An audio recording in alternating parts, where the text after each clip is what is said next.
Thank you for listening to Then Radio. I was a communist for the FBI.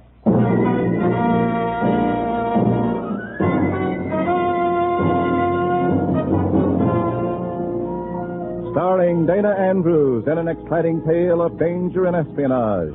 I was a communist for the FBI.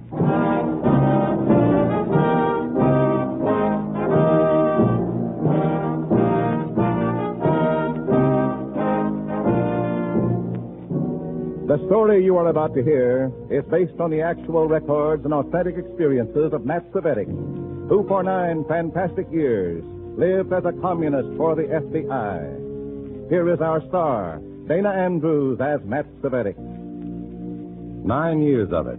9 years of living behind a mask that made me an outcast among my own people. And from behind that mask, I saw these things happen. It's all in the record. The story and testimony of my 9 years as a communist for the FBI. In a moment, listen to Dana Andrews as Matt Cvetic, Undercover Man.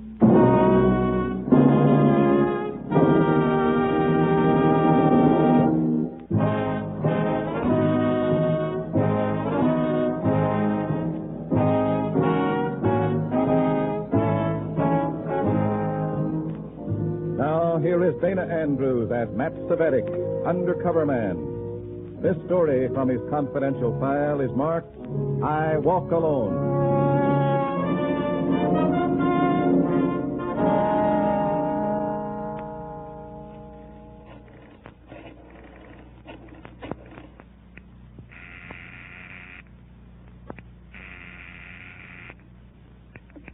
Hello? I'd like to speak to Mr. Lawrence, please. Who? Mr. Lawrence, Dick Lawrence. This is Dick Lawrence. Oh, this is Chuck. Chuck, how are you? Haven't heard from you. Haven't been able to get near a phone booth. Something doing? Will you be in the office after midnight? I could be. I may have something after the meeting tonight. Big? Some guy imported from Moscow or Bucharest is going to address our cell. He's supposed to have gotten his boot training practically with Uncle Joe himself. I'll call you right after the meeting breaks up and... Oh, honey, I don't know when it'll break up. These shindigs last. Huh? It's probably too late to do much anyway. Well, how about dinner Monday night and a show or dancing or something? I get it. So long. Monday? Monday night okay? Okay, honey. It's a date. Bye. Going someplace, Matty? Oh. Hiya, Simon. I was having a sandwich at the soda fountain. Saw you go into the phone booth. Yeah, just calling a girl. Yeah, I came over to ask you to join me for a bite, and I couldn't help catching the end of it. Go back and finish your sandwich. What's the matter, comrade? You saw her? You know I was talking to my girl, and you stood there and tuned in. I have a private life, you know, Simon. Private life? After all these years in the party? Come on. I'll walk with you to the meeting, comrade. Go together.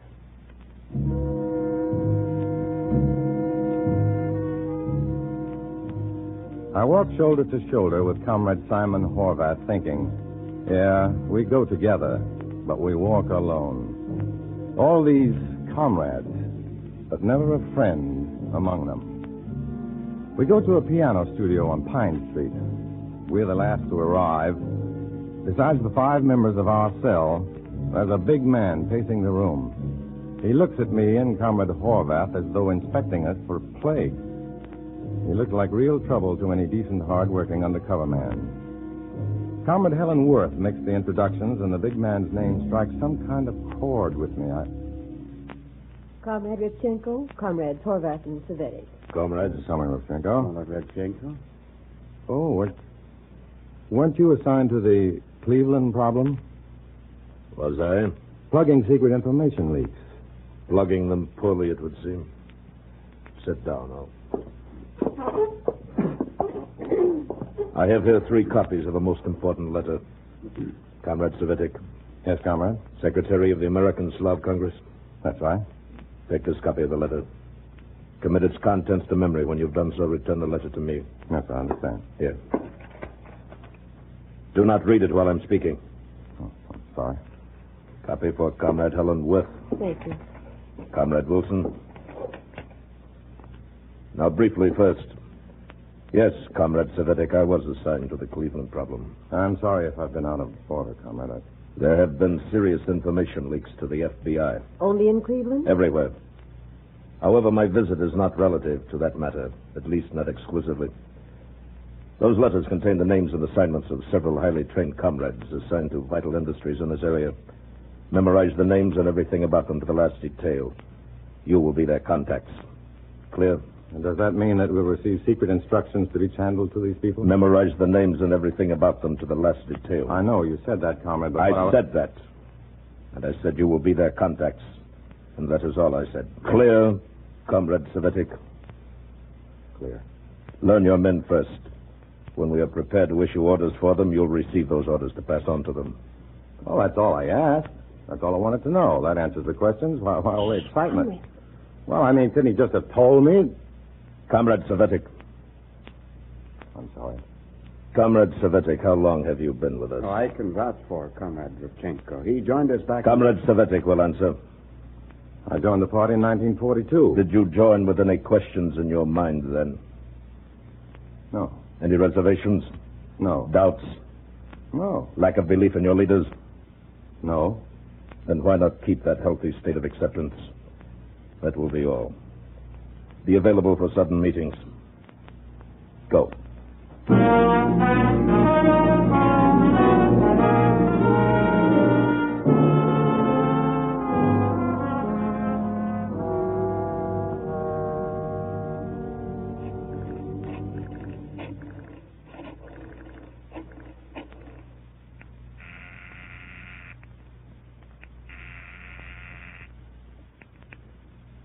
Yeah? Mr. Dick Lawrence, please. Lawrence speaking. Chuck, Go ahead. I can't talk to you over the telephone. You want to meet me someplace? No, I've got to be on call. I'm mailing you a letter along with my report. What letter? I can't talk. It'll knock you on your face, that's all. Use the new mail drop. Yeah, I know. Only look, read the letter, copy it, or photostat it, or whatever you want to do, and get it back to me quick. How about a couple of days? As soon as you can. I've got to give it back in a hurry. I heard you. A gold mine of commie saboteurs. Nuggets of no good. Wait until you see this. They've got 3 of the boys in atom bomb installations. Commies and atom jobs? Don't say any more. Put your report in that letter in the drop as soon as possible. Any instructions? Yeah.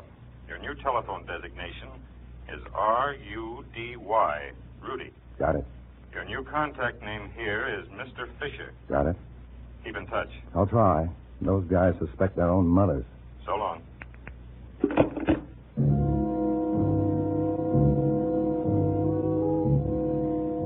I go back to my room at the hotel. I'm supposed to be living with my folks, but my folks don't want much part of the son who turned commie and disgraced the family. That's the way it is.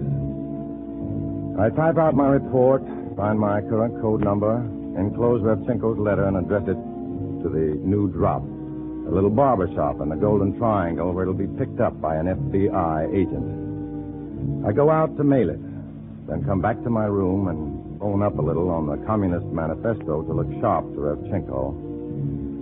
And then I go to sleep. In the morning, I go out to breakfast. Hey, Matty. My heart jumps. Comrade Horvath. Has he seen me come out of the hotel? Good morning. Oh. Comrade, Hello, Simon. what were you doing in the State Hotel just now? I'm peculiar. I eat. I was in the coffee shop. Don't you eat breakfast at home? No, I don't hang around home very much. You know that. My folks don't like a communist in the family. Time they get used to it. Yeah, it upsets Mother when you know how it is. No. How is it? Well, after all, she's my mother. A nice bourgeois sentiment. And that's why I don't like the party to call me there. The family takes messages for me, but they sure don't like it. They took one for you this morning. What? Didn't they tell you? No, I left pretty early. What time? What time did you call? I didn't. You just said that you could... Revchenko called. What for? He's calling back all the letters. Oh, he just issued them last He night. figures overnight to study them is enough. Well, when does he want the letter? He wants it 2 hours ago.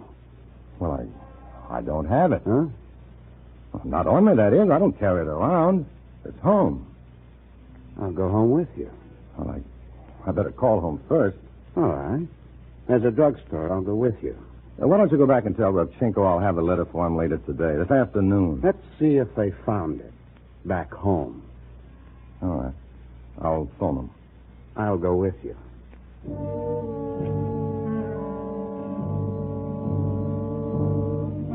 How to call the FBI and not let Comrade Horvath at my elbow know who I'm talking to and what I'm trying to say. I get change from the cashier, calling for time, trying to think of something. I dial, hoping that the comrade doesn't notice that the exchange I dial isn't in the Stanley Avenue area. Lawrence is my No, it's Fisher now. Fisher, worse luck. Lawrence could sound like my brother's first name, but Fisher... My hand is shaking. Hello? Hello? Hello? Fisher? Who? Oh, yes. I remember you. Aren't you the insurance man comes around once a month? Rudy? Yeah, that's right. Remember me? I said I didn't need insurance. I was going to live forever. Well, now I don't know. What's up? Is the mother there, Mr. Fisher? Go ahead. I had an important letter yesterday. Will you ask Mom if I left it on my desk or someplace around? I need it urgently. So soon? You said 2 days. Will you ask her now? We haven't got the letter anymore. What? We don't have the letter. Why? Well, what's wrong? You were right. It's big stuff. Stuff like that we have to send on to Washington in the original. Oh. A copy won't do. I'm sorry. Well, when do you think Mom will feel better? What? Oh, it won't be back until tomorrow at least. I see. I know this is a curve, but you take it from here. Well, I don't know if I can see her right away, Mr. Fisher. I'm with a friend, and Mom doesn't entirely approve of my political friends. Save it. I knew you were being tagged right away. Well, you'll stay with Mom until she feels a little better, won't you? I'd really appreciate it. Sorry, Rudy. Goodbye, Mr. Fisher. Trouble? Yeah. Mother isn't feeling so well. Maybe I better go see her. What about Revchenko? Explain it to him for me, will you? Oh, no. Not me. Oh, he'll understand. Maybe you can make him understand, not me. What's so special about this Revchenko? Or Nikolaev? Nikolaev? Or Tomaszewski? Wasn't there a Tomaszewski who was Yeah. out? Yeah, what? Or used to be with the NKVD, now the MVD, the Communist International Secret Police. Revchenko. Alias this, alias that, yeah. Only we call him Comrade Revchenko. He's going to want to talk to you, Comrade Saveti.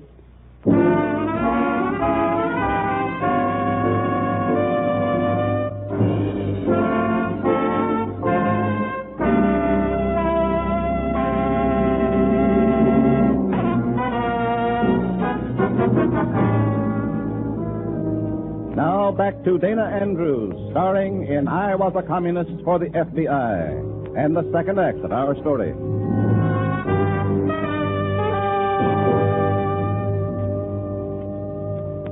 That is all, Comrade Savetic. That is your story? Yes, Comrade Revchenko. But no letter.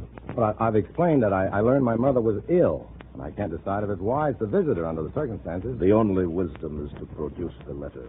Well, it may take time. She's ill, and she resents me. My family... Is at your mother's house, you say? Yes, but I Get don't... it. Very well. Comrade Harbath, go with him.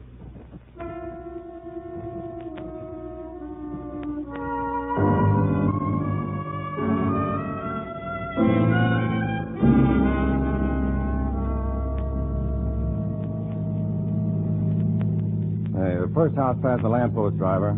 5102. Right here. That's right. Oh, the flag driver will be right out. Now, look, Simon. You know how my family feels about my going with communists. Why don't I go in first and see how Mother feels and then sort of get her used to the idea of bringing another communist into the house, huh? Well, make it short. This taxi is on you, don't forget.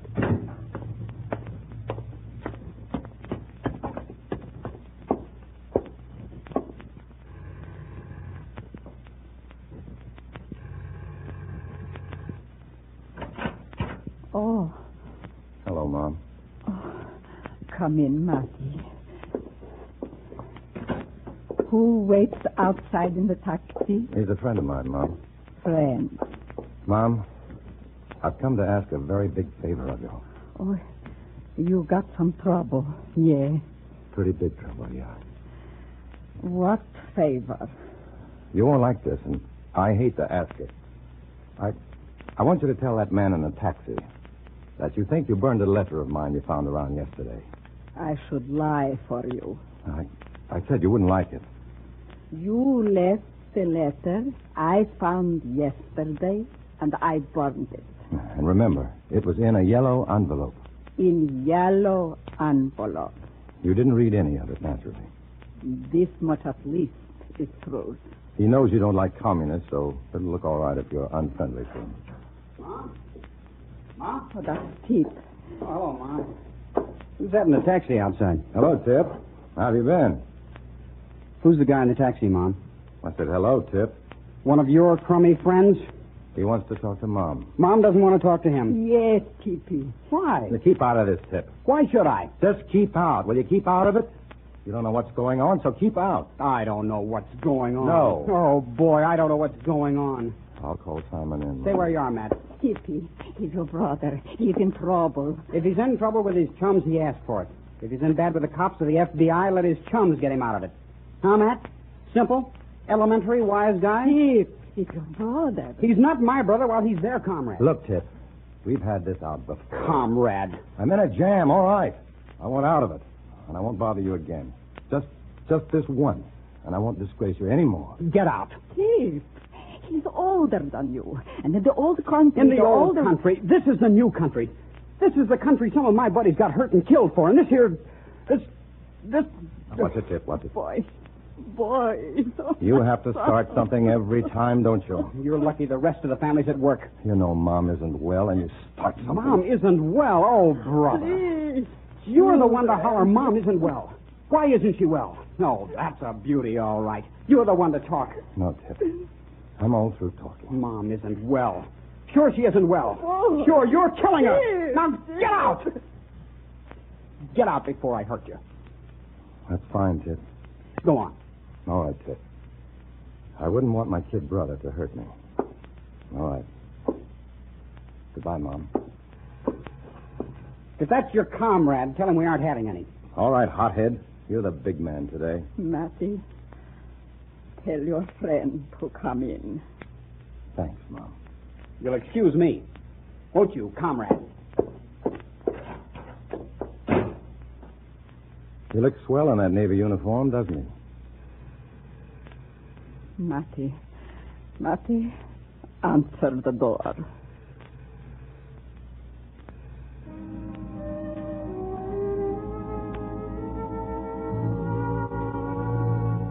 Mom tells Comrade Horvath her simple fiction so convincingly that I almost believe it. He seems satisfied, but he isn't Revchenko. On the way back to headquarters, the taxi stops for a light. A newsboy waves a paper at us through the window. I don't hear the kid, I just see the headline. The words rush out at me in type that gets bigger and blacker and louder until it explodes right in my face. Simple words that could be my obituary. FBI seizes Red Atom saboteurs. Holy, where did they get that? Yeah, I wonder.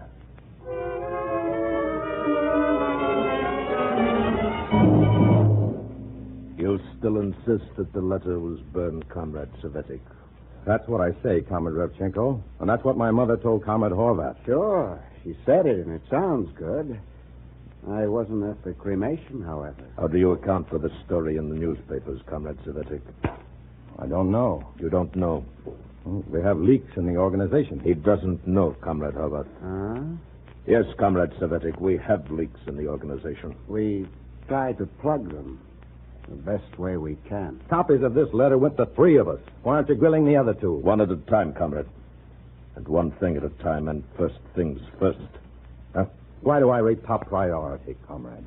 The others returned their letters promptly when ordered. You did not. They had their letters overnight. Plenty of time to inform the press or the FBI. Comrade, do you suggest that some member of your cell has turned traitor? You're suggesting, aren't you? You're accusing me of treason, aren't you? Has either one of us used the word treason to you? No. Or betrayal? No. Turncoat, spy, has either of us cried undercover agent? FBI? No. Then why do you? The implication is certainly strong enough. It is your inference that is strong, Comrade Savetic. And it makes me wonder why. Why do you feel accused when we are merely trying to search out an information leak? Then don't act as if you suspect me. We don't. No. A little discipline, Comrade. Some respect, if you please. Respect. Sit down, comrade. Respect. You're excited. All right, I'm excited. I'm mad. Nerves? I've given years of my life to the party. I've pounded picket lines for the party and helped man your goon squads and gotten stoned and spat at for you. I've proved my loyalty to the 7th International in every possible way. I don't have a life of my own. My life belongs to the party. I hardly have a home. Where my own mother won't have me. Where my kid brother hates me because they think I brought shame on the family and an early grave to my mother. Ah. Yeah, I can see it on her. I can't help it, though. I believe in what I'm doing, and that's all. Just so. Yeah. You're excused, Comrade Savetic. I can go? For the time being. When does the decision come off on this? Don't worry. We've been working on it while we chatted here. Working on it? Excused, Tovarish. What do you mean, working? You may go, Comrade.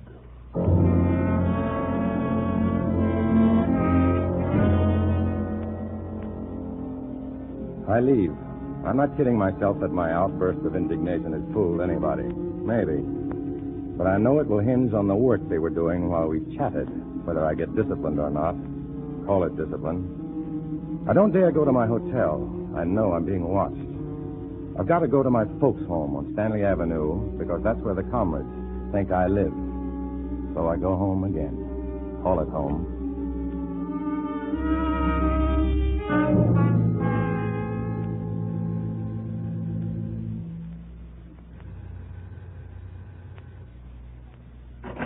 Marty.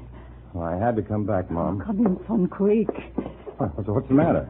Marty, 2 men were here. Who? I don't know. They said FBI. FBI? Briefcases, yes. What do they want? Tell me. They said fine things about you, Marty. Well, what fine things? Tell me. Wonderful things. How you were not really a communist at all, but FBI fellas. They told you that? How you were showing them up, pretending to be one of them, risking dishonor and things. What fine thing you were doing for your country. Fine things, they said. Oh, Mom, don't, please. What did you say? Say the truth. They lied. But I told them the truth.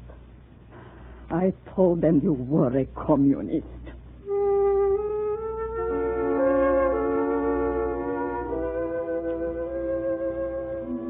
She told them the truth. I'm glad she didn't know the truth.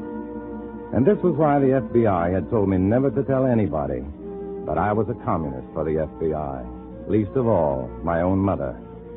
Because one day 2 nice men with briefcases would come along and pay their respects to Mom and tell her what a fine job her son was doing for the FBI, pretending to be a communist. And Mom's heart would burst with joy and relief and pride, and she'd fall for the 2 smiling communist agents and their nice briefcases and FBI credentials. And her son would die in the gutter or some stinking black waterfront, or just disappear. That's how it would be if Mom ever knew the truth about me. I told them the truth. But I wish, I prayed to God that they were right. But they were wrong. I'm sorry, Mom. Wrong, those 2 communists. You knew. Who else would say such lies to me? Oh, I'm sorry, Mom. That's the way it is, though. Goodbye, Mom. Marty. Yeah? Call me up once in a while, son. Yeah.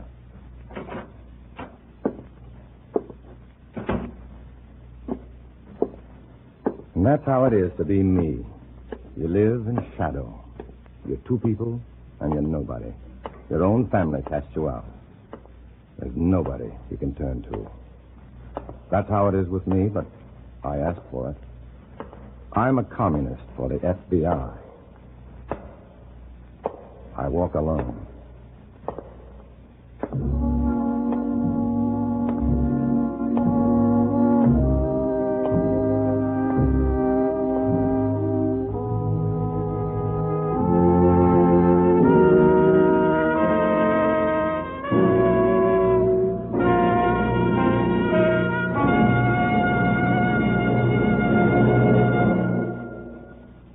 Our star, Dana Andrews, will return in a moment.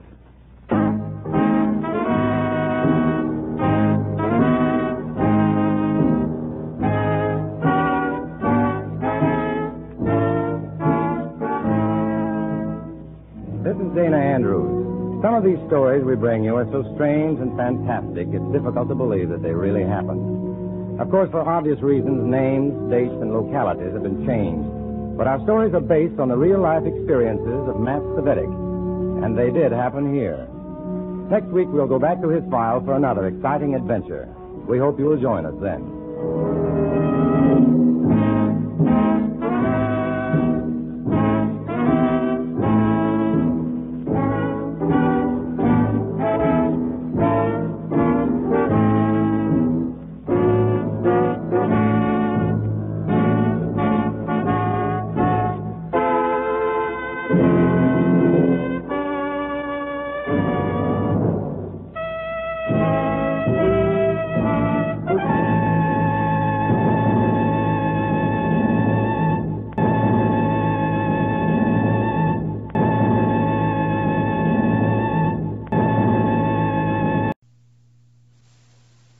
I was a communist for the FBI.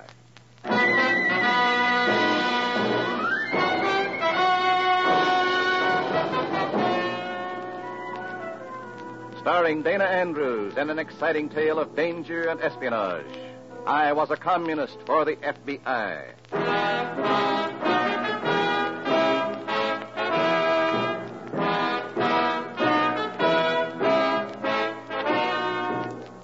You are about to hear a strange story.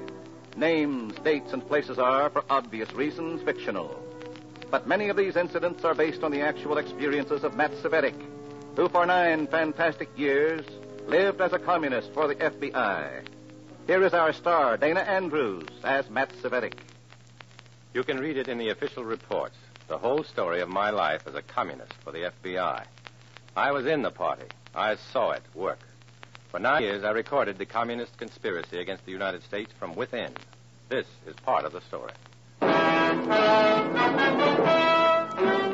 In a moment, listen to Dana Andrews as Matt Cvetic, Undercover Man.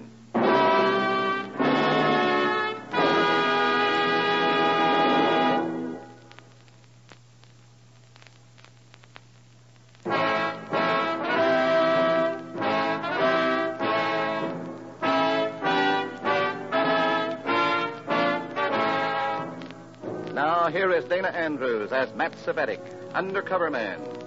This story from his confidential file is marked Little Red Schoolhouse.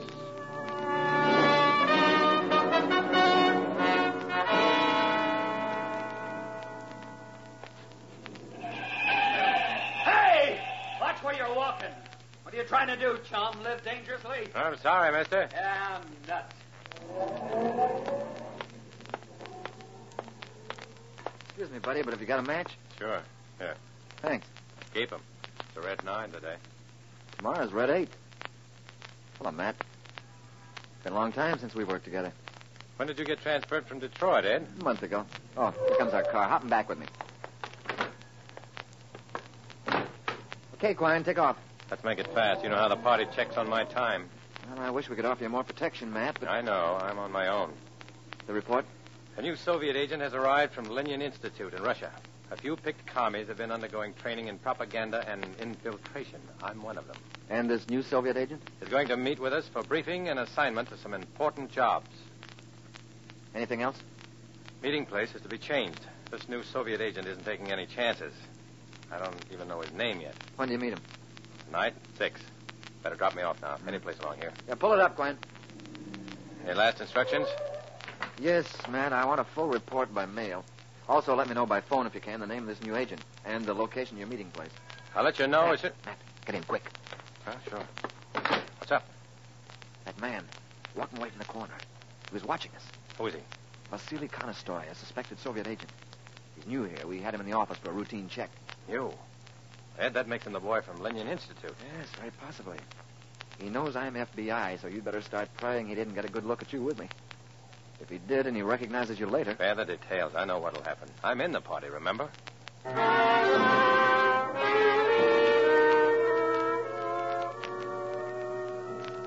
Whether Ed Grayson remembered or not, I did. It was the price of my life.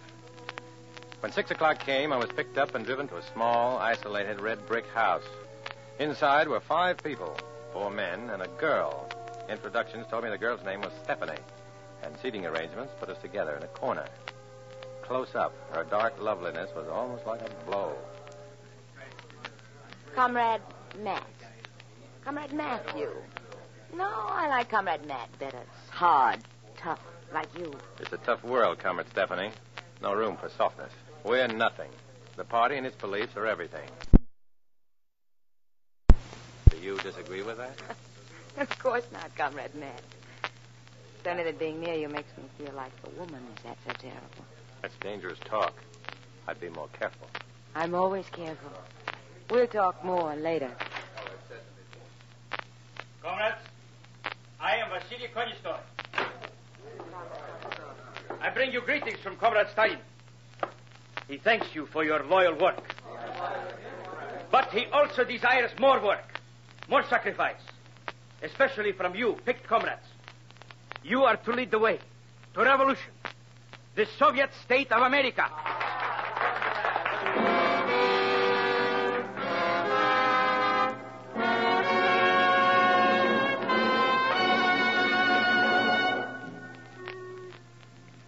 While I listened, I carefully surveyed the room, the people, until I knew I would remember every detail. Vasily Konostoy was a big man, 6'1", maybe 2, weighed around 200. Black-haired with eyes that forgot to smile when he did. Those eyes stabbed me, and I knew Konostoy's memory was at work. When the meeting was over, he kept me for a private talk. Something to drink? No, thanks.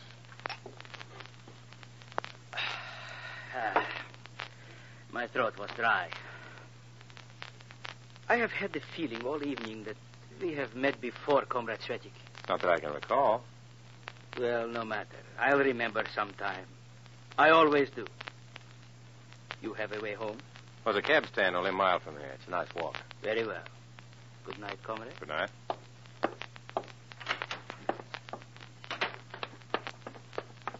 Comrade Matt, over here. Oh, it's you, Comrade Stephanie. Oh, this is my car. Would you ride into town with me? Oh, thanks. You drive.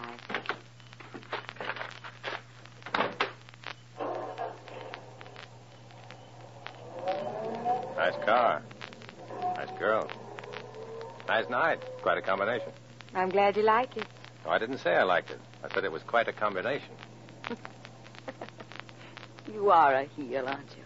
Then I suppose I have been pretty obvious. You have. Wow. That's some curve. Now, with a drop-off of 100 feet, if you ever went over that embankment, it would be curtains. You should go slower. So should you. You needn't be rude, Matt. Just that you're the first man in a long time I've been attracted to. Matt. All right, Comrade Matt. I know it's heresy for a party member to have feelings. I was hoping you might understand. Now, take it easy, Stephanie. You're tired. You're saying things that could get you into trouble. Yeah, I guess I am tired. May I put my head on your shoulder? Sure. Thanks. Oh, it's a nice feeling. Your shoulder's strong.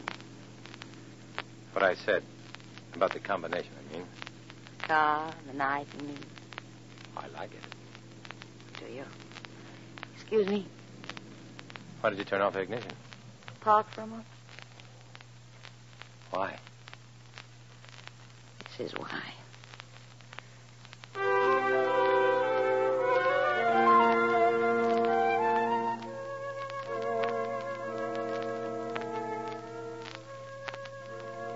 When I got to my hotel, dawn was breaking. Before I went to sleep, however, I made a call to a certain number and left a message for Ed Grayson to meet me that morning with the wiring crew. 5 hours sleep. Then I was in a clump of woods near the Little Red schoolhouse, listening to Ed give orders to a half-dozen men loaded with wiring equipment. All right, men.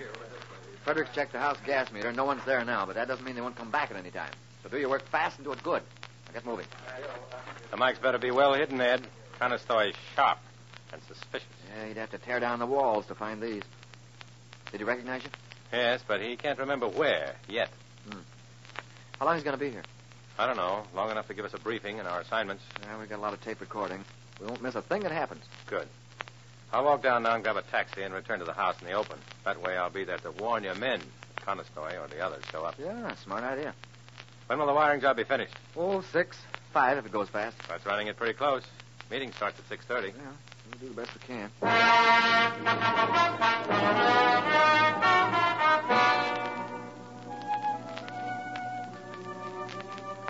I returned later, and for the next 4.5 hours, I played watchdog in the front porch of the Red House. From inside, I could hear the sounds of Grayson's men at work. At 5:42, the FBI men reported their job finished. They were packing up their equipment to leave by the back door when around the curve I saw Conestoy's car approaching. Beat it, you guys. Flash red, flash red.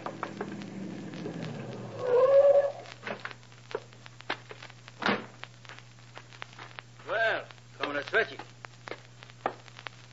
What are you doing here so early? Oh, I thought I'd like to talk to you, Comrade Conestoy. Oh? Let's go inside. Oh, wait. What? I mean, it's so nice out here. Why don't we just stay on the porch? I can talk here. Crazy, we could be spotted out here, inside. Oh, but Comrade... You'd better keep it in mind that I give the orders. Well, I guess being inside is not so bad, after all. What's the matter with you? You look as if you expected to see something. What is it? I merely wanted to be sure we were alone. I have a report to make about one of our comrades. Oh, is that so? Which one? Comrade Stephanie. She shows definite signs of bourgeois emotionalism. Oh, I see. Then you had better watch her. Keep me informed. I will. You really are a fanatic, aren't you, Comrade Svetchik? I believe and follow the party line. Oh, don't mistake me. We need a few good fanatics.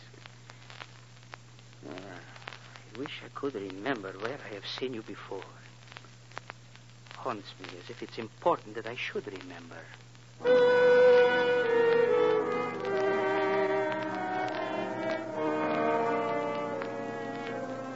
The next few days were a growing fever of tension for me.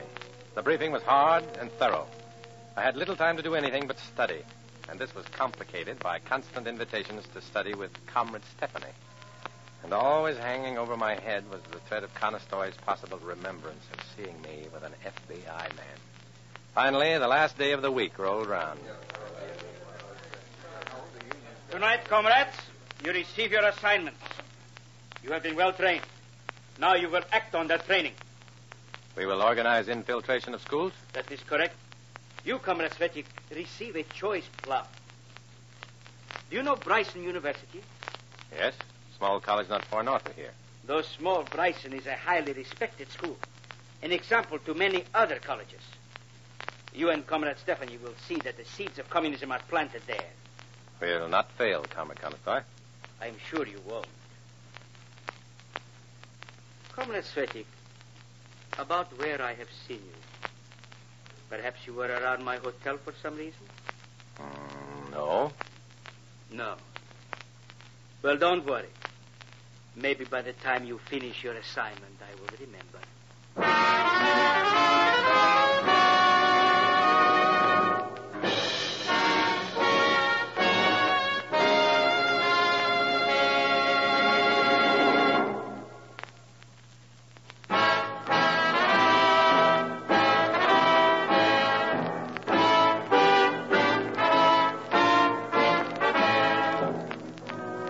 Now back to Dana Andrews, starring as Matt Severik in I Was a Communist for the FBI, and the second act of our story.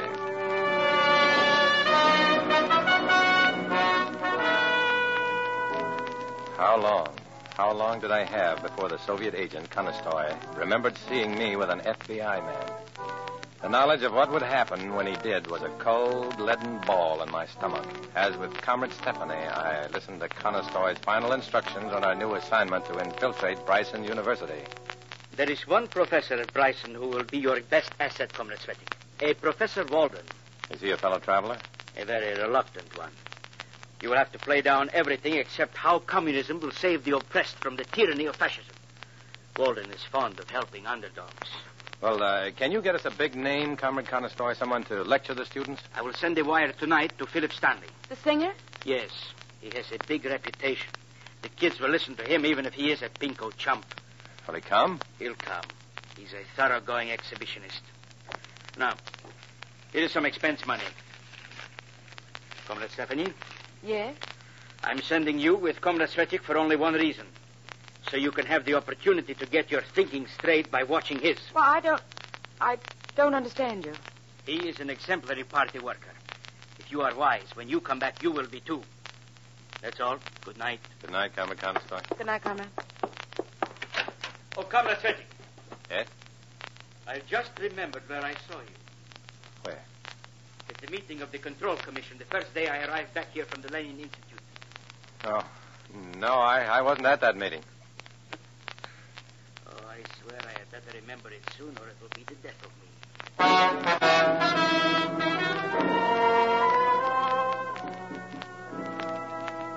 Bryson University. The usual ivied buildings and rolling green campus littered with students. Professor Walden turned out to be a thin, white-haired man with bent, iron-rimmed spectacles. His office was a 6-foot square of stale air wrapped around a battered desk and a stack of papers. Your coming to see me like this has posed quite a moral problem, Mr. Svetic. Yes, indeed, quite a problem. You see, I am not sure I am in complete sympathy with communist teaching. Oh, of course, but we're not here to ask you to become a communist, Professor. We merely ask you to work with us in bringing relief to the unfortunates of the world. Oh? Well, in that case, what can I do to help? 2 things. Give us a list of students you believe to be in sympathy with our cause. And the others? We're going to organize a lecture. Philip Stanley, the famous singer, is flying all the way out here to address the students. It would be nice if you could act as master of ceremonies and introduce him. Oh, why, of course. I'll be delighted. Philip Stanley, indeed.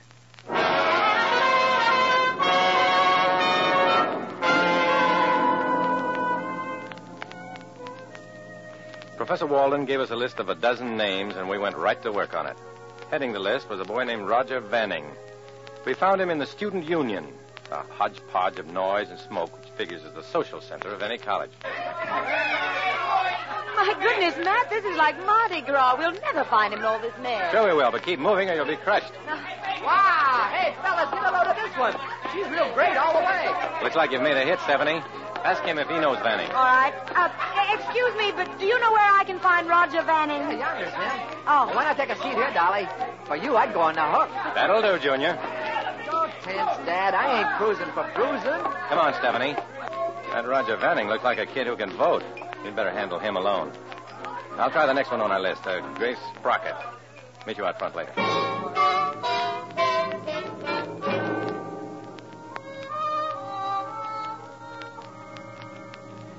So you see, Miss Sprocket, it's up to the intelligentsia like yourself to lead the others. I understand perfectly, Mr. Savetic. And I can promise you at least 20 students for the meeting. Good. Philip Stanley will know of your work, I can assure you. He will? I mean, of course, that I'm naturally quite pleased to be connected with Mr. Stanley in such a worthy cause. You may tell him he can depend upon Grace Sprocket. Sure, I'll tell him.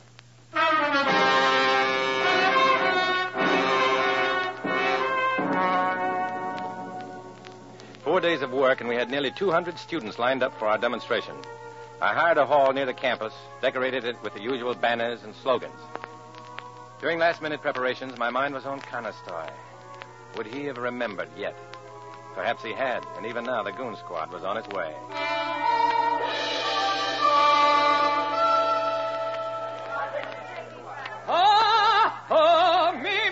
Me. Oh, these are terrible acoustics, Svetic. Perfectly awful. Really shouldn't sing at all in a barn like this. After all, you know, these boys and girls are my public. They deserve to hear me at my best. Oh, absolutely, Mr. Stanley. However, just being able to see you in person and hear your words of truth will inspire these young people to magnificent heights. They'll recognize you as something far greater than a singing star. Greater than a star. Of course. You'll be known as a social leader. A man destined to sway multitudes toward the goal of true socialistic society. Well, I hadn't thought of it that way. Excuse me, Svetic. I think I'll go run over this speech you prepared for me. Better practice it, knucklehead. I hope I can keep my dinner when I hear it. Oh, Matt, come here a minute, would you? Sure. What is it, Stephanie? Well, I just wanted to check plans with you. Okay. After his song, Stanley will give his talk. At the end, when he starts the Internationale, you give Grace Sprocket and the other agitators the signal to jump up and begin a community sing out of it. And when the crowd's good and excited, Sprocket and company lead them off for a demonstration on Faculty Row, right? And be sure the placards and signs are ready for them to pick up on the way out. Come on, let's get this thing rolling.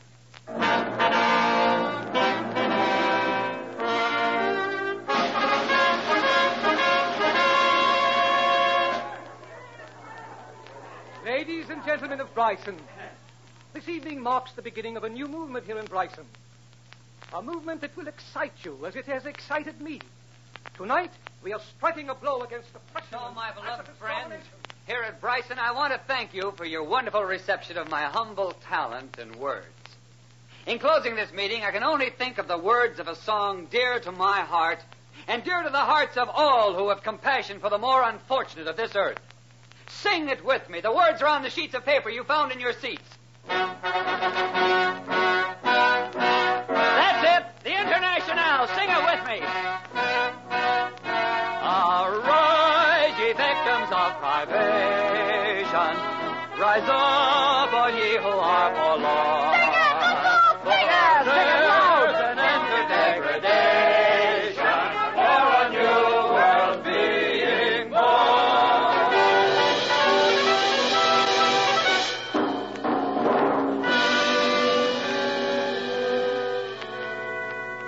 Everything went off like clockwork. Excited by the speeches and music, and led by the screaming Grace Sprocket and her cohorts, the thoughtless kids eagerly snatched up the waiting placards and signs to start the demonstration on the campus. For an hour, Stephanie and I watched from the background as the shouting, chanting students paraded on Faculty Row. Not a very pretty sight, Matt. Are you crazy? It's exactly what we wanted. The police. Matt, there'll be a riot for sure. Right. That's why I called them. Come on, Stephanie. Our work here is done.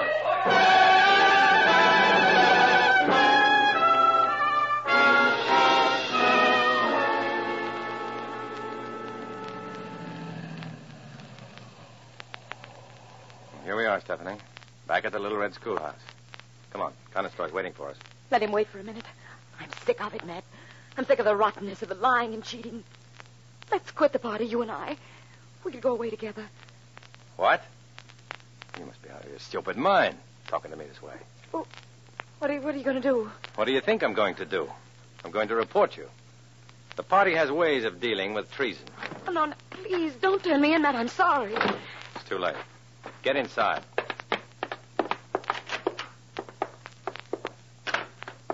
I heard the report on the radio. You did a good job, comrades. What's the trouble? You look angry. I am angry. This traitor just tried to make me quit the party. Oh, did she?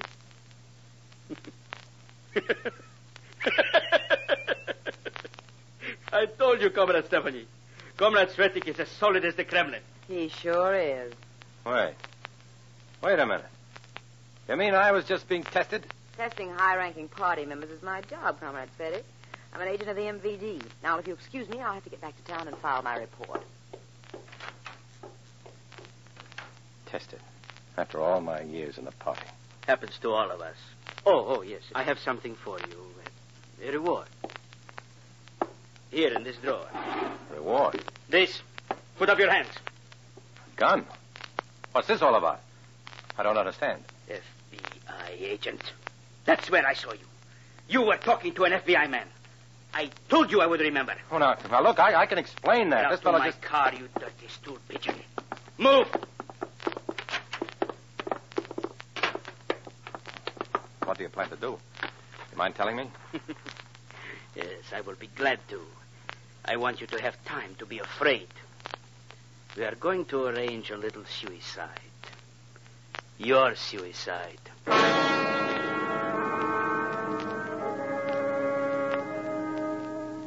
My only hope was the FBI surveillance. Conestoy and I were at his car when the FBI men moved in on the run, Ed Grayson leading. Conestoy opened the car door just as Grayson squeezed a shot over our heads. Down, Matt, down! I hit the dirt in that precious second when Conestoy's attention was distracted by Grayson. Then Conestoy made his break. Stop! Conestoy, stop! All right, man, get him!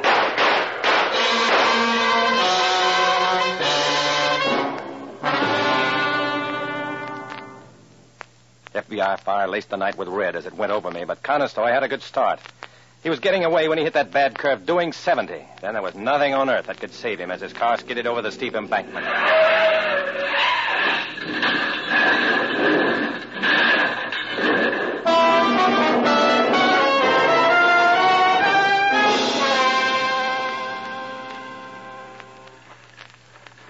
No use calling an ambulance. Conestoy's dead. Better clear out, fellows, and let the police handle this as an accident. I'll stick around and square it with them. See you later, Grace. It's a tough way to go. Lucky for you, though, Matt. You're free to keep on with your work. Yeah, he was the only one who knew. Well, I'd better get out of here. Think I'll walk up and take a last look at the Little Red Schoolhouse. No, it wasn't the end of a story, nor the beginning. It was just a part of the strange war I was fighting. Freedom's a good cause. It made me feel contented, even though I knew that until the war was won, I'd always be a man who walked alone.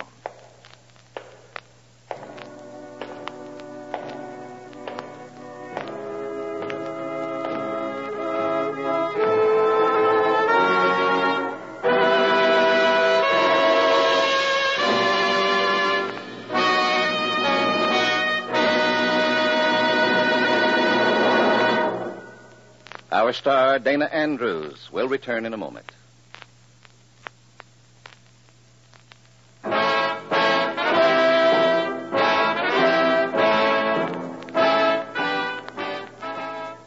This is Dana Andrews. Many of these stories we bring you are based on actual events and happenings that took place here, in this country, in the real-life experiences of Matt Cvetic. Our country, America, must be kept a strong nation, and we who love this country must be constantly on guard against the traitors who bore from within. For this reason, I urge you to listen again next week when we will dramatize another exciting adventure from Matt Cvetic's official records. We hope you will join us.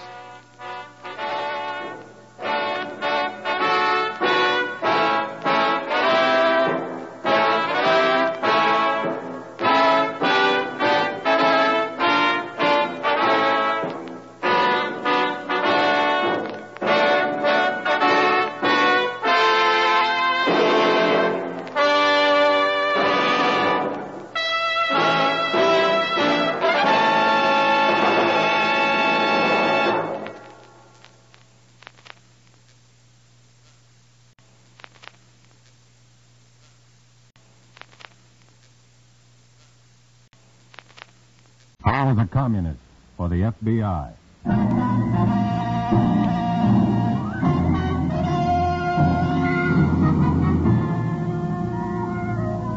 Starring Dana Andrews in an exciting tale of danger and espionage.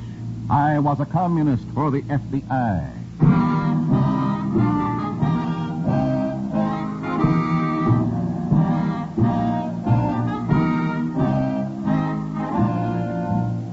You are about to hear a strange story. Names, dates, and places are for obvious reasons fictional.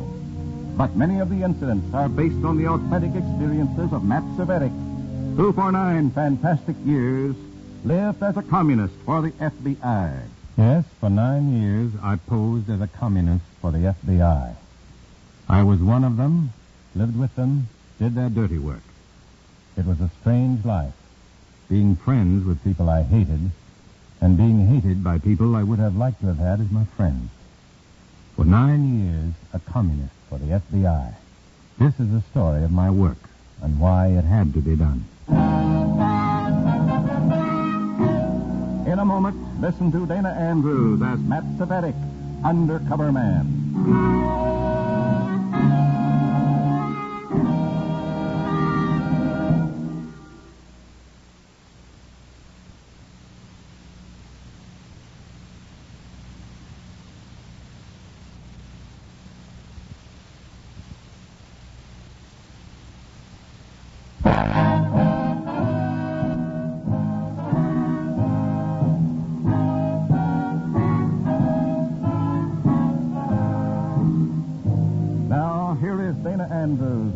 Savetic, Undercover Man.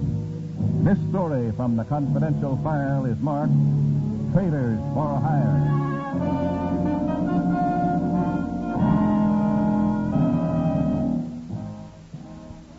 The commies wanted a man in the United States Employment Service, and they wanted it bad.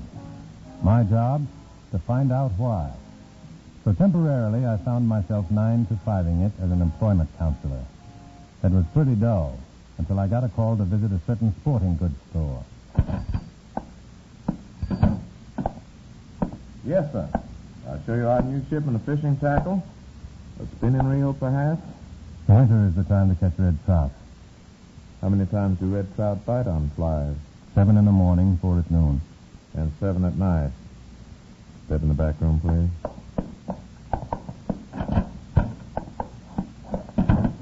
Hello, man. What's up, Morgan? Your message sounded urgent. It is. When the FBI helped you swing that new job with the U.S. Employment Service, we apparently did you a bad turn. Why?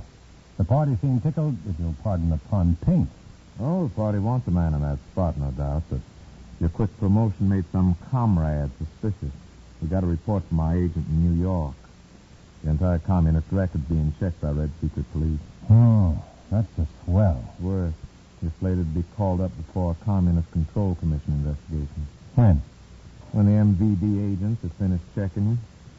How about the application cards of the communists at place? I'd better get them back in the file. No can do.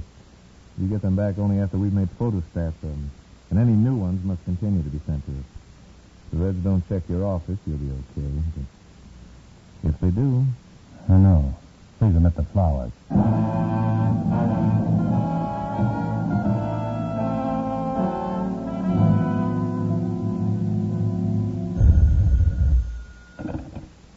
United States Employment Service. Mr. Savetic's office. Yes, sir. Notification has been made. Goodbye. Yes, sir. Can I... Just a moment, sir. Have you an appointment? Child, do not be a fool. I need no appointment. Good morning, Monsieur Savetic. Good morning. I am Pierre Levasseur. You will place me as head barber at the Victoria Aircraft Plant. They have a shop for the executives, I understand. Oh, yes, but head barber. No, I'm sorry, but I I want to begin work on Monday. You're a dreamer, Mr. Levasseur. The position at Victoria is not open. It will be. It will be. It seems that a few minutes ago there was a tragic accident. A man was injured. A head barber? Yes. The poor man was struck by a company vehicle while returning from the plant's commissary. You'd better give me a fast reason why I shouldn't call the cops. But certainly. It will suffice if I introduce myself properly. Comrade Savetic. Do you have identification? Of course, but not on my person, obviously. You'll be shown them at a special meeting tonight, comrade. What meeting? I'm taking over this territory, comrade. You'll find my methods different and I am sure much more efficient.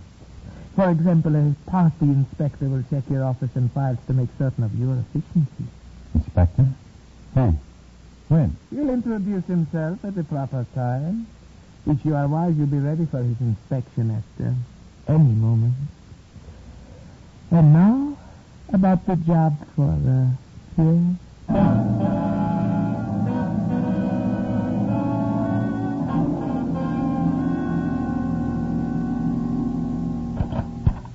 Thank you, monsieur. You have been most kind. Bonjour. Goodbye.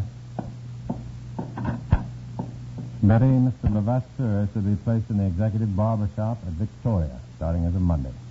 Throw up 5 copies and have them on my desk for signature this evening. You're really going to place that... Yes, Mr. Savetic. I'm going out for a while to my dentist. Is there a number where I can reach you? No number.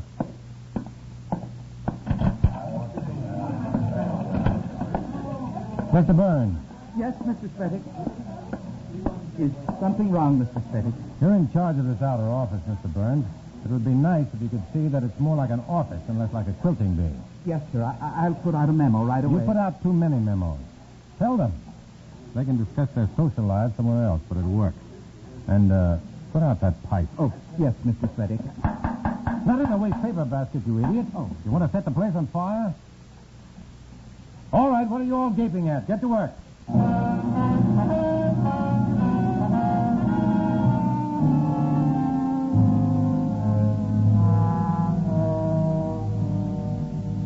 Matt, are you sure about this? Of course I'm sure. If that barber dies, Levasseur is a murderer. We'll get to work on the barber's case and advise the local authorities when and if they can move in. If you nail Levasseur, let me know. I'll help with the embalming. You better keep your mind on your own problem.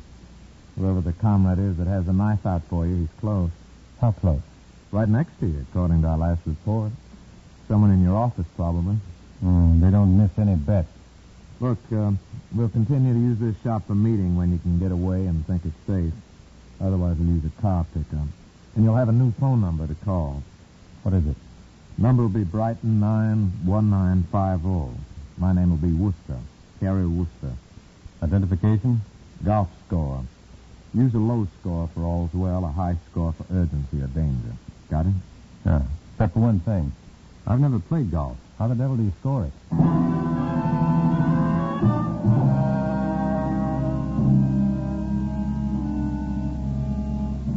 I left the FBI man, Morgan, and returned to the office to find things running normally. The girls were busy chattering about last Saturday night's failure and next Saturday night's hope, except one named Carol who was batting her blue eyes at Wally Burns until the nervous little office manager was ready to jump right out of his chair. Waiting in my private office was a 200-pound man with a 1-ounce brain. Well, hi, Comrade Svedic. I need a new job on account I got... Get out of my chair. Oh, sure, Comrade. Only thought... You never thought in your life, Sargo. You've been fired from 8 jobs already because you can't keep quiet about being a party member. Only I didn't get fired this time because I'm a party member. I was fired because I carried out the orders of our new leader, your leader. What are you talking about? I was kicked out of Victoria because I had an accident. They said I was careless. If only they don't know how careless. So you drove the truck that hit the barber. That's right. On instructions from Comrade Levasseur, and that ain't all. He wants me to get together a police unit for him. I see. Levasseur is here representing the party's control commission. And you're going to head his private goon squad. Well, you fit, Sargo. Yes, Mr. Svedic. Get me the personnel manager, Mr. Lewis, at the Marshall plant. Yes, sir.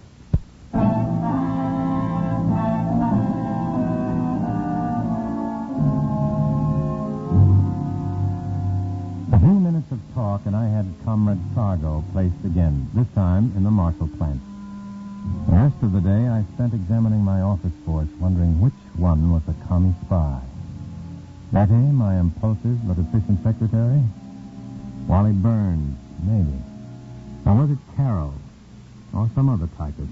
Whoever it was, I had to find out soon. When I got off at 5:30, I was picked up by Comrade Sargo. He took me to the special meeting in a shabby hotel room, giving me no chance to contact the FBI as to its whereabouts. Here he is, Comrade Levasseur. Bonsoir, Comrade Sereti. Hello, Comrade Levasseur. Where are the others? Others? There are no others. This is a special meeting for the three of us. I prefer that what we discuss remains with us. That way any leak can be quickly traced. To one of us, I understand. Then to business. I am bringing in hundreds of loyal communist workers from all over the country. You will see that they are placed in vital positions, I want them in every plant. That's quite an order. You must do it, Comrade Siretic. With our men in key position, we can disrupt the war production of this area at will.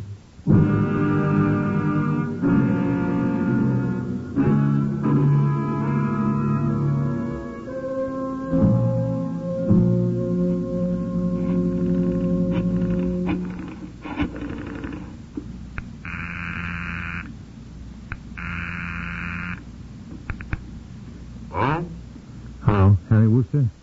Speaking. My golf game's lousy, Harry. Shot 115. Everything's clear, Matt. Go ahead. It's big, Morgan. Levasseur is planning on flooding the war plants in this area with commies from all over the country. What? That's great, Matt. Go ahead and place them. We can pick them up at the first sign of trouble, before they can sabotage so much as a bolt. All right. But I'll have to stop sending in the application cards. With this big a plan on, the party's bound to send an agent to inspect my file sometime. Sorry, Matt. Right now we need those cards more than ever. But, Morgan, if the party spy in my office checks my file, I'll be caught. Use a locked file. Keep the only key. That'll stop them. But not a Soviet secret police investigator. I'm sorry, Matt. I'm afraid that's a chance you're just going to have to take.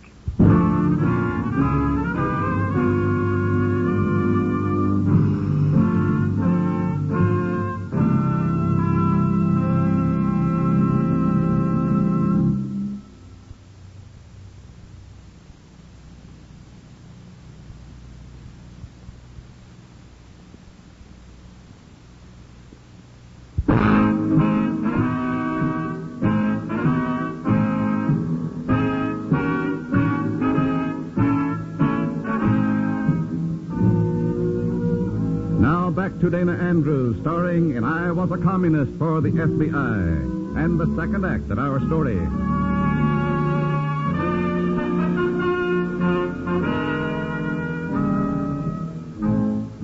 146 communists I placed in the war plants, and still they kept coming.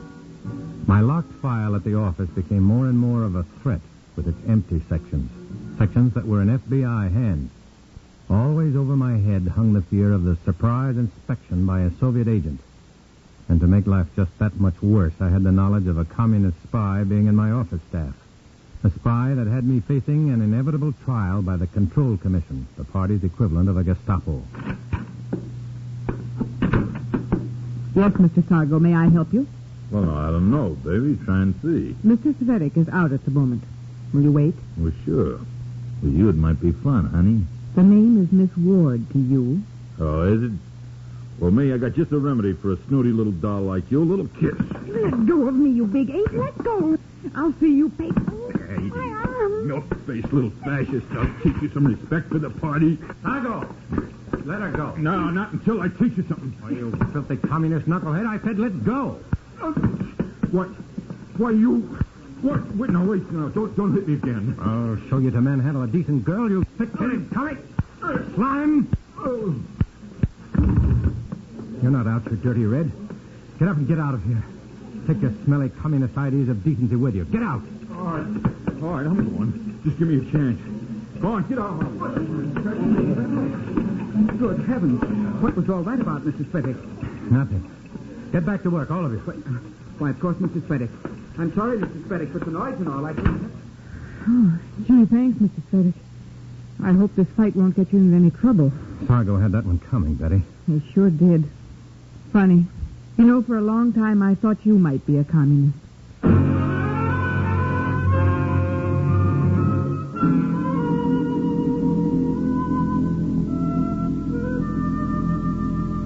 It was a bad mistake. I knew the spy had heard me spouting off, and I knew it was coming. It came at 4 a.m. when I was asleep in my hotel room.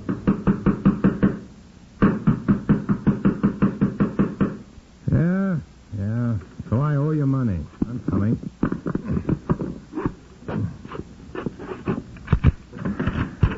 Good morning, Mr. Svetic. What do you want, Sargo? Who are those guys with you? Don't act so scared, tough man. We just come to invite you to party. At 4 a.m? Go back to the store and sleep it off. Get your pants on, comrade. The party wants to ask you a few questions. Now.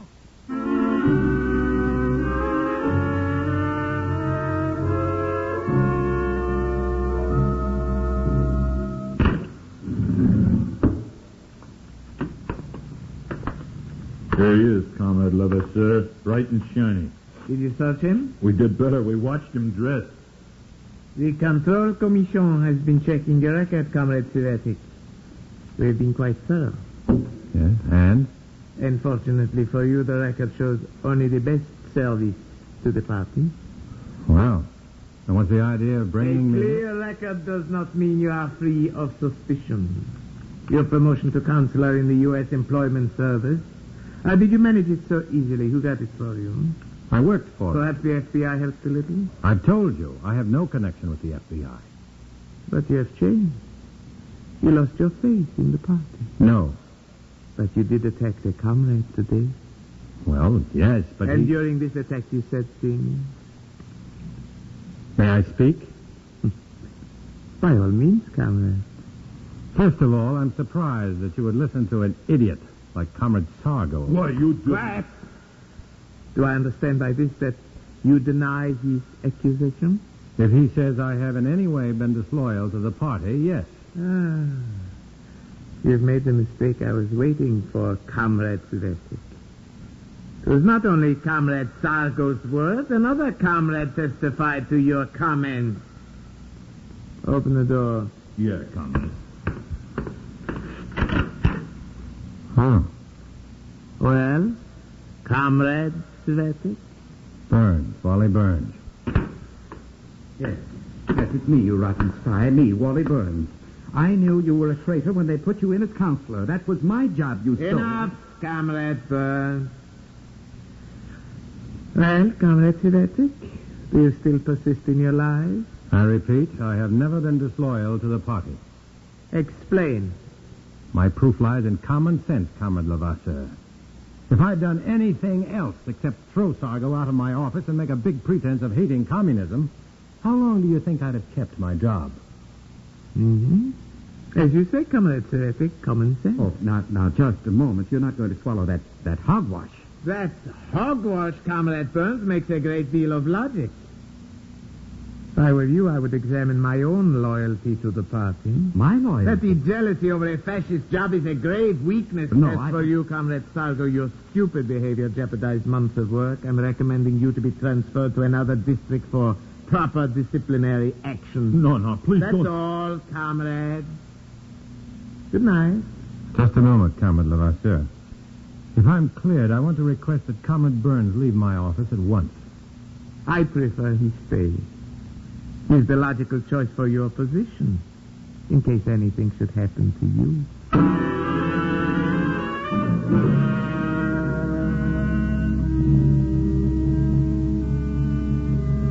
When Levasseur smiled that sly, wet smile at me, I knew I had only partially won. He was reserving judgment and waiting for me to be overconfident enough to make that one slip. I had an idea, so I called my FBI contact, and in half an hour, a sleepy Morgan picked me up in his car. As we rode around the dark streets, we talked.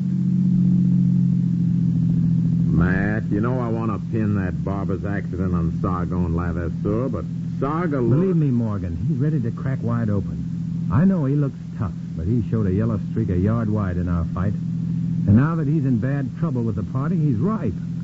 All right, we'll pick him up. Do it now, while he's off balance. Throw a scare into him about having a witness. And when he starts talking... He'll talk himself into prison and Levasseur with him. Okay, Matt. Is that all? Oh, what do you want from one night's work, Stalin?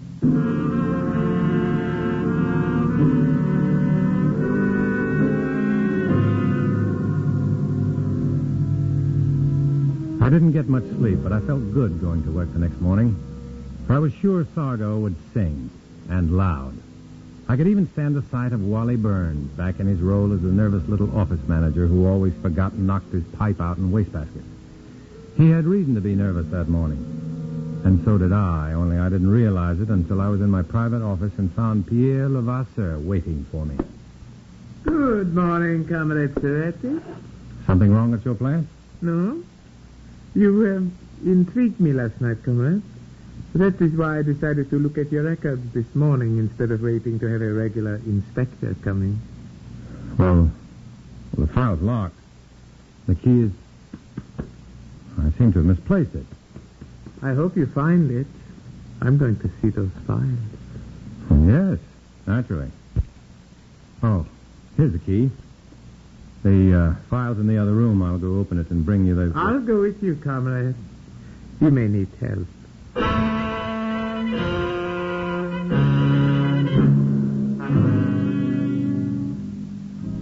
This was the payoff. One glance through that file, and Levasseur would know I was an FBI agent. I led the way to the outer office, trying desperately to think of some way out. Seeing Wally Burns gave me one faint hope, as I remembered his habit of knocking out his pipe in wastebaskets. It was a thin chance. But as I passed the wastebasket, I palmed my lighter, snapped it into a flame, and dropped it unnoticed into the pile of crumpled papers. The file is over here, Mr. Levasseur. Open it. Quickly. Good. Let's take it into your private office. Fire! Mr. Spatic, fire! Fire! Samantha, give me that fire!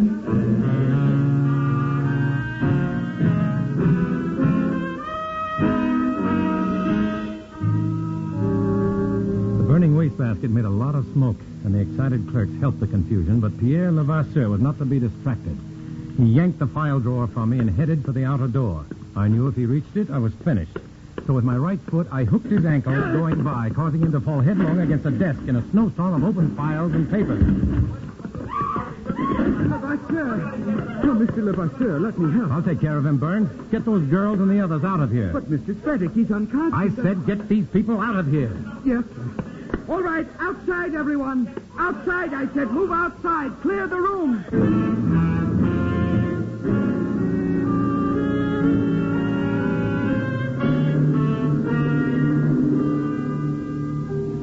Once the room was empty of people, I went to work fast, seeing to it that the wastebasket fire destroyed enough of my file cards and papers to make Pierre's investigation useless.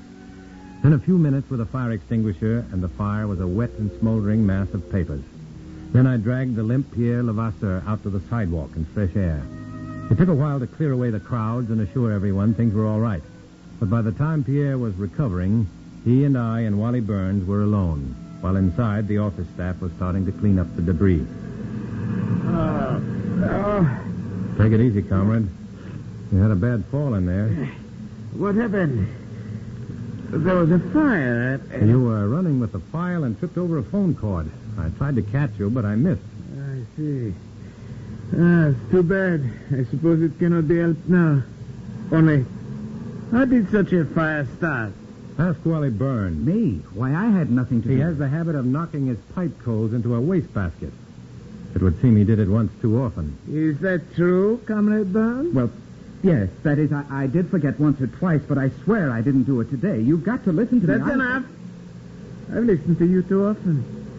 You'll pay for your bungling, comrade. The party will see to that. No, you won't get me in that cellar. I'll quit first. I'll go away. You won't find me. Not me. You're not going to find me. Fool will find you, Comrade Burns, when they want you. Help me up, Savetic. Right, sure. Merci. This time I am going... You are not going anywhere, mister, except to jail. Jail? Where are you? What are you talking Lieutenant Daniels, homicide. You are Pierre Levasseur. Mais oui, Bob. No buts. Just come along. Cuff him, Frank. You hired the wrong boy, my red friend. Sargo told us the whole thing. Hey, now, wait, Lieutenant. Stay out of it, fella. Ticket on this punk Reed's assault and battery with intent to commit murder. Come on, Tommy. You got a date with a new cell, the prison kind. I'm sorry, Mr. Levasseur. It looks like I can't help you. Now. They went off, friend and enemy, and I started for my office. No, my job wasn't ended. This was just another part. A part of my undercover war against communism. As long as communists tried to murder freedom, I would be in battle. A strange battle and a stranger battlefield, across which I knew I would always be walking alone.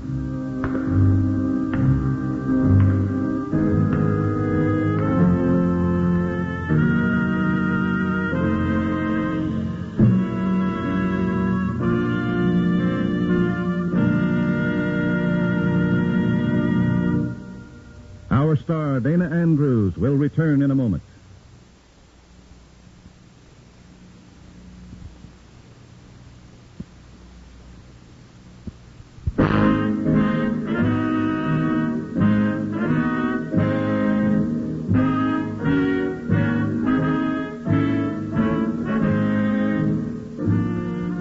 This is Dana Andrews. All over America, people like Matt Savetic are fighting to win over the forces of communism in our country. It's a never-ending fight, one that concerns you and me and all loyal Americans who love this country and hate the subversive forces that threaten to destroy our American way of life. Next week, we bring you another strange and fantastic story based on the true life experiences of Matt Savetic. Plan to be with us at that time, won't you?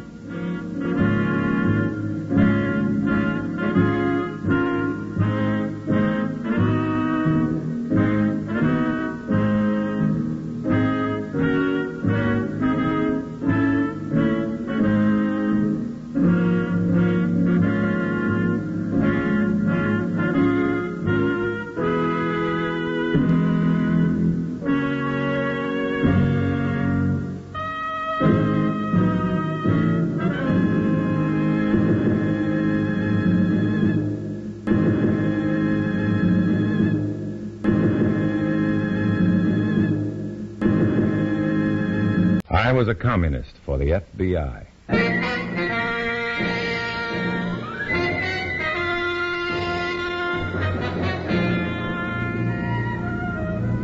Starring Dana Andrews in an exciting tale of danger and espionage. I was a communist for the FBI.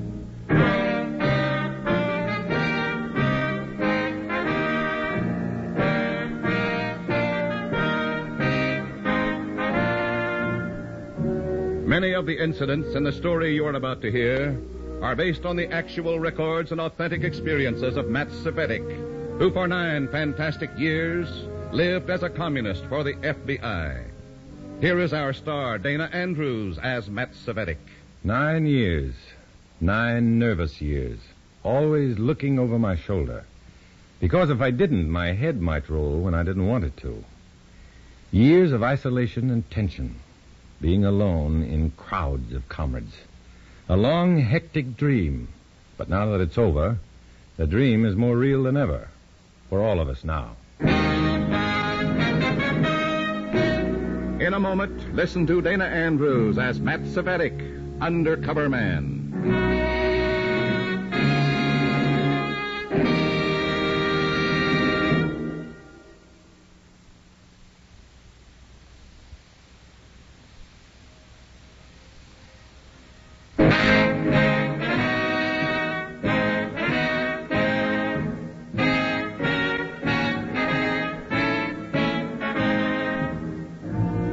Here is Dana Andrews as Matt Cvetic, Undercover Man. This story from the confidential file is marked Card Game in the Clouds.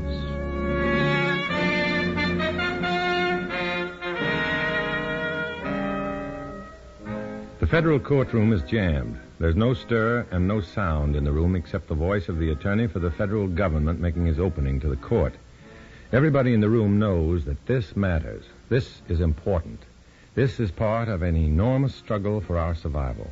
We listen spellbound. And we shall present witnesses whose testimony will prove beyond any shadow of a reasonable doubt that these defendants, all members of the Communist Party, have been guilty of sedition, seeking the overthrow of the United States government by force and by force of arms if need be.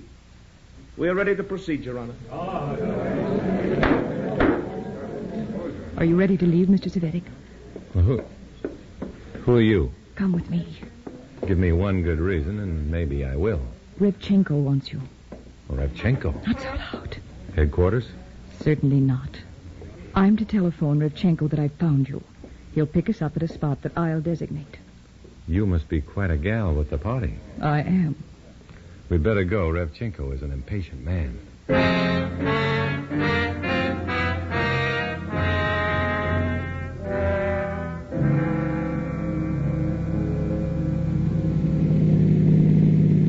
Comrade Cvetic, you know that we wish to know at all times where our comrades are and what they're doing. You seem to know where I was, Comrade Revchenko. Only because you were seen in the courtroom by a comrade. I've been looking all morning for you. Oh, so the lady tells me. The lady is Comrade Laura Black. Comrade? Comrade. Well, I'm ready for orders. When we reach the city limits, this automobile may have been wired by the FBI. We will abandon it to talk. Interesting problem, Comrade? When we leave the car, Comrade.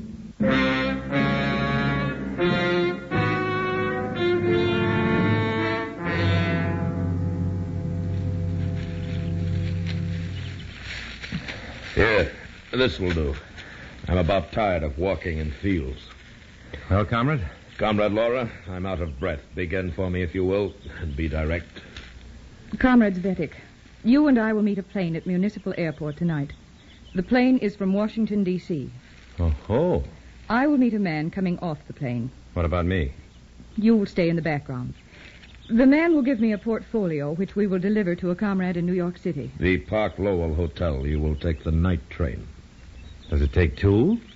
If one of you is detained, shall we say, the other must get through with the briefcase at all costs. Should I know the contents of the briefcase? No. Simply follow orders and to the letter. And the letter is? Exactly. You are to report to a Mr. Penrose at the Park Lowell Hotel tomorrow night, no later. Mr. Penrose has made elaborate and delicate plans for leaving the country Friday night. With the briefcase? Of course. Suppose Laura and I become separated and she has the briefcase. Do I report to Mr. Penrose anyhow? Yes. Empty-handed? Yes. Okay. Good stroke, huh, comrade? Our executing this audacious move during the communist trials when the FBI expects us all to scurry into hiding. Oh, yeah. It's a good time for us to move. You have a revolver, Savetic? Yes. Take it with you. Take all orders from Comrade Laura. Is that all? See to it that one of you succeeds in getting the information in that briefcase to New York. That is all.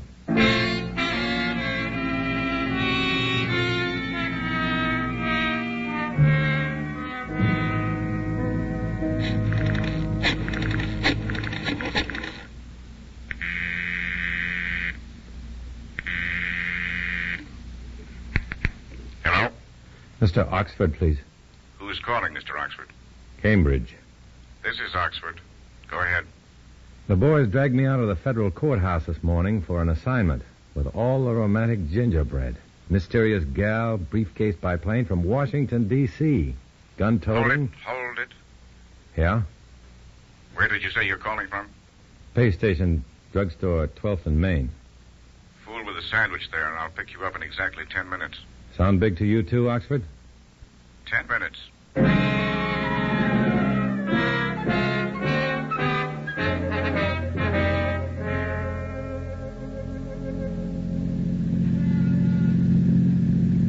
The FBI has been waiting for this chance for a long time, Matt. This looks like it. It felt important the second that gal tagged me. Vital information leaks have been occurring in Washington a lot too frequently. We've wanted to know how the commies do it. This looks like a look-in on one of their methods. This could be my big moment. It's peculiar. Why do they want you to report to this Mr. Penrose Friday night, even if you don't have the briefcase with you? For discipline, I suppose. That's what worries me. Matt, we want you to deliver that briefcase. Believe me, I want to deliver it, too. If only as a personal health measure. Keep in touch all the way, Matt. Stay with me, boy, huh? We will. We'll be with you at the train. Sort of.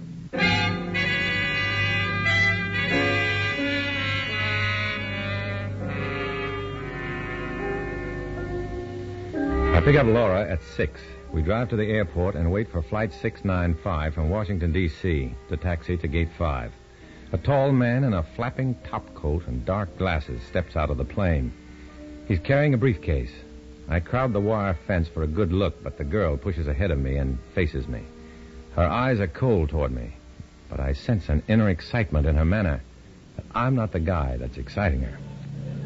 Please go inside and wait for me. Why can't I meet the gentleman from across the Potomac? Do as I say, please. You're pretty set on my not seeing your boy up close. And you're set on seeing him close. Why? Just being a good party member is all. More like one of those contemptible FBI plants who are going to testify at the trial. How does that figure? That's a rough remark, Laura. Then please don't intrude until you're needed. Now go. Yes, Sergeant.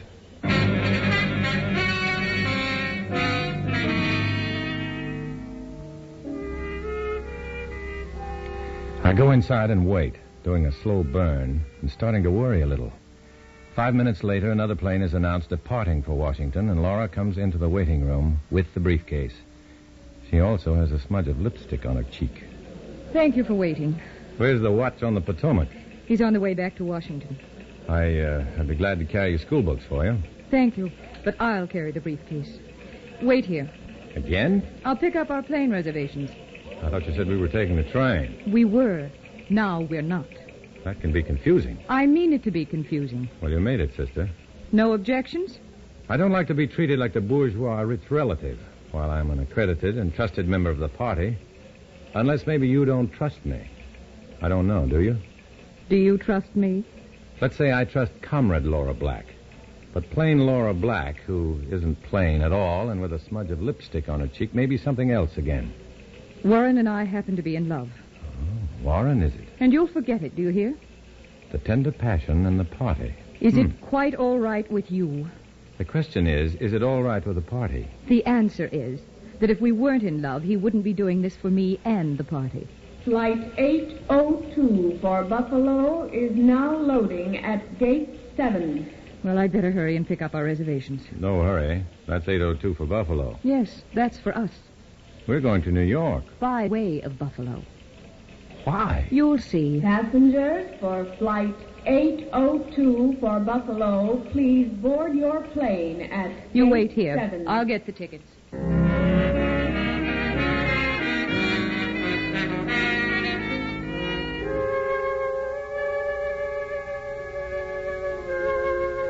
I look around for a telephone booth. I've got to let the FBI know that I'm flying to Buffalo tonight instead of training out to New York. All the phone booths are filled and people are waiting except at one where a soldier is talking and smiling in pantomime behind the glass door. Come on, soldier. I'm next. Ring off. Hang up. Because if that briefcase that Laura Black carries under her arm gets to Moscow, it may wipe that smile off your face for good and for a lot of other guys like you. He keeps on talking. There's the telegraph counter. I go to the counter and scrawl a message and hand it to the clerk, just as Laura Black's hand reaches past me and takes the yellow blank out of my hand. May I, Matt? You may not. Oh, private? And personal, and you're getting pretty personal with my privacy. There's no such things in our lives, is there? Go ahead, read it. Mrs. Svetic. My mother. Who is Mr. Oxford? A prospect of mine. What kind of prospect? Insurance. I sell insurance as a front as well as a livelihood. I've got to live while I'm serving the party. You tell your mother to phone this Mr. Oxford at Crest 2211 and tell him you're flying to Buffalo tonight. Right. Why? Mother expected Mr. Oxford and me for dinner tonight before I took the train. I want him to know my plans have changed and we can't dine together tonight. Crest 2211. That's right. Why not telephone him? The booths are full. No, they aren't. They were a minute ago. Better still, let me telephone him. What for? Well, you'll think I'm your secretary. It does make an impression. Oh, no, not with smaller investors. They feel somehow it runs up the cost to them. Oh, I'll know how to talk to Mr. Oxford. You wait here. No, Laura, no. Wait there. Oh, no. I'll wait if it kills me. And if Laura makes that call and they tell her there's no such person there, I'll wait. I've got to. I've got nothing to lose but everything.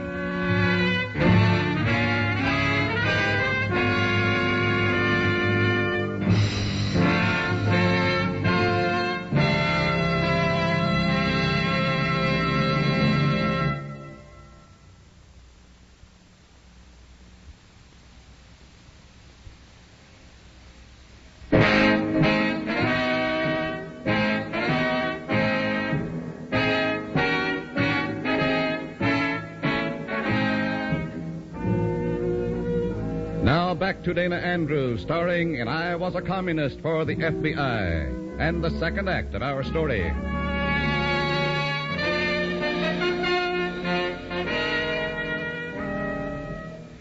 Laura Black goes to the telephone booth and stops there, fumbling for a coin. I shove the telegraph blank at the clerk again and hand her $2 and start after Laura. If she phones Crest 2211, the unlisted FBI number, there won't be a Mr. Oxford there, not for her. If Laura Black calls and doesn't get Oxford, she'll be more suspicious than ever. I'll be in trouble then. I reach her side just as she finds a coin in her purse. I thought I told you to wait for me. Well, I saw you needed some change. I have it now, thank you. Excuse me. Well, Laura, This is the last call for Wait. passengers for Flight 802 to Buffalo, now ready to depart. Oh, dear. Oh, never mind. It's all right. Oxford will understand. Well, we'd better hurry. We mustn't miss connections with our man in Buffalo. Come on.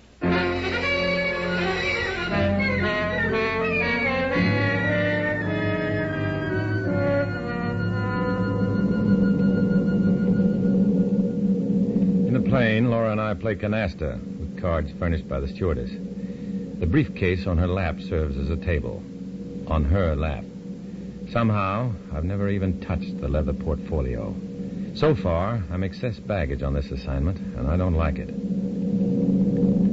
We play indifferently at first, idly. Then, as the coveted stack of cards on the briefcase grows larger, the play grows tense and watchful. Strangely, some enormous stakes seem in the balance. Our playing is careful and charged.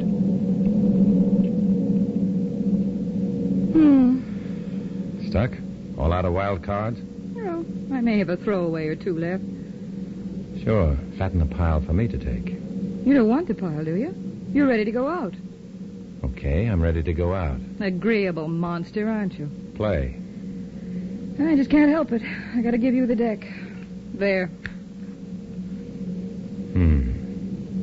I don't know.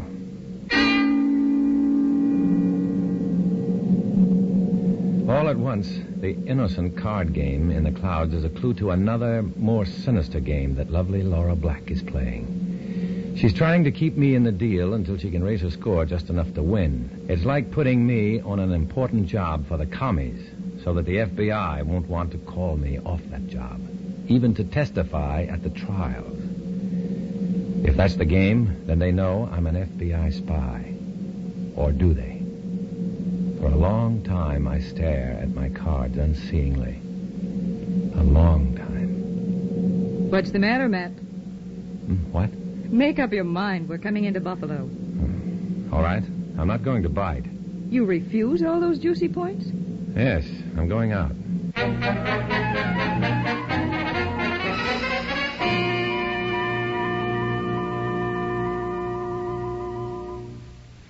Operator. Oh, operator, I was connected with my party long distance. There's no time to... Hello? Oxford? We were cut off. You say you were calling from Buffalo Airport? Yes, and I want to know if you heard from my mother. I wired her to call you. She called. I recognized her voice and got your message. I wanted to be covered here in Buffalo. Don't worry. Where's the girl? Getting plane reservations for New York now. Go ahead, then. Look, does this make sense, or am I getting in an uproar? I just got a brainwave that the Reds know I'm FBI and are letting me string along here so they won't call me to testify. Or am I screwy? No, you're not. It makes sense, Matt. What do I do? Play the game out to the finish, that's all. Stay with me, fellas. Stay with me, huh? On that, you can depend. I've got to ring off. Here comes the gal. So long. So long.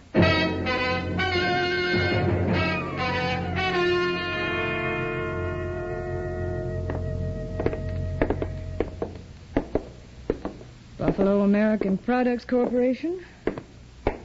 Baxter and Baxter Law Offices. Fantis and Arbogast. Stop here.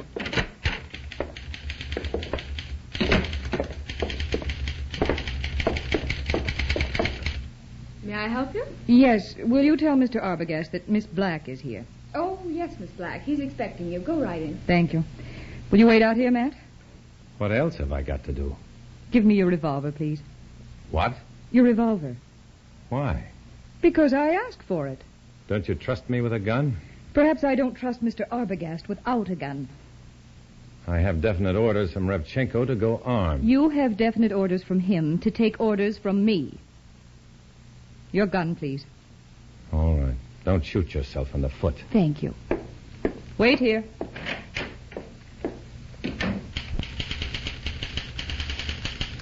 I sit in the small waiting room of Fantis and Arbogast Advertising, waiting.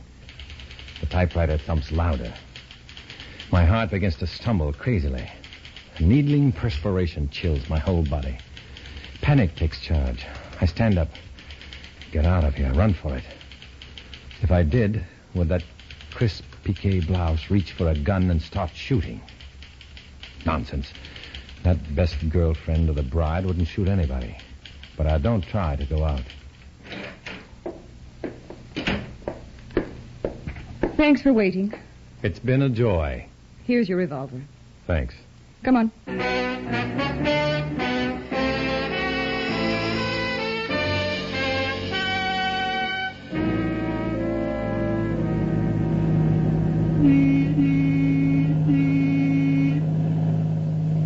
I thought you were making plane reservations to New York. How come the bus? The object is to deceive. Deceive who? The FBI.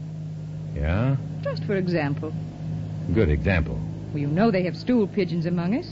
Yes? Then why do you ask such stupid questions? I happen to be stupid. I wonder. I'm especially stupid about that gun in the waiting room. We won't discuss it. All right. You do all the talking. I want to go to sleep now. I'll take care of that briefcase for you if you I'll like. take care of it, thank you. Good night, Mr. Svetic.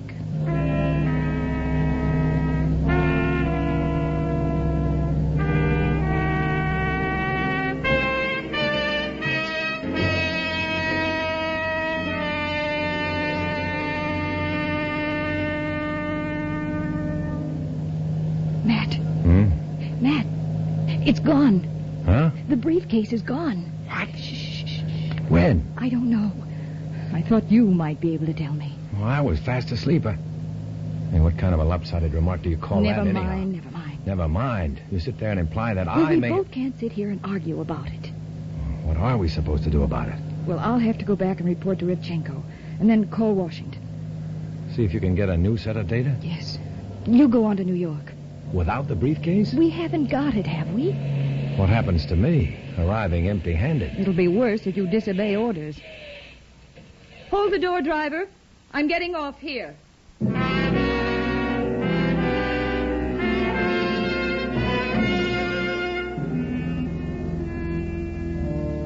Laura is gone. The briefcase is gone. And we're underway again. In the gloom of the bus, I check the chambers of my gun. The gun is still loaded. That's something. And another thing is that I'm still safe. It's still dark when we roll into New York. I go to the hotel. There's a note waiting for me. Meet me, Pier 11, East River, urgent. No signature. I go outside. My throat is dry and my palms are moist. Meet whom? Why, on a dark, lonely waterfront. Taxi! The bulldog edition of a paper on the driver's seat. The headline says, FBI plant takes stand against accused Reds today. Now, if the Reds suspect me, they can knock me off. And no bearing on the case whatever. Here goes.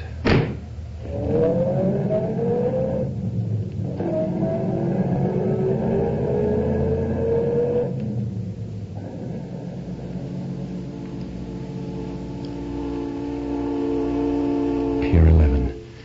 The darkest hour before dawn. Waiting behind a stack of packing cases. Waiting. Steps. I slip my revolver from my shoulder holster, slip the safety catch, and wait. A beam of light spears my eyes and I go blind. Blind and wild, and my finger tugs at the trigger. Nothing happens. The gun won't fire. Hold it, Svetic. Who is it? One of the cartridges might be good. Oh, Oxford. Yeah. I'll take the gun now. You left that note in my box. Sure. I didn't know if you or your comrade contact would check in first. In fact, I couldn't be sure it was you until just now. You can get killed that way. Not with your gun. It's full of blanks. Blanks? Well, that's why Laura took my gun away. Now I'll take it, Matt. They do suspect me, then. If they did, they wouldn't have loaded your gun with blanks. I don't get it. I give up. Our agents checked all landings at Buffalo until they latched onto you and Comrade Laura. They tailed you to Fantis and Arbogast. Advertising. Go on. After you left, we picked up Arbogast on a long-standing illegal immigration rap. They can't possibly connect his arrest with you. And while we were there, we found out that Fantis and Arbogast advertising is a cover for a microfilming laboratory up there. That tiny film thing? Tiny enough to roll up and fit into a cartridge, emptied of powder, and the lead replaced. Yeah. Are you telling me they microfilmed the stuff on that briefcase and put it into the cartridges of my gun? Well, here they are. And they didn't go off, did they? I'm in trouble. Comrade Laura never lost the briefcase on that bus. Our agents were on board watching. She slipped it to a Confederate while you slept. We let them. We'll get them in Washington when they try to put the data back in the files. Yeah, and I'm in trouble. I've got to go back to the hotel and give Mr. Penrose, whoever he is, my gun with those microfilm bullets in it. Right. You got it. Here's your gun back. Well, what about the bullets? It's got bullets with doctored microfilm in them. I've reloaded your gun with FBI prepared ammunition. It'll make the Kremlin very, very happy with you, Matt. And it won't do them any good at all. Feel better? Clever, you bourgeois bloodhounds. Oh, we got to be, or we'd all be in the doghouse. Get going, Matt. You don't want to keep the Kremlin waiting.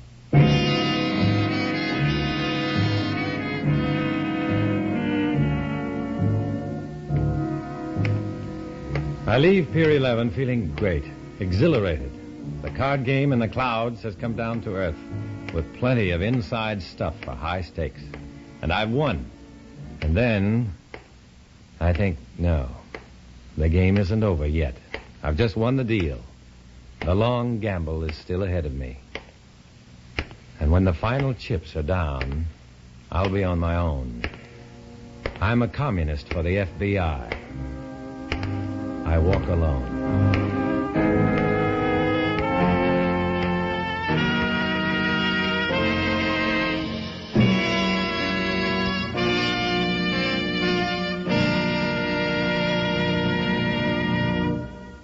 Our star, Dana Andrews, will return in a moment.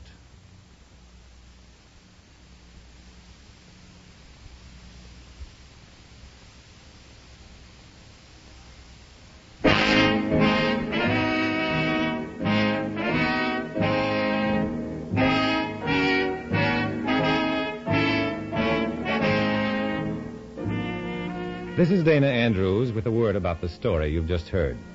In this story, as in all others, names, dates, and places are fictitious to protect innocent persons.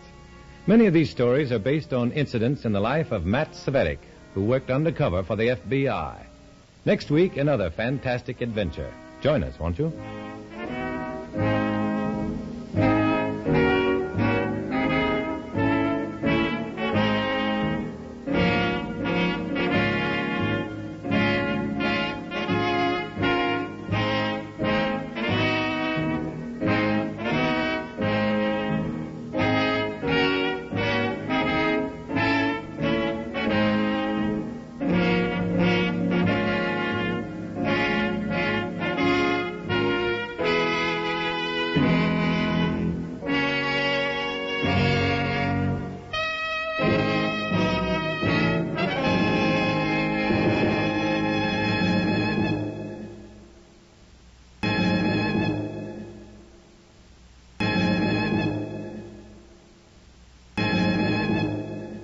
I was a communist for the FBI.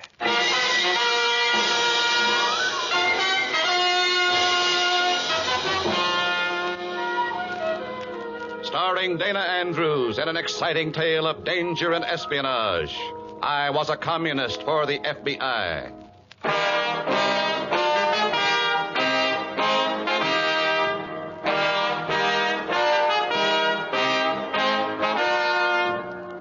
From the actual records and authentic experiences of Matt Cvetic come many of the incidents in this unusual story.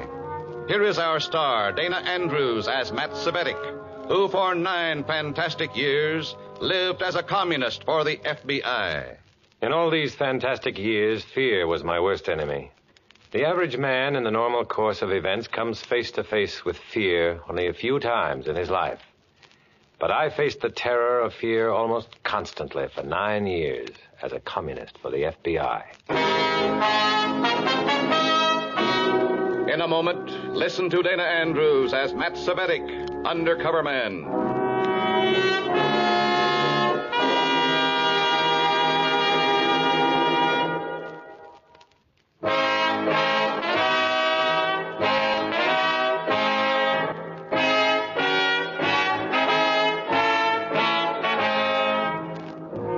Here is Dana Andrews as Matt Cvetic, undercover man. This story from the confidential file is marked The American Kremlin.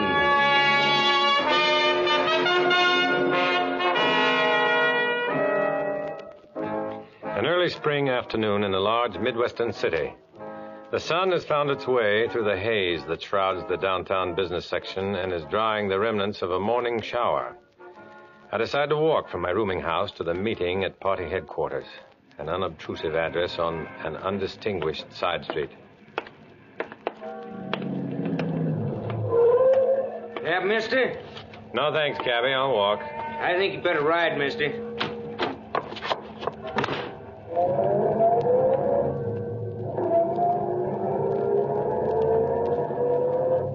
Pin 4-7. 7 is a lucky number.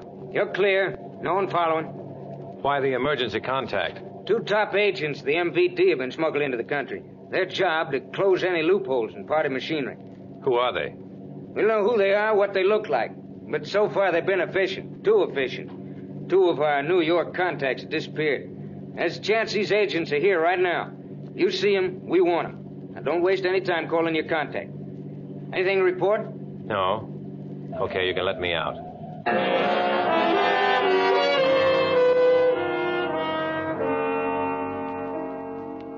Two top agents of the MVD here to check on their own party members. They're never sure of themselves or the people who work for them and with them. For how can you really trust a man who's a traitor to his own country?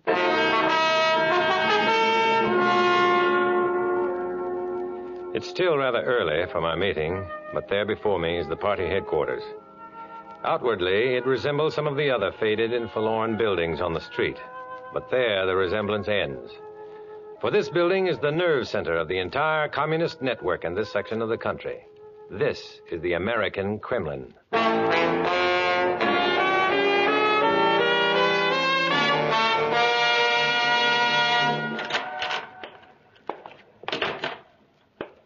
Comrade Barstow? Comrade Barstow! The door to Barstow's office is open. I walk in. Barstow? Not here. Beyond this office, the printing presses. I start to call Barstow's name. But the words choke at my throat. There, above me, dangling like a limp cord of an overhead light, hanging and swaying from a pipe which runs across the ceiling, the body of Comrade Barstow. I look around for the box or platform which he used to raise himself off the ground. But there is none. The floor beneath his swaying feet is clear. This isn't suicide. This is murder.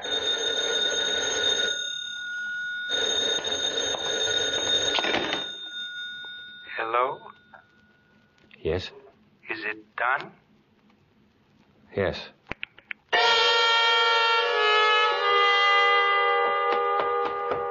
I stagger wildly out of the building, gasping for air. Sure, I'm scared. I didn't recognize that voice on the other end of the phone. Let's hope I wasn't recognized either. Why did I answer it? Call it an automatic reaction. A phone rings, you answer it. Just like you see a body swinging from a pipe and you know it's murder. Except in this case, there's a frame attached to it, and I could be the picture inside. I can't understand why the building is empty. The presses should be rolling a symphony of inky lies, and some of my beloved comrades should be at the door. Of course. This is Sunday, and even a communist sometimes takes advantage of a decadent bourgeois custom, like not working. I walk around the block, and then I spot Comrade Cover, the local party leader, entering the building I just left, the American Kremlin.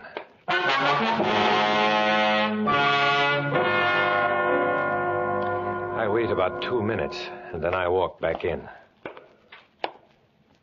Who's there? Oh, it's me, Comrade Svedik. Quickly, lock the door and come back here.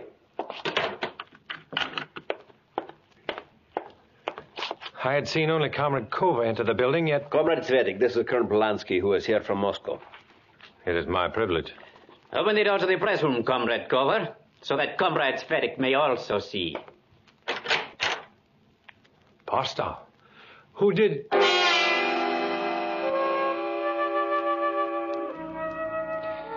Either my eyes are playing tricks on me, or else I didn't get a good look the first time. For there, under the swaying feet of Comrade Barstow, is a box. Yes, Comrade Svedik. Barstow realized that any weakness in our party structure is dangerous to the entire cause. You may close the door, Comrade Kova. Comrade Svedik, Colonel Polanski has asked me to recommend a man to take Barstow's place. I have recommended you. I'm here to serve. When the revolution comes, our strength will lie in the instrument of the workers, the trade unions. Your first assignment, Comrade Svedik, is the shipbuilders' union in the Brooklyn Navy Yard. There's a train which leaves in exactly 40 minutes. You will be on it. Your contact is the waitress in the King Street diner. Her name, Millicent Johnson. Comrade Cover here will give you specific instructions. About Barstow. You have seen nothing? You know nothing. Wait for me, Comrade Svetlik. I will accompany you to the station. Oh, don't bother, Comrade Cover. No bother, Comrade Svetlik. Who knows when I may see you next?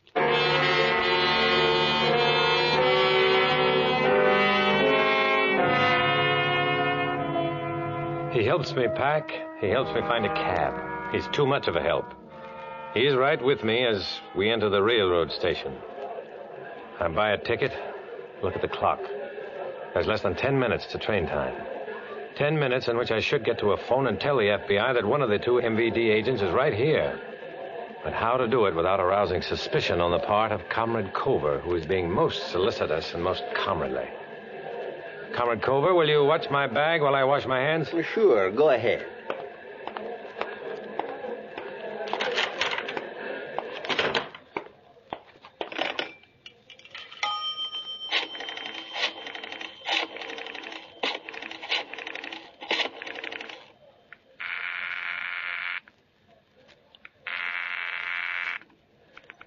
Hello?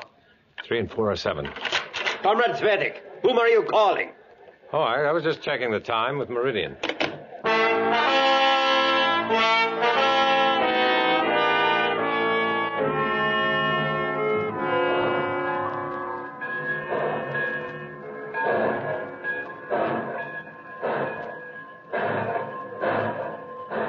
The last thing I see as the train picks up momentum and speeds out of the station is Comrade Cover standing on the platform and smiling goodbye. I've been cornered, boxed and shipped. 8 hours before the train arrives in New York. 8 hours before I can get to a phone, contact the FBI, and tell them the MVD agents have arrived. 8 hours in which Colonel Polanski and the hatchet woman on the phone could be in Dallas, Chicago, Los Angeles. You pick the spot.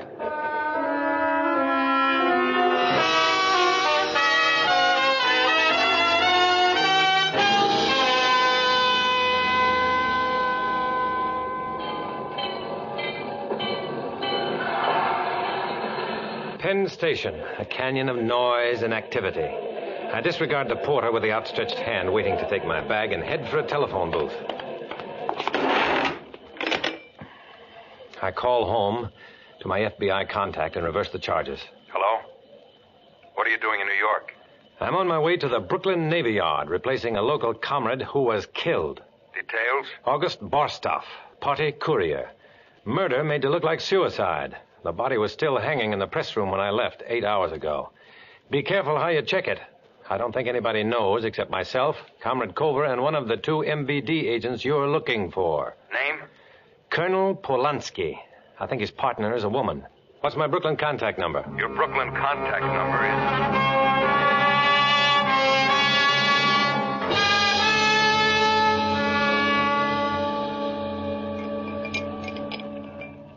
What'll it be, mister? Hello, Millicent. Hello yourself. Brooklyn isn't near Pittsburgh. Pittsburgh isn't near Brooklyn. We've been expecting you. The meeting starts in 30 minutes. I finish here in 10. I'll get you a cup of coffee while you're waiting for me. What about a place to sleep? We have a room for you. Hey, Millie, hop on some cybers.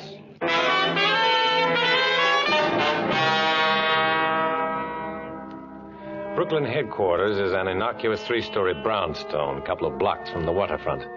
A converted rooming house which boards all the local agents. I'll be under constant surveillance here. Is this by design or accident? Ah, Comrade Millicent. Come in. And this is... Comrade Svetlik from out of town. How do you do? How do you do? Where is Comrade Aachen? She's due here any minute. She, Comrade Smith? Yes, Comrade Hedvig Aachen, one of our most brilliant party members. Direct from the Stalin Institute. Are you discussing me? Ah, Comrade Aachen, this is Comrade Svetlik. Where is Barstow? I'm taking his place. Comrade Smith, how did he get here? Comrade Millicent brought him. How do we know he's not an FBI spy? He identified himself correctly. So, but how do we know? Well, this is childish. You can check me whenever you please. I'm here to carry out a mission. Which is? The Shipbuilders Union. I'm satisfied. Comrade Millicent, you have contacted one of the union men? Yes, Hans Martin. He's been a party member for 2 years, and he's anxious to do what he can. Comrade Svetic, this is an important union.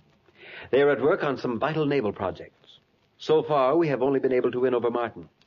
But one man in there is not enough. He will help you join the union. When do I meet Comrade Martin? He comes into the diner every day before his shift, around 3:15. You be at the diner tomorrow, and I'll introduce you.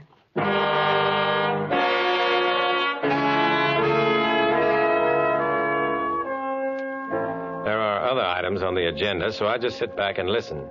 I listen and look and catalog their faces. What is the connection between Hedvig Aachen and Comrade Barstow? Was she the voice on the phone? There being no further business to discuss, the meeting is adjourned. Comrade Svetic, may I speak with you alone? What about? Alone. Come into the hall.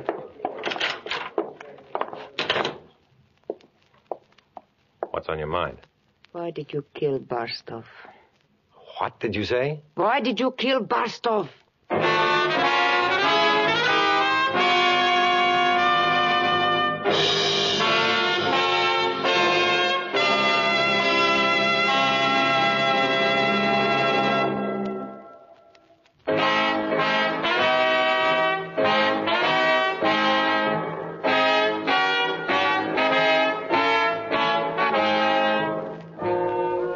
Back to Dana Andrews, starring as Matt Cvetic in I Was a Communist for the FBI, and the second act of our story.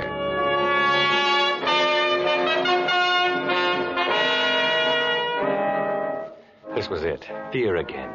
Fear projected by the cold, deadly, accusing voice of Comrade Hedvig Aachen. Why did you kill Barstow?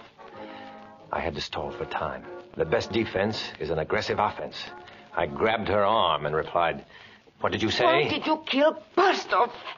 Let go of my arm. You're hurting me. Come on. Let go. Let go. What is the meaning of this? Come on, Comrade Aachen. Repeat what you just asked me. You fool. I said repeat what you asked me. I will hear it from you, Comrade Svetic. She asked me why I killed Barstow. Comrade Aachen, you place yourself in a very bad position with such a question. How many times have you seen Comrade Barstow? And under what circumstances? Was there a romantic attachment Comrade between you? Smith, you exceed yourself. Comrade Smith, perhaps Comrade Aachen's suspicions might be alleviated by a long-distance phone call. And you might ask Comrade Cover why Colonel Polanski recommended me. Colonel Polanski? Comrade Smith, I wish to withdraw my charge against Comrade Svetic. Good night.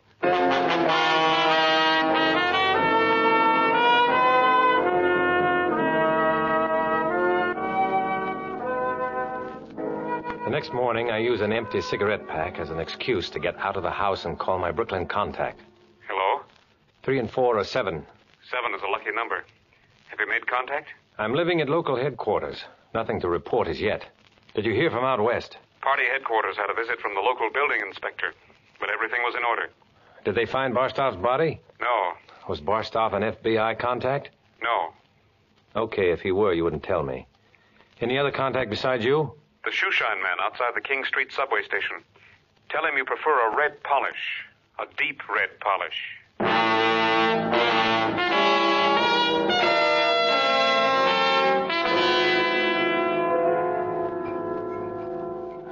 3 o'clock, and I'm sitting at a table in the corner of the diner.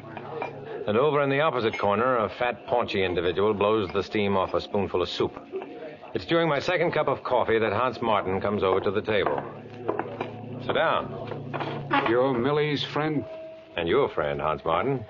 First, we got to get you into the union. There's a meeting of our shift tonight at 11:30. The business agent for the union will be there. You meet me at 11:30, and I'll introduce you as my cousin. Where is the meeting? In the warehouse off Pier 9. And don't worry, nobody will stop you. Just walk past Pier 10 and across the cutover, which you can't miss. Meet me at the entrance to the warehouse.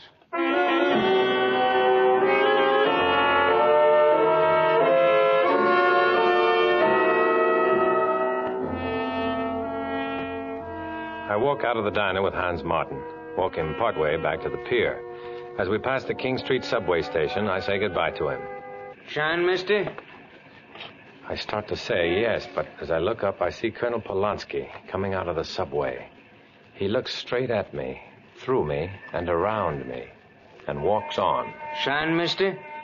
Well, yeah. I prefer a red polish, a deep red polish. Huh. Oh, well. My cab driver from home. How come? I had a feeling out there that you might be heading into something. I can't get over the feeling. I'm being watched.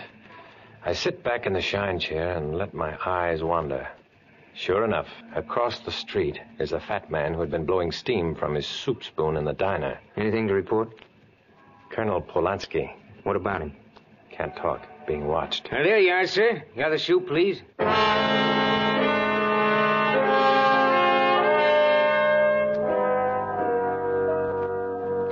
As I walk away from the shoeshine stand, I notice that the fat man has disappeared from the doorway. Rather than walk the 4 blocks back to the party headquarters, I take the trolley. Was the fat man really watching me? Did I do anything to give myself away? Oh, nuts. I'm falling for the old commie trick that the guilty man will always worry. The innocent man will only be confused. As I start up the stairs to the 3-story brownstone, I turn around and freeze. There, across the street, is the fat man. I shut the door behind me and run up the stairs into the meeting room. Ah, Comrade Svetik. Colonel Polanski.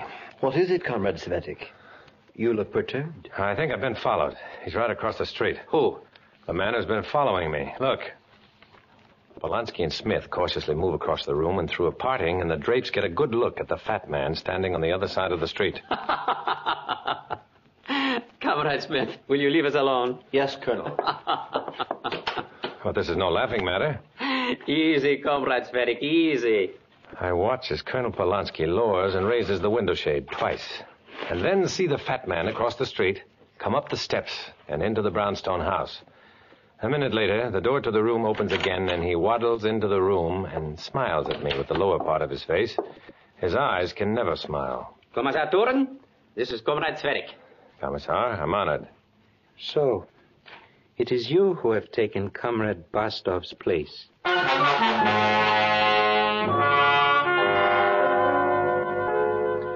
This is the other member of the 2-man team from the MVD. This is the voice on the telephone. I watched you handle your contact in the diner, and I'm very pleased to know that we have such workers in the party. Good. Comrade Svetik, what have you arranged? I'm to meet Hans Martin on the pier tonight at 11:30. He's introducing me as his cousin to the business agent of the union. I should have no trouble. My dear comrade, but the test of a good agent is to always be prepared for trouble. Colonel Polanski will accompany you. In the meantime, I suggest you get some sleep. You look tired.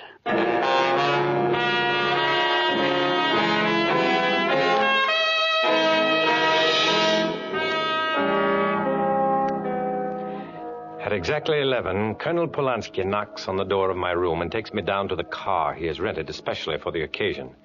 He opens the back door for me, and there is Commissar Turin. Oh, come in quickly, Comrade Svetik. The night air is a bit cold.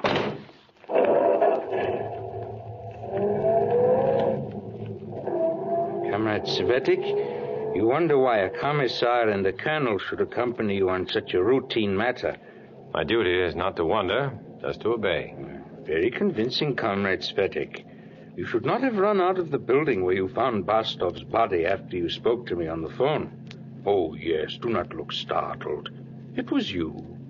And you should not have entered the building a second time and acted as if it were the first time you had seen the body of Comrade Bastov. And finally, you should not have called the FBI. This is some sort of joke. I don't get it. Oh, come now, Comrade Svetik. Spy, traitor, fascist tool of the FBI. Let us put an end to pretenses.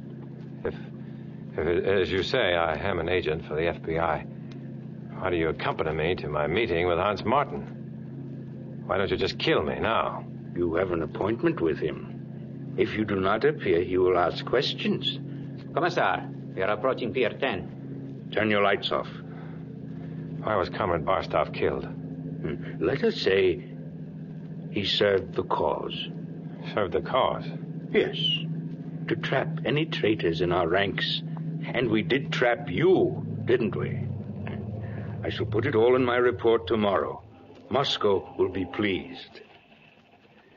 Bear in mind that Colonel Polanski and I are both armed. Now we shall get out and keep our date with Hans Martin.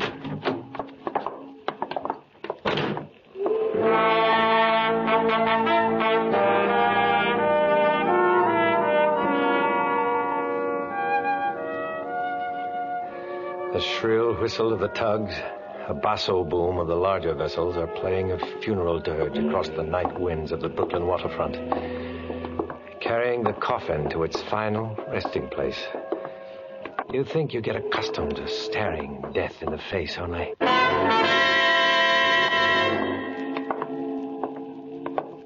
Where's that light coming from? Drop your guns! An FBI trap. This is my cue. I make a dive for shelter behind some piling. I miss my target. Find myself choking. The water drags me down, choking, gasping, fighting my way up. I break for air, and I hear the barking of guns punctuating the stillness of the night. There's an eerie quiet, and then... Medic! Medic, are you all right? Just a little wet, that's all. Here, grab this rope and I'll pull you out. Thanks.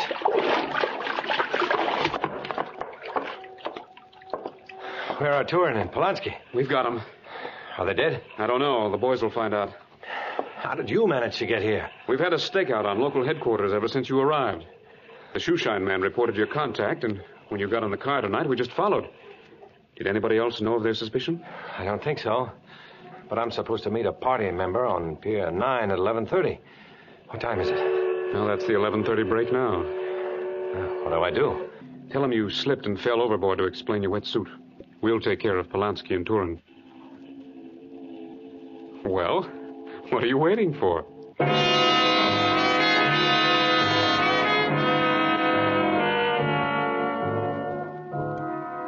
As I make my way to Pier 9, the calm of the waterfront is as before. As if those gunshots had never been. As if Polanski and Turin had never been. But there will always be more Polanskis and more Turins. For this fight I'm in is a lonely fight. An undercover man who must forsake his friends and family for the false friendship of the comrades in the party. I must continue this fight alone. As I walk alone.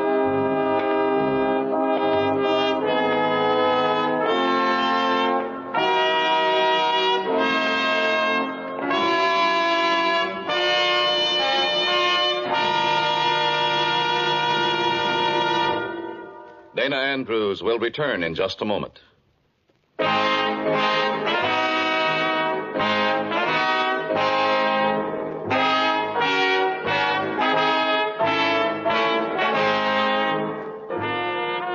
This is Dana Andrews with the word about the story you've just heard.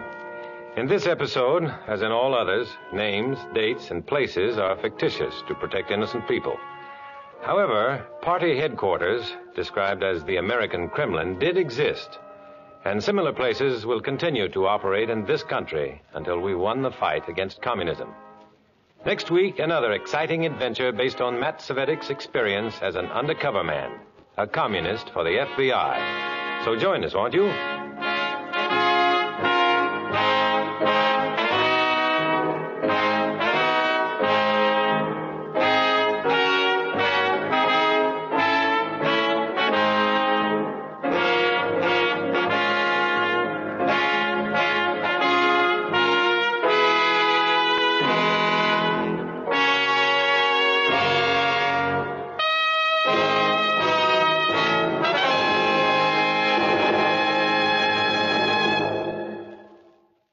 I was a communist for the FBI.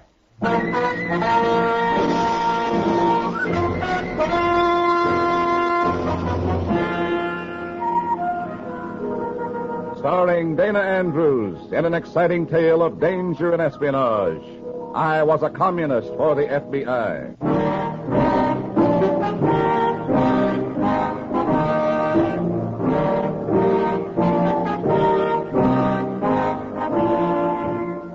From the actual records and authentic experiences of Matt Cvetic come many of the incidents in this unusual story. Here is our star, Dana Andrews, as Matt Cvetic, who for 9 fantastic years lived as a communist for the FBI. Your friends avoid you. Your enemies smirk and say they always knew Matt Cvetic was a wrong number. Your mother accepts you as you are, with a reproach in her eyes, breaking your soul. Your dad gives you $10 to change your name so you won't disgrace the name of Cvetic. 9 years of it, and you're talking to yourself like I'm doing now. In a moment, listen to Dana Andrews as Matt Cvetic, undercover man.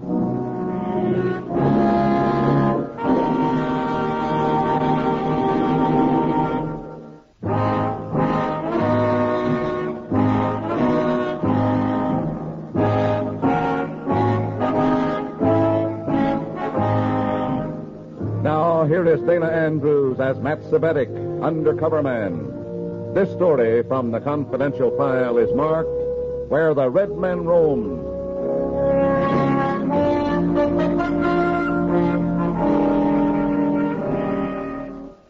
It's a brilliant morning with 21-carat sunshine and the air diamond bright, but I'm seething. All morning I've been pushing doorbells, getting housewives to sign commie-inspired peace petitions. Yesterday, I picketed an aircraft factory. The day before that, I dated a secretary to a War Department official. Object, sedition. And the day before that, I solicited ads for the Workers' Daily, and the day before that, never mind. All I know is that I'm suddenly sick of it all. Work, the party, discipline, the revolution. Until you drop in your tracks, Cvetic. Until you wind up in the booby hatch, boob. Finally, I'm off duty, and I go to a phone booth to check out with Comrade Selinsky, the former MBD agent. Now my cell chief and my chief beef in the local Red setup. Yes? Comrade Cvetic reporting and going off duty, Comrade Selinsky. Come down to headquarters at once. But I'm supposed to be off for once. I want to talk to you. Well, talk to me now. At headquarters, Comrade Cvetic. Look, I've had one lousy, tough week, and I have a right At headquarters, Comrade. Well, I haven't eaten. I'll get down when I can. Now. When I've had some lunch. And not before. And maybe not even then.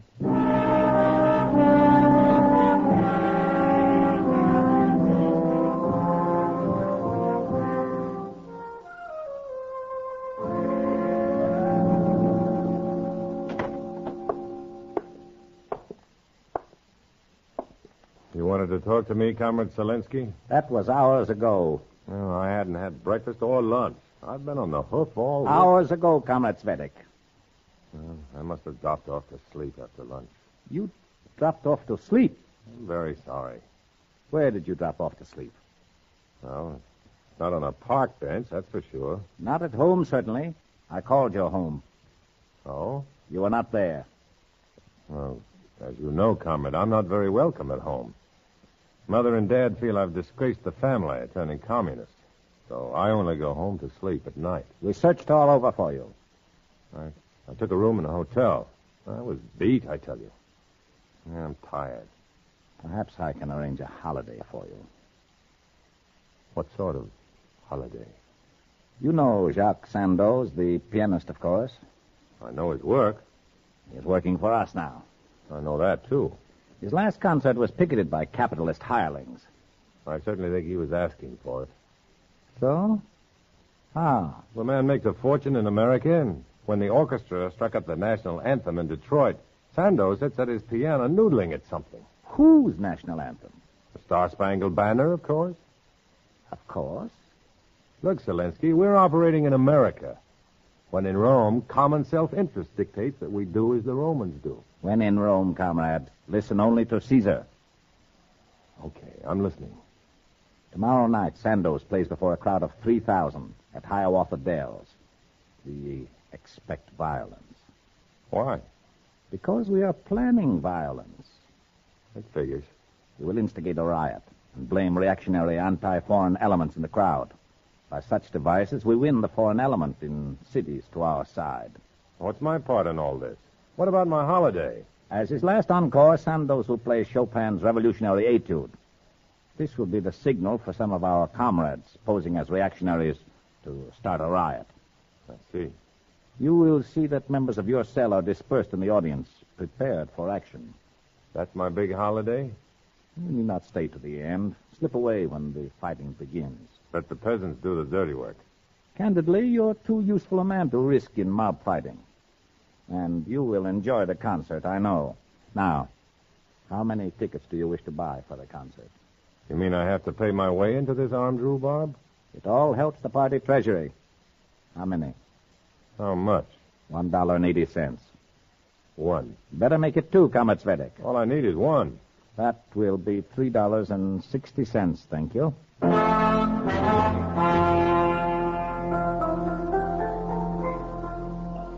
I'm burning.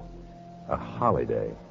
The day and the evening off, and all I have to do is lead the fighting blood in my cell into battle at Hiawatha Dells. I wonder if the folks at home might have spilled something to Selinsky to make him honor me with this crummy assignment on my one day off in months. I find a pay station and dial home.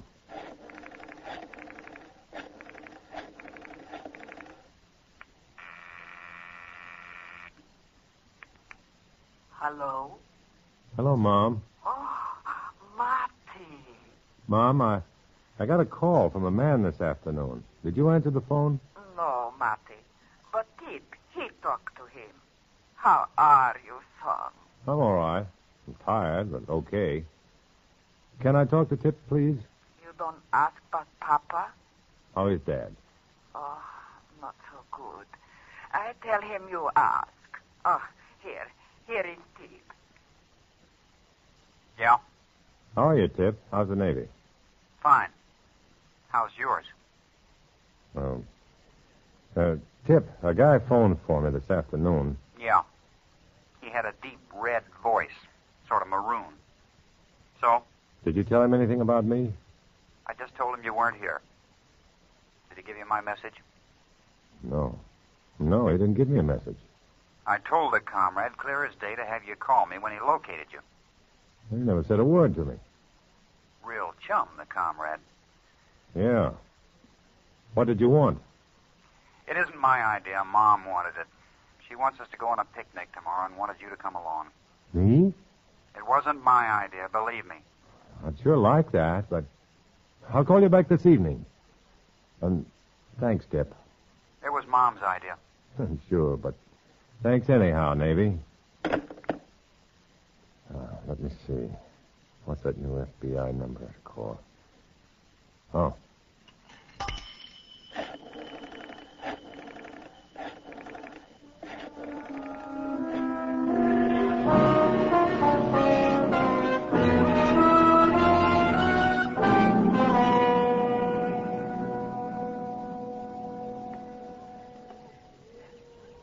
Are you serious, Matt? You dragged me away from adult FBI business to bench sit with you in the park and talk about picnics? I'm going back to the office. Now, wait a minute. Wait a minute, will you? Anyhow, I thought your family was cold on you. Well, that's just it. They think I'm a Red and I've lost them. And then all at once they ask me to go on a picnic with them. And, Chief, I've got to. Yeah, but you've got to go to the Sandoz concert, too. Go to the Sandoz concert, picket, get signatures, report to the FBI, get recruits for the party, scrape and bar Selinsky. Selinsky. Work myself ragged for him, and he can't give me a simple message. It might mean an awful lot to me. The picnic, you mean? The picnic, I mean. Look, I want to know. Can I go to that picnic with Mom and Tip? It sounds like, can I have a nickel for the movies years ago when I was a kid? I can't help it. Look, could you persuade your folks to hold the picnic near Hiawatha Dells? Say, that may be something. Then you'd be close enough to slip away to the concert and do your job for the commies, too. Sure. Fixed? Yeah, they'll go for that. They'll buy that, I know. Because Mom wants me along so much. Isn't it wonderful?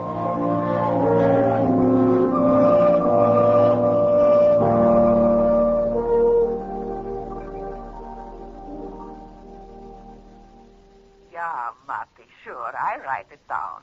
Hiawatha Dells. It's a beautiful place. Used to be an Onondaga Indian village. You'll like it. I write it down. I'll be at the house at noon, okay? Yeah. I pack good things that? No cares, no worries. Just us, the Svetiks, huh? Oh, yeah, son.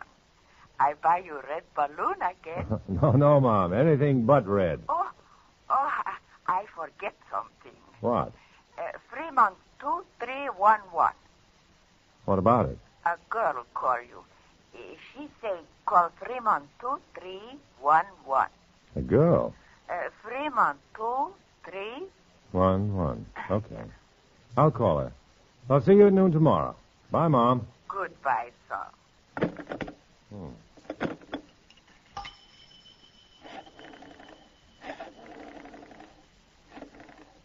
Three, one.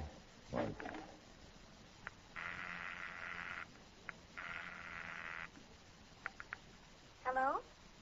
Is this Fremont 2311? Oh, Mr. Svetic? I was told to call this number. Oh, yes. That was me. Right. Anyway, Tanya. I'm Tanya. Do I know it, Tanya? I was wondering if you could stop by tomorrow and pick me up. I'll be all ready. Pick you up? What for? Take me on a picnic with you. Picnic. Hey, listen, who are you? I'm Tanya Joseph. You're taking me to the picnic tomorrow. I don't know why I should, and I don't think I will. Why should I? Hello? I thought that in the party you don't ask questions, Mr. Svetic. I'll pick you up a little before noon. 412 Forest Drive. See you then. See you then. I might have known it. Zelinsky, a former MVD man, knowing all the infernal tricks of the Russian secret police. Watching me always now. Policing me with a girl named Tanya. They were all over. The watchers. Finding out. Knowing. Reporting. Punishing. There's no escape. No escape ever.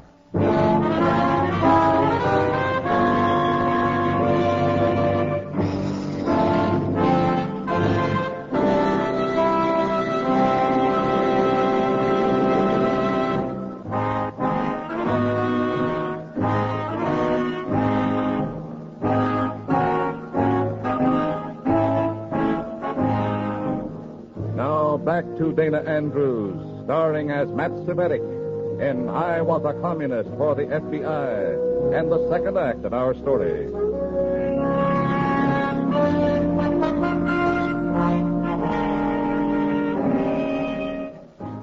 The apartment where Tanya Joseph lives is one of the better apartments in one of the better neighborhoods. I wonder if Miss Tanya Joseph figures on comparable diggings comes the revolution. Then Miss T. Joseph opens the door, and I receive a non-proletarian jolt. Miss Joseph, she's a looker. Oh, right on time. Do come in. Said the spider to the fly. Pardon? Nothing. Practicing my mumbling is all. Most spiders are harmless, even useful. Then you did hear. Aren't they? Some of them are black widows. But it takes all kinds, doesn't it? I hate black, and I'm going to marry a man younger than I am, so I won't be a widow. Shall I wear a coat? It's going to be chilly, but a coat won't help any. Maybe you'll help break the ice with your family. Is that what you mean, your family? I'm part of the chill. You'll tell me more about your folks in the drive over, won't you? I'll tell you all about them right now. They don't like communists. Not even you? Especially not even me. Do I have to be a communist? Ask yourself that, not me. I mean to them. Can't I just be a girl you know? That might keep things on a pleasanter basis at that. Okay, you're a girl I know. Not partial to black. Or red. Good. Let's go.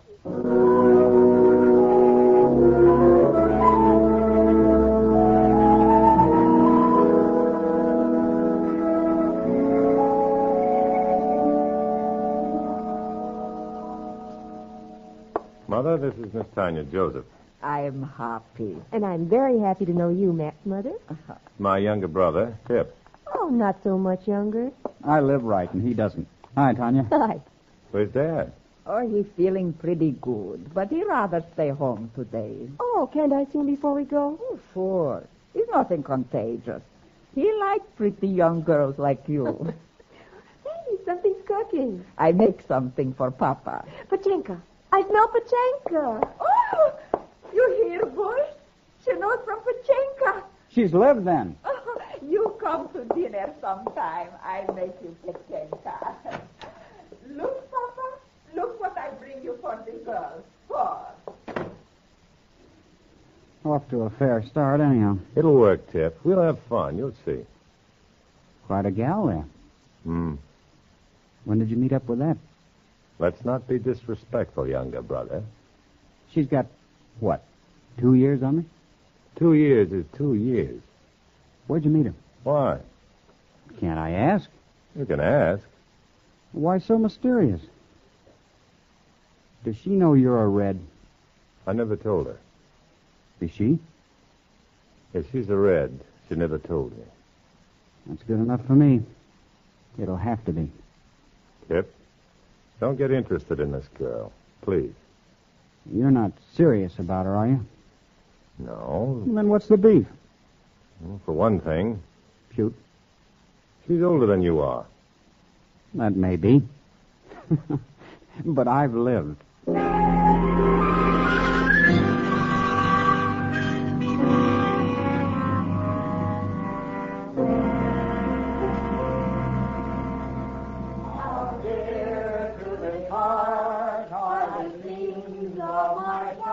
It was nice, the picnic. This was home and love and family. This was America and the sweet remembrance of things past. And I knew that I loved it and Mom and Tip and Dad as much as I hated being a communist, even for the FBI. I had enough. I wanted out.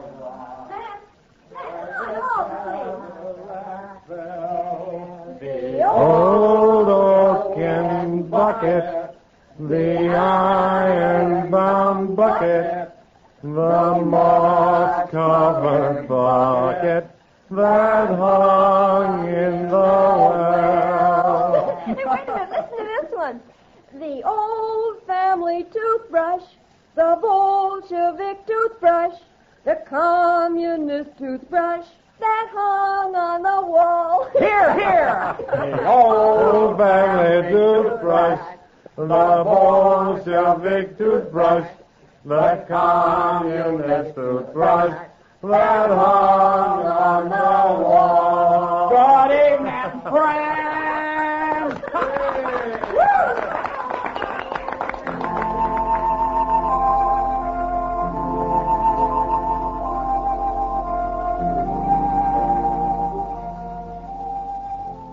It was fun. I loved it. Mom and Tip probably thought I was being a good sport about it, not to upset Tanya, who wasn't supposed to know I was a Red. But I knew something and knew it surely. I didn't want to be a communist anymore for the FBI or anyone else. I wanted out. Twilight. I sat alone on the river bluff, thinking, planning escape. How? Matt, What? Oh, I've been searching for you. I've been here. Oh, it's a lovely evening. It's been a wonderful day. Mm-hmm. Wonderful. But it's the life our philosophy sneers at. It's bourgeois and hokey. And you love it. I never realized how much I missed it. Only you mustn't think or talk that way. That's why they sent you, isn't it? To see that I didn't fall for the old hokum bucket. Peace and simplicity and sentiment. To police me. Yes. I know the technique. I'm lucky. Other backsliders are invited to Moscow to get a refresher course on communism, and they never come back. I'm lucky. I shouldn't say this. I'm sorry for you. I shouldn't say this to you. But I'm not going to the Hiawatha Bowl tonight. They might miss you at the concert. They might not in that crowd. Unless somebody warns them I'll be playing hooky. Somebody. Tanya! Tanya! Oh, here, Tip, with Matt. And Tip isn't red bait, I warn you. Hi, Matt. Tanya, would you help Mom pack up the stuff, or she'll never be ready in time for the concert? What concert? Oh, I forgot to tell you. Jacques Sandoz is playing at the bowl, and Tip said he'd take me. All of you. You're all my guests tonight. Fine. Well, I'll help your mother with the picnic baskets now. Tip, there might be trouble at that concert tonight. Well, Tanya wanted to hear Sandoz. They're getting too interested in that girl. Except she isn't that girl. It's been a good day, Tip. A nice day for all of us. It may never be this way again. I don't want to spoil... Brace yourself, Tip. I've got news for you. Tanya Joseph is a communist. Like you said, Matt, it's been a great day. Like old times. We don't want to spoil it. No. When a commie wants to smear anybody, you call him a commie. Or her. Let's not spoil it, Tip. Then let's all finish the day right and finish it together, huh? I'll go to the concert with you, Tip. Okay. The girl wins. Getting late. Yeah. Later than you think.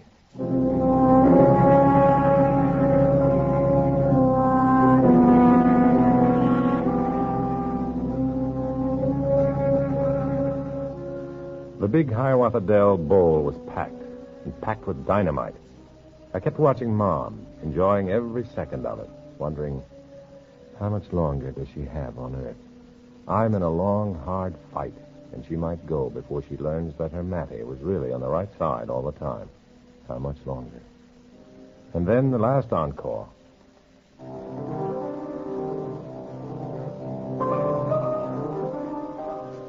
watched Tip and Tanya.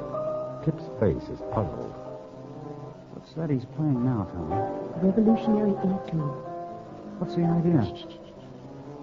This Sandoz bum is the guy who stayed set when the national anthem was being played once. Take it easy, Tip. Don't tell me he's playing that revolutionary etude just by accident. It's a classic, Tim. Plenty of other classics. Why just that? He's a jumping red and everybody knows it. All right. It isn't all right. I like my propaganda music above board, like so. Sit down. Bolshevik toothbrush, the communist toothbrush, the old family toothbrush that hung on the wall. First we used toothpaste, and then we used powder, and then we used bar soap, but now we use lye. No, but you're getting red.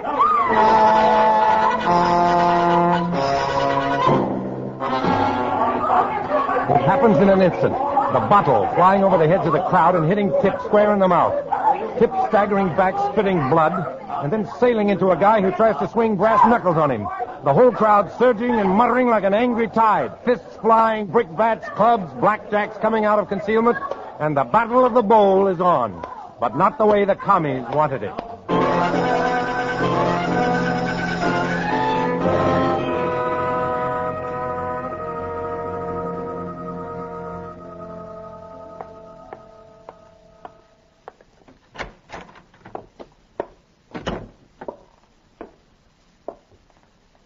Reporting.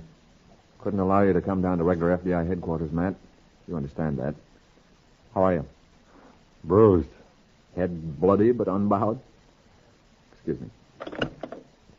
Have Jerry come in, will you? Thanks. I have a confession to make to you, Matt. Anything you say will definitely be used against you. And I'll deserve it, too. But, Matt, I knew you had to go on that picnic, but I also knew the deep emotional and sentimental effect a fine day with your family might have on you. I couldn't risk your blurting out the truth to your folks that you were working for the FBI. So, I sent somebody to guard against that. Matt, this is Geraldine. Hello, Matt. Tanya. Or Geraldine, or Norma, or K-124, or just somebody. One of our best FBI girls, Matt, and definitely our best looking. I had to do it, Matt. Line of duty. I thought Zelensky wished you on me. We wanted and expected you to think that. Okay, Matt? Okay, great. Only we mustn't see each other again. Great. Good work, Matt. Goodbye, Matt. Yeah.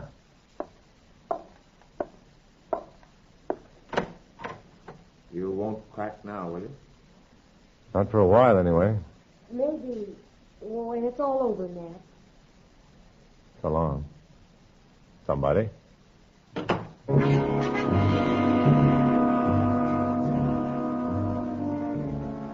That's how it is. It's always goodbye. Goodbye to peace and picnics, family and sentiment. Goodbye to katydid whirring in the summer haze and whippoorwills in the dusk. Goodbye to sentiment, the old oaken bucket. Maybe when it's all over, Matt.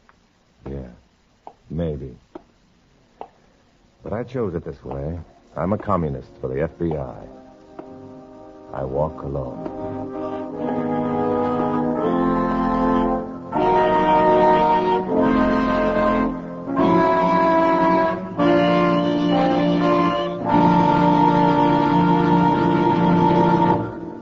Dana Andrews will return in just a moment.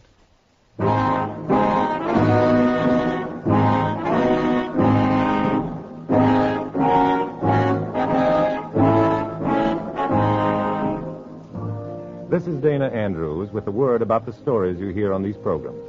Many of them, like the one you've just heard, are founded in fact, but with essential details disguised or modified to protect innocent persons.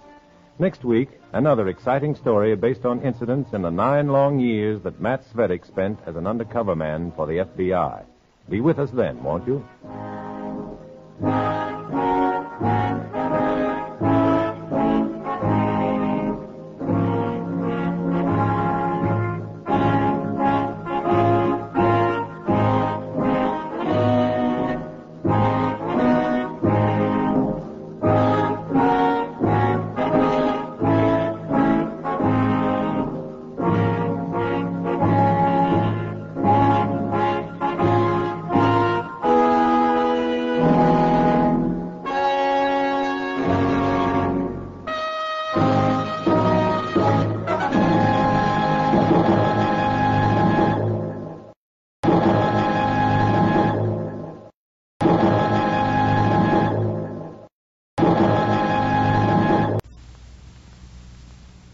I was a communist for the FBI.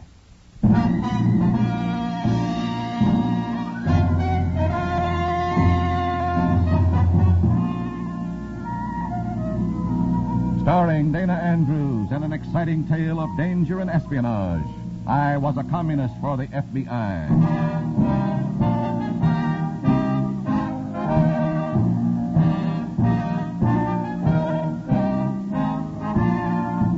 You are about to hear a strange story. Names, dates, and places are, for obvious reasons, fictional. But many of these incidents are based on the actual experiences of Matt Svetich, who for 9 fantastic years lived as a communist for the FBI. Here is our star, Dana Andrews, as Matt Svetich. It was a long time to pretend I was what I hated most. 9 years of being a part of the viciousness that is communism. You might have been one of those that sneered at me for being a Red. If you are, mister, I'm proud of you. If you aren't, well, then listen. You'll see why you should have. This is my story. This is the story of communism. In a moment, listen to Dana Andrews as Matt Svetich, undercover man.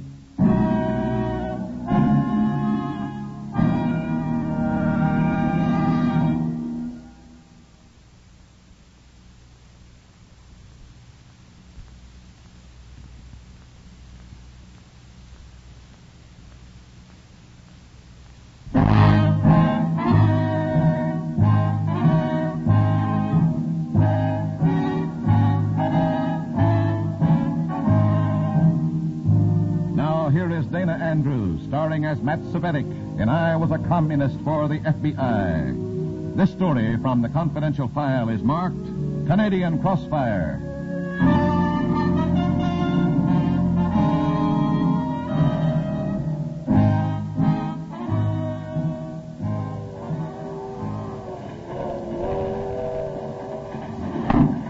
Albany, next stop. Albany. Albany, 5 minutes stop. 5 minutes. I think I'll get off and buy a magazine, Comrade Millar. Good, I'll come with you, Comrade Svetich. I'll only be a minute. We should stay together, comrades, for our own protection. You don't want to live dangerously, do you? I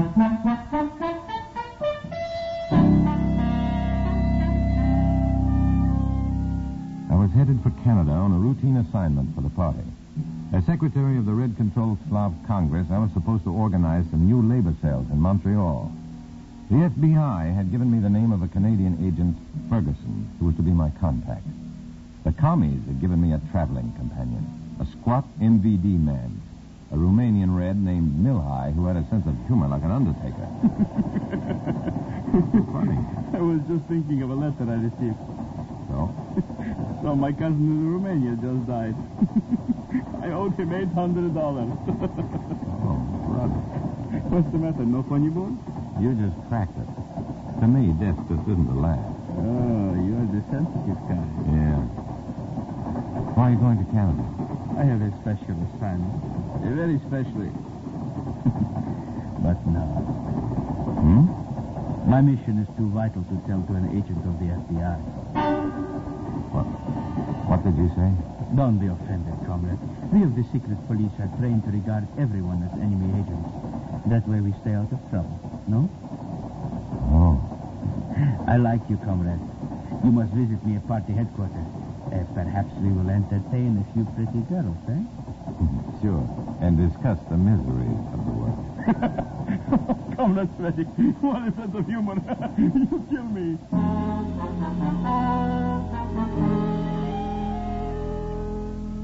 I would have loved to kill him.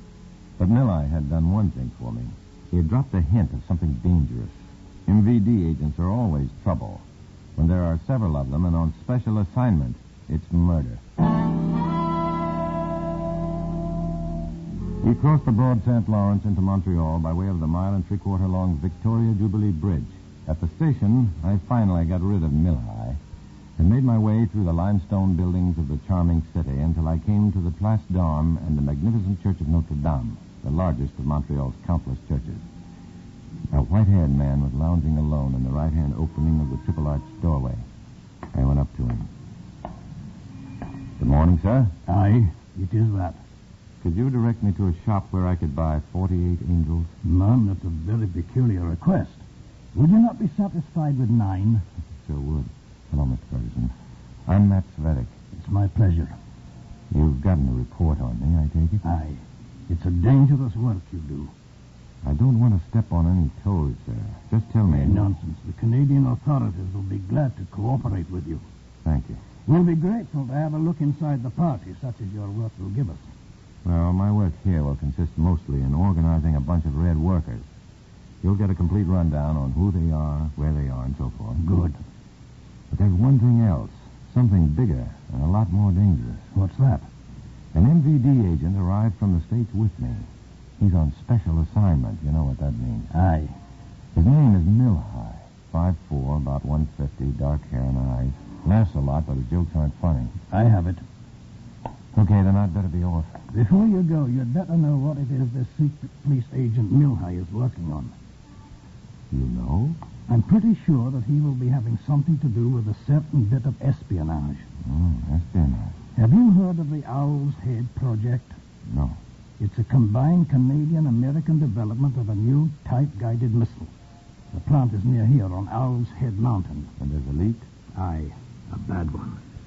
Try and see me tonight. I'll show you what we've done on the case so far. All right, sir. Be careful, lad. Be very careful.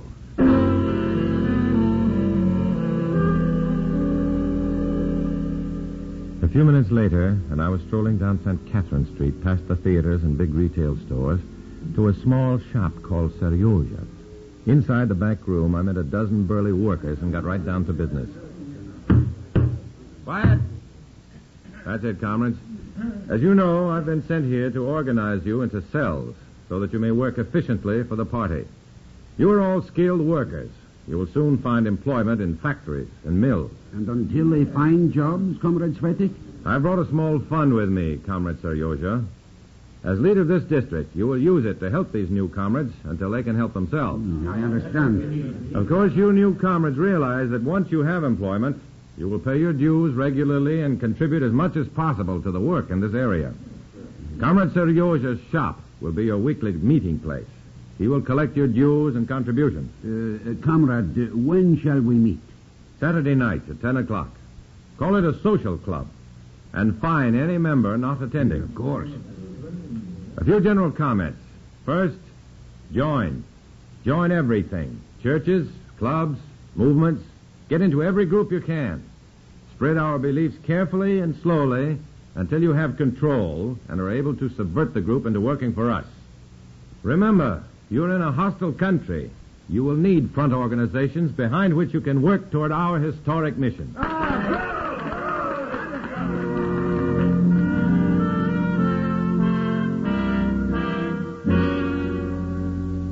For the rest of the day, I talked and explained. Then, after dismissing the meeting with instructions to gather at the shop the following day, I walked outside with Comrade Seryoja, the store owner and district leader. I was asking him where to stay when Milhai came up and solved the problem this way. But of course, comrade, you will stay with me at party headquarters. Well, that's swell, but really I could go to a hotel. A high-ranking party member like yourself should not have to suffer the indignities of bourgeois companionship. But I have... It is settled, comrade.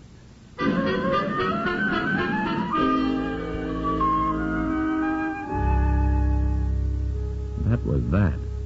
I knew my chances of getting away to see Ferguson were pretty slim for a while. Party headquarters turned out to be a church, at least on the outside. On the inside and underneath the empty auditorium was a beehive of rooms, people, and activity. Busy little place, is it not? That's an understatement. Come with me. There is someone I want you to meet. Here, in this room. Good evening, Comrade Grice. This is Matt Svetic. Come in. Comrade Milhai tells me you are the Secretary of the Slav Congress in the United States. That's right. Let me welcome you to Canada, comrade. You're told, of course, that you would stay here? Oh, I see I really didn't have a choice. None whatsoever, comrade. You prefer it here to a capitalistic hotel, don't you? Certainly. Good. Yeah, it's quite a place you have here. The center of all our Canadian activities? You ask questions. I don't like that. I'm sorry, comrade. Show Comrade Svetic to his room, Comrade Milhai. Yes. And instruct him in the security regulations. I wouldn't want him liquidated because of some ignorant mistake.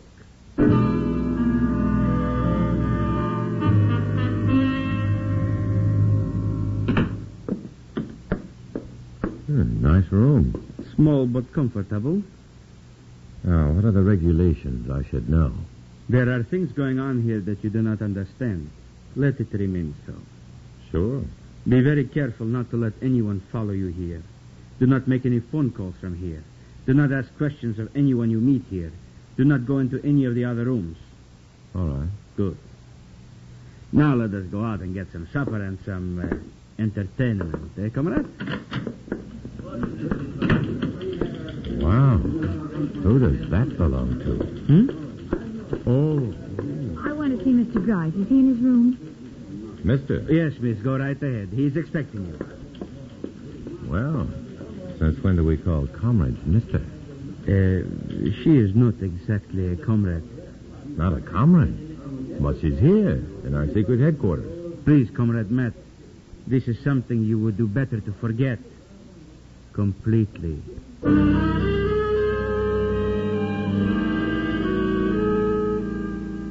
Forget it. Not likely. Milhai's attitude only made me more curious about the girl. But for the moment, it had to wait.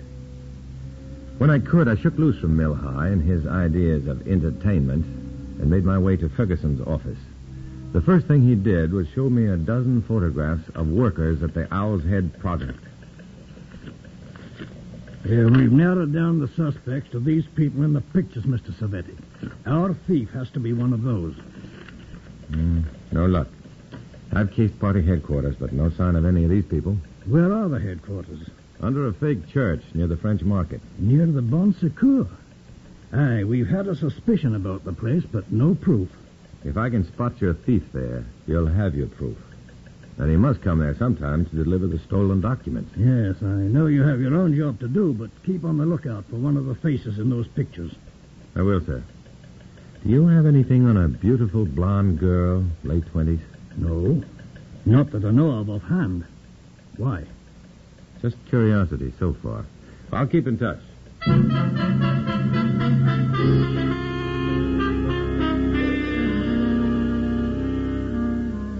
For the next few days, I was busy with my organizing of the Red Workers, meeting with them every day.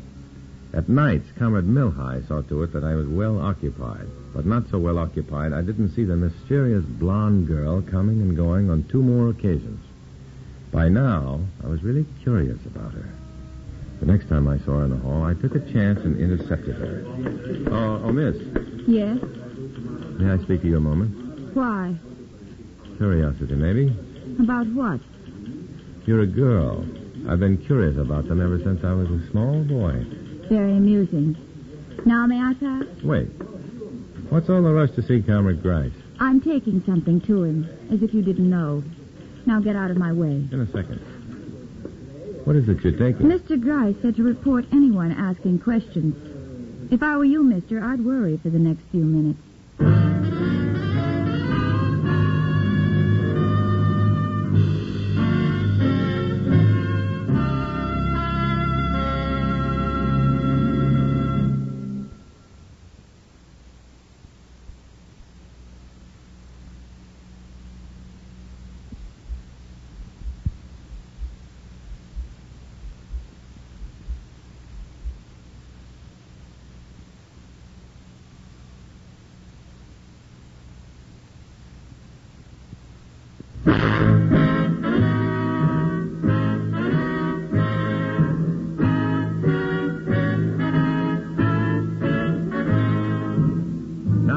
To Dana Andrews, starring as Matt Cvetic in I Was a Communist for the FBI, and the second act of our story.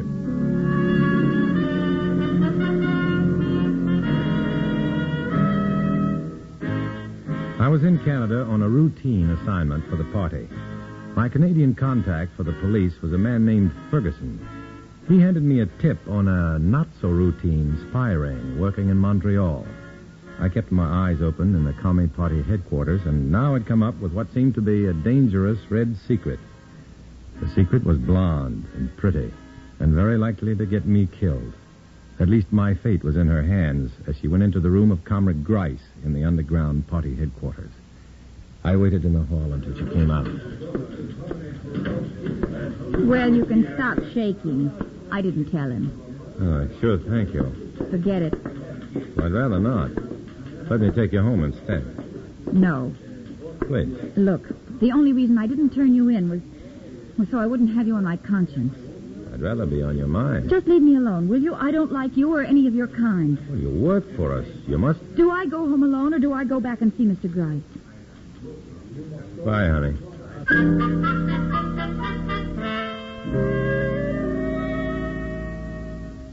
She left alone, but as she took a devious, twisting route through town, she had me right behind her.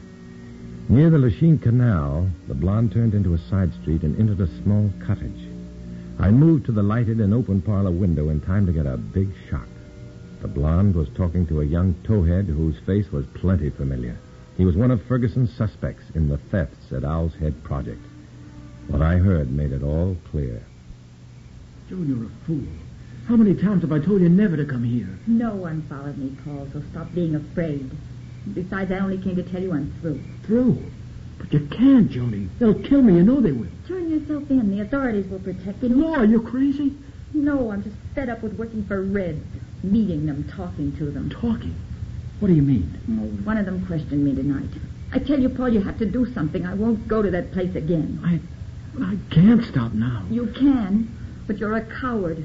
Haven't you got any courage at all? Now, that's a fine way for a sister to talk. Why don't you tell on me? You'd like to see me dead. Go on, tell on me. You can identify my body at the morgue in the morning.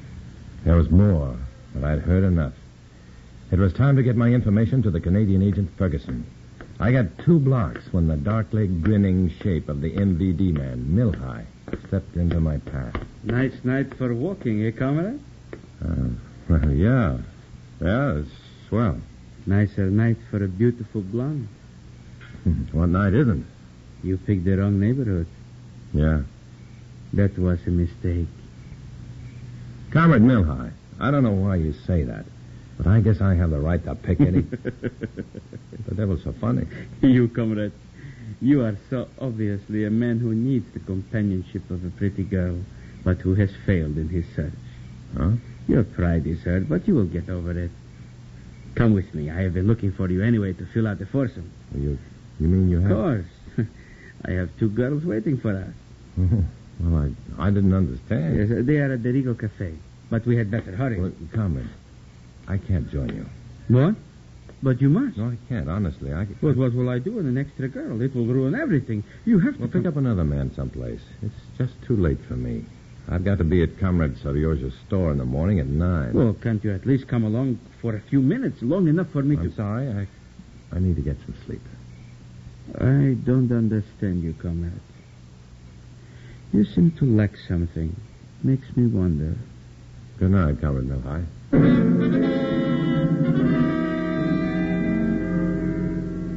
It wasn't very cautious of me, but I had to get to Ferguson. I left Comrade Milhigh scratching his head and frowning. I could only pray he didn't become curious about the neighborhood and connect me with the girl and her brother. In Ferguson's office, I picked out the picture of the girl's brother and showed it to the Canadian. Aye, Paul Werner. I'm not surprised, but how... His sister has been acting as the liaison, taking the documents to the Red headquarters. His sister. So that's the missing link. Yes, sir.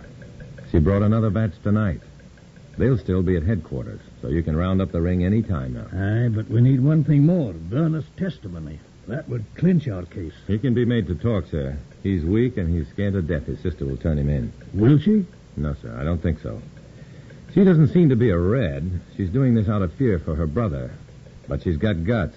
She won't talk if she thinks it will hurt him. Aye, but he doesn't know that. No, sir. If we can get him away from her, tell him she told us the whole story, he'd open up like a broken dam. Can you get him alone? Somewhere we can pick him up. I can try, sir. But we'd better move fast. Milhigh spotted me in the neighborhood of Werner's house.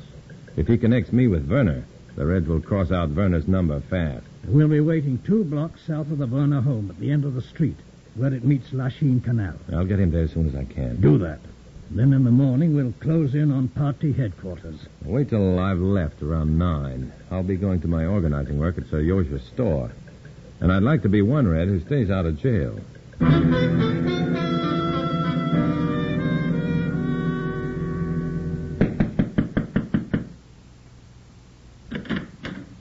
Yes, what? You? Me. Inside, honey. Well, what do you mean by this? It's late. Yeah. Where's your brother? None of your business. Now you get out of here. Get him. I'll do no such thing. Then I'll do it. What's all the rumpus says? Who's this? Party business, Comrade. Get your coat. At this hour? Are you insane? I said it was party business. Look, I don't know you. How do I know you with a party? Would you prefer that Comrade Grice send a goon squad? I can arrange it. No. Wait. Look, I'm sorry, comrade. I was just... Sure. Now, how about that coat? But why? What have I done? I've been a good member. I've sold you everything I could steal. If you were a good comrade, you'd give it to the party, not sell it. Get your coat. Yes, of course. Yes. What are you going to do to him? Nothing. Don't worry. Don't worry. That's all I've done since Paul joined the party. Quiet. I won't be quiet. You've made me a liar and a traitor to my country. All the goodness inside of me's been squeezed into nothing by you filthy Reds. Why not tell it to the authorities? And see you butchers murder my brother? Oh, no, you're safe. I love my brother. I'll do anything to keep him from harm. Very touching. Well, touching or not, if he's hurt by anyone, tonight or any other night... Now, what's all this? Huh? Your sister doesn't like your party work. Oh, no. Sis, how many times do I have to tell you to lay off? Look, she didn't mean it. Skip it. Let's go. It was easy until I got Paul Werner outside. Then as we neared the end of the street where it met Lachine Canal, I could tell he was getting uneasy. His eyes darted back and forth, and when Ferguson and his men moved out to meet us, Paul saw them. Comrade, look! Police! Hey, Paul, come back! Paul ran headlong to the dark waters of the canal. I did the only thing I could and followed him. When he leaped up on the concrete wall of the canal, I tried to grab him. But it was too late. He'd get away if I didn't stop him, so I dove into the icy canal after him. Stop! In the name of the law, stop! 30 feet from the bank, I caught Paul and grabbed him. Let go, you fool! Let go! Can't. You got a cramp. Stop, you drowning fool! Turn loose! Turn loose! Sorry, fella. No! Max, Mom, are you all right? I'm bringing him in.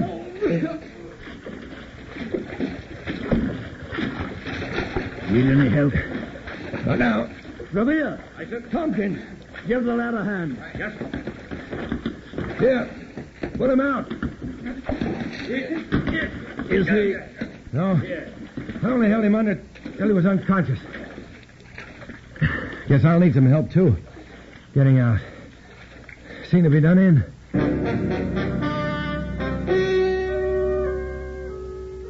That was the start of the ball. While I went back to party headquarters, Ferguson went to work on Paul Werner. When I left party headquarters in the morning, heading for my organizing work at Serioja's store, I ran into Ferguson a block from the church. He was grinning, and I suddenly became aware of the quiet of the street. You were right, lad. Werner held out until we told him about his sister's testimony. Then he confessed the whole thing. Good. But what We're going to wrap up party headquarters now. The police have it surrounded. We were waiting until you were clear. Oh. Well, you'll find everyone in the church and all the stolen documents and data. That'll make it a clean sweep. With Werner's story to back it up, we'll smash this spy ring completely. I'll bet Werner's a little annoyed with me. Aye, that he is. But you needn't worry about him telling anything to the commies. No, I guess after testifying against them, he won't be doing much chit-chatting with the Reds. I'm going to signal my men to move in now. Want to stay and watch the fun? No, the Red workers are waiting for me at Serioja's store. So if you'll excuse me, I'll get on with my business of being a communist. In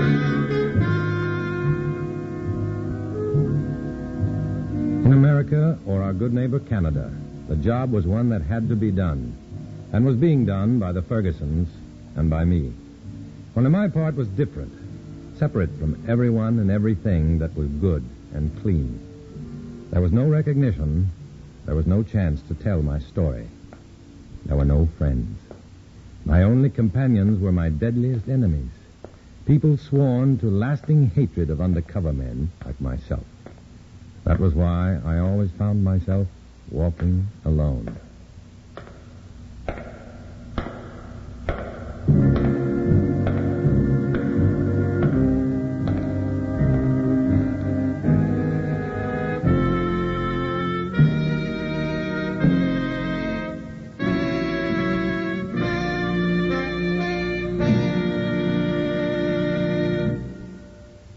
Dana Andrews will return in just a moment.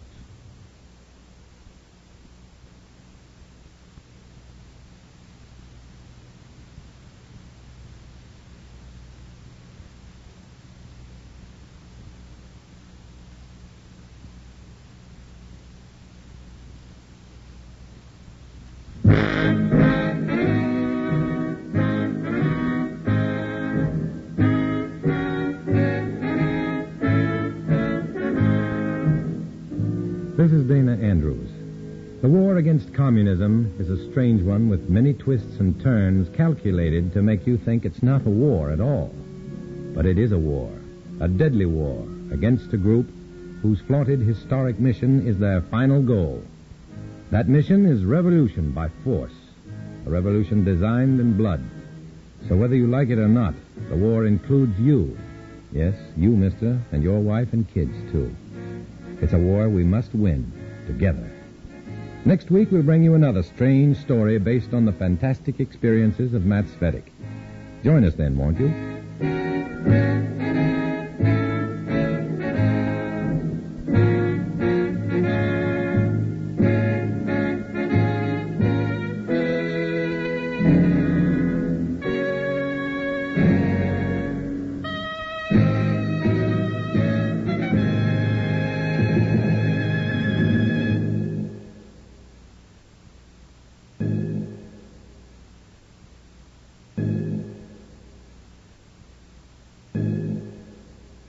I was a communist for the FBI.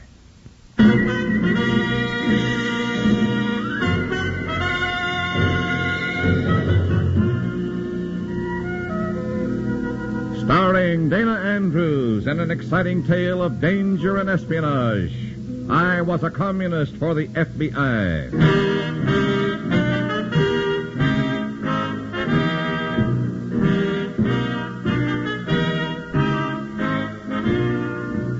Many of the incidents in the story you're about to hear are based on the actual records and authentic experiences of Matt Cvetic, who for 9 fantastic years lived as a communist for the FBI. Here is our star, Dana Andrews, as Matt Cvetic. I was a part of the whole dirty mess. For 9 years, I lied. For 9 years, I cheated and betrayed my country in word and deed. For 9 long years, I was everything that decent people hate. For 9 years, I was a communist, working as an undercover man for the FBI. This story may help you understand why I felt my job was important to everyone in America. In a moment, listen to Dana Andrews as Matt Cvetic, Undercover Man.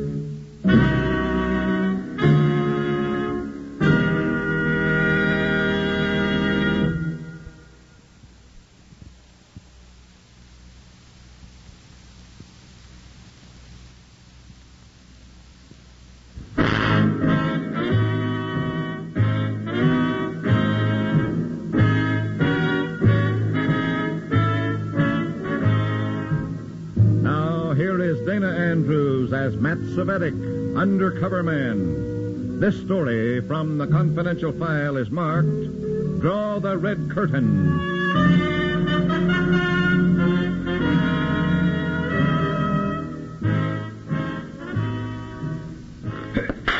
There. See this?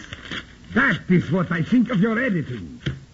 Very well, Vladimir. I'll report your change of heart to party headquarters and ask for a new assignment. No. Wait, comrade. Why? I am sorry. I will put in the new dialogue. I do not want to disturb our comrades with such a petty quarrel. I was sure you wouldn't. But if only you weren't such an aesthetic nincompoop.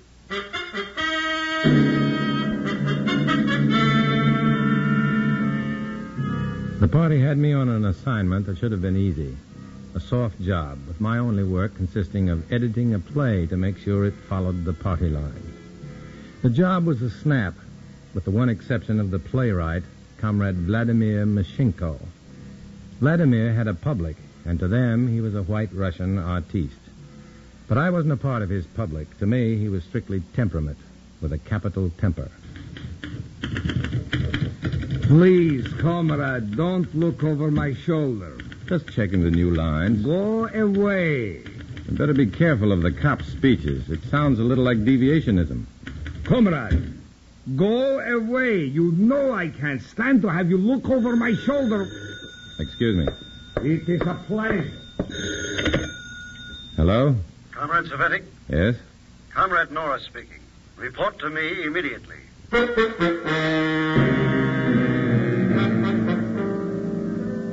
And that's the way the job lost any softness it might have had.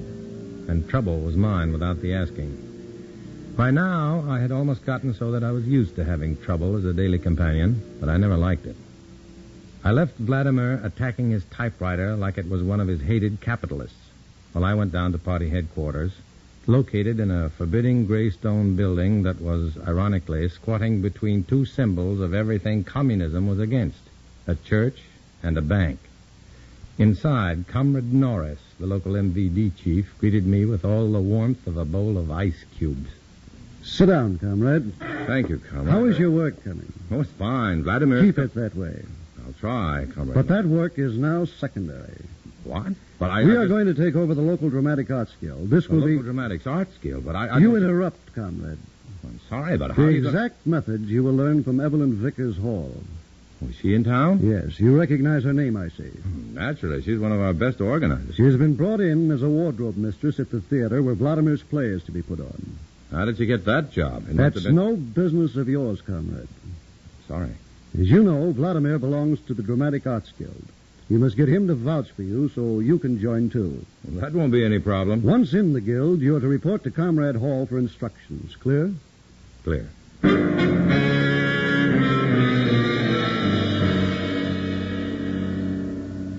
It was too clear, all except the technique to be used.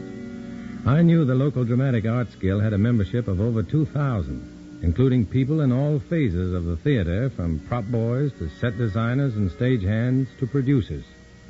I was plenty curious just how a handful of Reds were going to take it over. Curious but not disbelieving, I'd seen too many of their operations to underrate the threat of this one. As soon as I was away from Comrade Norris and party headquarters, I made my report to the FBI from a drugstore payphone. Hello? This is the man with the red hat. We're in the market. Go ahead, Matt. Evelyn Vickers Hall is coming to town. Going to try and organize a takeover of the Dramatic Arts Guild. When? Right away. I got instructions to work with her. The commies aren't missing a bet in getting their message to the public. Go ahead with it, Matt. Send us a list of the Reds you find in the guild. Then try to break up the deal without exposing yourself. That's quite an order. Yeah. Good luck.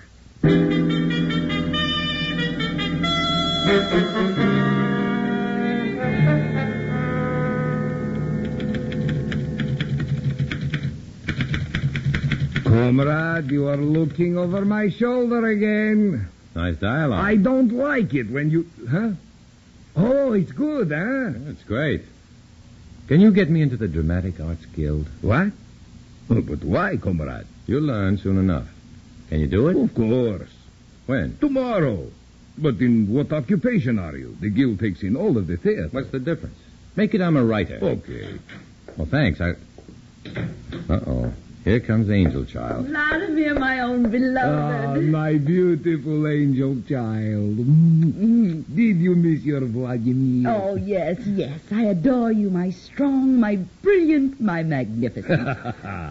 You see, Comrade Svetik, Sally knows me. She loves me. Yeah. Sally, be a darling. Put the kettle on. Of course.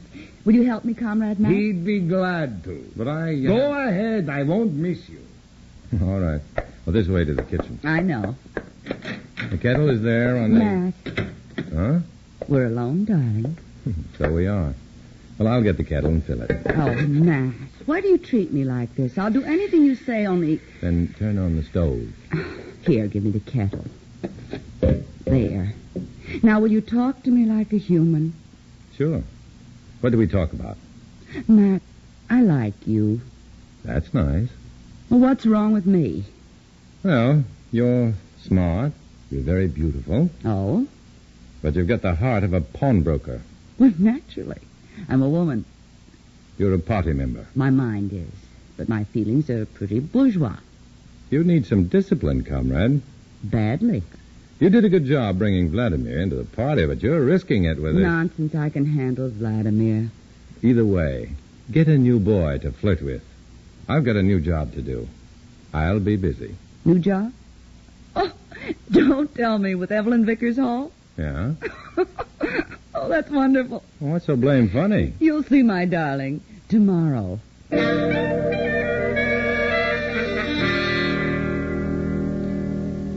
She was a sensation, Sally Northtan. No doubt about that. Blonde hair making a halo over a face that looked as though it deserved it. Only I knew how many lives had been wrecked. How many men Sally had ruined as a communist lure. The next day, I met with Evelyn Vickers Hall backstage of the Regal Theater. The commie organizer turned out to be a dumpy, gray-haired woman with a sweet face and a mouthful of pins.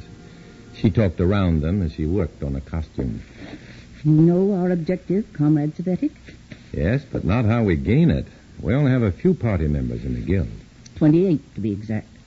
We will need another 100 or so fellow travelers who will vote the way we say. Is that all? There's 2,000 in the guild. 2,000 members, yes. How many attend meetings? I don't know. 300 or 400. That's our strength, comrade. These stupid capitalists are not interested in their guild. For the most part, they don't attend meetings and pay less attention to what is done in the meetings. But that's vital to their work. Believe me, comrade, they are sheep. They do what the guild says and never question why, as long as their salary checks are good. In short, all we have to do is control the meetings. That's right. And we will do it. You will see. What's my job? Your first job is the same as my own and Comrade Norstan's. Sally? She's in on this? Vitally. She's in the guild as an actress. We three are the nucleus. Our first move is to become important and active in the guild. Secondly, to become members of the board of directors. That won't be easy. Most of the guild hates communists. From here on, we are not communists. You and Sally are socialists. I will be a reformed party member, now preaching a so-called new doctrine. I see. Same thing by a different name. Exactly. We will work only on those members who attend the guild meetings, and we will use 3 separate methods. Which are? Your method is to work on the intelligent. Use the progress theme. The world must move forward. World unity. No more prejudice. I know that line. And Comrade Norstand will work on those susceptible to her physical attractions. While I'm the motherly type, so I've been told. I drag in the stupid and the lonely and the confused. What'll we do? Begin some get-togethers, some coffee clutches? That's the idea. Play down our real beliefs. Play up our concern about the poor and the oppressed. I understand. I'll use Vladimir's place as a cover for some parties. Miss Hall, is that costume ready yet? In a few minutes, Mr. Tyne. Well, shake it up. Sally's waiting for it. Sally? Sally Norstand? Who else, Buster? She's going to be the star of this here drama. Well, who's that little bundle of vitamins? Nate Tyne, the director. Oh. Stay away from him. He hates the party, and he's the big wheel in the guild. Any chance for Sally to bring him around? None. Tyne's married and likes it that way. Be very careful with him. He's the guild president and is the one man who could block us at the elections. What elections? 2 months from now. The new board of directors for the guild will be elected. How many directors? 5, counting the chairman. And 3 of the new directors are going to be communists.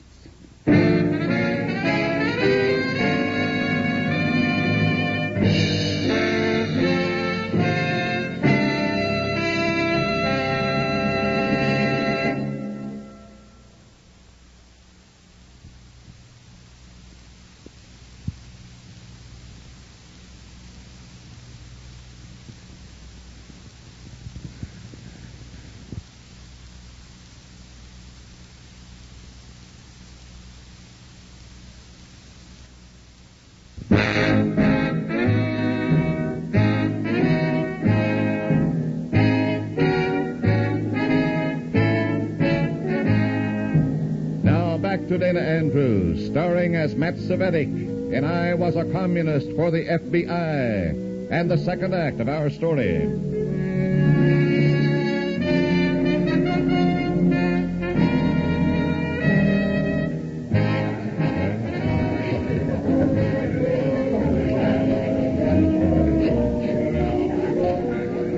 Matt, will you dance with me?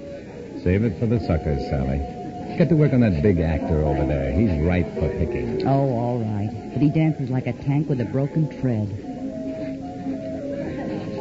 Henry! All alone? Why don't you ask me to dance, darling? Well, but of course, Sally. What a dame. Oh, hello, Mrs. Walker. You, what a lovely party. It's just too divine. Oh, thank you. I meant to tell you, I heard what you said to Nate Tyne last night. I certainly thought you put him in his place. You were brilliant. Oh, I was? Oh, my. Oh, but they really were your words I used. After you explained how backward we were growing, I woke up to a lot of things. Good. We certainly need some progressives. People like yourself to fight for the real human values. To tell the public about it. Oh, don't you worry. I'm going to spread the word. My plays are going to have meaning from here on. Real social import. Atta girl. And about the elections next week. You can count on me to vote for you and Miss Hall. And Sally. She's one of us, too, you know. Oh, yes. Only, well, she seems... I suppose I'm just being a woman. I'll vote for her, too. Good. And get some of your friends, too, Mrs. Walker. We need people like you on our side. Oh, I will, Matt. Oh, my, I called you Matt. I hope you don't mind. No, certainly not. Would you like to dance? Me? I'd love to.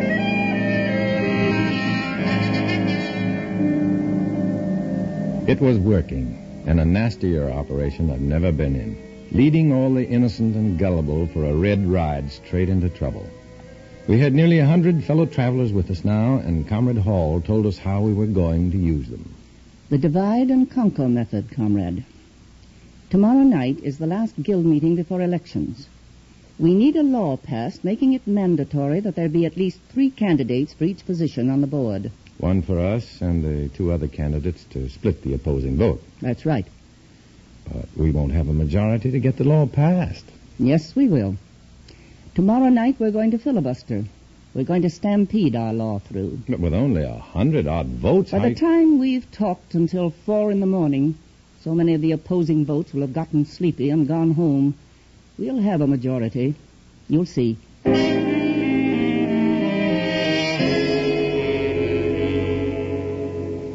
There it was, the simple way to control an entire guild with a handful of trained and organized Reds. Evelyn Vickers Hall knew her business, and even the stubborn fight of Nate Tyne, the guild president, couldn't stop us. We made sure of that beforehand. Our comrades are down front. They know what to do, Comrade Hall. Good. Let's go on stage. The meeting's ready to start.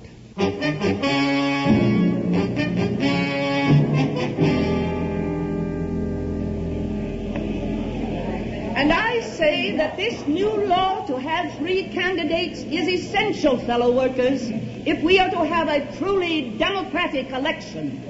In the words of Thomas Jefferson, that great leader whom we all remember... All right, Miss Hall, all right. Make your point, please. We're waiting to vote. You were elected to the board under the 2-candidate system, Mr. Tyne. You know I was, but I can understand, then, how you would like to stop the passage of this new law. All I want to do, Miss Hall, is to get some sleep. It's after 11. Ladies and gentlemen, Mr. Tyne seems to dislike freedom of speech. What? Why, that... What? I put it to you, fellow workers. Are we to have a voice in our guild, or are we to be forced to do the bidding of a few dictatorial leaders? Thank you. Thank you. I will go on. As I was saying, in the words of that great leader, Thomas Jefferson, whom we all remember as one of the greatest... 10 speeches and 4 hours later, the midnight session was losing attendance rapidly, and Comrade Hall wore a grin of triumph. The vote told why. The commie-inspired resolution was passed 120 to 98. It was the big test of our strength, and from there on, the elections looked like a red cinch. All except for Nate Tyne. The sharp-eyed little director was smelling lots of rats, and he showed it. You did a lot of talking at the meeting, Savetic. You too, Vladimir. What's your story? Story? We only said what we believed. Is there anything wrong with that? No. Only it had a bright pink color, just like a lot of your play, Vladimir. Pink? Me? You. If there's any more of it, you may have to get yourself a new director. Where's Sally? It's time for rehearsal. She's in the wings with one of the actors. I'll get her. Henry, you're really a very sweet boy, but I can't. But Sally, please. Oh, Matt. I hope you're looking for me. I am, and so is Tyne. He wants you on the stage. Henry, find something to do, will you? Of course, Sally. You train them well. Clods. I want you. No dice. You're holding up rehearsal. Phooey, I'm the star. They'll wait. How did that happen, anyway? Vladimir talked to Tyne. Tyne auditioned me. He thinks I'm a good actress. I'll buy that. Too bad you're not as good a party member. Party member? Is that all you think about? You make me sick. You'll be sicker after the Control Commission has you disciplined. Don't bet on it, darling. You won't report me. It's your word against mine. And I can lie like the devil. Goodbye, dearest.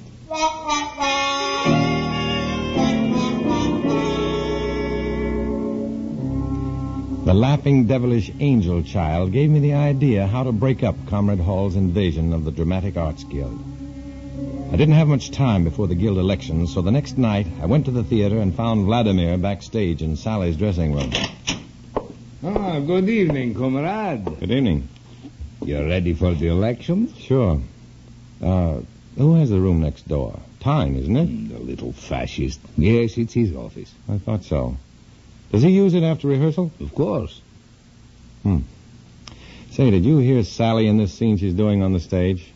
I think she's changed your dialogue. It doesn't sound so good. She's what? Changed my words?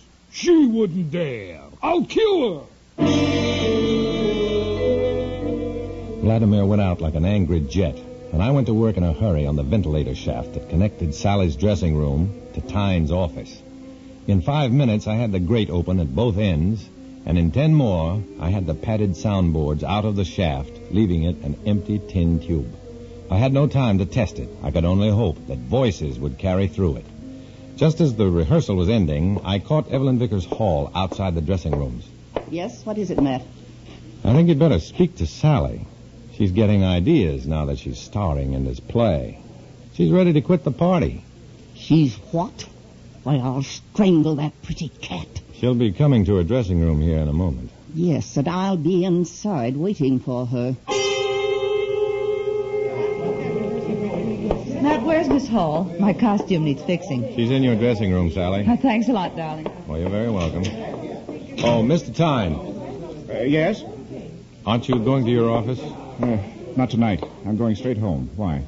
I want to talk to you in private. Well, can't it wait? No, it's important. Well, all right, but make it fast. Come on. Now, let's have Stick a finger in my face, you old bat. I tell you, Matt Savetic lied. Why, and that I say I don't sounds believe you. Listen, Believe what let's you go. like, I don't care. You'd Who's never that? care, comrade. Sounds like Miss The Hall. party will teach you to care. Don't threaten me. I Comrade. don't like it. Party? Very well, comrade. Why, that This is dirty no time for us to commie. squabble. The guild elections are in a few days. You know your job. Don't worry about me, Comrade Hall. Good night. Yeah, so that's it. Now I see what... Svetic. Yes? Get out. What? Out. And forget what you've heard. But what you heard me. Not one word about this.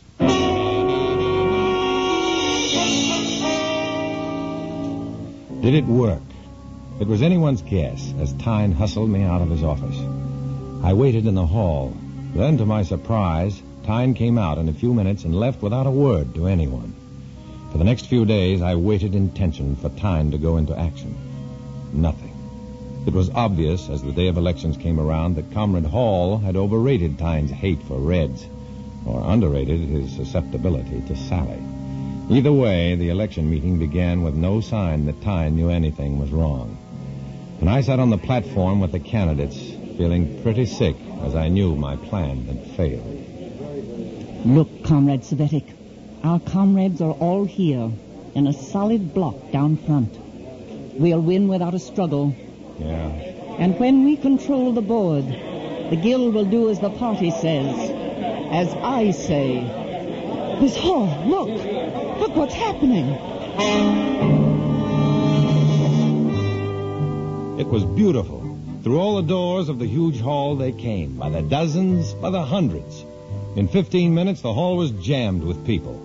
Practically the entire guild had shown up for the elections. It was easy to see who was responsible as the grinning Nate Tyne stepped up to the rostrum. Quiet, quiet, please. Thank you.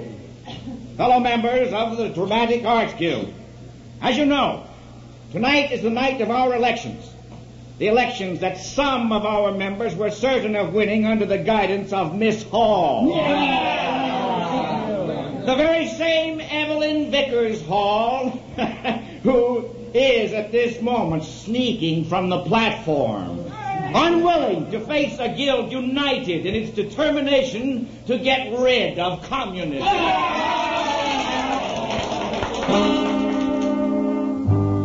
It was a great night, and a group of Americans had proven again that communism can and will be defeated by a democratic people. For me, I had to report to party headquarters the next morning, and Comrade Norris was somewhat less than friendly. You failed, Comrade Savetic. Failed the party miserably. But, Comrade Norris, it was not my fault. It was Comrade Hall and Comrade Norston who were overheard by that fascist Tyne. I am aware of that.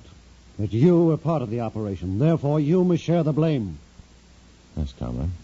And consider yourself lucky. You're getting only a reprimand. Comrade Norston has been turned over to the Control Commission for proper discipline. And Comrade Hall? Her crime is greatest. Her punishment will be accordingly. Oh? Yes. It would be good if you kept in mind the penalty for failure. I think of nothing else, Comrade Norris, believe me. Good day.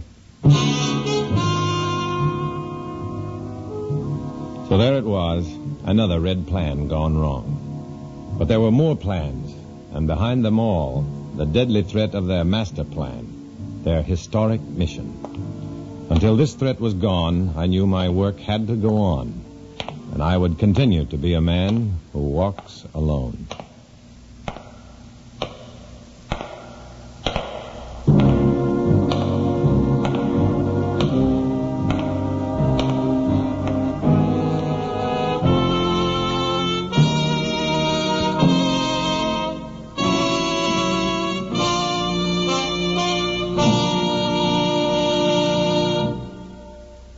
Dana Andrews will return in just a moment.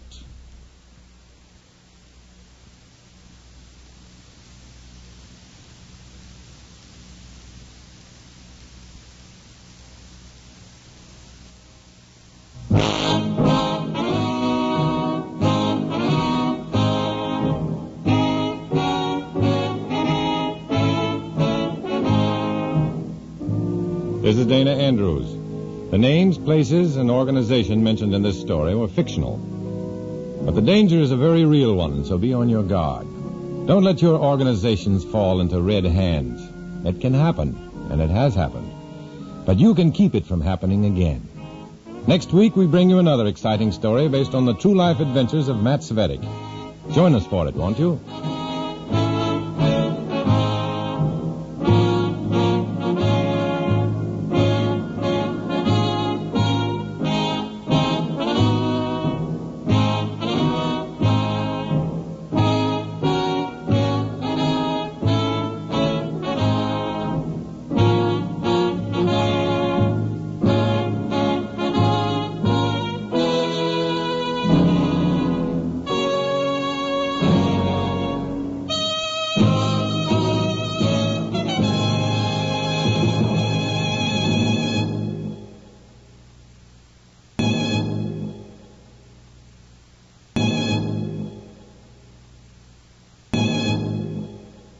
I was a communist for the FBI.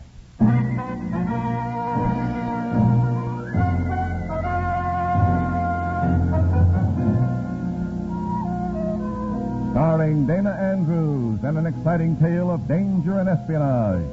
I was a communist for the FBI.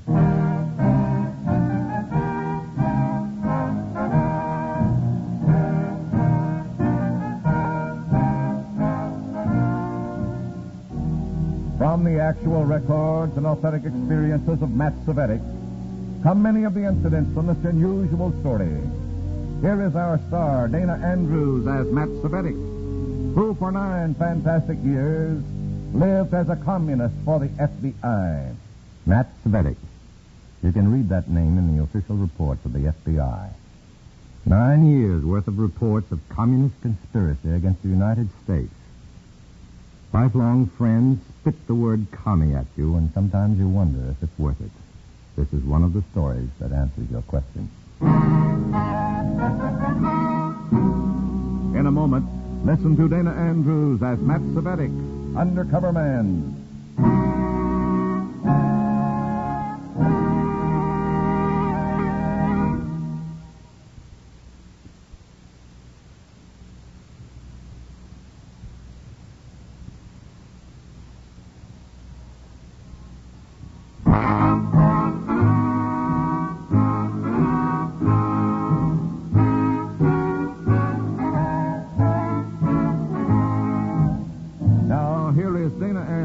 As Matt Cvetic, Undercover Man. This story from the confidential file is marked Red Clouds on the Good Earth.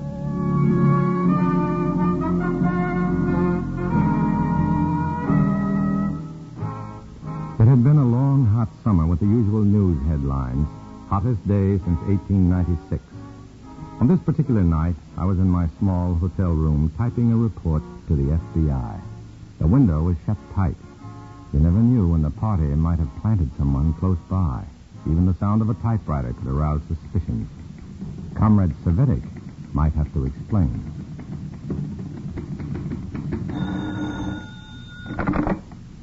It was my cell chief, Comrade Beliski. Comrade Cvetic, you will report to the dancing school at 8 o'clock. Tonight? Look, I'm beat. I was out... This is a special meeting. Belisky, I've pounded the sidewalk from one end of town to the other, collecting dues all day. I tell you, I'm all in. Comrade Svetic, I suggest you read Comrade Willett's excellent article on personal emotions in this week's issue of Political Activities. The meeting is at 8 o'clock. Be there. Drop dead. Well, that's the first happy thought I've had all day.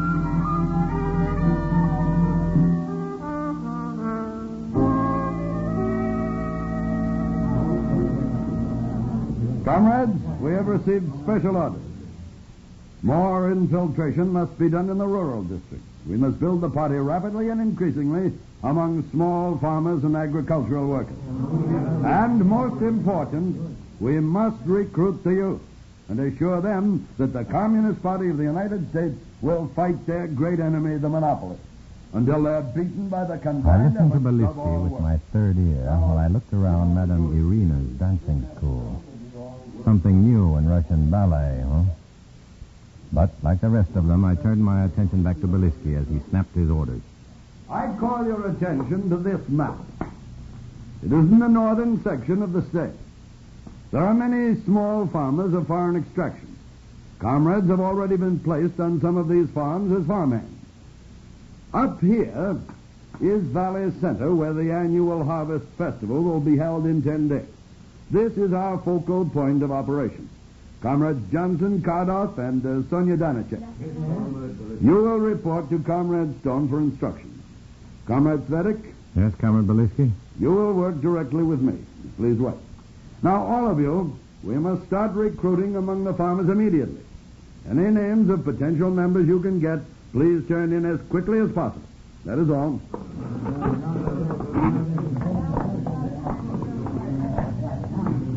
Comrade Svetic, let me show you on the map the territory you are to cover.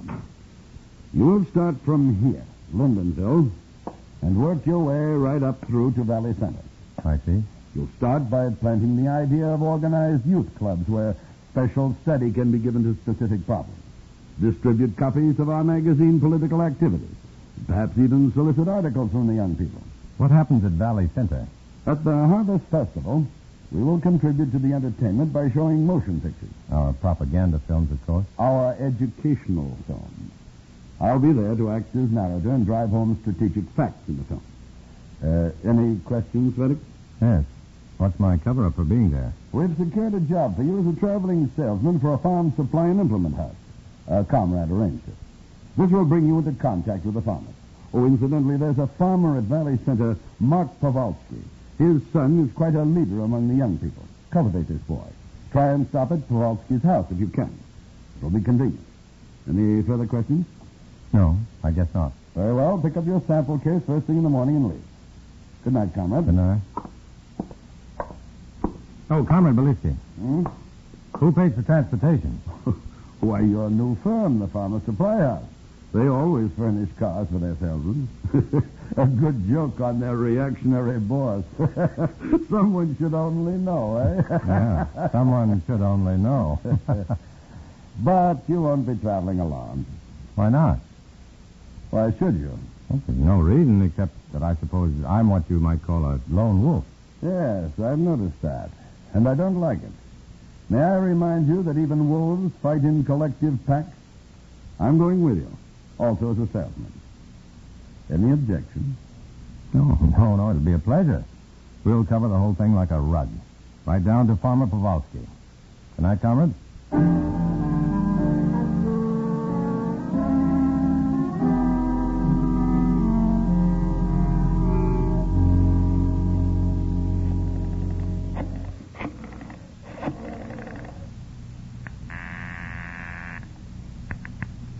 Hello? Stephen, Yes, Svetic? I'm phoning from a drugstore. I just left the meeting. What's up? Infiltration of the farmers. I'm leaving on a trip. What's the pitch? Common literature, propaganda movies, you know, usual thing. At least that's what they say. But I've got a hunch there's more I haven't been told about because... Well, so long, honey. I didn't get a chance to tell the FBI agent my destination because a glance over my shoulder had told me that Comrade Belisky was moving close to the phone booth. Oh, hello, Belisky. Derek, I was just going to phone you. Isn't it a small world? What about? I thought we'd plan our route tonight so we can get an early start in the morning. Tonight? Well, as a matter of fact, I just made a date. A very red-headed date. But of course I can't break it. Why break it? Maybe she has a friend for me. Comrade Belisky.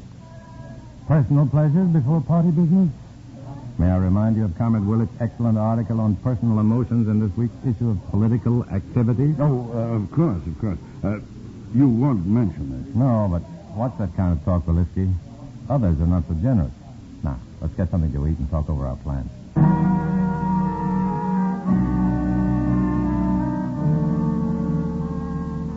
I knew Belisky's suggestion about a double date was an act. He was the party's best stool pigeon and responsible for at least 2 deaths, suicides, in the Communist Party.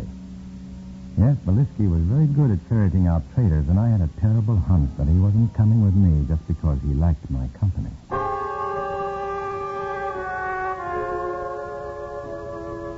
Lindenville, communist crowds gathering over a peaceful community.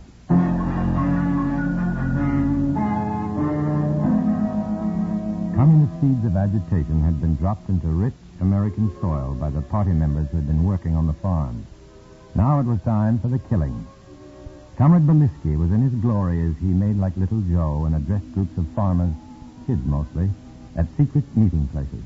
It is in the hands of you young people, the farmers of tomorrow, to decide the fate of the soil. Even now, the capitalists are speeding up a drive toward war. West Falls. You can join in the great strengthening of the world peace forces, which will weaken the present world capitalist system and till your soil in peace and plenty, or stand idly by and let them take away your plow and hand you a gun. Is that what you want?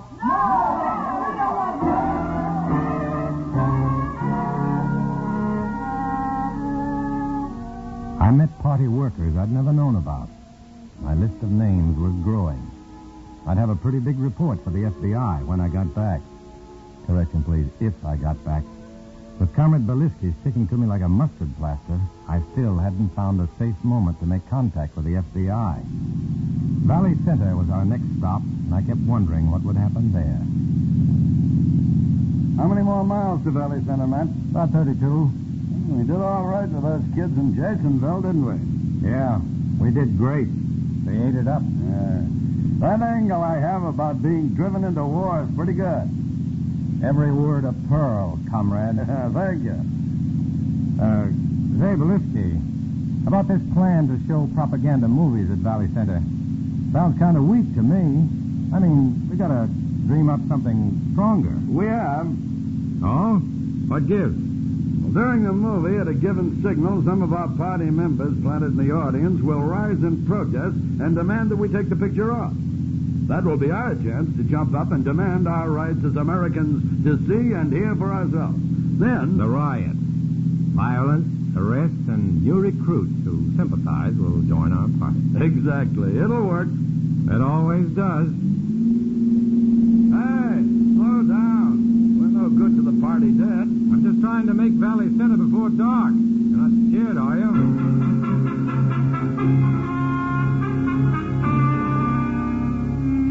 I was scared, plenty. This riot act was a small detail Belisky hadn't told me. Why? Just how far didn't he trust me? More than ever, I'd have to watch my steps. But this planned violence at Valley Center, I knew what could happen. I'd seen it done before. Somehow, somewhere, I had to lose Belisky long enough to make contact with the FBI.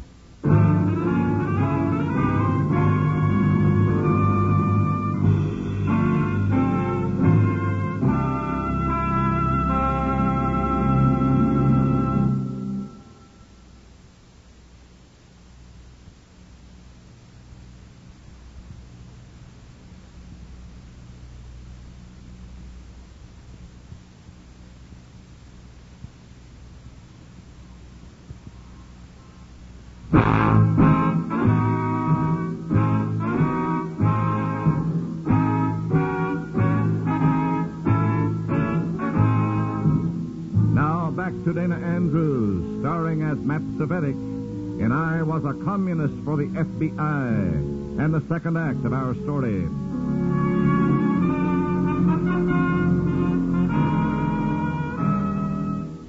When we reached Valley Center, we could feel the excitement in the air over the coming festival. We headed straight for the general store, displayed our samples, and established our excuse for being in town. Luck was with us, if you can call it luck, because Mark Powalski was in the store, too, at the Powalski farm. There was just one thing wrong. Comrade Beliski declared himself in on the invitation, and the odds against my losing him long enough to make that phone call to the FBI were getting too big for comfort. Well, Mr. Powalski, you're very kind to invite us to stay here at your farm for the festival. I hope it isn't too much trouble. Trouble? Of course not. When I meet a man named Cvetic at the general store, whose people come from Slovenia, my own country, I say this man and his friend stops only at Powalski farm. And tonight my daughter Paula cooks for us only old-style dishes. You like that, eh? Yeah, that's great. Mr. Powalski, I have to make a long-distance call. I'll pay for it. Sure. The phone is in kitchen. Thanks a lot. Oh, here's your friend Mr. Beliski back with our Johnny. I must go tell Paula to make supper. You know something, Mr. Beliski? I never thought of it like that. Pop, Mr. Beliski's been giving me some figures on the consumer's market. So?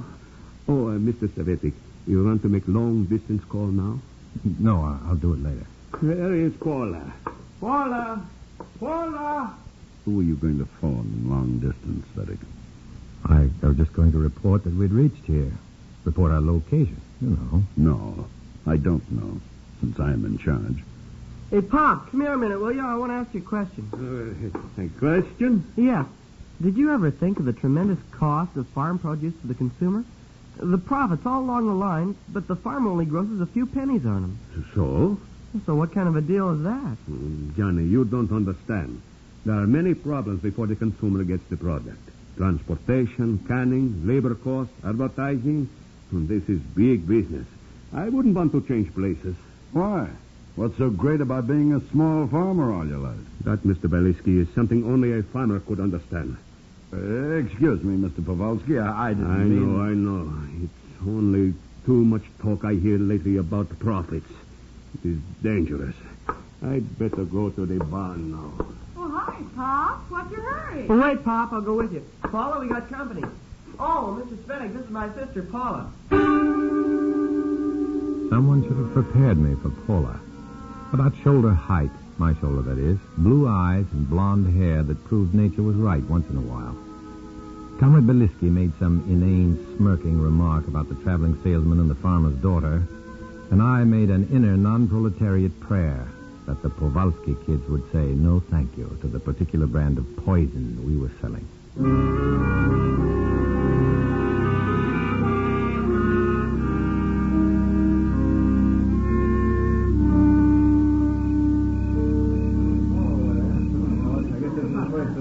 I guess we're all here, Mr. Cvetic. Okay. Hey, kids. Kids, this is Mr. Cvetic and Mr. Beliski. They wanted to meet you, and I think you ought to hear what they have to say. Johnny, you'd better close the barn door. Let's keep this private, okay? Oh, sure, Mr. Beliski. Cvetic, you start, and then I'll take over. Okay, but go easy. You never know about these kids.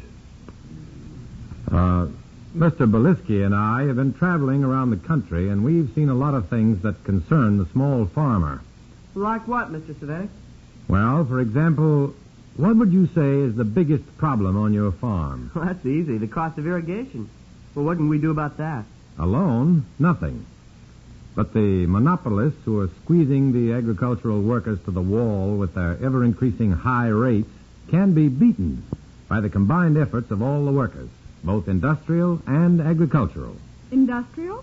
Oh, how could the factory worker fit into our picture? I don't understand. I'll answer that one, Paula. Right now, workers all over the country are standing by, ready to strike if necessary, to bring about better conditions for the American farmer. Don't ever mention the word strike to Pa. He says anyone who strikes is a bunch of commies. And commies, as he calls them, have horns. But what does he know about the Communist Party of the United States? Or, for that matter, what do you know about it? Well, just what Pa says about it.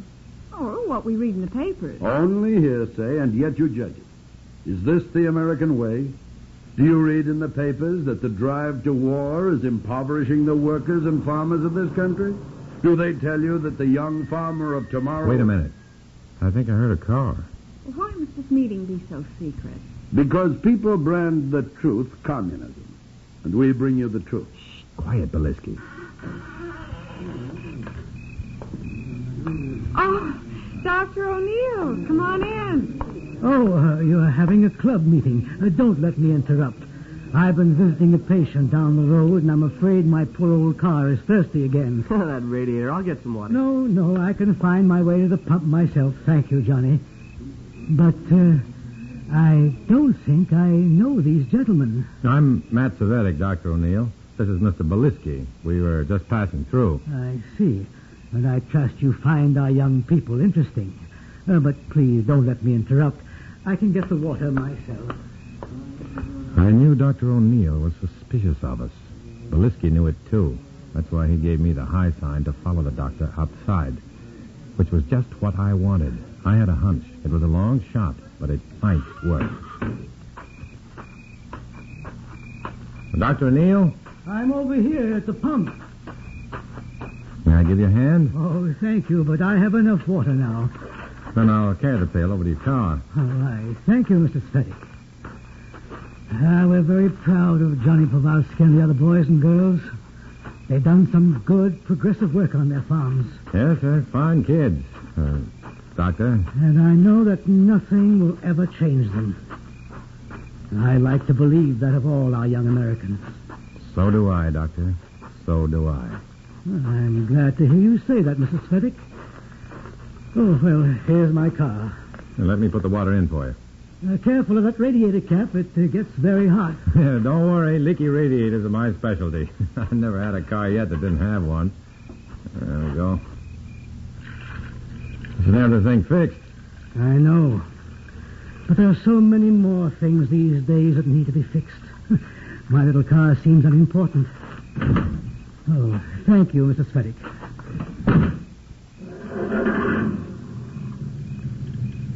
Oh, Dr. O'Neill, I've got a favor to ask you. Of course. What is it? Will you make a long-distance call for me? But Mr. Powalski has a telephone. Why I can't explain. Well, suppose I say, trust me, Doctor. I'll make your call, Mr. Svetic. Thank you. Here, I'll write it down for you. This is the number, the city. As for Stevens, tell him Savetic must have more samples sent to Valley Center before tomorrow night. Say it's a hot line. He'll understand. Very well. Oh, and here's some money to cover the phone call. Please take it. Thank you. I will. My labor is skilled, but not highly paid. Goodbye, Mr. Svetic. Bye.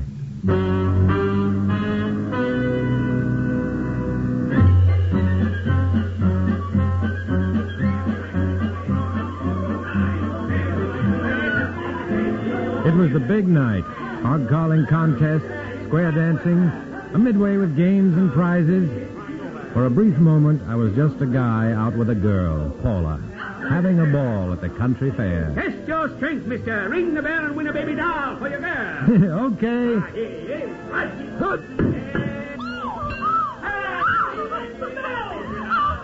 You're real strong.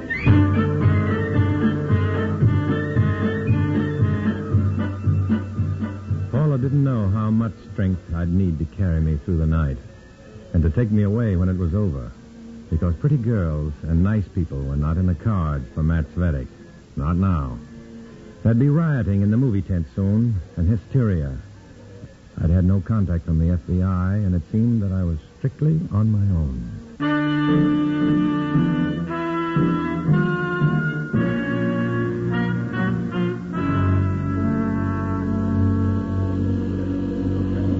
The propaganda movie was on the screen, and Belisky was narrating. Here are the farms of the present under the Soviet Union. See the fields of plenty. I looked around the audience. I knew which of the party members scattered around were ready to start a protest against the film. That would be the signal for Belisky and the rest of us to give the pitch that this was proof that Americans were no longer free to see the truth. And I still didn't know if Dr. O'Neill got the call through to Stevens. I could only hope. About 10 minutes more, and the fireworks would start. I heard the tenseness creep into Belinsky's voice. Under the Soviets. And here, my friends, are actual pictures of just a few of the many small farms all over the United States that are being forced out of existence by capitalist exploitation. Suddenly, in the middle of Belinsky's narration, something happened. Someone had started a riot, all right, but they weren't Communist Party members.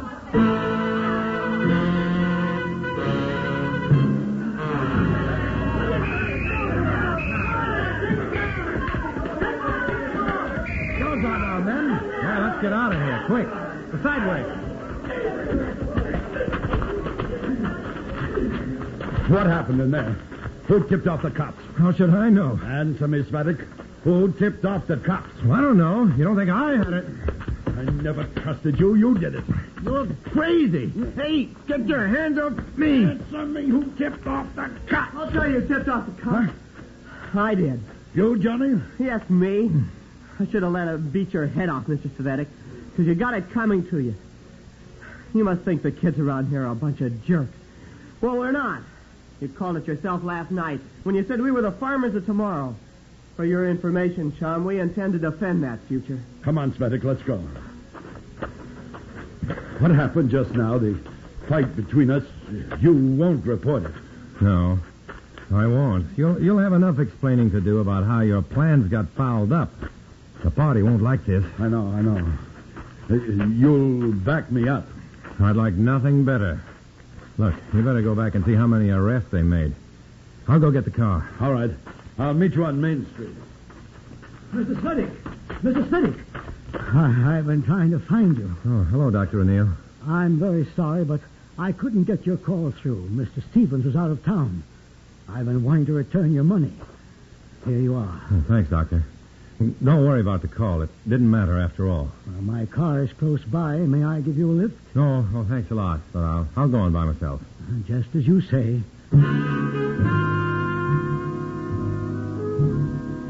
You take one last deep breath of the fresh country air. The earth feels good beneath your feet. The good earth. You look back at Valley Center and wish you could chew the fat with Johnny or visit with Mr. Powalski or walk under the stars with Paula. But forget it. You're an undercover man. You're a communist for the FBI. You'll walk alone.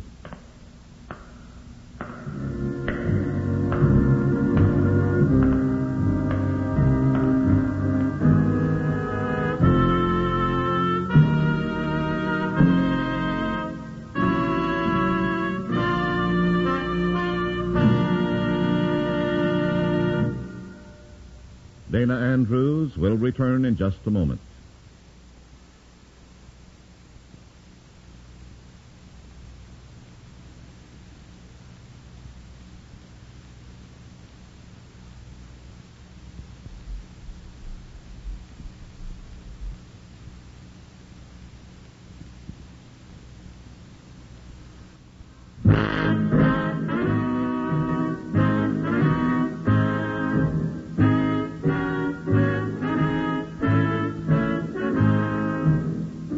This is Dana Andrews with a word about the story you've just heard.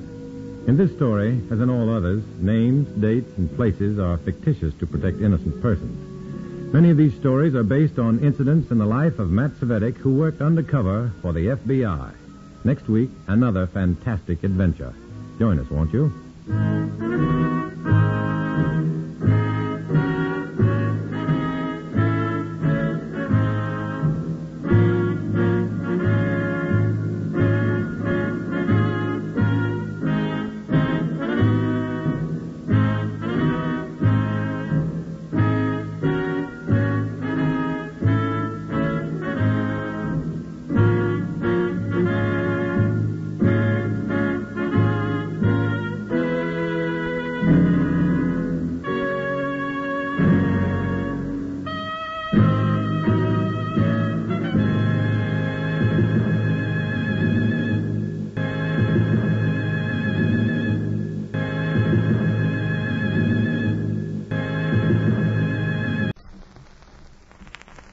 Rainier Old Stock Ale presents recorded, I Was a Communist for the FBI. Ask any man who knows good ale, this is what you'll hear. Give me a bottle of Rainier Ale, ale with robust cheer. Try Rainier, you'll ask for more. You've never had ale like this before.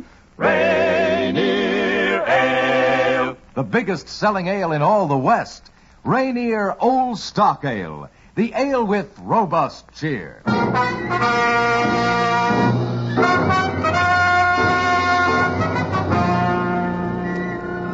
Starring Dana Andrews in an exciting tale of danger and espionage. I Was a Communist for the FBI.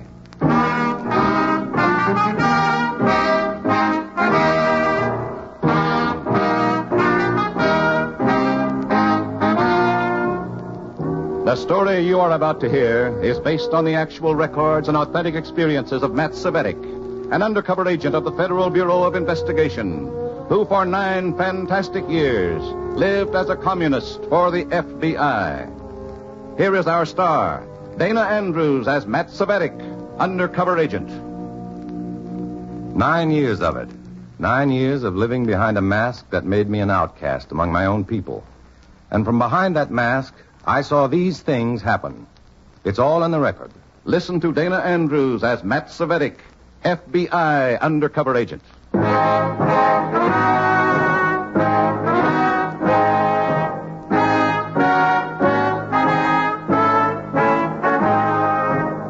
Now, here is Dana Andrews as Matt Cvetic, undercover man. This story from the confidential file is marked Exit on the Left.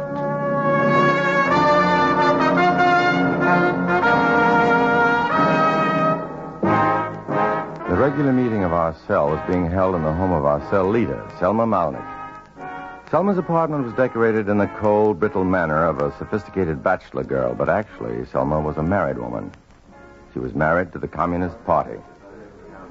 And at this particular cell meeting, her marriage was being threatened. Just a moment. Please, be quiet, all of you. Comrade Lorenz, you're a fool, a stupid, short-sighted fool. Well, maybe yes, maybe no. You must forgive me, but I'm resigning from the Communist Party. Tonight, now. Quiet! Quiet, please. Comrade Malnick, What is it, Comrade Cvetic? it should be pointed out to Comrade Lorenz that if he does... Mr. Lorenz now. It should be pointed out to Comrade Lorenz that his resignation from the party will place all of us, our cell leader especially, in disfavor with our superiors. Perhaps that's what he has in mind. No. Now, wait. No, that's not so. You must understand. Truthfully, I want no one to suffer for the mistakes I've made. Sweet of you. Well, I want to start no trouble. You must believe that. I joined the party of my own accord in March 1937. Yes, 1937. I joined because the communists were fighting fascism, Hitlerism. I believed in the fight against fascism. I still do. But today, today the communist fight is different. Oh, I've tried, but I cannot believe in it. You can do our cause great harm, you know. Committees investigating our activities are looking for weaklings like you. From the bottom of my heart, I don't want trouble. For you, for me, for anyone. After tonight, I want you to forget me while I forget you. No, Comrade Lorenz. A member may give up the party, but the party never gives up a member.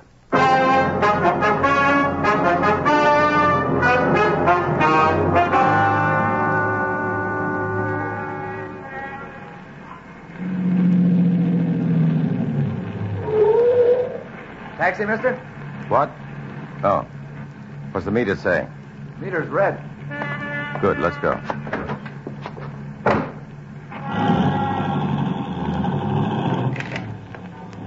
You're late, Matt. I couldn't help it, Beaker. Hectic meeting tonight. Any trouble for you? No, it's Arthur Lorenz. He quit the party. Lorenz. Do we have a file on him? I doubt it. He was never active enough to bother the FBI. Sort of a quiet type. About 50. He works as a librarian at the Hauser Library. Why is he quitting the commies? Coming to his senses, I guess. But his resignation put Selma Malnick right smack on the spot with the party bigwigs.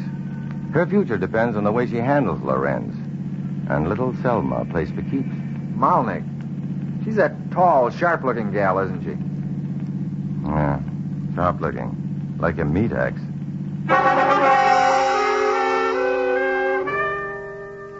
One night later, the meat axe was ready to strike. And I had been chosen to hold the victim on the chopping block. This was revealed to me in a way I never expected. Selma invited me to her apartment for a late supper and conversation. The food was fine, the candlelight seductive, and for a while I was almost convinced that Selma was more woman than cell leader. Comfortable? Fine. Me too. Nice. I've got it all figured out at last. Psychology. A calculated plan. You listening? Mm-hmm. Work on the mind. That's the trick. Work on the mind. A letter or two at first, and then a few anonymous phone calls. No names, just cordial invitations to return to the party. A call every 15 minutes, all night long. Every night. Hold still. Comrade Malnick. Fine time to call a girl comrade. Comrade Malnick, I think it would be wise to forget Lorenz. Relax, will you? Now, this is important. Well, naturally it's important, but you needn't be so rude about it. This isn't a cell meeting. Well, it's become one. The welfare of the party means more to me than petty common courtesies. Oh, for a while, I almost doubted that. Are you testing me, Comrade Malnick? Don't worry, you passed. Tell me, do you like my plan, Lorenz? Not at all. Then I'll intensify it until he begs to be reinstated. He's not worth the effort. Once a man turns from our exalted cause to bourgeois sentimentality, he can no longer be trusted. Oh, that's true, but as long as we can't control him, he's a threat. The party's well rid of him. Let him go. Read the papers, idiot. A committee's investigating Reds on the civil service payroll, and Lorenz is a librarian. He's too frightened to become a friendly witness. I can't take the chance. Our leaders hold me personally responsible for him. And you can't take the chance either. I see. When does this psychological treatment of yours begin? It started already. And you'll see that it continues. Very well. Good night. Oh, wait a minute. Don't leave now. It's still early. We must never divert our attentions from our cause. Distractions are dangerous. Good night, comrade.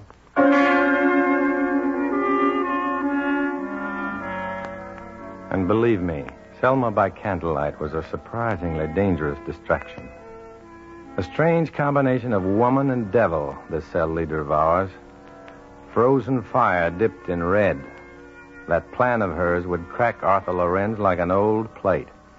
I'd seen what it had done to other well-meaning dissenters. The phone calls, calculated to scrape a nerve ending with every ring. Arthur, sorry to call so late. We miss you, Arthur. Does your wife know you're a communist? The comments muttered by complete strangers passing in the street. Sorry. Next time, the bump may be harder, comrade. Letters in the mail, a note tucked in a bag of groceries, a phrase scribbled across a streetcar transfer, all designed to make a man face the most ordinary, prosaic fragments of daily living with fear, suspicion, dread. A deliberate, pre-tested scheme to drive Arthur Lorenz back to the Communist Party or out of his mind.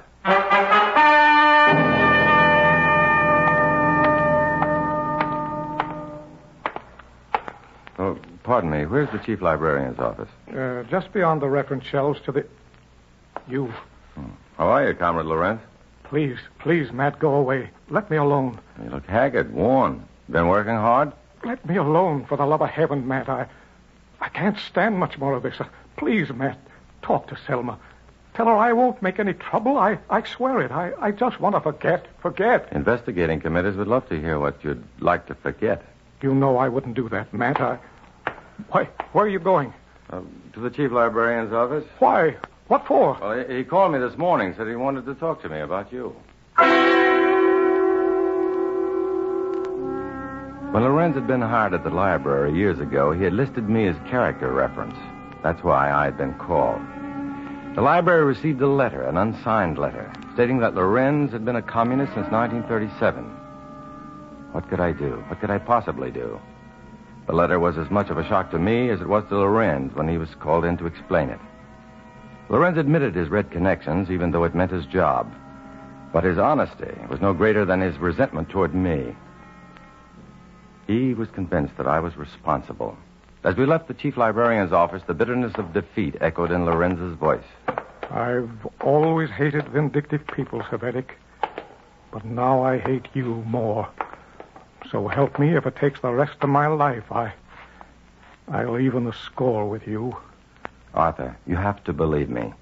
I had nothing to do with that letter. Someday, Savetic. Someday, very, very soon.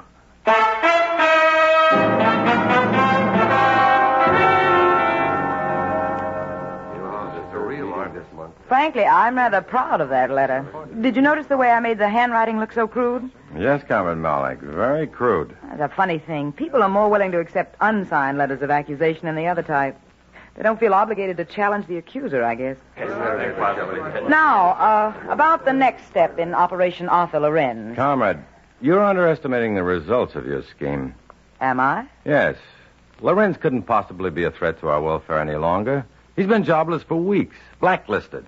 He spends most of his time in bed, on the verge of a nervous breakdown. Good. Perhaps I'll be commended by our leaders. Nevertheless, I feel we must... Good evening. Lorenz. Comrade. Welcome home, Comrade Lorenz. So nice to see you. Just stopping by to pay my respects. Matt, my friend, I never had a chance to thank you for all you did for me. Thank me? Listen to him. Such a modest man. Haven't you told Selma and the others here? Told us what? Oh, how you convinced me to leave the party. What? Oh, he'll deny it, of course. You know how modest Matt is. But really, Selma, in all fairness, he did a remarkable job. Why, if it were not for Matt, I'd still be in the party. Svetic, is this true? Of course it isn't true. Tell them, Matt. Tell them. Yes, by all means, tell us. Hours he spent.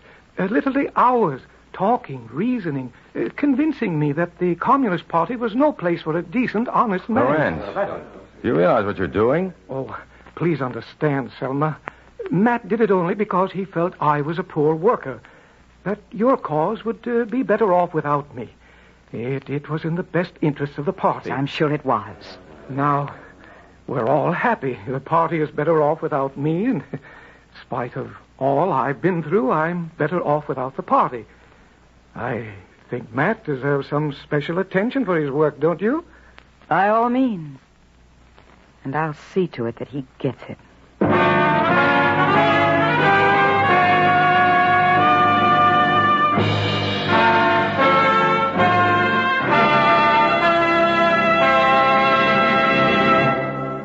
Friends, here's an ale that tastes so good, is so full of satisfying, robust cheer, you'll ask for it again and again. Yes, for real deep-down thirst-quenching pleasure. Remember to get Rainier Old Stock Ale, the biggest-selling ale in all the West. At the very first sip, you'll agree that here is ale at its most zestful, refreshing, all-time best. For Rainier Old Stock Ale has a smooth, creamy head, a lively nut-brown body, unmatched flavor, and robust cheer. Boy, what wonderful refreshment. So enjoy the ale that has everything. Rainier Old Stock Ale, the ale with robust cheer. Try Rainier, you'll ask for more. You've never had ale like this before. Rainier Ale. The biggest selling ale in all the West. Rainier Old Stock Ale. The ale with robust cheer.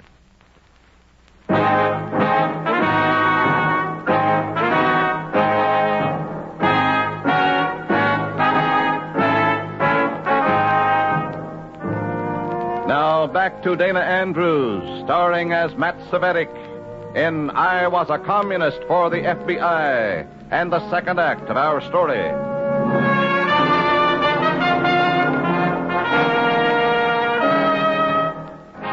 Arthur Lorenz had evened the score, just as he had threatened. Was I slated to go before the Red Control Commission and accept my fate? What was it to be? If only I could be sure. Or could I expect the same type of mental torture that had made a wreck of the quiet little librarian? A bitter part of that torture, I discovered, was the anticipation, waiting, wondering when it would begin. I found myself jumping at shadows, dreading the sight of every unfamiliar face. until I decided to get this treatment started myself.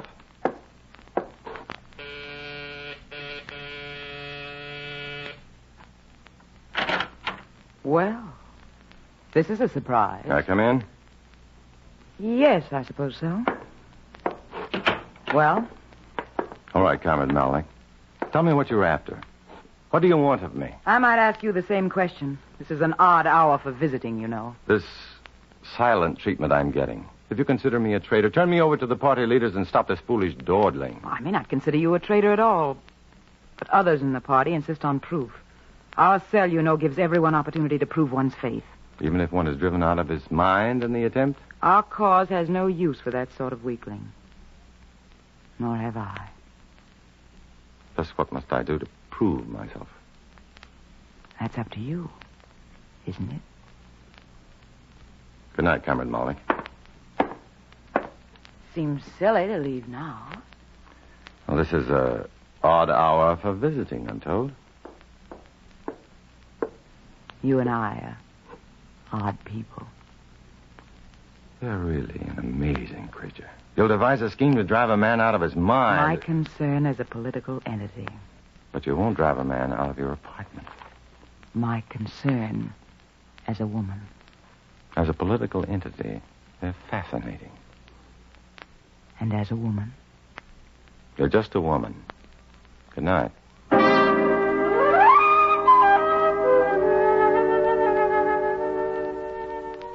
As I left, I saw the frosty look in Selma's eyes, and I knew the waiting would soon be over. The bristling silence of anticipation was about to be shattered, but what would take its place? I walked the streets for hours and wondered, looking for signs, omens, symbols, feeling like a man who had just paid the bill for his own funeral. Hey, look out! I seen it. I seen the whole thing. That dame went right through the red light. You okay, mister? Yeah, I'm all right. You should walk more carefully. Selma. Lady, you could have killed this guy. He ought to turn you in. That's what he ought to do. No, it's all right. Forget it. Silly dame ought to lose her license. Any dame who can't see a traffic light ought to be in the clink. Man's right. I apologize. You've been following me, haven't you? Just for a few blocks, as a political entity, not as a woman. Naturally. May I drop you somewhere? No, thanks. I'll walk. Be careful, Comrade Svetic. Don't walk against the red. And so it was officially launched by its guiding spirit, Selma Malnick. From now on, I could expect another kind of waiting. The waiting between incidents. When would the next one happen, and what was it to be?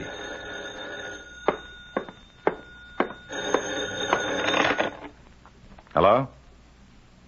Hello? Hello? Anyone on this line? What the devil is it? Hello? Ah. Oh, for Pete's sake. Hello? Hello? What's the matter with this thing? Hello? Oh, the heck with it. Don't hang up, Comrade Svetic. What? Who is this? Hey, hello? Who's on this line? Hello? Hello? Hello? Hello?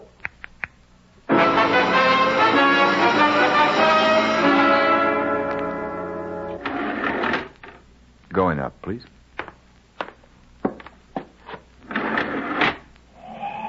Your floor, sir? Oh, 5, please. Okay. You new on the elevator? Yes, sir. My first day.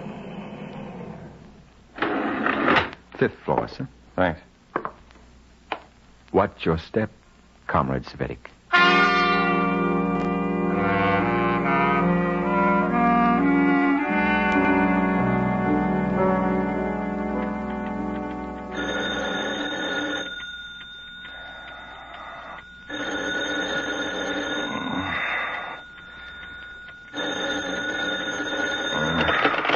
Hello? Hello? Hello? Who is it? Clicking again. Hello? Anybody on this line? What? Jeepers, 3:30 in the morning.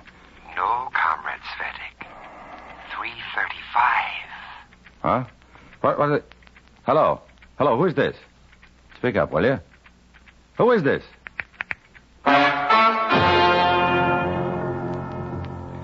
It was beginning to get me, in spite of myself, to get under my skin and strum away at my nerves. I could no longer talk myself out of the jitters, and I couldn't risk contacting the FBI. I knew now what Arthur Lorenz had suffered. But in my case, what did it all mean?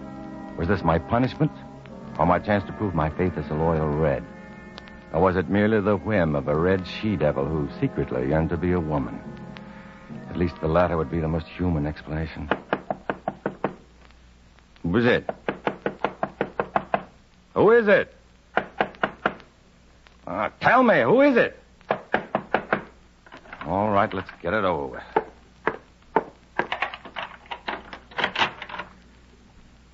Well, look who's here. What do you want, Lorenz? May I come in? Sure, come in.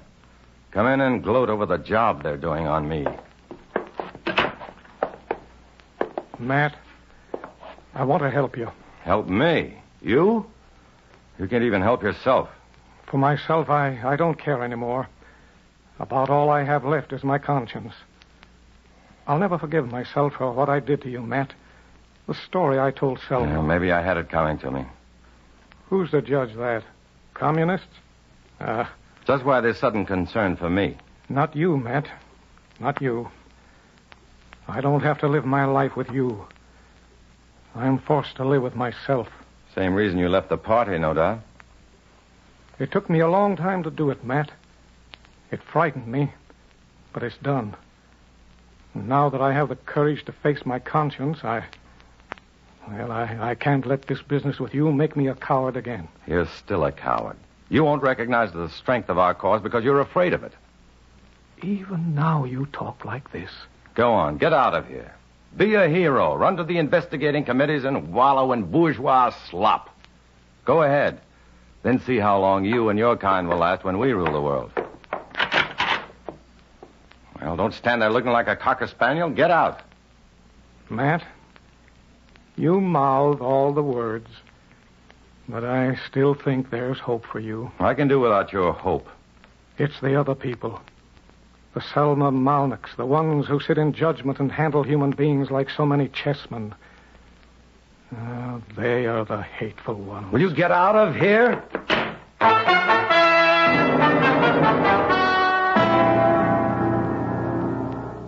It hurt. It hurt bitterly to treat Arthur Lorenz like that. I stared at the door for a long time after he left. He could never understand me as long as I was forced to play my dual role as a Red and an undercover man. But I hoped with all my heart that he might have understood what I was trying to tell him to do. And then came that insidious probing finger of doubt. Had I veiled my message heavily enough for my own safety? The next night, as I headed for a restaurant, I got the answer the hard way. You, Svetic. What do you... Get in. Now, wait a minute. Don't argue, comrade. Get in.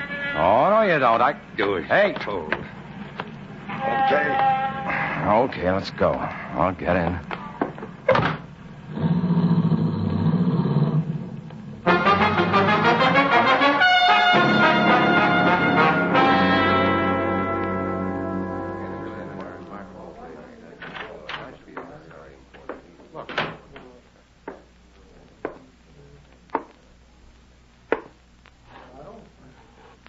Well, what's everybody staring at?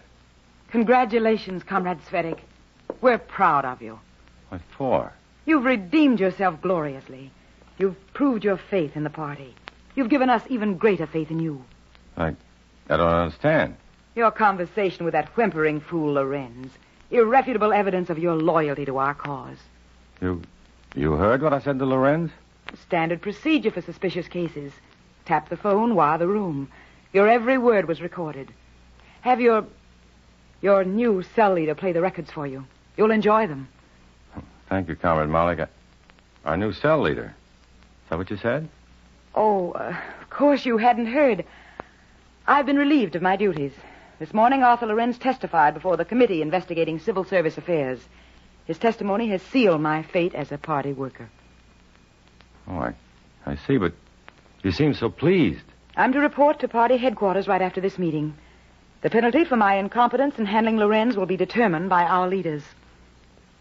But aren't you worried? I am exalted, comrade. My case will serve as a warning to other cell leaders. Even in failure, I will serve the Communist Party. My dedication is complete.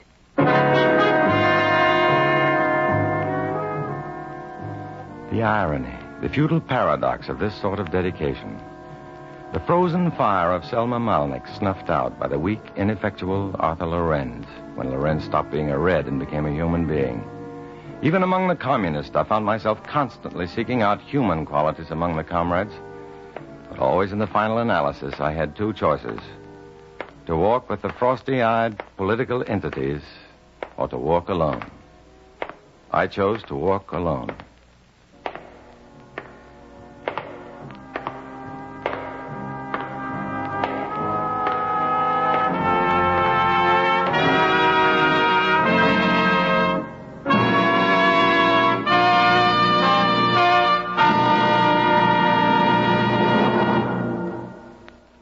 Dana Andrews will return in just a moment.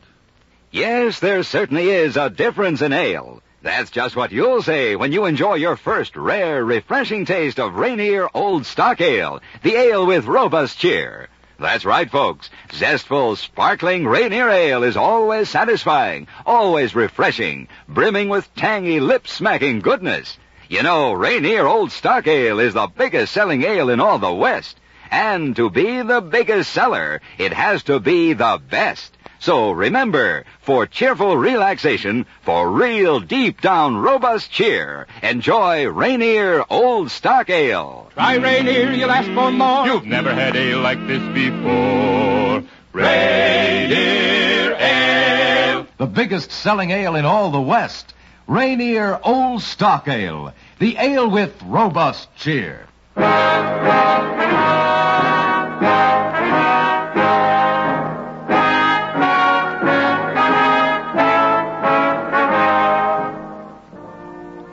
This is Dana Andrews. These stories are designed to illustrate one important point about democracy. You can't set free men free. Free men must set themselves free. In this story, as in all others, names, dates, and places are fictitious to protect innocent persons.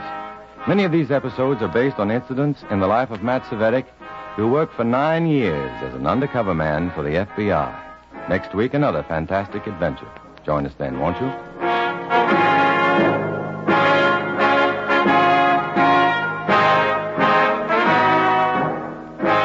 Your sponsor, the Rainier Brewing Company, feels privileged to present this expose of communist activities in the United States.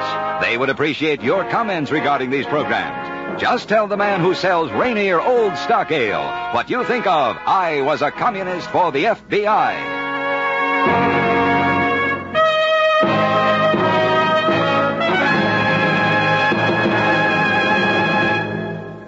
For another exciting real-life adventure in this thrilling expose of communism in the United States, be sure to tune in next week and every week to follow. The time, 9:30 p.m. The day, Saturday. The station, KNX. I Was a Communist for the FBI, recorded and starring Dana Andrews, was presented by Rainier Brewing Company, brewers of Rainier Old Stock Ale, and came to you from Columbia Square. Stock Ale, and came to you from Columbia Square. Stock Ale, and came to you from Columbia Square. Stock Ale, and came to you from Columbia... I was a communist for the FBI.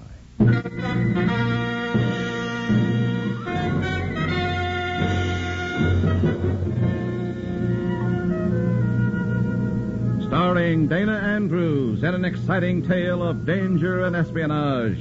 I Was a Communist for the FBI.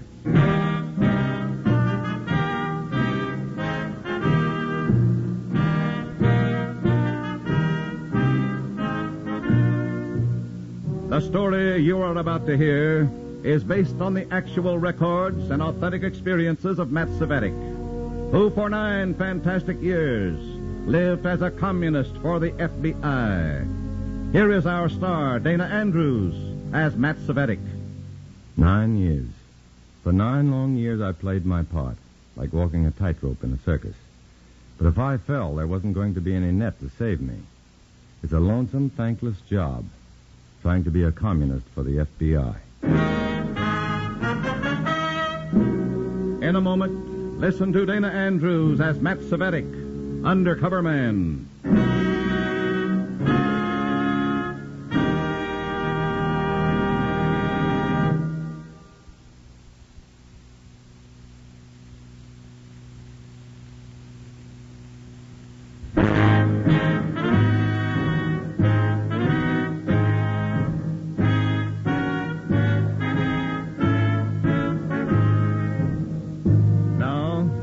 Dana Andrews as Matt Cvetic, Undercover Man. This story from the confidential file is marked The Red Record.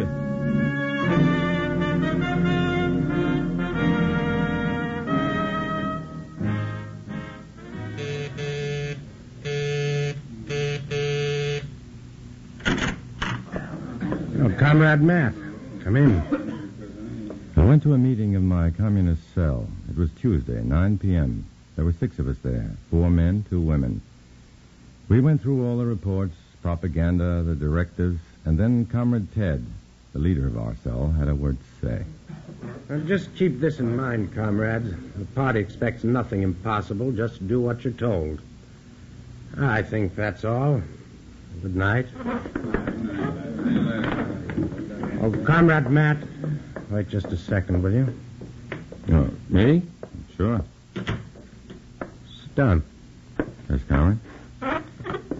Have you ever been in Chicago? I've passed through a couple of times, but that's all. You got any connections there? Relatives? Anybody there know you? Not that I know of. Okay. You know, comrade, you're a pretty good-looking guy, and that isn't going to do any harm on the job we've got for you. What job? Well, the Central Committee decided, from what I told them about you, that you're the comrade to handle this foul-up. I don't understand. You don't have to understand. All you have to do is obey orders. Okay, what are my orders? Pack a bag full of clothes and be at the information desk at the Union Station at 1 a.m., 4 hours from now. Where am I going? Don't worry about it. Then, how long will I be gone? Who knows, comrade? Maybe forever.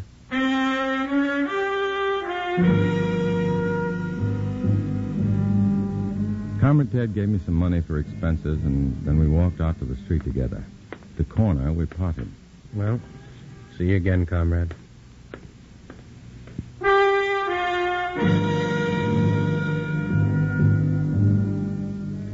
See you again, comrade. That's something that drives you crazy when you're supposed to be a communist and you're working for the FBI.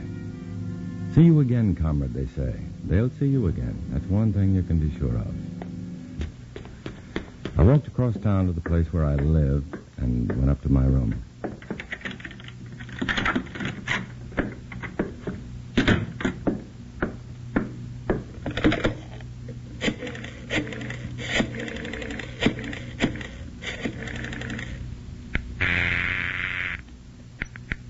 Hello? This is John F. Smith. I want to talk to Uncle Zach. Okay, Matt, go ahead. I'm being sent somewhere. I'm not sure, but I think it's Chicago.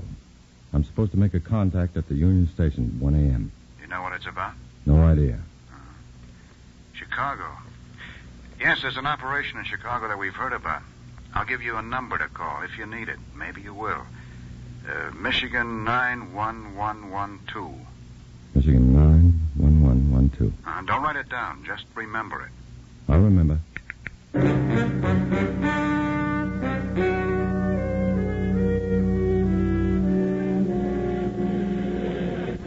At 1 o'clock, I was waiting at the information desk in the Union Station. Track 3 for Cincinnati, Columbus, Cleveland, Toledo. Hello, comrade. Oh, Comrade Ted. Here's your ticket and your reservation. The train's due now, so get going.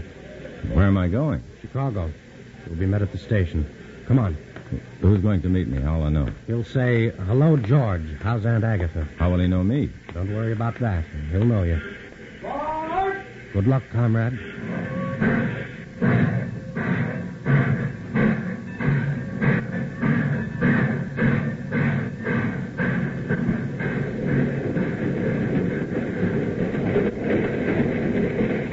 stared out of the window at the lights flashing by in the night. Lights in the farmhouses, gas stations, and stores. Traffic lights. Auto lights. The lights of peace, I thought. And those are the lights we're trying to keep burning.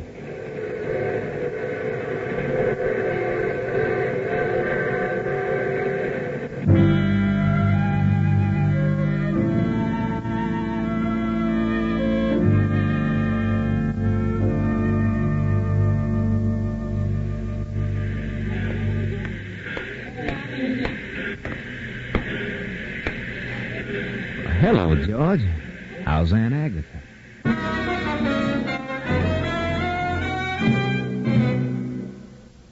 Mike was the man's name. Comrade Mike. He took me to his room in a boarding house. He took off his shoes and lit a pipe. He settled down in a chair with broken springs. Then he looked at me as if I were something in an aquarium behind glass. Interested, but unsympathetic. At his side, there was a record player, and he switched it on. Well, you don't mind a little music, comrade? Just in case somebody on the other side of the wall might be interested in our conversation. Comrade Mike. Just Mike will do. Oh, Mike, then. Mike, tell me, what goes on? Why did they send me here? You don't know? No idea. Well, now, comrade's like this. There was this man named Jay-Z, Comrade Jay, sort of theatrical producer and pretty high in the party. I don't know exactly why, but they kind of got the idea he was working with the other team. So, what happened? Well, poor Comrade Jay. He died. Oh, definitely, comrade. You never saw him need a suicide. When I arrange a suicide, it's what I mean arranged. No, take your word for it, comrade. But I still don't get the reason why they sent me here. Well, I'll tell you why. It's this way. Comrade Jay had a little black book with some names and addresses and notes in it. And I always carried it with him, but when we found his body, it wasn't on him. It wasn't in his car, it wasn't in his room. You didn't find it? No, sir, we didn't. And the party's just got to have that book. And that's why we brought you here. Well, why me? Why bring me all the way here? Well, now, I'll tell you. The party brought you here because they think you got away with women. And you're a stranger. Wait a minute. No, that's right, comrade. You see, Comrade Jay produced a show in a nightclub on South Wabash. The star of the show was a girlfriend of his named Gloria Dawn. Gloria Dawn. So? So the party believes Comrade Jay may have left that little black book with Gloria. Now, you're a stranger in town and you're good looking. It's up to you. You mean I'm supposed to get this girl to confide in me? Any way that you please, comrade. But she hasn't got the book. Oh, she got it somewhere. And that's why you're here. To talk sweet to that dame till she tells you everything she knows. Okay. Where do I find her? She's working in a Double or Nothing club on the south side. You'll find her and you talk to her and your report to me will be good, I hope. Comrade?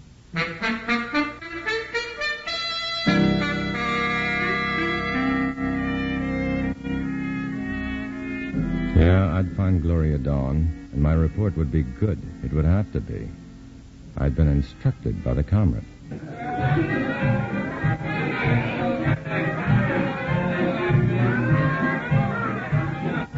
The Double or Nothing Club was loud and strictly not for children under the age of 35. And now we take great pride in presenting the star of our show, Miss Gloria Dawn. Here she is. Let's give her a great big hand.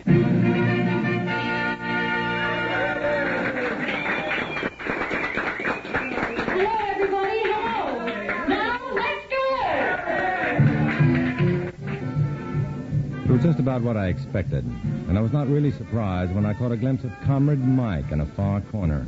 I expected to be followed because the comrades just don't trust each other out of sight. After several hundred years, the floor show was over. Comrade Mike was still somewhere behind me, and in front of me was anything from simple, flirtatious nonsense to sudden death. Poor Comrade Jay.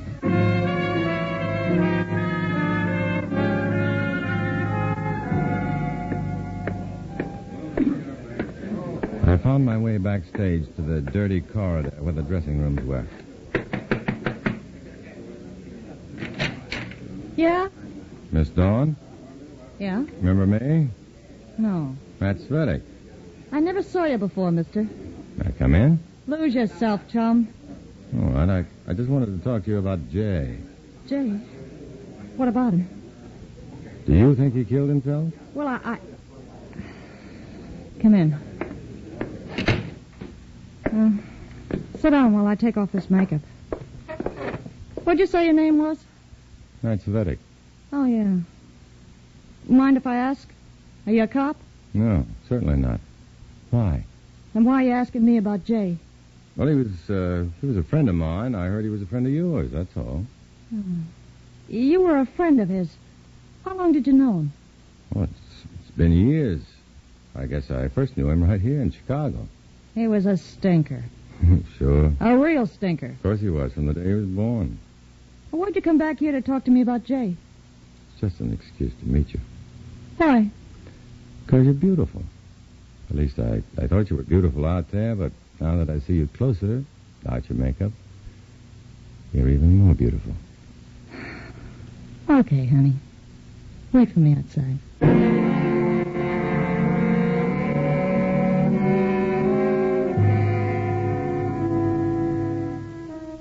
When I got home that night, I was questioned at length by Comrade Mike. What had I said to Gloria? What had she said to me? Where did we go when we left the nightclub? What was her reaction when I mentioned Comrade Jay? We know Comrade Jay had that book up the time he went into Gloria's dressing room. We know he didn't have it when he left. We've searched every inch of that dressing room, and we know it isn't there. We know Gloria didn't take it away with her. Gloria is exactly what she seems to be, a body without a brain. Look, Comrade, this assignment is nothing but trouble. I don't like it. Well? Suppose I don't find the book. Suppose you were dead, Comrade.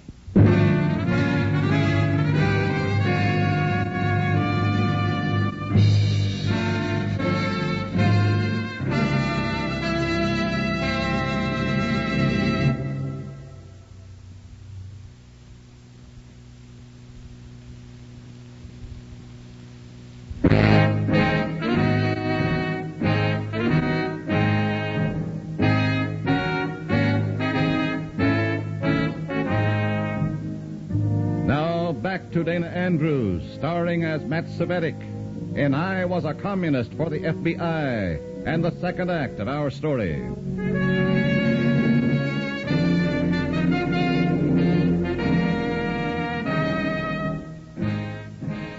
Just pretending to be a loyal member of the Communist Party was hard enough, but having to be a detective for the party was a little harder. A couple of days went by. Gloria and I were together day and night. I tried to get her to talk about Jay. She wanted to talk about herself. But on the third night, after the show in her dressing room... Close your eyes, honey. Roger. Eyes closed. Say, Gloria, why don't you think Jay killed himself? Did I ever say that? You believe it, don't you? Oh, I don't know. Only I think he knew he was going to be knocked off that night. He came in here when I was dressing like now. He had a little portable radio with him. He put it down on the table there and said, "This is for you, babe. If I never come back, this radio will play." He didn't come back, and the thing wouldn't play. If I never come back, this radio will play. Yeah, that's what he said. Did you tell anybody about that? Tell who? The cops? I wouldn't tell them the time of day. What happened to the radio, Gloria? What did I do with the thing? This dressing room is so cluttered up. I guess I left it in the property room with all the costumes and junk. Do you think it's still there? What difference does it make? Oh, I thought I might be able to fix it for you. I know a little about radios. Yeah? Well, maybe it's still there. Come on.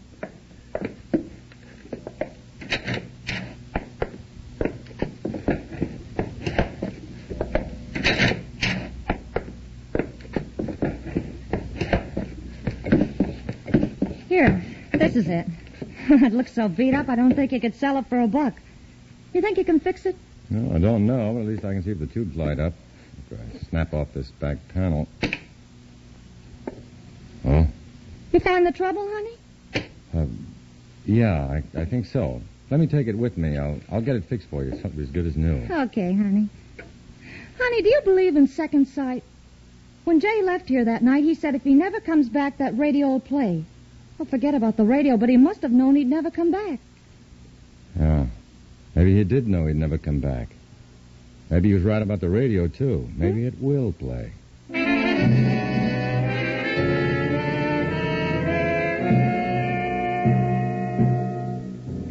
I took Gloria home to her apartment, and when I finally got away, I had the radio tucked under my arm. I'll see you again, won't I'll bring the radio back to you tomorrow, baby. Maybe tonight. I? Okay, honey. Take care. Don't worry about that, sweetheart. I'll take care. For sure.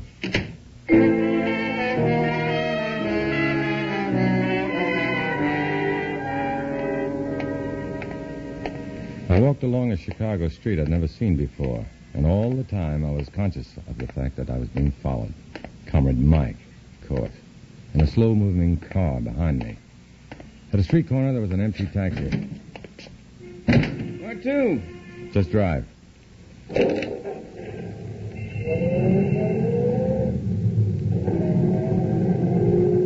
What's the trouble, Bud? Trouble?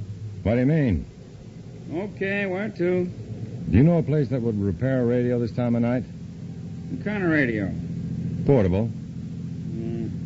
Yeah, maybe I do. It's a garage where I know a guy. You want me to take you there? That's exactly where I want you to take me.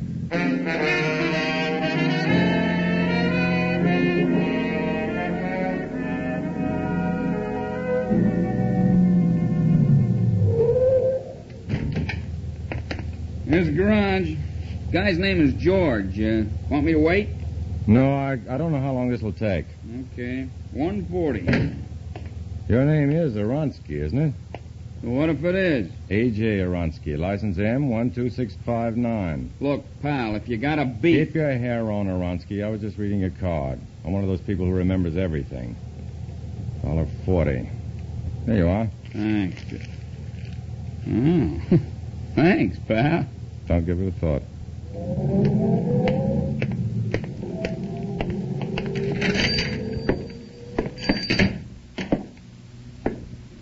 Hello? Hello? George?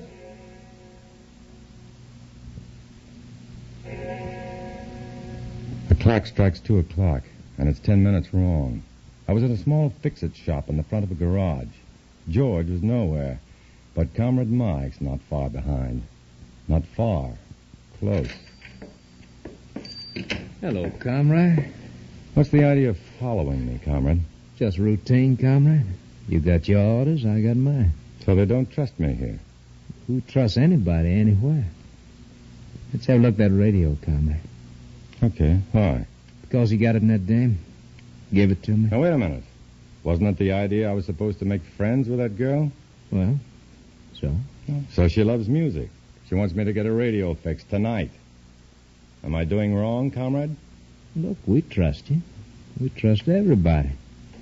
We trusted Comrade Jay. Let's look at that radio. Why, comrade?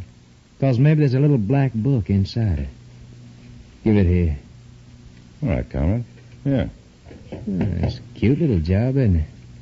Don't suppose it weighs 5 pounds. Now, what do you think is inside it? I don't know, comrade. You don't know, huh? Nothing. Nothing, comrade? And why'd you bring it here? I told you, to get it fixed. She wants me to get a radio repaired. Maybe she's crazy wanting to get it done this time of night. But would the party want me to refuse? Okay, comrade. It might be a good thing for you to find that book.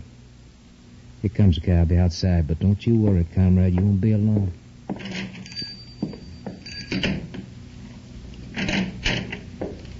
Thought I heard somebody out here. Oh, it's this radio. Thought I heard somebody talking to somebody out here. Oh, that was my friends. Out there in the car. Oh, okay. What's the matter with this? Yeah. What's the matter with it? I'll have a look at it. You got a phone? Yeah. Here under the counter. Local call? Yeah, local call. That'll be 15 cents. You can pay me now.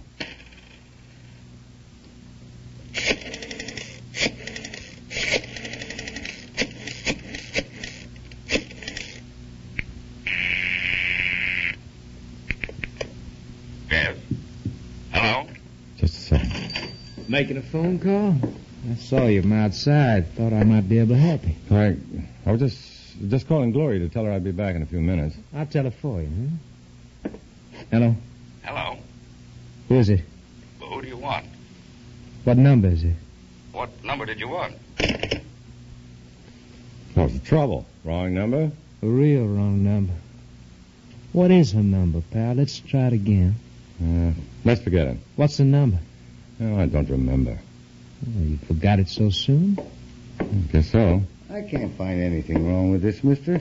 Just a tube that was pushed out of the socket. That'll be $1. North Star Garage, radio service. Wait a second. Did you call Michigan 91112? No, I didn't. I did. Give me that phone. Hello? Is this the person who called Michigan 91112? That's right. Who's speaking? Who did you want? Nobody. Must have dialed the wrong number. Let's go, huh? Poor Comrade J.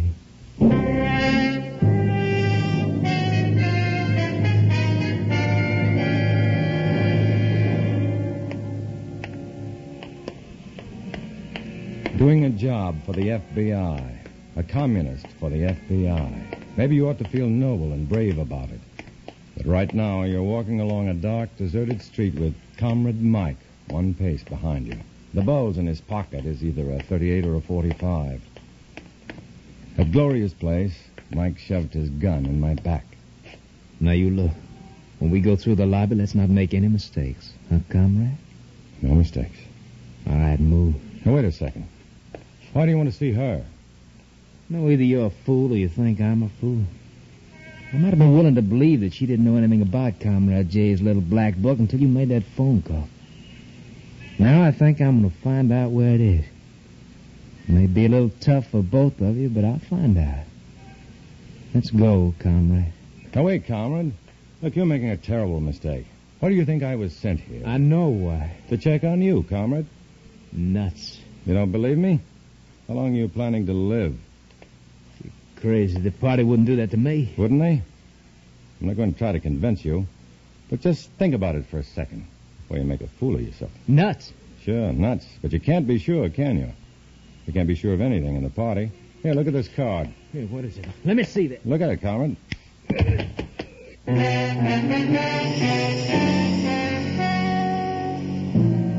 The card was nothing but my driver's license, but he took it and stared at it in the dark, and that's all the break I needed. I hit him just right, and he was out like a light, the gun still in his hand. By pure luck, a prowl car came by. I melted into the shadows as the officers picked Comrade Mike up. Now, wait a minute. Put that light on his face again. Yeah, you know who this guy is? He's Mike Dobronsky. Well, this guy's wanted for everything. Get him in here.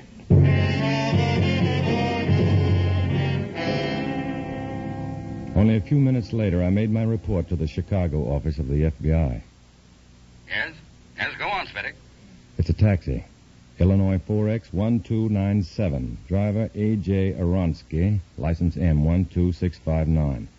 You'll find the book that was hidden in the portable radio behind the back seat of the taxi. I think it's important. Anyhow, the commies thought it was important enough to justify killing.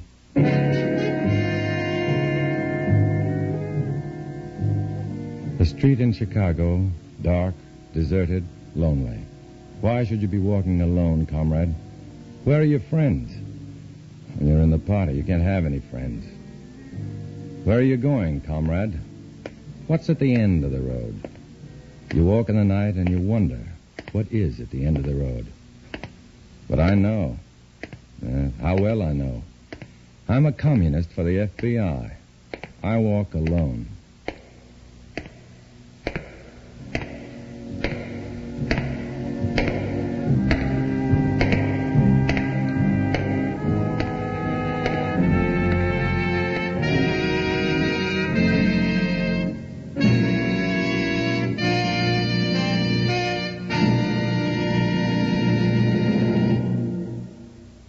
Dana Andrews will return in just a moment.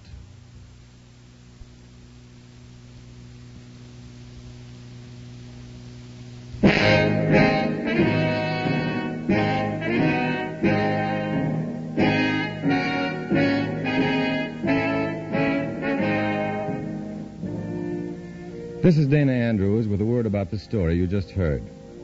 The part I portrayed is the part you have to play when you're a communist for the FBI. And it's worth it, a million times over, because at the end of the road is freedom. In this story, as in all others, names, dates, and places are fictitious to protect innocent persons.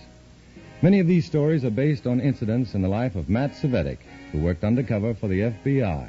Next week, another fantastic adventure. Join us, won't you?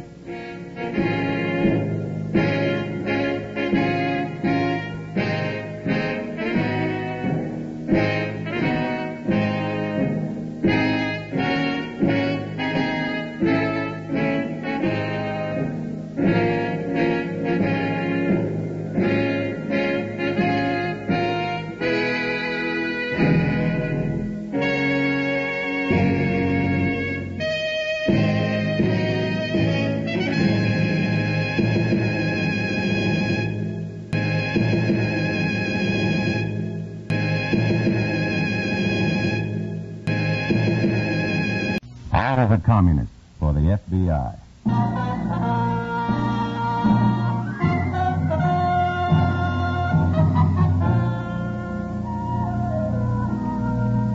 Starring Dana Andrews in an exciting tale of danger and espionage. I was a communist for the FBI.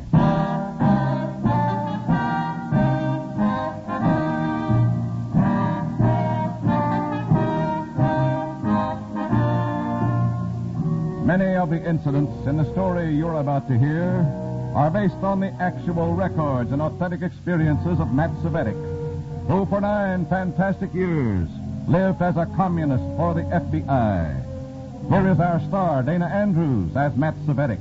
They call each other comrades. Talk a lot about the brotherhood of man. Well, you can add that one to the long list of their lives. How can a man who has no identity, no mind or soul of his own, be a comrade or a brother to anybody? I know. I was one of them. I was a communist for the FBI. In a moment, listen to Dana Andrews as Matt Cvetic, Undercover Man.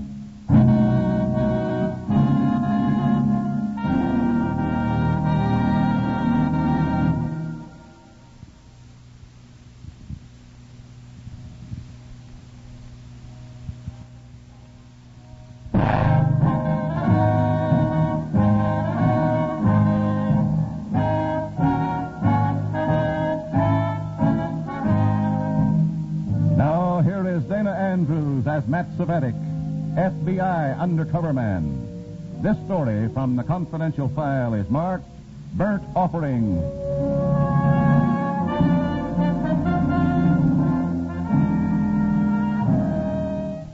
One thing that always excited the local party members was the arrival of a visitor from Europe. Any sort of an official from one of the Iron Curtain countries. These messengers from headquarters always demanded and got the full plush carpet treatment with all the trimmings. It was assumed, of course, that they were here for some secret purpose beside their official duties, and they usually were. Like Zubansky, the diplomatic courier from, well, let's just say, from a certain country in Europe. Zubansky had a purpose, and if necessary, he was ready to kill to carry it out. I know this is extremely short notice, Comrade Cvetic, but the tremendous importance of Comrade Zubansky's mission fully justifies it. I understand, Comrade Jones. I'm glad you were able to find me. What is the mission, Comrade Zubansky? Questions, comrade? A most remarkable attitude. Well, I'm sorry. I didn't mean to pry, but, well, if I'm assigned to work on it, too, Your assignment is to accompany Comrade Zubansky to Chicago. He's going to meet a contact there and return immediately to New York. And from there, go on back to Europe. He'll carry out the mission. Your job is to facilitate it. I've made plane reservations. You're to be at the airport in 30 minutes. Oh, and one more thing. You'll carry this with you, Comrade Cvetic. A gun. This must be a big one. The biggest job we've ever done. The man you're going to contact has been in Chicago only a week. He came there from Los Alamos, New Mexico.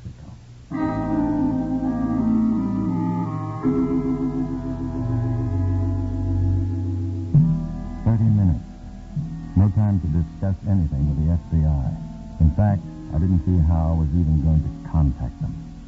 Zabronsky went to my hotel with me and stayed with me while I packed. Finally, we were ready to leave, and there was no way around it. I had to take a chance. With Zabronsky standing a dozen feet from me, I picked up the phone and called the FBI number.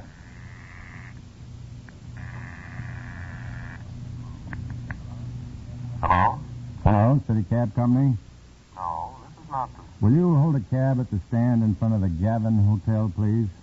A friend and I have to get to the airport right away to catch Flight 9 to Chicago. Is this Richards? Right. It's very important that we catch that plane. Something big? Yes, the Gavin Hotel. Right away. All right. We'll cover you. Thanks a lot. A taxi will be waiting, Comrade Zabronsky. Shall we go?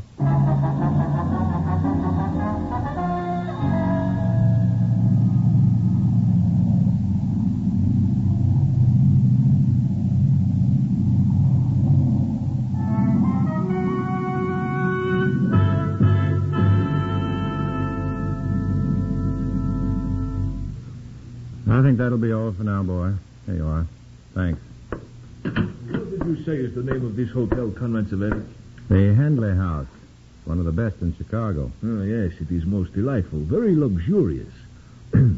Now, to business. I have a telephone number here, Conrad Zavetic. I wish you to put the call through and then let me talk with the person who answers. All right. Fine. Operator, will you get me Iroquois 7349? Yes, that's right. They're ringing now. Good. Let me have it. Hello. This is Ivanov Zubansky. You have been informed of my identity, I believe. Good. I am here now and prepared to complete the transaction at once. Number 14, Cottage Grove, 9 tonight. Excellent.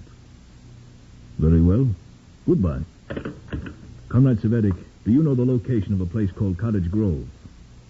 Well, yes. As I recall, it's a summer resort, 10 or 12 miles up the lakeshore. Probably deserted this time of year. Not entirely. There will be someone waiting for us in number 14 at 9 o'clock. Would it be possible for us to obtain an auto? Yes, I can rent one through the hotel. So simple? It's amazing. We will make history tonight if everything goes well. Make history? Conrad Zavetic, I have been an agent of the party for 20 years, and I have never carried out an assignment even approaching this one in importance. Arrange for the car.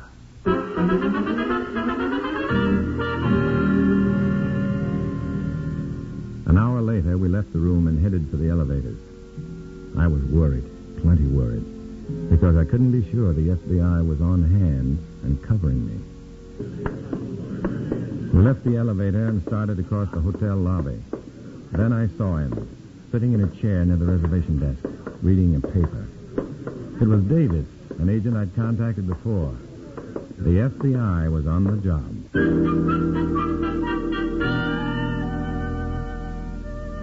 At the door, I glanced back and saw that Davis had folded his paper and was sauntering along behind us, with apparent unconcern. The doorman pointed out the rented car, and we walked over and climbed into it. Now, Conrad Zavetic, let us go now, quickly. Just a second. The motor's cold. Never mind, we leave now. All right, you're the boss. But why? I don't get it. The secret police, Conrad. You mean the FBI? Yes, the secret police. You see, there were no taxis at the door when we came out. It was better to leave quickly before one should arrive. So if there were secret police, they would be unable to follow us. You understand, Conrad? Yeah, I understand. The timing was excellent. It worked perfectly.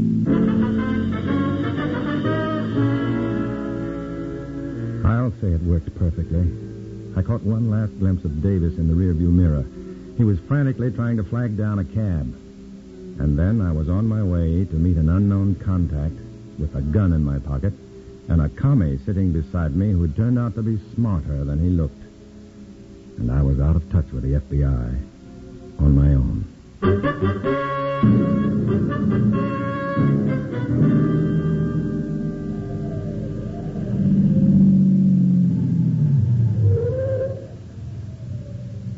Must be number 14, there at the edge of the sand. We will soon know. Come. You will leave everything to me, Comrade Severik. I'll have to. I don't even know what it's all about. No matter. I do. Be on guard. Be careful. Right. This is number 14, all right. You'd think you would find... Sue. Get your hands up. Who are you? I am Ivanov Zubansky, a friend. Friend of whom? A friend of a friend. All right. The door's unlocked. Open it and go on in. I'll be behind you.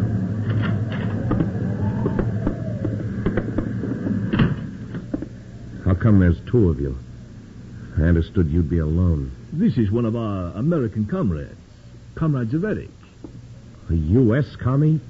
I told you guys I wanted no part of these local jerks. Mind if I say something, fella? I'm not interested in anything. Maybe you'll be interested in this. Comrade. Packing a rod, huh? And I'll take your gun, if you don't mind. Thanks. Comrade Severik, I am not sure of the advisability. I know this type, Comrade Zabansky. He'd keep us here arguing for half the night if we'd let him, and probably try to raise the ante. As it is, we can do business and get out. Right, pal? I still don't like it, but... Did you bring the money, Zubansky? Yes, I have it here in my dispatch case. $10,000? Correct. There you are. You may verify the amount if you wish. No. No, you wouldn't try to shave it. You're getting a bargain, and you know it. Suppose we find out what we are getting. There's the money. Produce. All right, take it easy.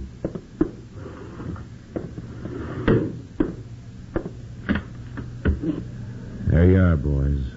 Fine. Let's see what... Comrade Severik. I'll take care of it.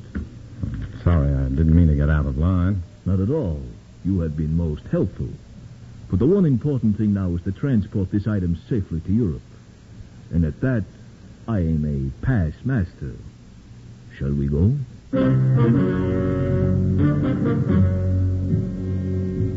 I drove back into the hotel with Zabansky holding the dispatch case as though it were stuffed with diamonds, and neither of us talking very much. I still didn't know what it was he'd bought, but it was a bound report of some sort, and the man who'd sold it had come from Los Alamos.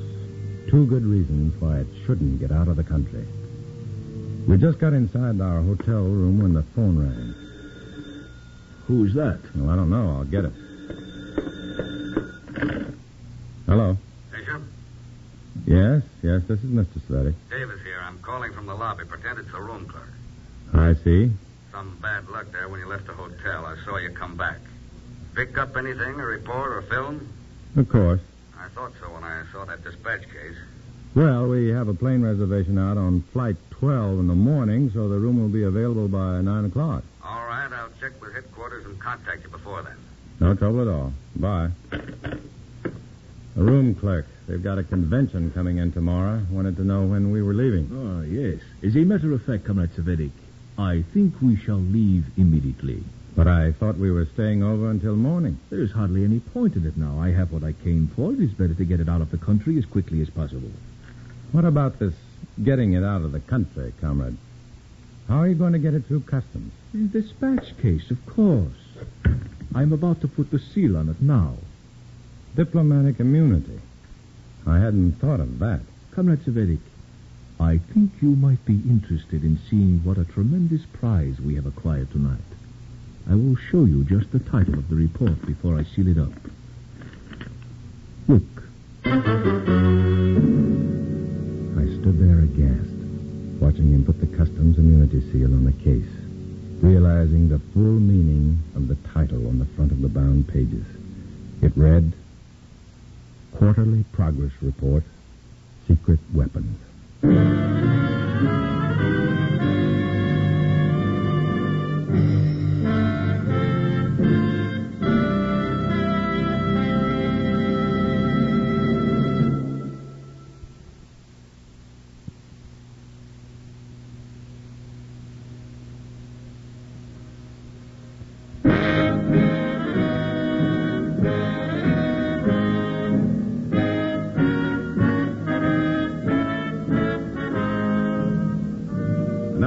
To Dana Andrews, starring as Matt Severik in I Was a Communist for the FBI, and the second act of our story.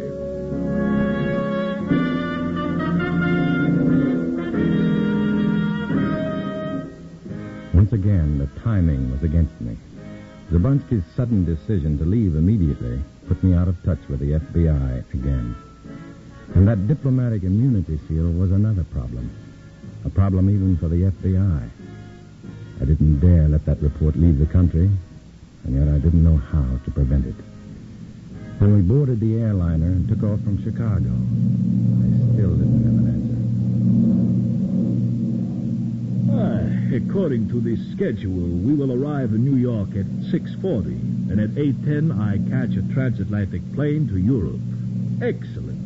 Yes, the timing seems to be with you, all right. Because the times are with us, Comrade Savetic. The march of history... Hey, better go kind of easy on this comrade stuff.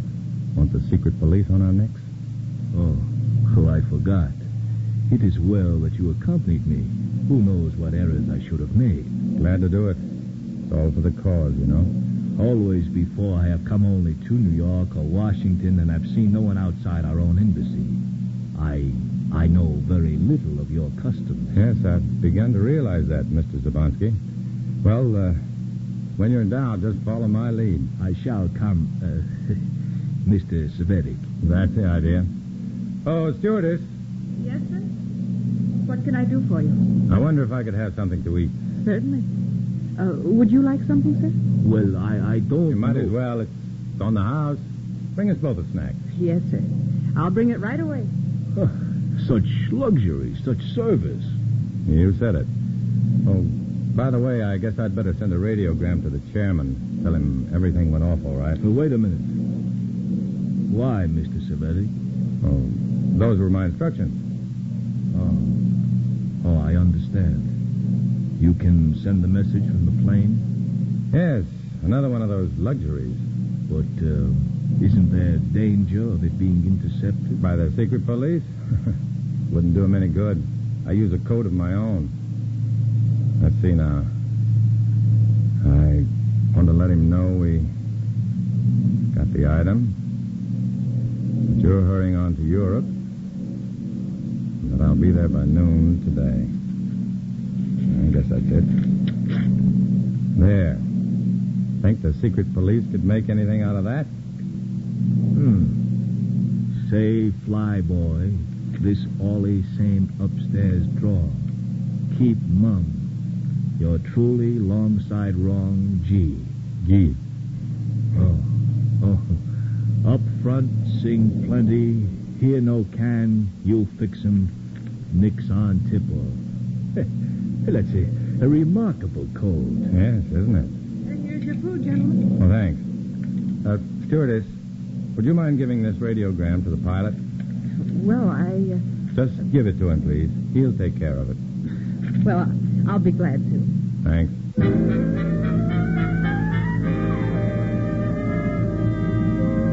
I sat there eating and listened to Zabansky congratulating himself on the great job he'd done.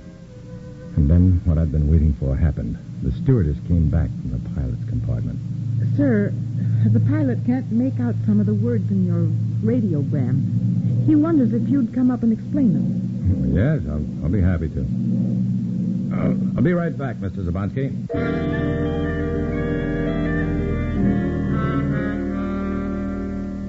5 minutes later, I was back in my seat again, and the pilot was trying to make radio contact with the FBI in New York.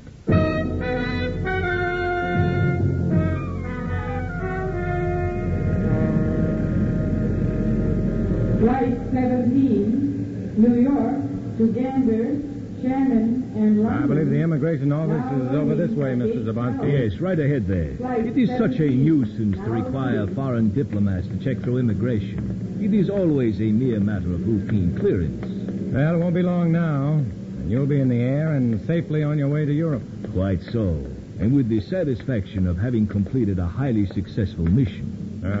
Here we are. Can I help you, gentlemen? I am Ivanov Zubansky. My passport. Ah, yes. Ivan Zabansky, government courier. It is a diplomatic passport, you may notice. Yes, I see it is, Mr. Zabansky. I'm afraid I'll have to ask you to step inside. Step inside? Say, what is this? A slight irregularity. I'm sure we can clear it up in no time. This way, please. You too, sir, if you don't mind. What is the meaning of this? I don't know, but I'm afraid we'll have to go along with it for the time being. Come on. This way, gentlemen. My government will hear of this. I hope you know what you're doing, chum. This is the next thing to an out-and-out insult to the official representative of a friendly foreign power. I'm sure it can all be straightened out, sir. Through here, please. Hey, so what's the idea? This is the detention section, the cell block. It's quite all right, sir. There's nothing to be concerned about. Here we are, gentlemen. Inside, please. A cell. A prison cell. Nothing of the sort. There's some slight question of irregularity in Mr. Zabonsky's passport, and we'd like a half hour or so to check it. That's all. But he's a foreign diplomat. I'm aware of that, sir. Well, maybe we'd better make your superiors aware of it. I'm carrying out their orders. Now, gentlemen... My dispatch case. That is your objective. You are going to take it and break the seal. Please, Mr. Zabonsky. You may keep the case here with you if you like. What are we going to do, Mr. Savetti? I don't think we have much choice, at the moment at least. Come on. Thank you for your cooperation, gentlemen.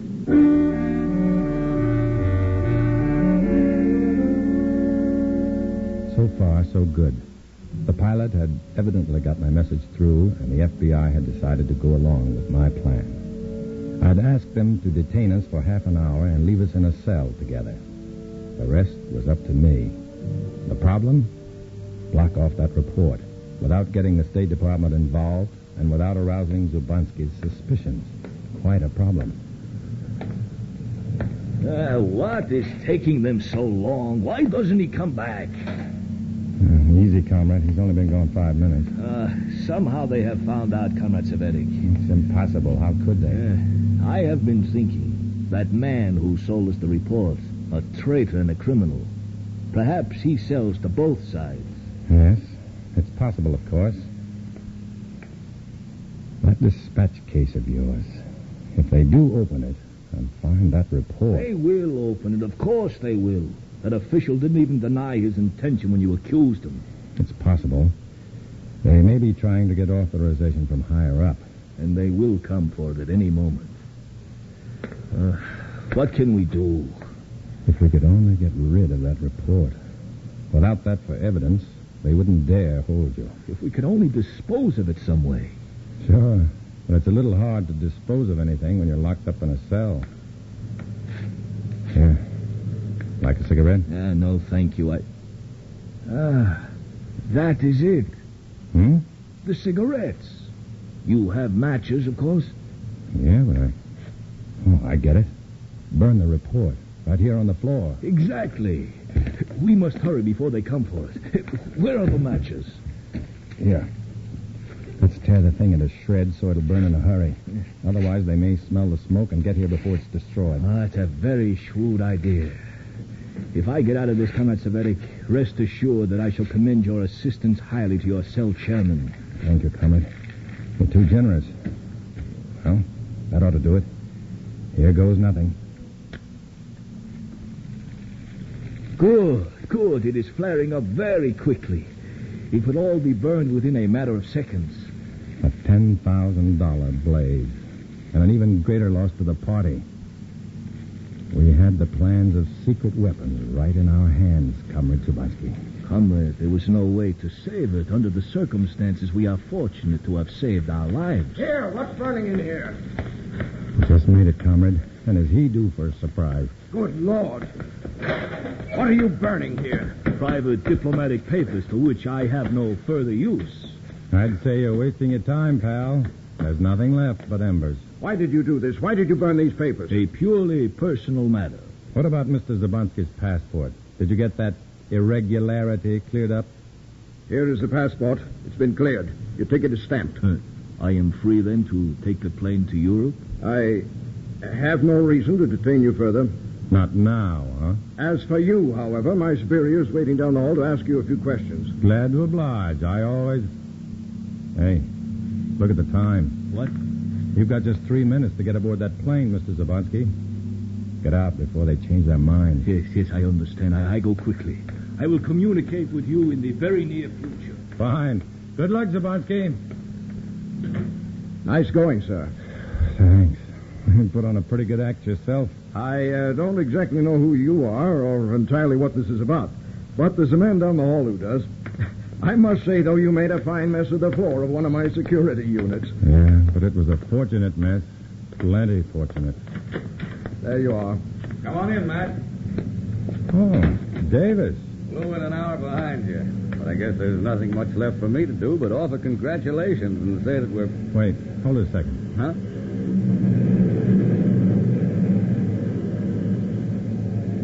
I just wanted to enjoy that sound.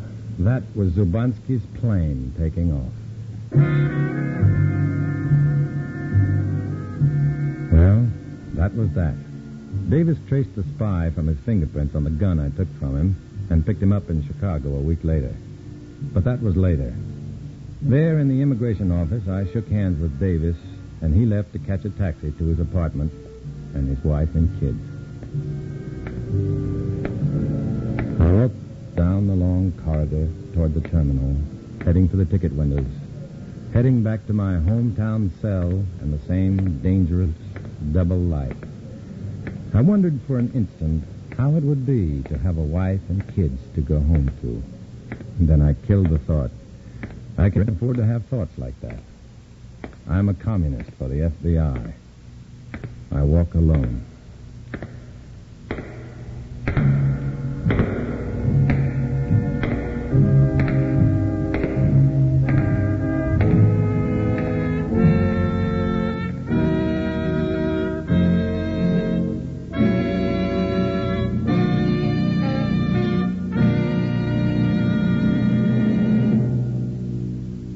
Dana Andrews will return in just a moment.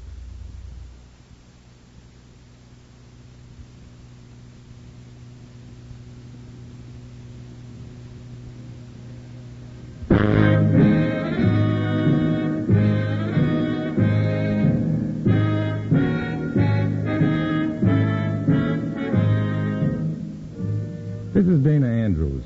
As you know, in the stories we bring you, names, dates, places, and events are changed to protect innocent persons. This was particularly true of the story you just heard, for reasons which are obvious. However, many of these stories are based on facts, as experienced by Matt Cvetic during his 9 fantastic years as an undercover agent for the FBI. Next week, another dramatic adventure from Matt Cvetic's official reports.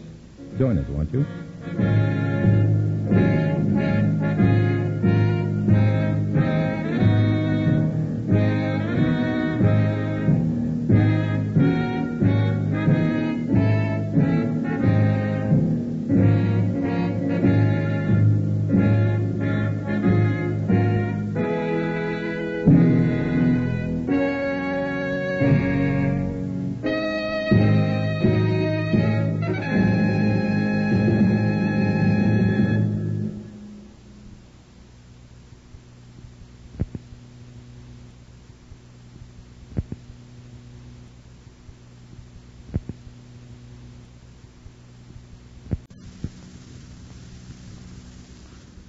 I was a communist for the FBI.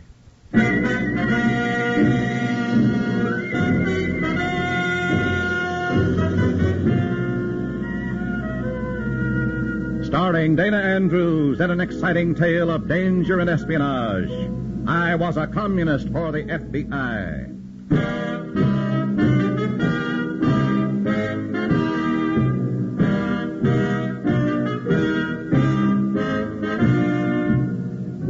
You are about to hear a strange story. Names, dates, and places are, for obvious reasons, fictional. But many of these incidents are based on the actual experiences of Matt Cvetic, who for 9 fantastic years lived as a communist for the FBI. Here is our star, Dana Andrews, as Matt Cvetic. Sometimes it's hard to remember you're a decent person when every word you say, everything you do, comes out of communist manuals.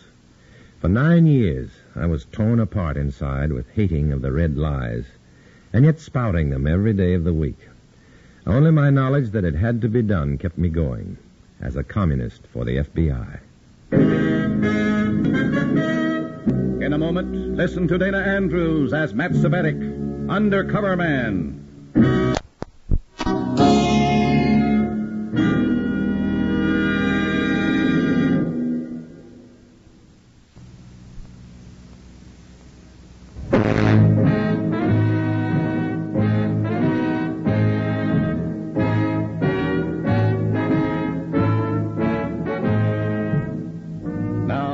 Dana Andrews as Matt Cvetic, Undercover Man. This story from the confidential file is marked The Rat Race.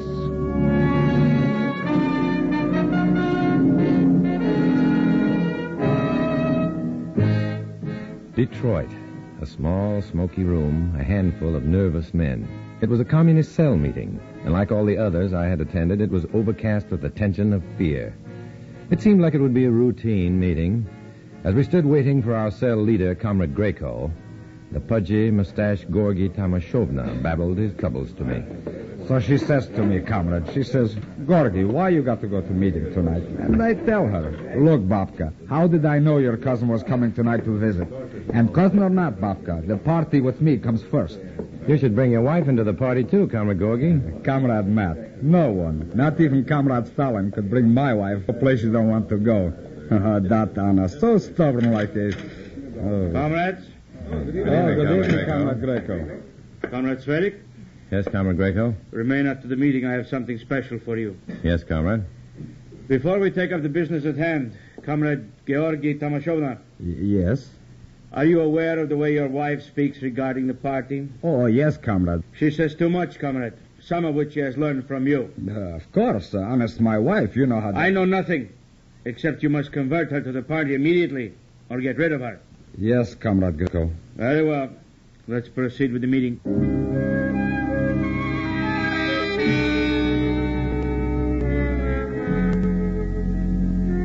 That was Comrade Grayko, a smart young red fanatic rising rapidly in the party due to his ability to ignore the human problems of more simple men like Gorgi Tamashovna.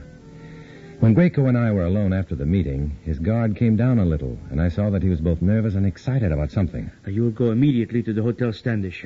Ask for the key, room 117. It has been reserved for you. Yes, Comrade. You ask no questions. That is good. Stay in the room, awake. No phone calls, not even to the desk. I understand, Comrade. You're a good man to work with.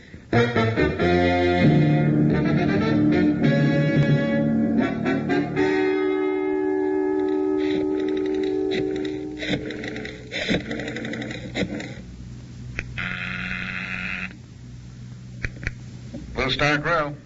Let me speak to the waiter wearing a hat. Speaking. This is your customer with a carnation. All clear here, Matt. Go ahead. Have to make it fast. I'm in a phone booth and I've got a date. Where? Hotel Standish, room 117. Don't know what's up. We have our own problems tonight, Matt. Grayling Rawson just disappeared. I've got every available man out trying to trace him. Rawson? Well, if you can spare one, have a man whip over and wire room 117 in the Standish. I have a hunch this is important. Good enough for me. He'll be there by the time you are. Keep your ears and eyes open for any party rumors about Rawson. We want him at that trial, and we want him bad.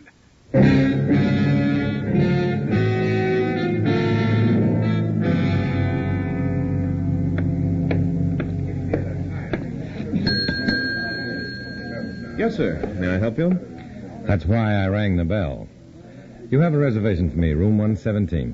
117? My name is Cvetic. Oh, yes, sir. Here you are. The register has already been signed. Thank you. Oh, wait, this is the wrong key. I asked for 117. You gave me... 655. But it's the right key. Comrade. Oh. Instructions are that you're to go right up. Front, boy.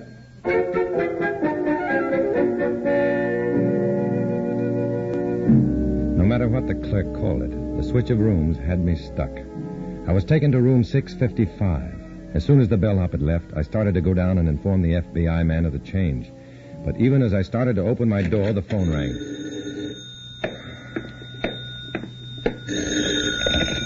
Hello? This is the desk clerk, sir. Everything all right? Certainly. What's the idea? Sorry, comrade. My orders. To check on my room? To make sure you stay in your room. I'll be calling you again.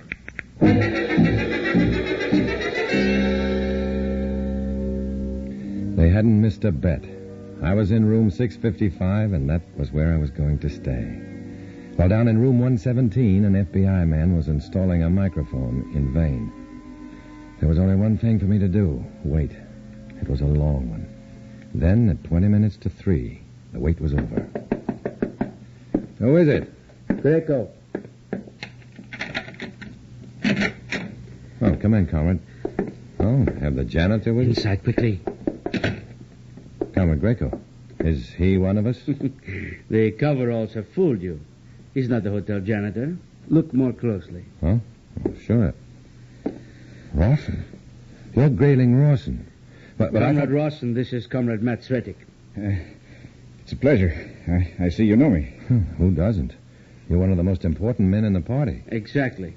Too important to have to go through the ignominy of a trial. It's your job. See, I escaped that.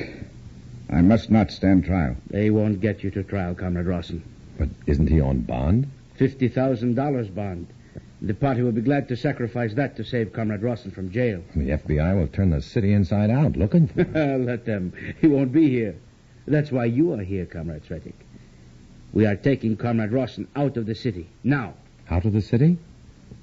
The minute he shows his face on the street... Leave the details to me, Comrade. Yes. Fine, it's right on schedule. We'll be right down. Well? All set. Let's go. Here, this way. To the service elevator.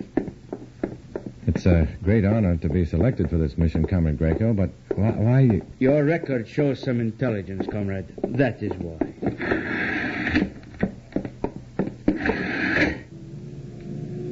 I could not use the others like Tomashovna. Stupid ones, like sheep. You push, they go. You stop pushing, they stop. No minds, just wives to nag and make problems.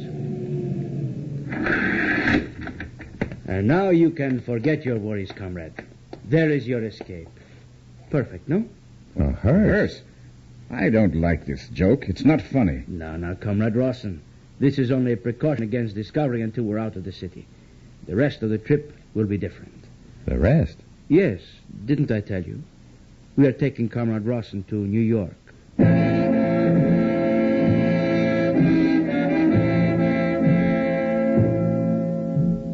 It took us less than 30 seconds to get the red-faced, perspiring Rawson across the freight platform and into the back of the hearse. The commie leader wasn't made any happier at the sight of a long black coffin open for business. Oh, no, I don't ride with coffins. You have to.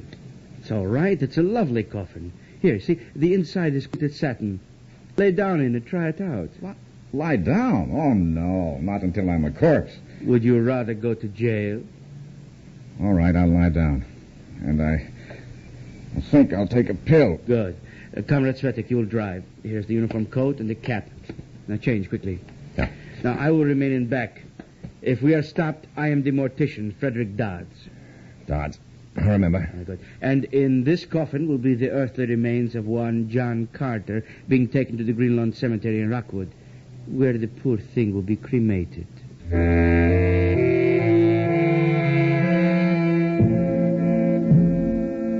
It was bizarre, and to Comrade Rawson a little gruesome, but it worked. And with Greco keeping a close eye on me from the back, there was no chance to let anyone know that a very live and wanted body was lying in the coffin. On the way, I was given some instructions. Then, a few miles south of Detroit, Greco directed me to turn into a small and decrepit wayside garage called Mike's Place. We'll drive right inside.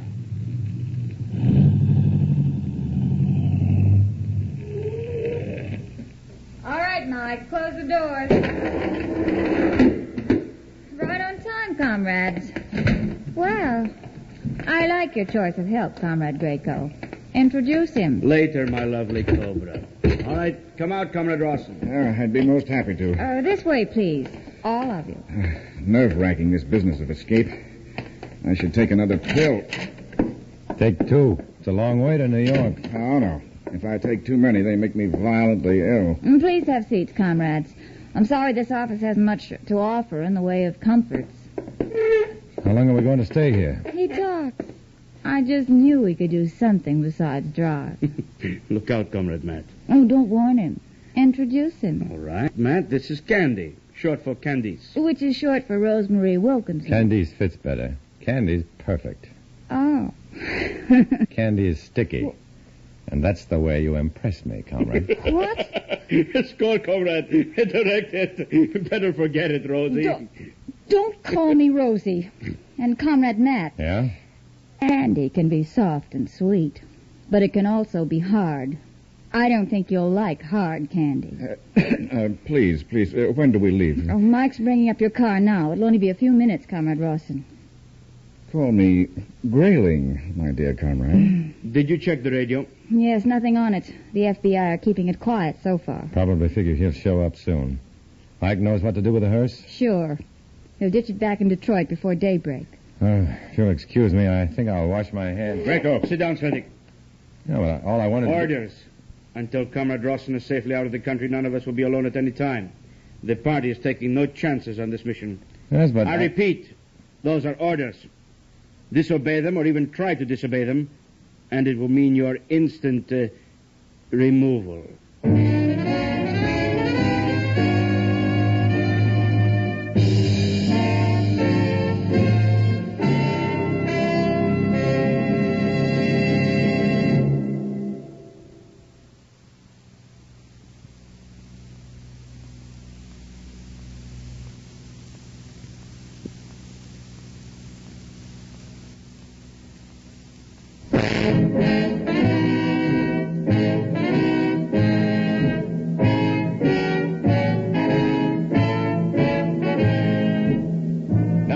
To Dana Andrews, starring as Matt Civic in I Was a Communist for the FBI, and the second act of our story.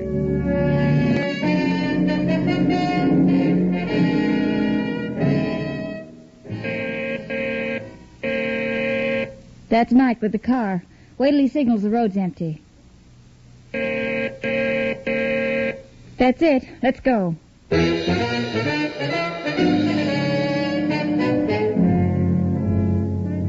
It was a red-hot deal. One of America's biggest commies, arrested 2 weeks before, was jumping his bail. With the help of the party, Grayling Rawson was fleeing the FBI and his trial, and I was right in the middle of it. And I couldn't do a thing to stop it.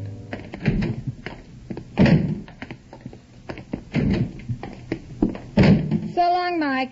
Roll it, comrade. Oh, are you coming too? I knew you'd be pleased. I am pleased, my dear. Your company is most refreshing. Flatterer. After that coffin, anything would be refreshing. As a matter of fact, this is my idea, comrade. When the police are seeking a single man, a group can be much less noticeable. No matter whose idea, the only important thing is that I am not caught again by the FBI. Keep it in mind, Greco. My safety comes above everything else. Of course. Rosie, turn on the radio. Let's hear the news. You'll call me that once too often, Greco. News on the hour every hour, 24 hours a day. Here is your 5 a.m. edition, headlined by a bulletin just released. Grayling Rawson, Communist Party boss indicted last week, disappeared a few hours ago and is suspected of jumping his $50,000 bond. Local authorities believe Rawson may not have left the city, but informed sources reveal the FBI has begun a nationwide search for the missing man, who may be trying to escape the country. On Capitol Hill, hopes have risen high that an agreement may be reached within a short... They're working too fast. I've not expected a widespread search so soon. Turn off the next dirt road. We'll circle south to Mansfield.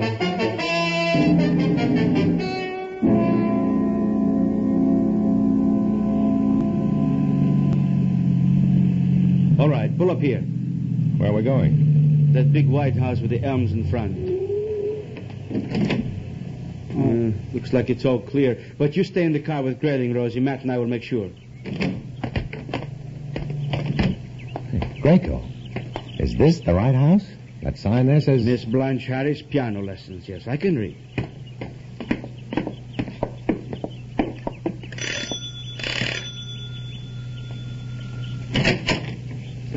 Yes? Good morning, madame. It's Miss. Miss, of course. Have a child you want me to teach piano? Mighty early to be disturbing. My little boy's very anxious. He just arrived from Detroit.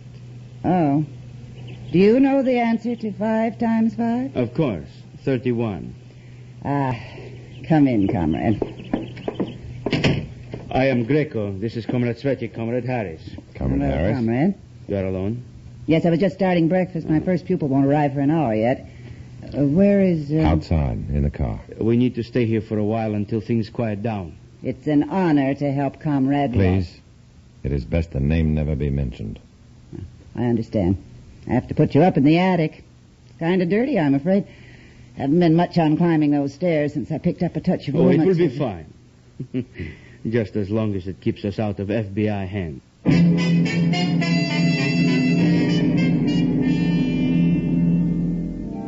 Miss Harris's attic, like Gaul, was divided into 3 parts.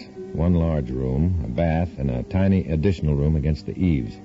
There were cots and blankets and stores of canned goods, a fair supply of debris left by previous tenants, and one window, securely boarded and curtained against showing a light.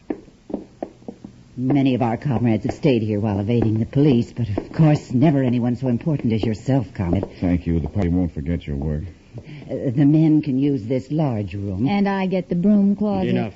There's a special radio set yonder. You can pick up Toledo on it. Is there anything else I can get for you? I'd like to check the papers. I'll run out and You get... stay here, comrade. None of us will leave this attic for any reason until we leave it together.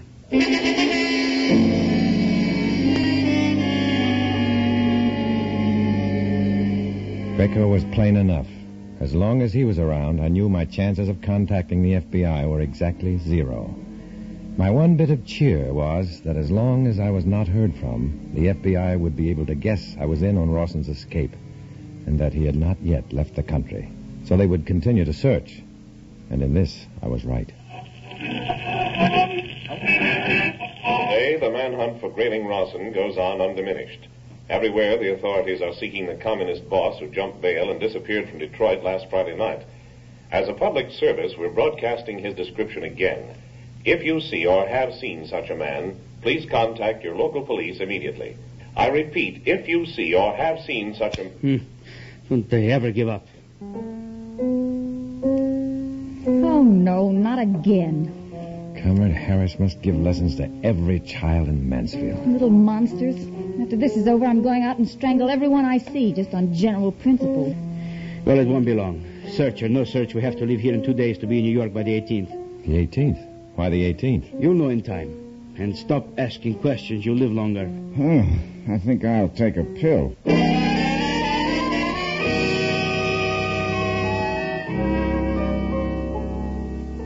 It wasn't much, but Rawson had given me an idea on how to get rid of Greco, at least temporarily. I remembered what Rawson had said about 2 of his pills being too much, that they made him ill. So the next day while Rawson was washing, I stole 4 of the tablets from the gold pill box in his vest. I mashed the tablets into a powder and kept it in a fold of paper, ready. During our last meal before leaving on the 17th, I palmed the folder of powder, waiting my chance to slip it into Greco's soup. Then I realized I'd have to make my own chance. Now. Without a can opener in this place, we'd starve to death. At least with that hot plate, we've had warm food. That sun... Look, is that smoke coming up over there through the floor? I don't see any smoke. Oh, I guess I must have been mistaken. It looked like a wisp of smoke coming up there. You're seeing things, comrade. Well, that's enough for me. But you didn't finish your soup. I don't feel like it. We'll have a long drive tonight. You may need it. Huh? Perhaps you're right.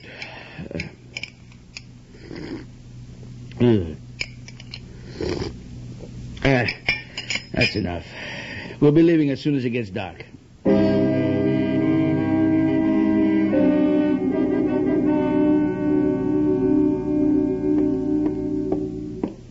It is time, comrades. Good. We must be in New York by morning.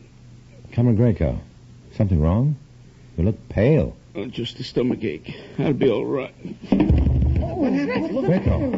Greco! Bad food, I knew it. We'll all die. Oh, nonsense. He just got a stomachache. Should I get a doctor? No, doctor. Just let me rest. We must leave right away. There's no time for you to rest. You must get me away. I don't think I can make it. Comrade Frederick. Yes? I must trust you. Boat leaving New York tomorrow morning, 10 o'clock. What boat? Polish freighter, Ornetta. Arrangements all made. Good luck, comrade.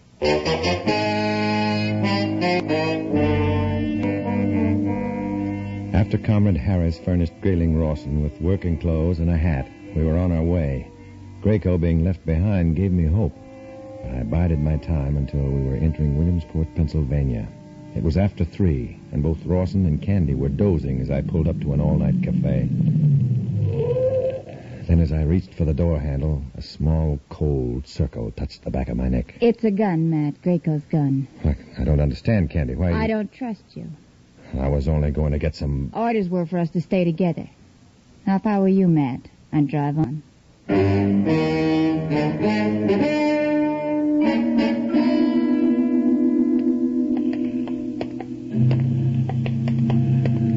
We made it. There's the Arnetta. You'll be safe before you know it, Grayling. Yes, I suppose so. Strange. In some way, I hate to leave America. It has its points. Well, you'd better stay here. Goodbye, comrades.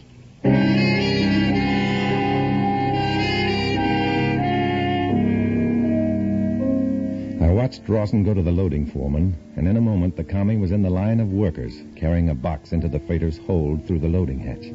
Whatever I was going to do had to be done fast.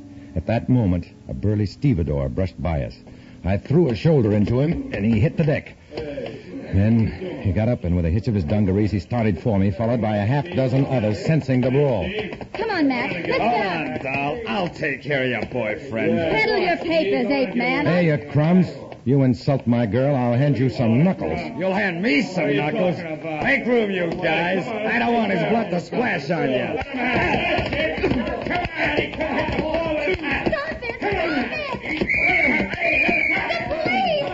Beat it to me. Beat it.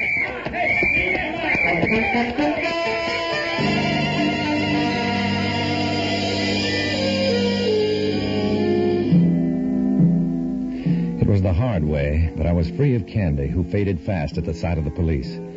Me, I got a free trip to the station. Once there, however, I was permitted to make a call. It was to the FBI, and I told them where they could pick up Grayling Rawson. 15 minutes later, a visitor entered my cell. Hello, Matt. No. What are you doing here? I was assigned to handle this. It's a nice mouse. Both of them. Oh, never mind my eyes. Did you get Rawson? Nope. I had a sail just before you called. Oh, no. It's all right. Our patrol boats are intercepting the freighter before she gets past the 3-mile limit. They'll take Rawson off and bring him back to stand trial. Oh, well, that's better. Rough go? Rough enough. And this little deal's going to take some explaining to the party. Oh, we've covered you on that. Oh. Our story to the press is that somebody on the freighter tipped us off. Thanks. Well, that ought to clear me. Sure, why not? All you did was get into a fight over an insult to your girl. You'll forgive me if I don't walk out with you. She's a pretty one, Matt. What's her name? Candy. Hard Candy.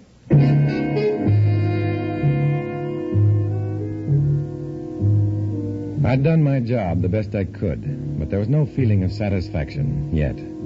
There wouldn't be, not as long as mechanics named Mike and piano teachers named Harris allow the rottenness of communism to warp them into treachery and treason.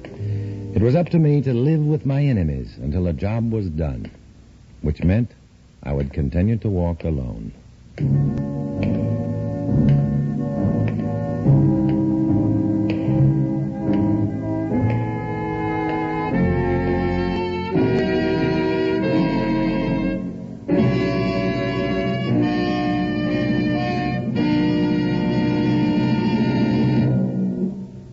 Dana Andrews will return in just a moment.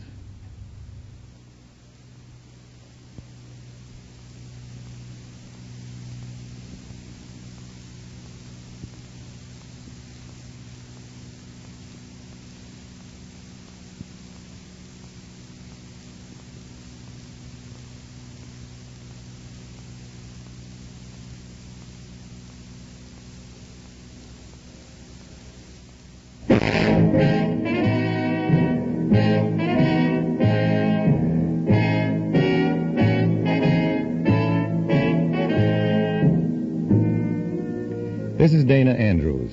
Too often, the warm security of family and friends can blind us to the threat of subversive elements hard at work trying to destroy our way of life. We must meet that threat with alertness and determination that freedom can and will survive. Join us next week when we bring you another exciting experience of Matt Svedek, won't you?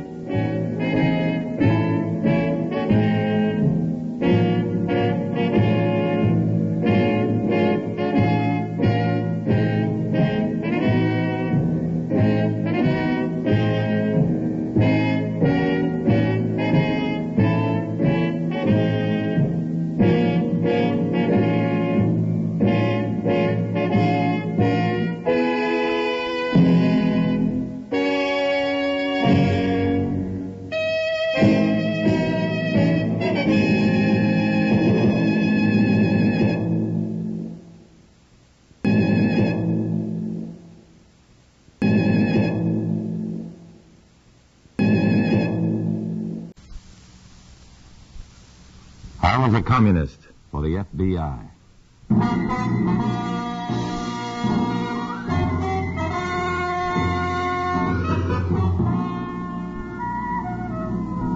Starring Dana Andrews in an exciting tale of danger and espionage.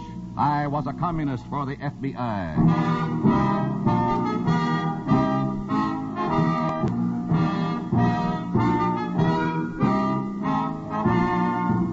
You are about to hear a strange story. Names, dates, and places are, for obvious reasons, fictional. But many of these incidents are based on the actual experiences of Matt Svedek, who for 9 fantastic years lived as a communist for the FBI. Here is our star, Dana Andrews, as Matt Svedek. 9 years is a long time to endure the hatred and contempt of your loyal fellow Americans. But that was part of my job when I agreed to become a communist for the FBI. And I don't regret it, if anything I did was instrumental in helping defeat the grinning rottenness of communism. If you think my words are a little strong, mister, listen to this story, another story of communism. In a moment, listen to Dana Andrews as Matt Svedek, Undercover Man.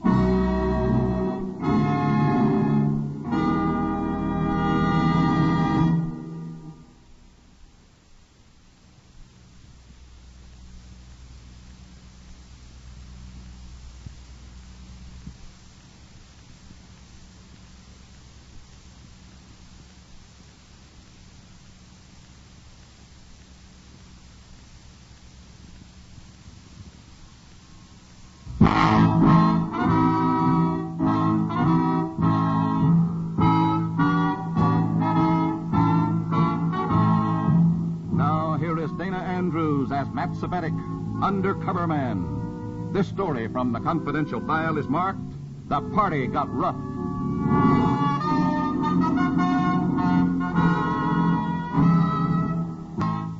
There was something about this man Brown that spelled trouble to me and for me. He followed me into a dingy little upstate hash house and planted himself on the stool next to me. Instinctively, I knew that he was a party goon and that he was looking for me. And I was afraid that the Reds had finally discovered my double life. I was reaching for the menu when he jolted my arm and said, "That can wait. Follow me outside, comrade."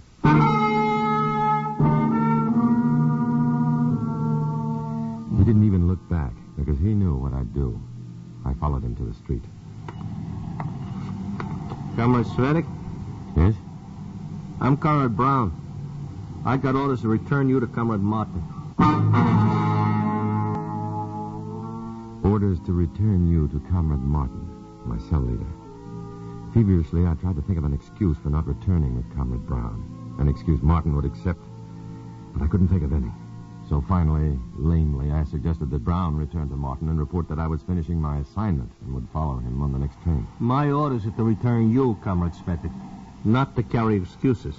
And my assignment is to establish several contacts, Comrade Brown. 2 remain to be made. And I'm not in the habit of leaving party assignments uncompleted. All right. We'll make the contacts. You know that isn't permitted. I'll make the contacts and meet you later. How much later? Oh, an hour at the bus station. Well, don't be waiting. I wouldn't want to be forced to report that you delayed our return unnecessarily.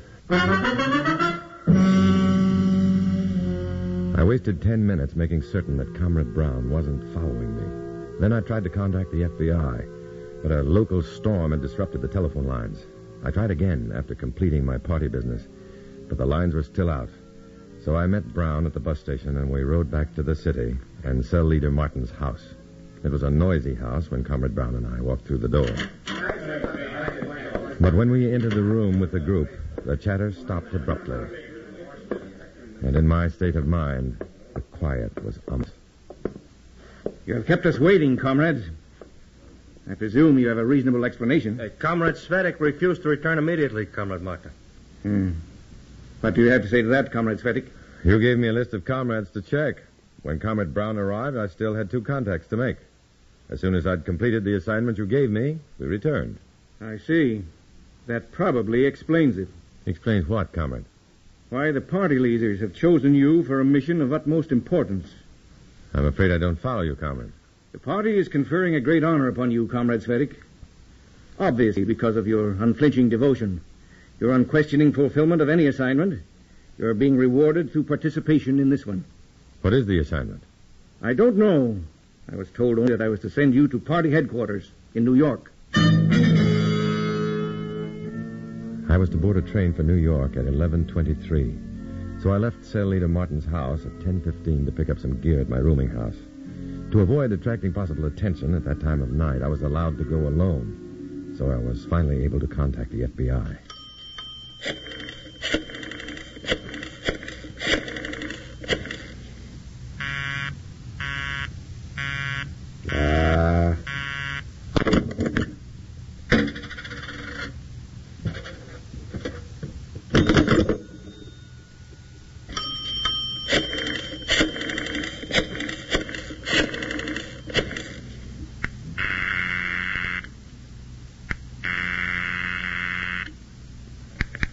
Randall speaking. This is your phone booth, man, Randall. Where have you been? Upstate. Strictly routine. Until I was called off the assignment, brought back here, and ordered to report in New York. What's up? I don't know. They may be setting me up. My train leaves at 11:23, and no one's going to the station with me. Maybe establishing alibis. Your train leaves at 11:23? Yes. I'll be at the station in about 20 minutes, as soon as I pick up my gear. At 5 minutes before train time, at 11:18, stand under the big station clock holding your hat in your left hand. I'll pick you up there and trail you to New York. I'll feel a lot better. So will we. Oh, if for some reason I decide against an open contact under the clock, don't worry. I'll pick you up on the train. Well, thanks. Goodbye. Good luck. After gathering my gear, I went to the station and stood under the clock, twirling my hat in my left hand. But no one attempted to contact me. Finally, after the trainman's warning calls of all aboard, I sprinted for the moving train and swung onto it. I gave my ticket to the conductor and was settling down to a little rest when I was contacted. I didn't know Randall, but I'd noticed this man watching me as he made his way up the aisle of the swaying train. So I wasn't surprised when, timing his lurch to the movement of the car, he stumbled against me and muttered, "Club car." Straightening up, he resumed his course toward the back of the train, and after a decent interval, I followed him.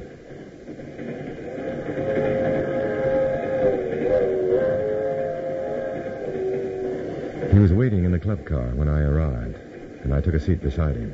You can call me Hartman. Okay, you can call me Red. Red? You got a nice sense of humor. Thanks. You catch on quickly, too. I was expecting you. Me? Not you personally, perhaps, but I was expecting a contact. Oh. Do you have any idea as to what this assignment may be? No, none. I'm just worried. Sounds important. Yeah. Hey, you don't seem very enthusiastic. What's bothering you? That man, halfway down the car on the other side. Wearing a light gray suit? Yes. He's been watching us closely ever since I sat down. I don't like that. I've been expecting something of the sort ever since I got this assignment thrown at me. You think he's after you? I'm almost positive. In that case, I better be going. You're not going to help me? This assignment is more important than the individual, comrade. Comrade? Did you say comrade? Sorry. I know it's against orders. It just slipped out.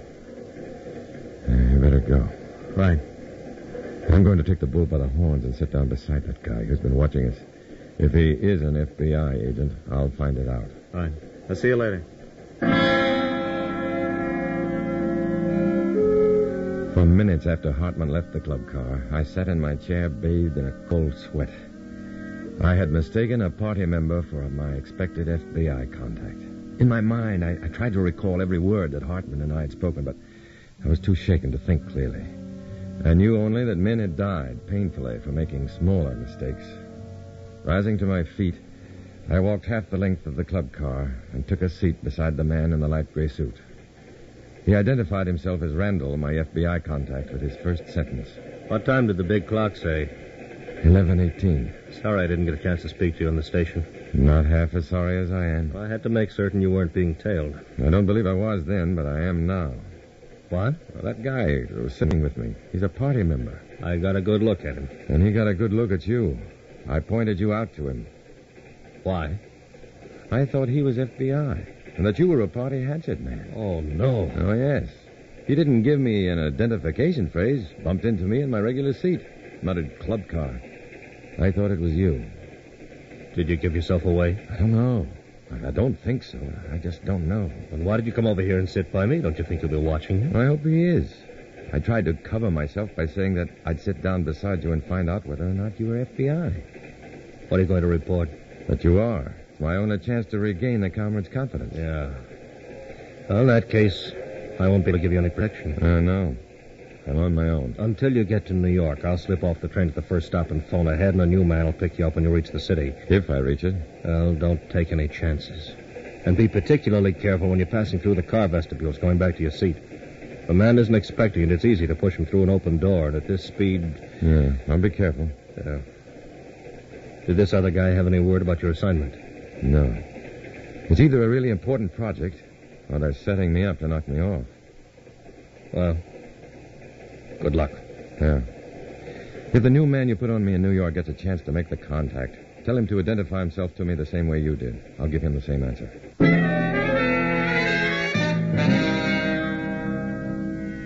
I sat in the club car until the FBI man had left for his coach at the rear of the train. Then, after we'd rattled across a bridge, I got up and started forward toward my regular seat. I'd passed through 2 coaches and had just stepped into the vestibule of the third, deep in thought, when, subconsciously, I realized that the trackside door was swung open and a man was standing in the shadows beside it. It was Comrade Hartman, and he was beckoning me to him. For one panicky moment, my impulse was to turn and run. But before I could do so, he had taken a step toward me and placed his hand on my shoulder. Was he an FBI agent, Red? Yeah, at least I think so. All right, then stand on the other side of the vestibule. When he walks through, lurch against him and nudge him over here, to me. I'll take it from there. He won't be walking through, Hartman. Why not? His coach was at the other end of the train. When we passed over that bridge, I made certain that we won't be seeing him again. Good work. Thanks. You sure he's dead? I didn't watch him die, if that's what you mean. But I'm quite sure he won't bother us again. Good. Now I can shut this door. We can go back to our seats and get some peaceful sleep.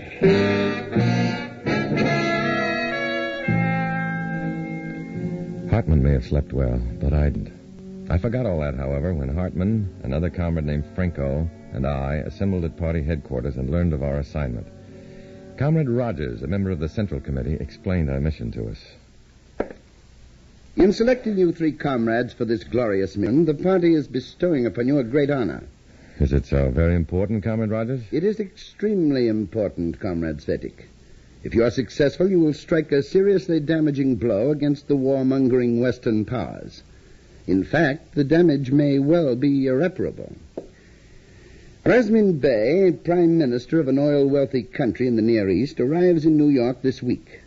He is coming to negotiate an important trade agreement with the American government. Your mission is to prevent his securing that agreement. How, Comrade? We have a plan, Comrade Hartman. If you 3 can implement the plan successfully, Razmin Bey will return to his country hating the West and without the agreement. If we cannot implement the plan successfully, Comrade Rogers. In that case, Comrade Svetik, you will make certain that Razmin Bey does not leave this country alive.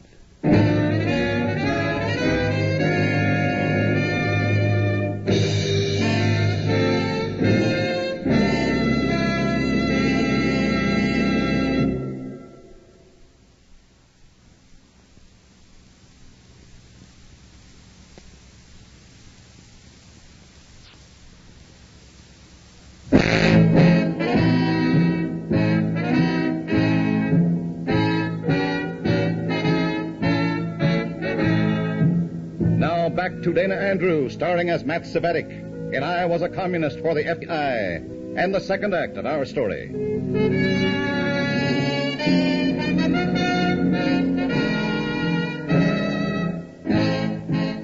The mission for which the party had brought me to New York was important enough to thrill any communist fanatic, entailing, as it did, the effecting of an irreparable breach between the Western powers and a small but oil-wealthy country in the Near East. And the party's plan for accomplishing this was beautifully simple, unless the FBI could frustrate it. It looked as though that might be possible, too, when Comrade Rogers ordered me to head the project. Within the framework of the plan, Comrade Cvetic, you are free to handle this matter in any way you choose. There are no strings attached, Comrade Rogers? Only one. You must not fail. You must send Rasmin Bey back to his homeland empty-handed or dead. I understand. Good. You will start immediately. Well, could I have an hour to think this through and work out the details of your general plan? Certainly. I'll find an office for you where you can work undisturbed. I'd rather go for a walk. If you have no objections, I think better on my feet. Oh? I can think of no objections, Comrade Cvetic. Just make certain that you're back in an hour.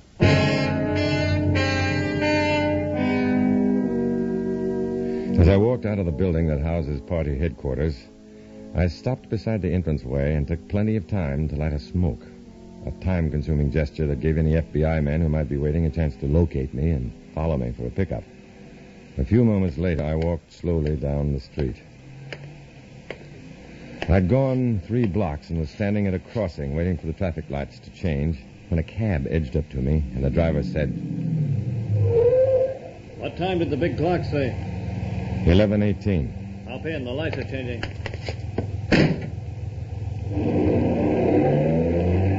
You were in there so long, we were beginning to worry. We? There are a couple of others for protection. It doesn't look as though I'll need it now. I've just been put in charge of an important assignment. Well, what is it? To force Rasmin Bey to return to his country without a trade agreement and hating Americans. Or to kill him. And you are in charge? Right now I'm supposed to be formulating my plan. How long can you stall? I was given an hour. The Bureau will need more time than that. Well, they'll have it.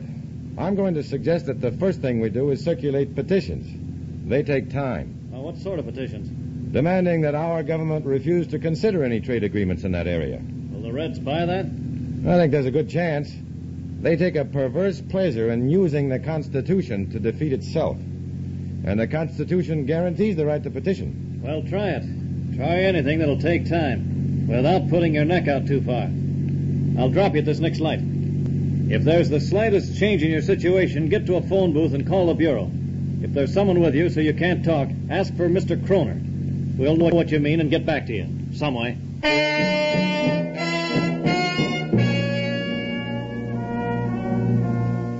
At party headquarters, my plan to circulate petitions was accepted as a starting point for the operation against Rasmin Bey. Comrade Rogers also had a suggestion to make. That's an excellent front for our activity, Comrade Cvetic, but there isn't time enough for petitions alone to be effective. You must urge these people to meet Bey's plane when it lands. They'll not have to make a great show of hate. They won't need to.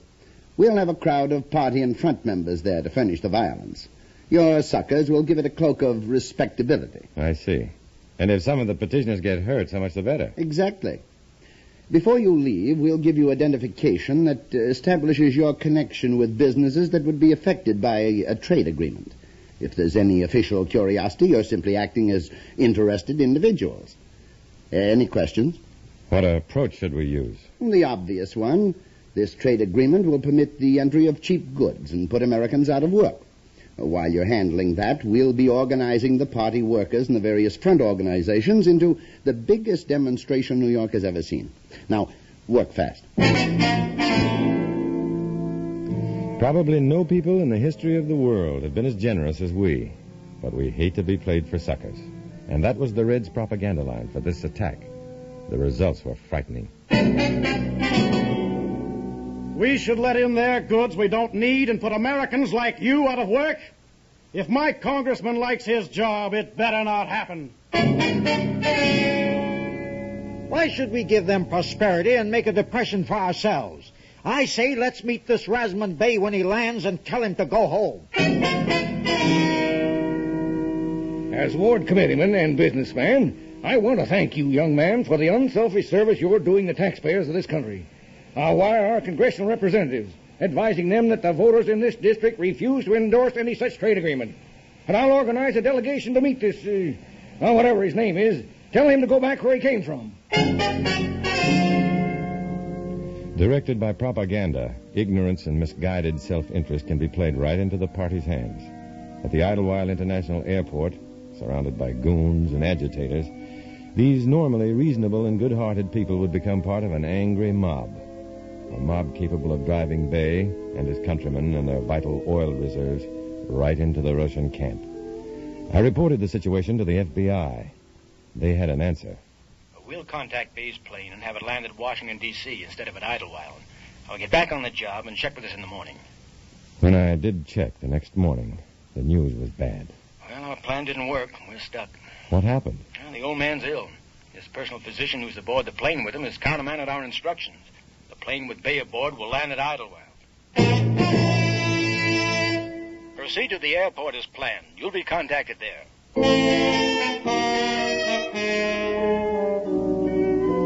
That was a real slap in the face, but a worse one hit me at the airport. A wild, shouting mob of Reds and their dupes were waiting for Bay, and Franco and Hartman were waiting for me. They'd come directly from party headquarters with new and frightening orders. We have new instructions for you, Comrade Svetic. Yes, Comrade Hartman? Word's been received from Washington that no demonstration can affect relations between the Western powers and Bay. It's already been promised a trade agreement. Do you have your gun? I was given one this morning. Good, you'll have a chance to use it. I'm not a very good shot. All right, then you'll have to get closer to the target than Comrade Franco and I. We three have been ordered to eliminate Rasmund Bay. Those are the orders? Those are the orders. Now, look, if you have anything on you that might serve as identification, destroy it. I have the business identification Comrade Rogers gave us. But then go to the smoking room, destroy it, and dispose of it. Yes, Comrade. And hurry. We'll wait for you here. The plane is due any minute. I was practically blowing my top as I hurried toward the airport waiting room to dispose of my identification. And if ever I felt the need of help from the FBI, it was right then. As I stepped into the waiting room, a man following close behind me stepped on my heels. I spun around to face him and gave a little prayer of thanks. It was my cab-driving FBI contact. But the thanks was a little premature. What's up? You looked worried when your boys were talking to you. The party's had word from Washington that this demonstration will have no effect because the trade agreement is going through regardless. We've been ordered to liquidate Bay. Who's to do the shooting? All three of us, from different spots in the crowd. Can't you radio the pilot of Bay's plane and warn him off? It's too late for that now. The plane's too close. We'd have to spell it out so clearly that the party would fully understand your part in it. Let them. I'll be glad to get out. I don't blame you, Matt. But I don't have the authority to do that. Well, whatever we do, we're going to have to do it fast. There isn't much time. I'll keep your shirt on. I know how much time there is. Carson, the guy you've been talking to on the phone, is due here any minute. With the new plan? I hope so. He's coming through the door now. That little guy wearing glasses. It's new, Carson. Who's your friend? He's your telephone friend. The orders are out to liquidate Bay. And then we have to move fast. Our friend in particular. What do I do? We've arranged for a decoy plane. One plane, a standard DC-6, will land in front of the administration building. The other, which carries official markings, will land on runway 4. Now, your job is to lead those party goons to the plane with the official markings. That's the decoy. Flight 23, now landing on runway 1. Special flight landing on runway 4. Get going, friend. Point out the official marking to your boys and head them there. Gotcha. Well, one thing more. Get them over there, but don't get picked up with them. Once they're on their way, get lost or something. Good luck. Thanks. I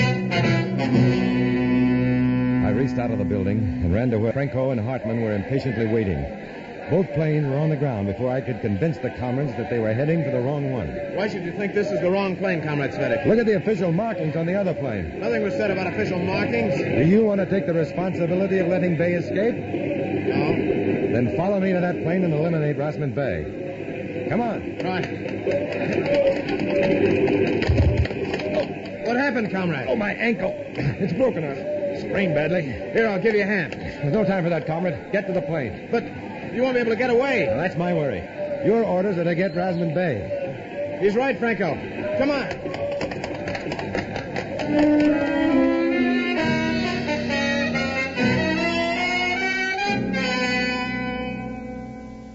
What happened, Comrade Svetic? We were trapped, Comrade Rogers.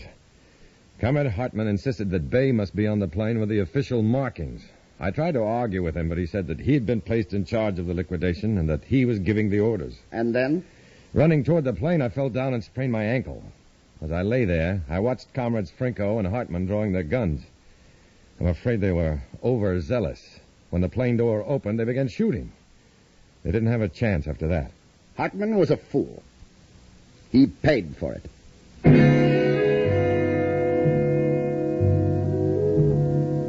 As I left party headquarters, I couldn't help thinking, that time it was Frinko and Hartman. The next time it might very well be me. For 9 long years, I shunned all companions, sharing my secrets with no one. Because in the party, someone is always paying the price for misplaced confidence. That's why, by day or night, I choose to walk alone.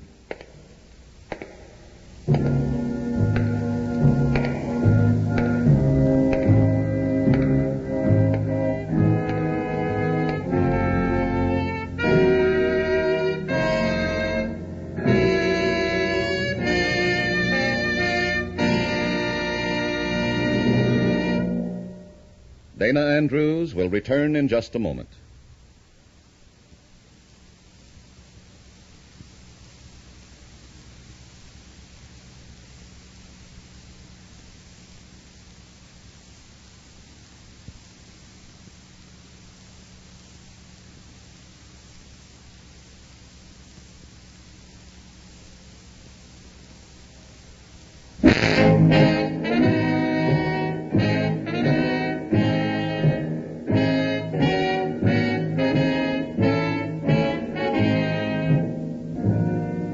This is Dana Andrews reminding you that Abraham Lincoln warned us, a house divided against itself cannot stand. Communism's greatest weapon has been its ability to divide its opponents.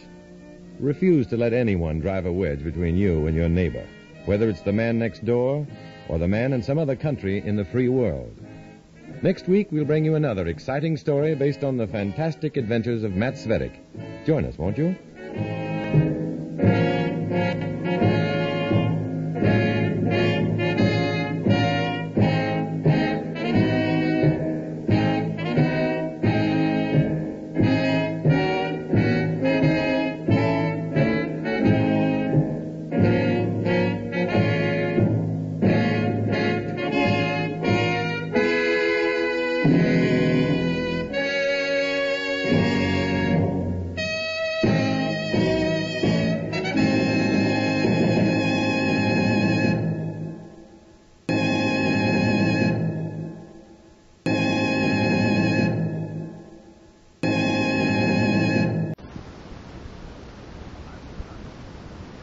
I was a communist for the FBI.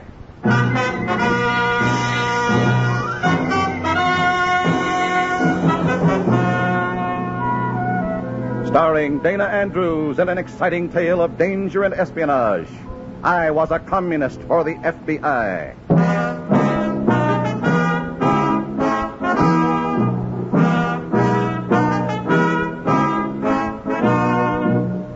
From the actual records and authentic experiences of Matt Svetich come many of the incidents in this unusual story. Here is our star, Dana Andrews, as Matt Svetich, who for 9 fantastic years lived as a communist for the FBI. This was Lenin's idea. By controlling the minds of our youth, we can eventually control the world.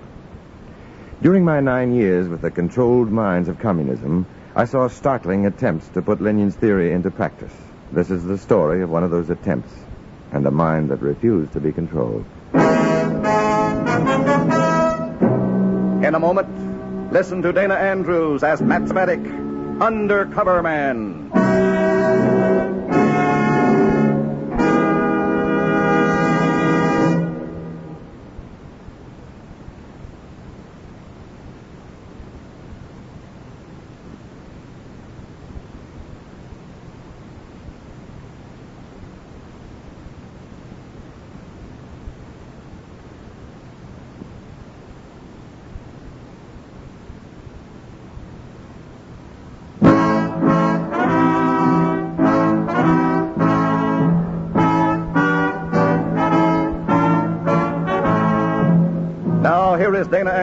Andrews as Matt Cvetic, Undercover Man. This story from the confidential file is marked Little Boy Red.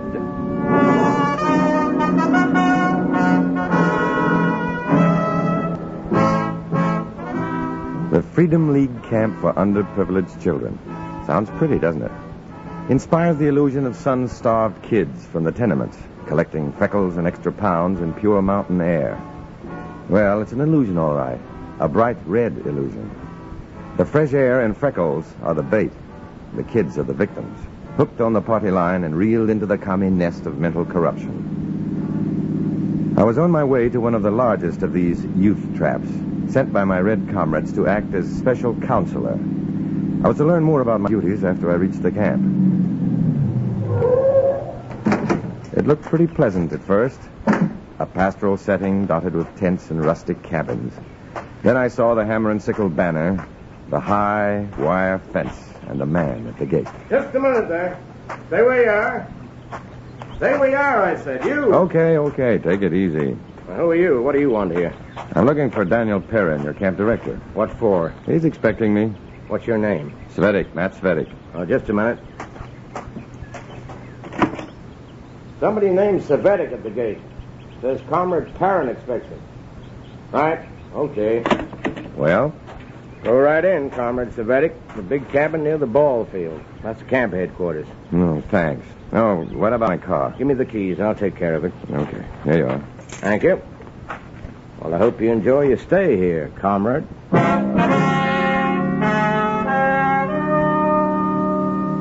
I headed toward camp headquarters, noticing the neatly clipped lawns, the tidy cabins, the rows of tents pitched with machine-like precision. This was fine, but somehow the orderliness had a cold, impersonal look to it.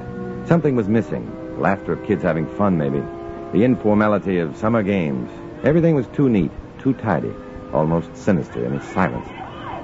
As I reached the ball field, I realized that my first impressions might have been all wrong. The teams on the field looked great.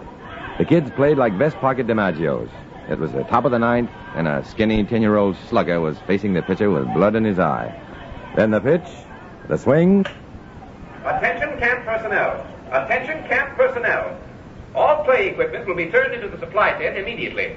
The daily lecture in dialectics will begin in 10 minutes. 10 minutes. Strangely enough, there were no signs of protest from these kids. Almost mechanically, they collected the bats, gloves, balls, and responded to the metallic commands of the public address system. And then, another sign of that cold, impersonal communist efficiency. Comrade Cvetic, report to camp headquarters without further delay. Comrade Cvetic, report to camp headquarters without further delay. Comrade Cvetic.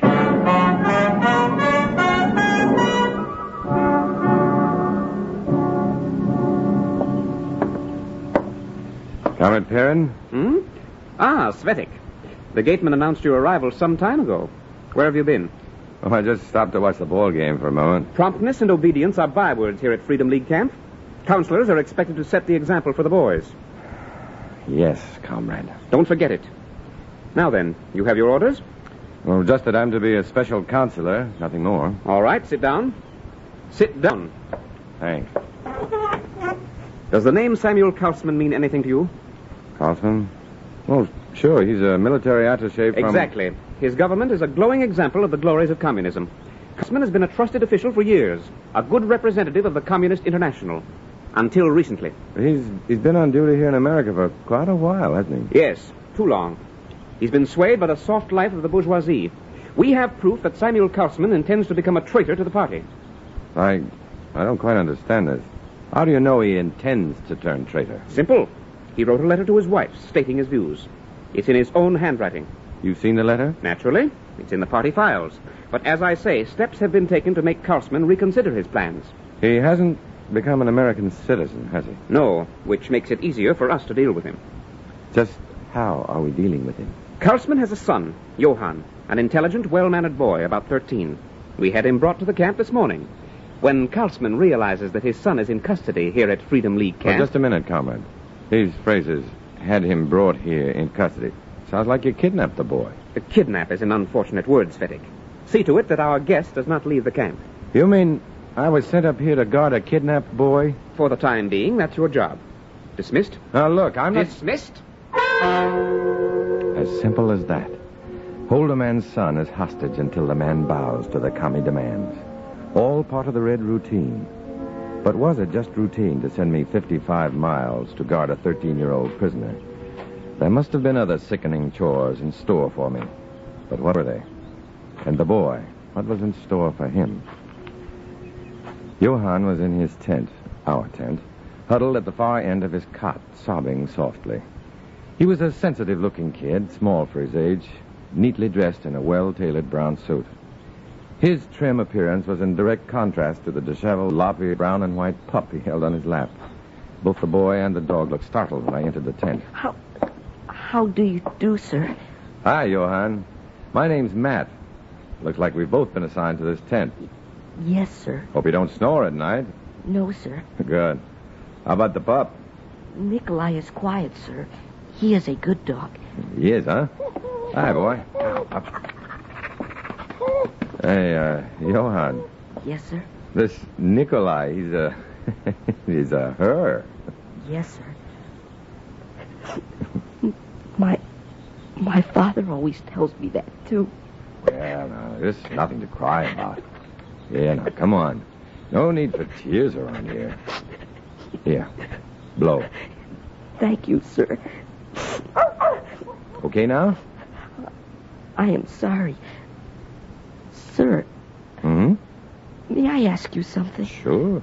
How long am I to stay here? My father, he will be worried about me. I did not say goodbye. Oh.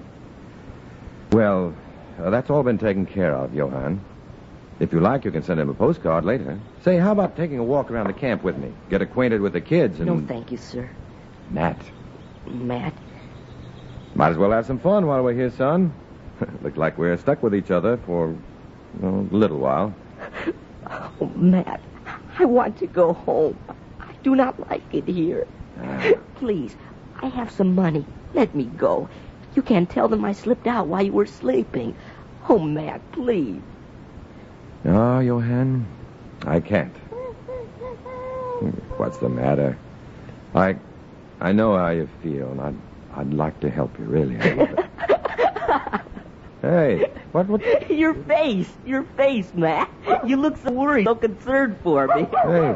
Hey, wait a minute. What's all this about? He was funny, huh, Nikolai? He was almost believing my tears. Believing? You mean all that crying, his tears, was just a gag? An act? Do not be angry, comrade. Comrade? Of course. We are friends, Matt. Comrades. I know I can trust you now. You look so funny. I get it. You were putting me to the test, is that it? And I fooled you, too, did I not? Yeah. Yeah, you had me fooled, all right. What about your father? Are you really worried about him, or was that an act, too? Sentimentality is for the weak, is it not? My first loyalty is to the party. I proved that with the letter. What letter? Why, my father's letter to my mother. You mean you turned that letter over to the party?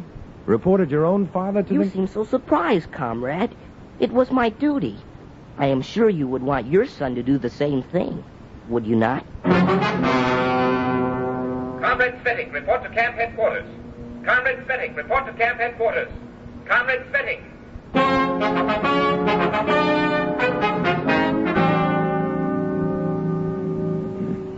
Are you getting on well with our little guest, Svettik? Yeah, great.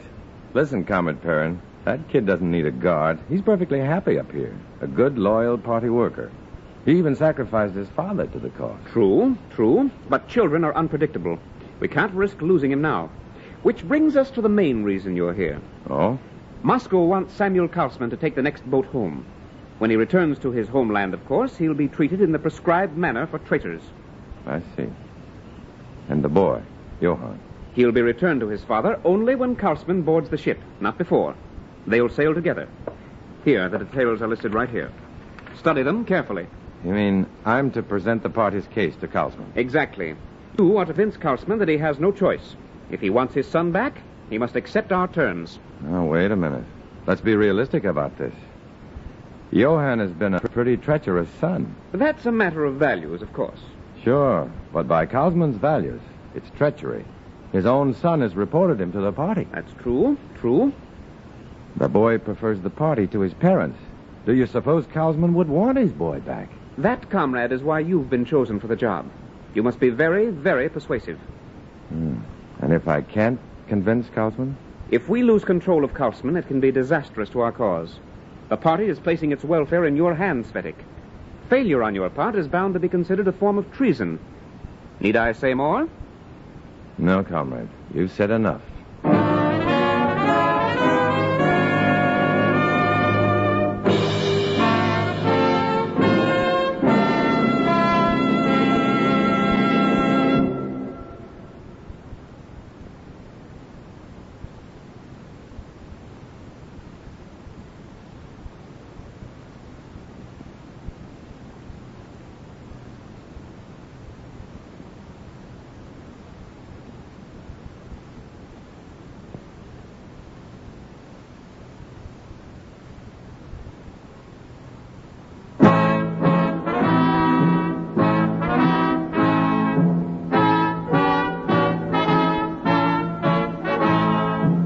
Now back to Dana Andrews, starring as Matt Cvetic in I Was a Communist for the FBI, and the second act of our story.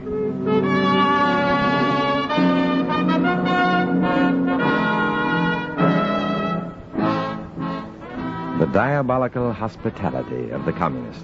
Welcome to the party, but don't try to leave. If they couldn't keep Kaufman, they'd see to it that he lost his son.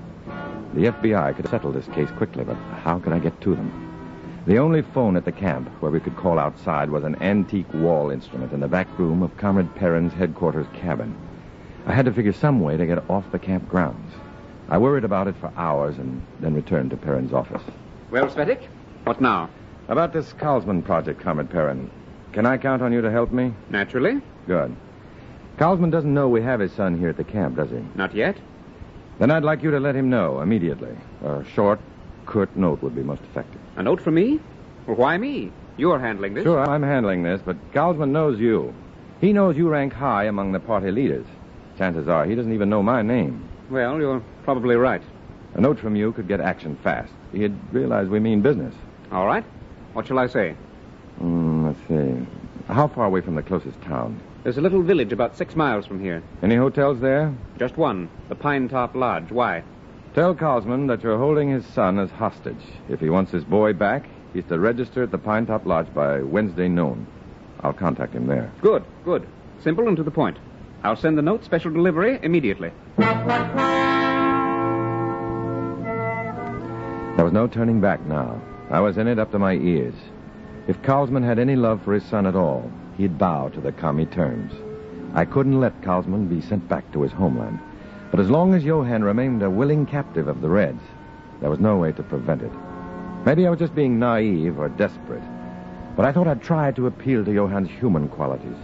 Maybe I could stir up enough emotion in him to make him want to get away from the camp. He might even want me to help him get away. Oh, look, Matt. Nikolai is learning to beg for food. Hot Nikolai up. Good dog. There, eat it all. That's quite a few meat scraps you've got there. From my supper tonight. I save scraps for Nikolai every night. Look, Johann, your father is coming here. He'll be Wednesday. I'll try to get him a visitor's pass. Father, here? He will be unhappy. He does not approve of our beliefs. You don't want to see him? Comrade, my father is a traitor. Why should I bother with him? He... Look, Matt. Nikolai is begging again. Oh, she learns so fast. Yeah. Now listen, Buster, and listen hard. Your father's in trouble. You got him into trouble. As long as you're a prisoner here, he hasn't got a chance. Doesn't that bother you at all? Oh, Matt, you cannot fool me. You're testing me now, aren't you? Do I pass the test, Matt? Are we still comrades?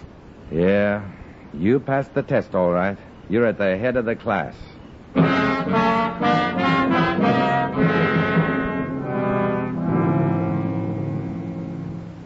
But, Mr. Svetik, I did not come to compromise. I want my son. What you fail to see, Kaufman, is that you haven't any choice. No choice at all. Your government bought your tickets for you, right? Yes, of course they did, but... Then you have no complaints. You're getting off easy. You're being sent back home. I see. And what of Johann? What has happened to my son? Your son is a true party worker. He didn't even let his own father stand between him and his loyalty to our cause. Yes, I know about the letter. But I cannot hold him responsible for this sort of act. I am the responsible one. I taught him to be like he is. You still want him back? Johann is my son, Svetik. I've made terrible mistakes as a man and as a father. I just want him with me again. Please, what must I do to get him back? The motor ship Gregor leaves New York on Friday. Your embassy has reservations for you. To win my son, I lose my freedom. Perhaps this is my atonement. What of Johann? He'll sail with you. That is, if you still want to go through with this. Friday, Svetik. Friday, I will have my boy again.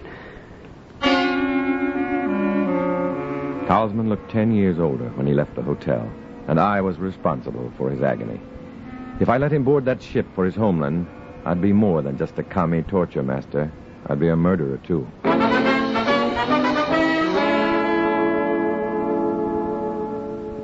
Here you are, operator.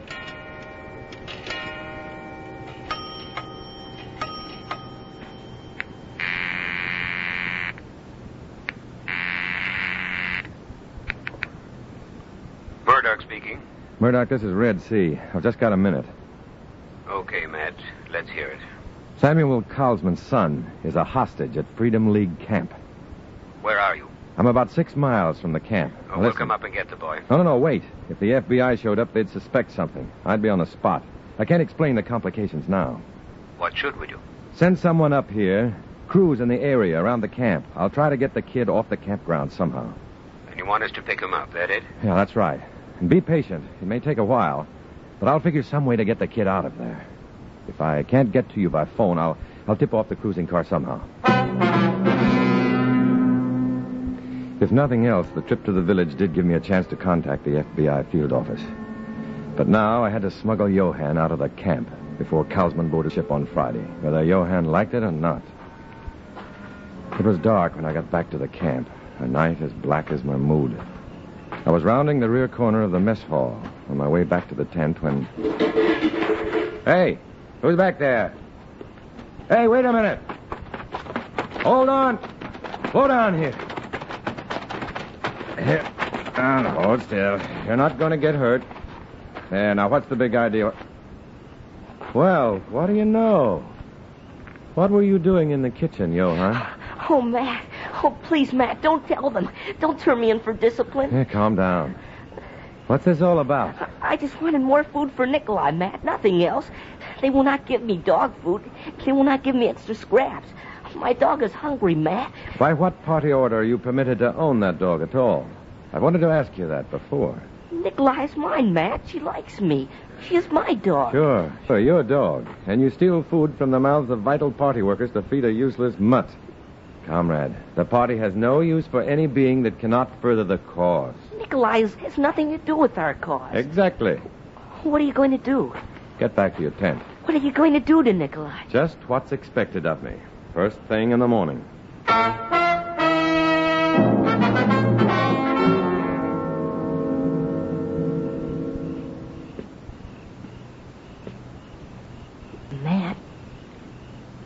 Matt, are you awake?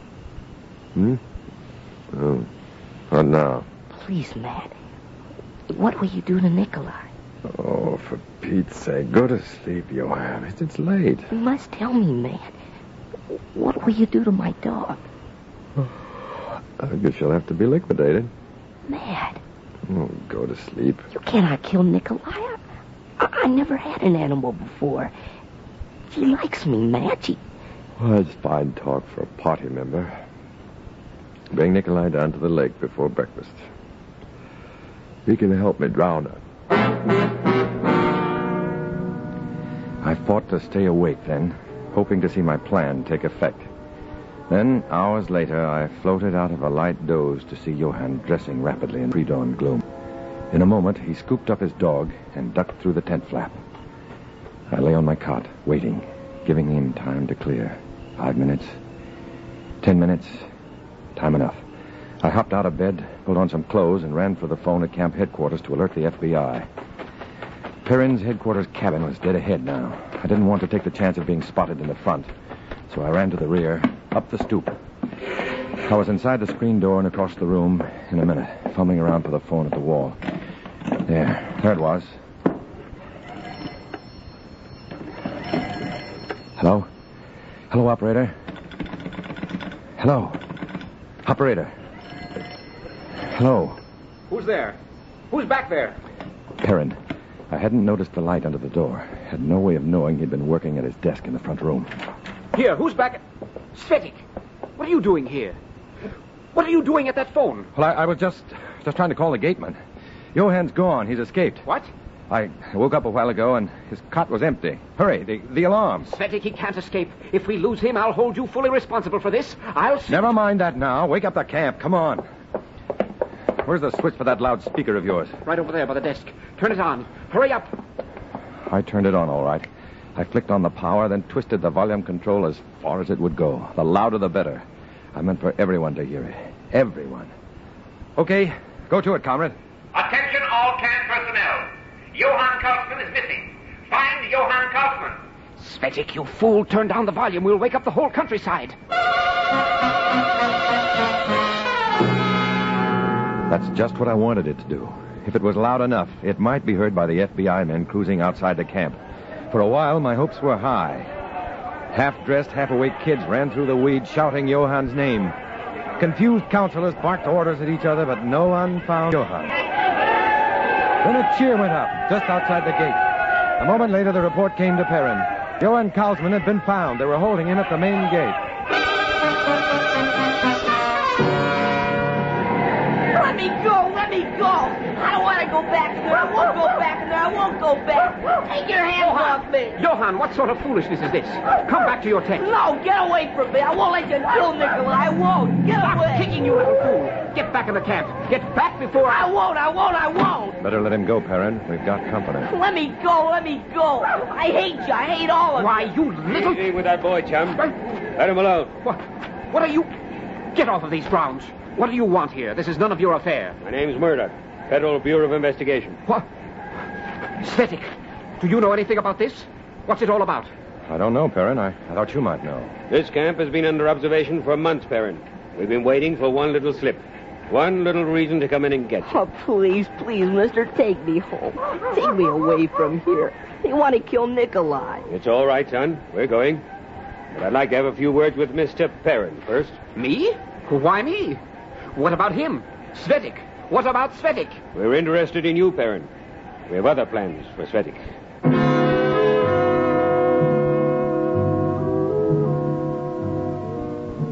Maybe you remember it. There were hearings, trials, all sorts of excitement. Especially when Samuel Kaufman told his story and showed the kidnap note, signed by Perrin. And when it was all over, there was a picture in the newspapers. You probably saw it. A boy, his father, and a lop-eared brown and white pup. Together. Understanding each other. They had found something communism could never offer. Something I could never hope to find. As long as I walked the crooked red path. As long as I walked alone.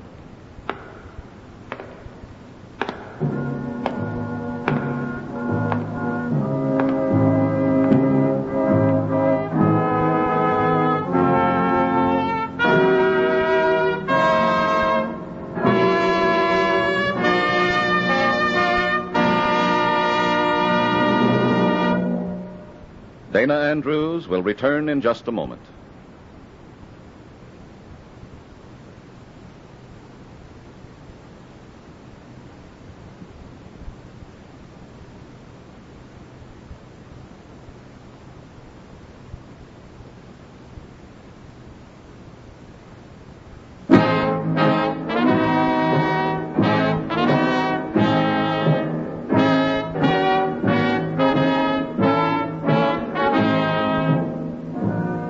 This is Dana Andrews. In the story you just heard, names, dates, and places are fictitious to protect innocent persons. Many of these stories are based on incidents in the life of Matt Svetik, who for 9 years worked undercover as a communist for the FBI to help assure that our country will remain free. Next week, another fantastic adventure. Join us then, won't you?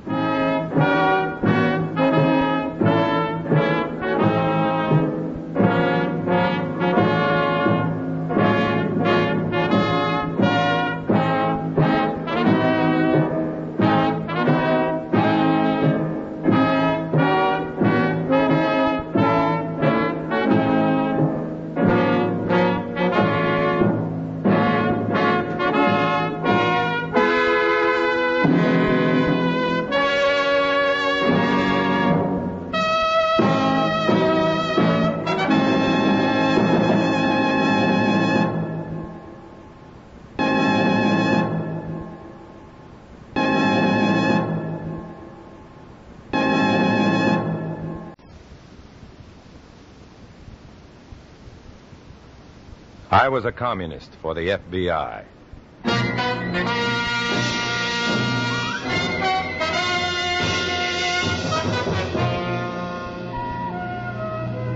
Starring Dana Andrews in an exciting tale of danger and espionage.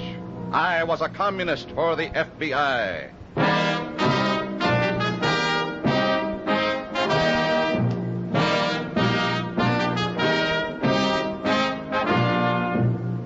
From the actual records and authentic experiences of Matt Cvetic come many of the incidents in this unusual story. Here is our star, Dana Andrews, as Matt Cvetic, who for 9 fantastic years lived as a communist for the FBI. You've heard it said, too often, no doubt, that it's a woman's privilege to change her mind. The communists I've known don't go for that theory at all. Rather than have a woman change her mind, the Reds will go to great lengths to change the woman. This practice can be dangerous for the woman and for the Reds. This story will tell you why. In a moment, listen to Dana Andrews as Matt Cvetic, Undercover Man.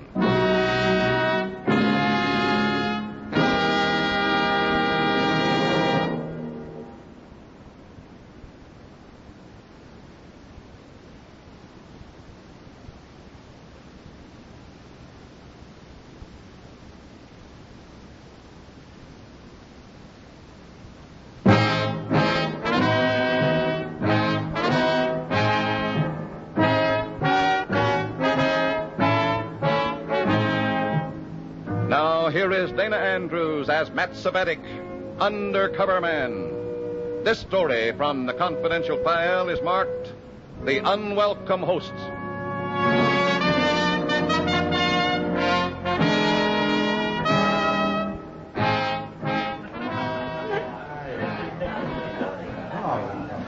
Sounds very cozy and civilized, doesn't it? Everyone's having a gay old time, and why not? This is a communist cell meeting, and these happy Reds are planning to liquidate an unsuspecting comrade. What could be more fun for a commie than that? Can you imagine her face when she finds herself on the boat back to Russia for discipline? Well, let's get down to business here. The Control Commission has issued a few instructions. Oh, Comrade Loche. Oh, yes, Comrade Cvetic? I'm still not sure why this Rostov woman is considered an enemy of the party. It really doesn't matter why, Cvetic. Moscow has informed us that she is, so she is. Well, we can't question that, but still We do know this, however. Sonia Rostov was a trusted news correspondent for Soviet publications. She wangled a trip to America, presumably to cover events at the legation. But actually, it was her way of escaping from the party. But are we sure of that? I'd hate to see an innocent woman punished. Do we doubt the word of our leaders? No, of course not. All right, then. Before Comrade Rostov left for America, she confided to one of her close friends that she intended to quit the party and become an American citizen. Oh, I see. And her friend informed our leaders in Russia, that it? Exactly. Now we have orders to see to it that Sonia Rostov does not become an American citizen. As a Soviet newswoman, she learned too much of party operations. As soon as possible, passage back to Moscow will be arranged for, and our job will be done. Now, about these instructions from the Control Commission. Here we are, Cvetic. Cvetic. Oh, yes, Comrade. You are assigned to handle the Sonia Rostov project. Me? Why me? Naturally, I'll help in any way I can. But I don't even know the woman. And get to know her. You're familiar with the workings of our communist press. She's a part of it. Win her confidence. Make her trust you. Well, look, Comrade, I'm very flattered by all this, but after all, I'm no ladies' man. The Rostov woman is a widow and alone. She probably has a few friends here. Some of them are loyal party workers who keep us informed of her activities. But since she's leaving the party for the bourgeoisie, she must be hungry for someone to trust, someone to help her. All right, Comrade. I'll help her. Good. There's a ship leaving for the Soviet in 2 weeks. It's up to you, Cvetic, to help Sonia Rostov to be on it. I visited Sonia Rostov at the legation's press room. She wasn't really a beautiful woman, but her smile was shy. Her deep-set eyes were large and full of memories. Her manner gentle. All this added up to a disarming attractiveness. After a few visits, our conversations came easily. Maybe she was flattered to find someone so interested in her work, or Maybe she was just eager to find a friend. There. Done. Well, perhaps this dispatch will please our leaders more. Haven't they been satisfied with your others? Comrade Svetic, it is so difficult. I am told to describe American life. Well, I write what I see. Then I am chastised for it. Why? You don't favor this capitalistic rat race, do you? Oh, no, of course not. But in describing the truth, one cannot avoid mentioning the stores so abundant with so many foods. With the gleaming white appliances for cooking, the colorful fashions for women, the untroubled children. No, of course, these are all symbols of the superficial bourgeois existence. Sure. I hope you realize that by acknowledging them, I do not praise them. Say, I've got an idea. As long as these superficial symbols are here, let's you and I exploit them a little. No? I do not understand. Let's have some fun at the expense of the capitalistic system. Let's squander American money on useless bourgeois entertainments. Oh, no, Comrade Svetic. A worker for the cause cannot stoop to impractical pleasure. Oh, don't be silly. I'm as loyal to the party as you are. How can you describe American life if you don't know how Americans have fun? That is true. No, really, I thank you, but I must... No. Must what? I must... I must nothing. Good, let's go. Let's show the capitalists that communists can have fun, too.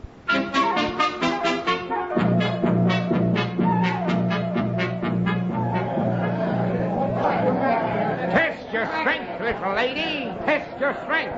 Just raise the sledge above your pretty little head and bring it down with all the power in your body. You ready now? Yes, I am ready. Okay. A 1, a 2, swing! Did I do that? You and your own little biceps. That's a healthy little lady you got there, mister. Strong and ox. Oh, what'll you have, lady? The Cupid doll or the genuine plastic flower vase? Well, the vase is more functional, Sonia. Yes, I know. I will take the Cupid doll, please.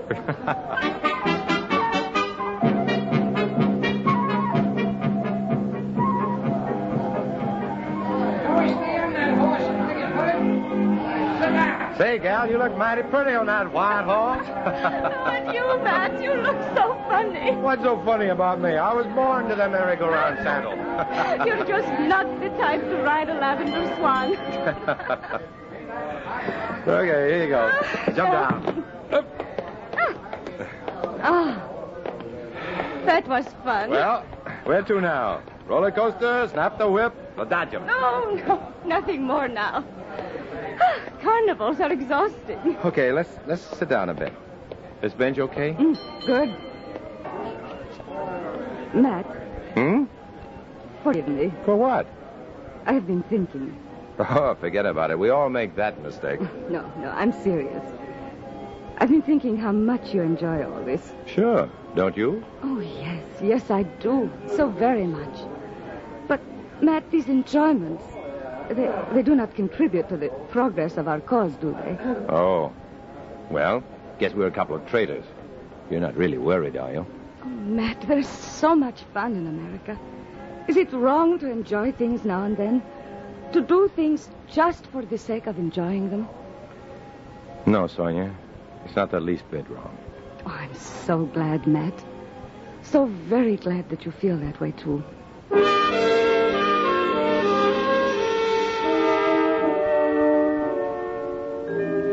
Ordinarily, I wouldn't have dared to agree with Sonia. But under the circumstances, Comrade Lochet would have to consider my attitude a part of the gag. Part of the treachery I was expected to work against Sonia. To Sonia, though, my words of agreement were an act of faith. A sign that I'd be willing to help her. And actually, that's just what I wanted to do. In spite of Lochet and the other Red cellmates, I was determined not to send Sonia back into the hands of the commies. She could be invaluable to the FBI in the fight against Reds. I might have figured a way to save her if I'd had the time, but the next day I received an unexpected visit from Lochet himself. Comrade Savick, I hate to interrupt your courtship with Sonia Rostov, but our superiors are getting jittery. Jittery? Why? I have her eating out of my hand. New orders, comrade. Moscow is displeased with the latest dispatches the Rostov woman has been filing. They want her taken out of circulation till she sails next week. What do you mean, out of circulation? She's not that dangerous. Evidently she is, Savetic. She'll have to be taken into custody until Take a prisoner? Why, you're crazy. We'd just be calling attention to Savetic, I'm surprised at you. There are many party members who'd be delighted to keep Comrade Rostov for a week. Maybe even one of her own friends. Yeah, fine. Naturally, we'd supply the opiates and other drugs. Drugs? You're talking like a two-bit melodrama. Would you like to see the orders yourself? They came this morning. All right. I believe you. But what arrangements have been made? How am I supposed to take Sonia prisoner? That, my comrade, is your problem. I'll make sure that the other cells in this area are alerted. When you've prepared her for the trap, let me know. I'll see to it that the trap is sprung. Oh, and Savetic. Yeah? Work fast. Our leaders want prompt action.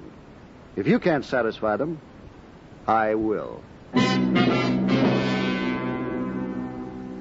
The whole thing was like a pulp story nightmare. But this nightmare was real. There was no time for intrigue now. If I didn't get to Sonia fast, Lochet would. There was only one thing for me to do. Take the big chance. Bank on Sonia's faith in me. I went to her apartment and told her the truth. The whole commie plan to send her back to Russia. I told her to get out of town, hide, do anything to stay out of the reach of the Reds. But she had no money, and you can't travel far on hope. So we checked through her address book, found the names of John and Myra Levitt. Sonia had met them at a ceramics course they'd all taken together. They were nice people. Mr. Levitt answered the phone. When he heard the desperation in Sonia's voice, he told her to come right over, and that's exactly what we did.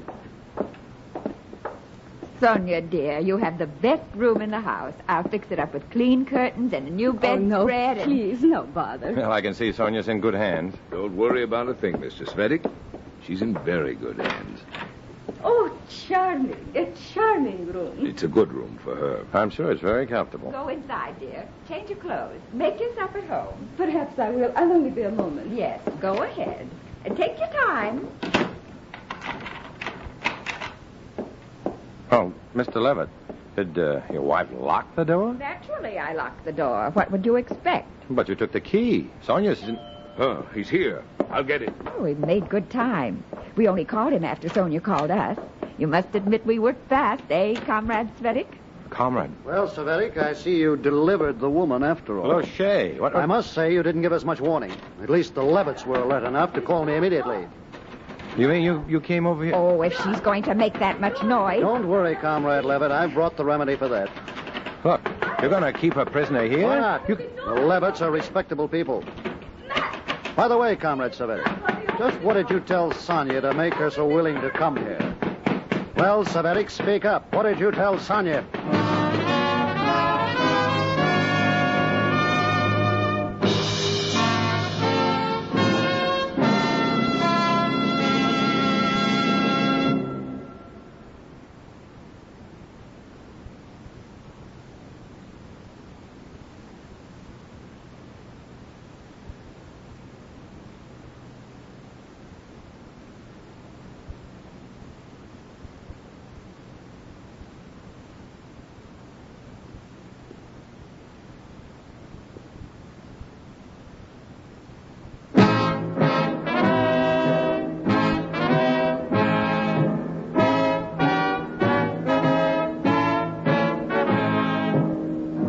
Back to Dana Andrews, starring as Matt Savetic in I Was a Communist for the FBI, and the second act of our story.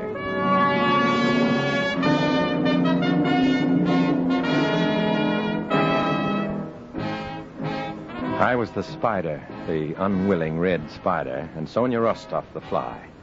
But my efforts to keep her out of the commie web had brought her directly into it, and I was caught there with her. I stalled while Sonia hammered on the locked door. Then the Levitts went into Sonia's room with an ominous-looking hypodermic syringe. In a few moments, she was quiet, and Lochet was quizzing me again. I'm waiting, Savetic. What made Comrade Rostov so eager to come here? What did you tell her? What do you think I told her, Lochet? If I'd lost her confidence, I'd never have gotten her here. So I did the only sensible thing. What did you tell her, Savetic? I told her exactly what you were planning to do to her. What? I told her you were planning to ship her back to Russia. I told her she had to hide, to get away, to disappear. Savetic, are you out of your mind? Am I? Think about it, Lochet. Think hard. Sonia's in our custody now, isn't she? She's just where we wanted her, isn't she? Yes. Yes, of course she is. But if that foolhardy plan had failed... It didn't fail, comrade. If I'd thought it would fail, I never would have used it. You play a dangerous game, Cervetic. Are you satisfied with the results? Yes, I must admit that I am. Then I'd appreciate it if you didn't find fault with my methods. I'm sorry, comrade. Frankly, I admire you. Courage, efficiency, and results. A noble combination. Yeah. Now, what about Sonia? Is she to stay here or what? She'll stay until it's time to put her on the ship. The Levitts will see that she's properly cared for. Huh. With those sedatives? The Rostov woman is dangerous to our cause, Cervetic. What's more important, one woman's life or the progress of the Red Master Plan?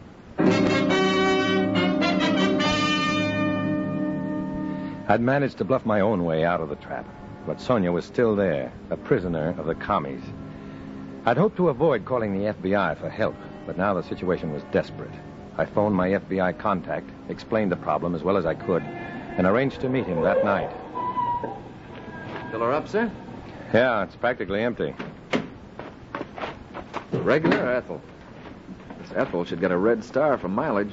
I'll take the red star, Ethel. Okay, Matt. What did you find out, Beaker? Can you get Sonia out of the Levitt apartment? No, Matt. The FBI can't interfere. Sonia Rostov isn't a citizen. Maybe the local police... No. If the cops showed up, the Reds would know someone tipped them off. Yeah, you're right. Look, Beaker, this gal isn't just a commie with cold feet. She's had a tough time. Her husband was accused of being disloyal back in Russia. He was taken away like that. She stayed with the party because it was all she knew, all she'd ever been taught. Okay, Matt. We'll think of something. When she finally realized the truth about the Reds, a friend turned her in. Better check the oil. Come on. And what's more, she knows plenty about party operation. The FBI can use her information. We've got to get her out of there. Well, maybe a writ of habeas corpus would do it. Well, oil's okay. Well, how does a habeas corpus work? If a private citizen thinks someone's holding another person illegally, he has a right to make both parties come to court and prove it's all above board. Then let's file a writ. Listen, if the FBI pokes around in the case, it'll stir up suspicion. You find us somebody, Matt. A friend who's willing to file that writ of habeas corpus. And we'll see that it's served. Okay? Well, I'll try. But with commies in every corner, how do you know when a friend's a friend? All that day and the next, I tried to think of someone who might be willing to help Sonia. I spent another day at the legation in the press room, hoping that someone there might have missed her. But I found no one I dare confide in. I was frantic for an idea, a plan of action. I decided to go to Sonia's apartment to find her address book. I had no trouble picking the lock and getting in. No trouble finding the address book either. I opened the book, looking for a name that might ring a bell. When someone did ring a bell, but it wasn't the kind of bell I had in mind.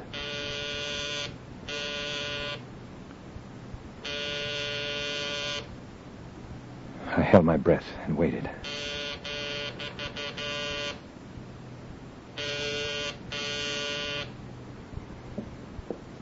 Whoever it was had given up. I waited a moment, then tiptoed to the door and opened it a crack. Down the hall, just starting down the stairs, I saw a little old man carrying some freshly cleaned clothes. They were covered with large paper wrappers used by tailors and dry cleaners. He hadn't been able to deliver the clothes to Sonia. Maybe this was my cue. Maybe this little old man was the answer.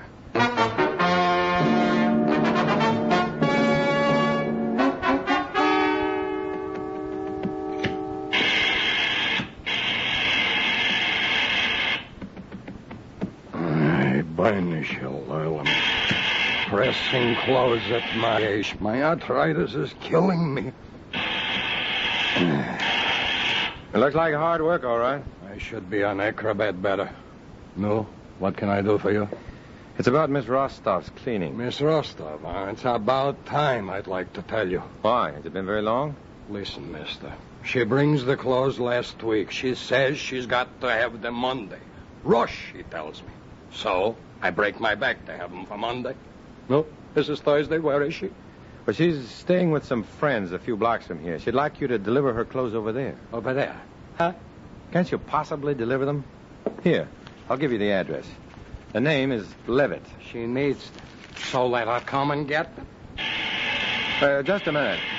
Hey, just a minute. Mister, I ain't got time to schmooze. I'm a busy man. Well, I know you are, but you've got to understand. Sonia Rostov is at this address. She needs her clothes. So, she can't get away for a few minutes? No, that's exactly it. She can't get away.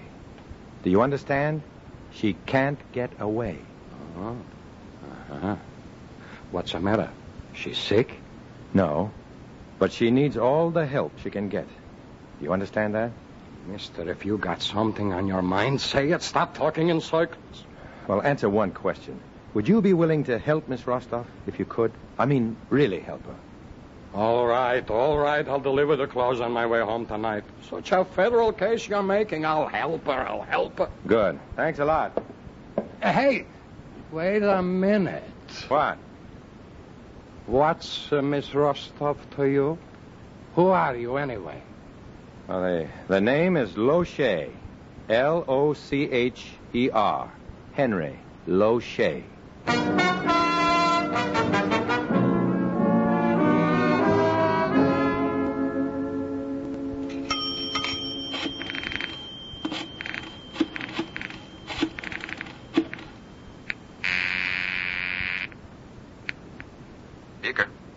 Beaker, this is Red. Hi. What's up? I've got the man for you. He runs the dry cleaning shop on Sonia's block. His name is Geller. Did you explain about filing the writ? No, I couldn't take the chance. But I pumped enough curiosity into him. He knows something's fishy. Now it's your turn to take over. Okay, Matt. Should I tell him the truth? Sure. He's got all the decent reflexes. Once he knows you're an FBI man, I'm sure he'll cooperate. That is, I hope he'll cooperate. I was right this time. Mr. Geller cooperated. He filed the writ of habeas corpus, and the next day I learned from the FBI that it had been served on the Levitts. Now they had to appear in court with Sonia Rostov and prove that she was not their prisoner. It looked like things were pretty well buttoned up. But that night, as I was congratulating myself, I got a sudden thought. A thought that made my flesh creep. Trapped commies do desperate things, and the Levitts were ruthless people. What if they tried to duck out on that court order? What would they do to put Sonia out of the way? I grabbed my hat and headed down to the Levitts' apartment building. From a doorway across the street, I could see the lights still burning up there in their fourth-floor flat. Then, one by one, the lights blinked out. I ran for the drugstore on the corner and phoned Beaker at home.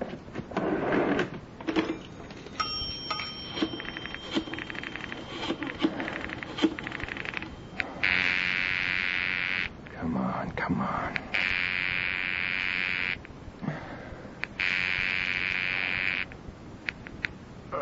Hello. Oh, Beaker, listen.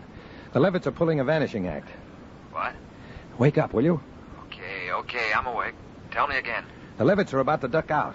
If I called the local police, I'd have to identify myself. Call them, will you? I'll try to stall the Levitts till they get there. Okay, Matt. I'll get right on it. When I got out of the drugstore, all the lights in the Levitts' apartment were out. By the time I got to the building itself, John and Myra Levitt were just stepping into the street. They each carried a suitcase. Oh, John! Myra! Wait a minute! Hey! I almost missed you. Where are you going? Svedig, we haven't time to talk now. You'll have to excuse us. Why? What's the matter? Conrad, please, don't ask questions. Where's Sonia? Don't ask questions. Come on, John. For just a minute. Svedig, get out of the way. Where's Sonia? Upstairs in the apartment. You left her alone? Are you crazy? I'm sure Comrade Locher wouldn't appreciate that one bit. Comrade Locher, that idiot. Locher has done enough damage. Don't worry, we've reported him to the Control Commission. What are you talking about? Just because he can't keep his mouth shut, some tailor or somebody served a writ of habeas corpus on us. Now get out of the way, Svedig. We haven't much time. Well, what about Sonia? What did you do with her? Upstairs. We fixed it so it looks like she took an overdose of sedatives, sleeping pills. Now, for pity's sakes, comrade, stop bothering us. Just a minute there, you with the suitcases. Myra, look. Oh, no. Frank, there must be some mistake, officer. Mr. and Mrs. Levitt haven't done anything. Levitt, huh? That's who we want, all right. Come on, you two. We got a warrant for your arrest. Now, officer, I'm sure there's Never been mind. Well, where are you keeping Sonia Rostov? All right. Let's go back to your apartment. No, not you, buddy. What? You heard me. You're not invited. Keep moving.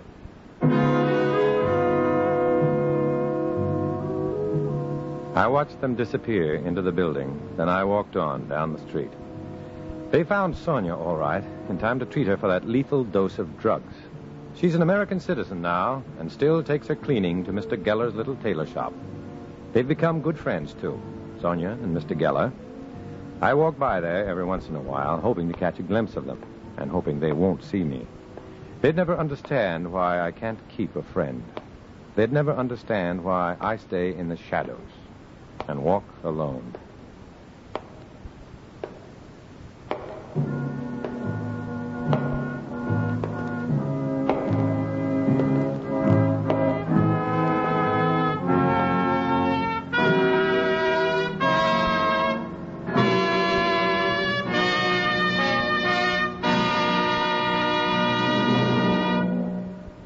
Dana Andrews will return in just a moment.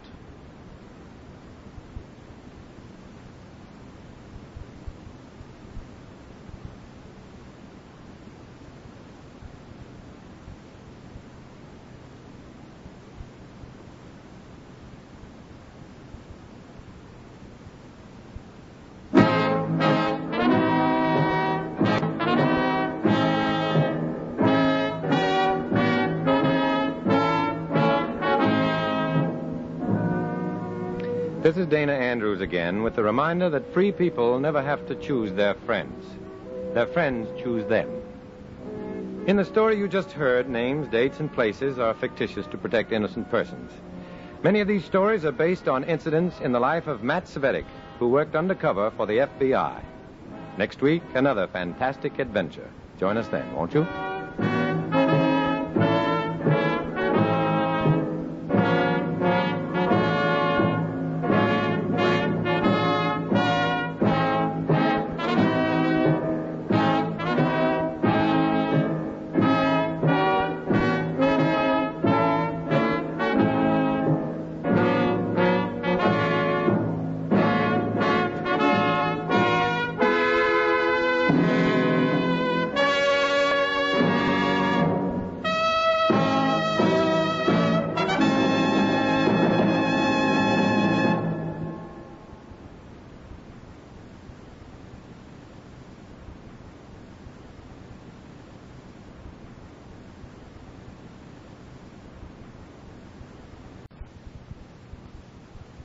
I was a communist for the FBI.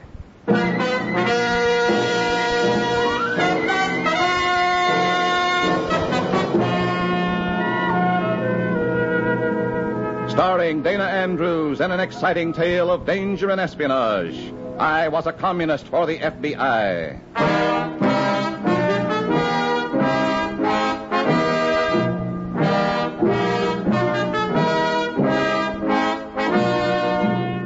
From the actual records and authentic experiences of Matt Cvetic come many of the incidents in this unusual story.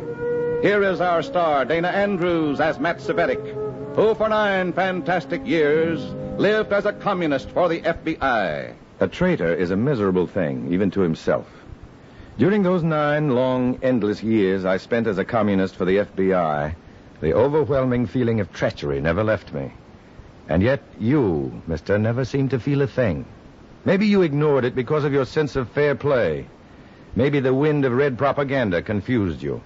Whatever the cause, ignorance or indifference, this attitude is dangerous. I want you to hear my story. It's the story of communism. In a moment, listen to Dana Andrews as Matt Cvetic, Undercover Man.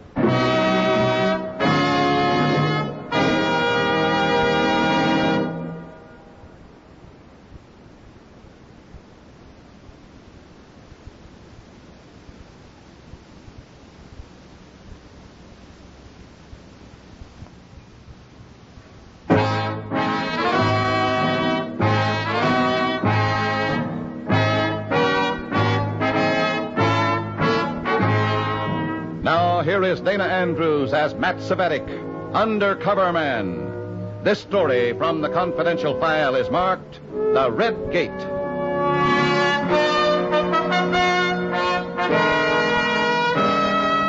You lost no time getting here, Comrade Cvetic. I don't like to keep cell leaders waiting, Comrade Millar, especially when I'm told they want to see me immediately. This is a matter of great importance. Your success or failure on this mission may mean the success or failure of the party at some future date. Go on. These recent wholesale defection and exposures of party members have cost us the services of some of our most valuable people. Members who were in excellent positions for sabotaging war plants, power, and communications. That's a serious loss. Your mission is to replace those people with others who are entirely unknown to the FBI. Recruiting trustworthy people isn't an overnight job, Comrade. This is not recruiting, Comrade Svetic. Our replacements are waiting below the Mexican border. Your assignment is to get them across that border into this country. Alone? You'll have all the help you need when you get to the West Coast. When do I leave? Even I won't know until I pick up your tickets. New York made the arrangements. Afraid of possible information leaks, eh? Obviously. Go to your hotel and get your things together. I'll bring your tickets there within the next hour.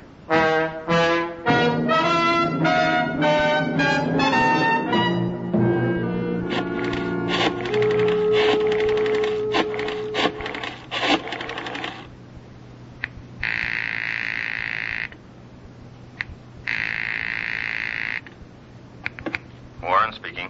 This is Svetic. I'm in a phone booth. Go ahead. I'm going to the West Coast. Maybe this afternoon, maybe tonight. Super secret. Sounds like it. It's a big project. Bringing strangers across the Mexican border. Going alone? Until I reach the coast, I don't know where I'll be put down. We'll cover all West Coast airports from San Francisco south. Wherever you get off the plane, keep changing your grip from hand to hand as you walk. You'll be contacted when it looks safe. Okay. I'll see you later. I hope so. Good luck. Thanks. After arranging for my West Coast FBI contact, I hurried to my room and threw some things into a bag. I've just flopped on my bed and stretched out for a little rest when Comrade Millar arrives with some disquieting news. Our West Coast people are handling this, Comrade Svetic, under the direction of the MVD. If they have reason to believe that enemy agents are making their periodic checks of airports, you'll be taken off your plane somewhere en route. How will I make the contact? Your plane makes several stops. At each stop, you ought to get out to stretch your legs. The party member approaching you, wherever it may be, will say, "It was certainly a red sunset last night, wasn't it?" Your reply will be, "I didn't notice, really."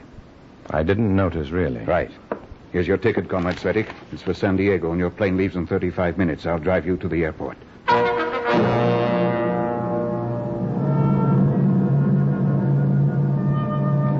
Comrade Millar stays at my side until I board the plane and stands watching until we take off. So I have no chance to notify the FBI of the possibility of my leaving the plane before it reaches the West Coast airports that they're watching. Following orders, I get out at each stop, but no attempt is made to contact me. I'm beginning to relax. Then, as the plane circles the field at Albuquerque, the man sitting next to me speaks. It was certainly a red sunset last night, wasn't it? It's seconds before I realize the significance of what he said. Then I managed to stammer. I didn't notice, really.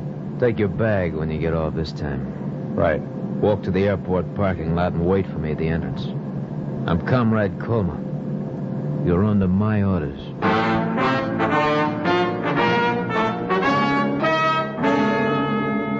I'm under Comrade Colma's orders. There's nothing unusual about that, but instinctively I tighten up. I don't like this guy, and I can feel that he doesn't like me. I don't know why, but I can sense the hate in him. Hate for me, personally. It's still there when he joins me at the airport parking lot and we get in a car to drive to Los Angeles. He says nothing, just looks at me out of the corner of his eye now and then. Finally, hours later, after we've passed through Needles, California, and are starting across the Mojave Desert, he speaks. But there's no information or comfort for me in anything he says. You're doing a lot of thinking, Comrade Svetic. You didn't seem to want to talk. This is an important project. Yeah. If nothing goes wrong, we'll have this country flooded with people the FBI has never heard of. Trained people who can stop production for weeks whenever we get the order. We've got to get them across the border first. That's why we're here, you and I. It's believed that we're not known to the FBI, at least on the West Coast. So that's why I was chosen for the assignment. Only partially. I asked for you specifically, Comrade Svetic. Oh, it's very flattering inasmuch as we've never met. My brother spoke very highly of you once. Your brother? He was with you on one of your less successful missions. Oh. There was an information leak somewhere, Comrade Cvetic. My brother wasn't as lucky as you. I miss him greatly. Are you trying to blame me for whatever happened to your brother? I'm making no formal charges, Comrade. I'm merely warning you. Make certain that nothing goes wrong on this mission. Because on this project, I'm making you my special project.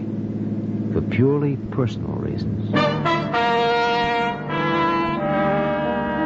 This makes it really tough.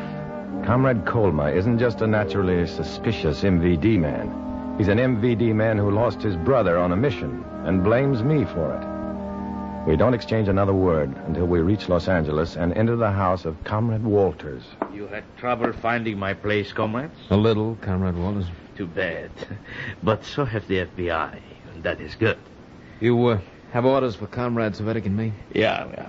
But first, I must explain the operation to you. Sit down, Comrade Cvetic. Thanks, Comrade. Now, we can thank the Americans themselves for the mechanics of this operation. It is an underground railway. And we're helping slaves, too. Spoken like a true communist, Comrade Cvetic. What is the meaning of this, Comrade Colma? Nothing. You two dislike each other? How could we? We only met on the plane coming out here. Antagonism between you two could defeat the whole project. I save my antagonism for the enemy. Good. And you, Comrade Colma? Look, why don't we quit talking and get down to business, huh? Who is in charge here, Comrade Colma? You are, Comrade Walters. Then I will handle this in my own way, without any comment from you. Yeah, of course, Comrade. Well then, it's good we understand each other. Now, from Oceanside North, I have arranged for stations in this underground railway. What do you mean by stations, Comrade? Buildings, attics, cellars, where after you get them that far, our people can rest and keep out of sight until we can manufacture the proper identifications and move them into the desired jobs. This has taken a lot of work, Comrade Walters. Yeah, and patience, Comrade Cvetic. Some of our underground station masters have required considerable persuading. Oh. Look, what do we come into this, Comrade? You are impatient, aren't you, Comrade Colma? Sorry. Never mind. I was coming to that anyway. Because I do not speak exactly English like an American, I have made no attempt to establish stations between the border and Oceanside. But these must be established on the ranches in the back country. You and Comrade Cvetic must handle those. You have a plan, I suppose, Comrade? Yeah, I have a plan for everything, Comrade. Now, I have here a map.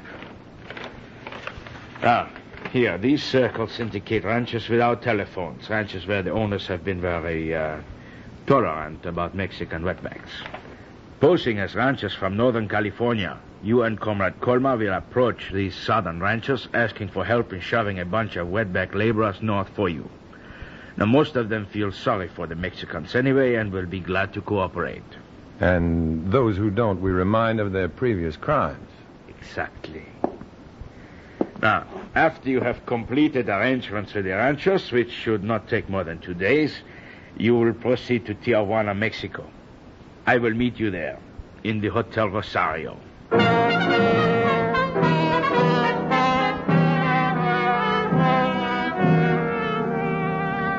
For 2 days, Comrade Colma and I drive the back roads of San Diego County, seeing nothing but ranches, reservations, and rattlesnakes.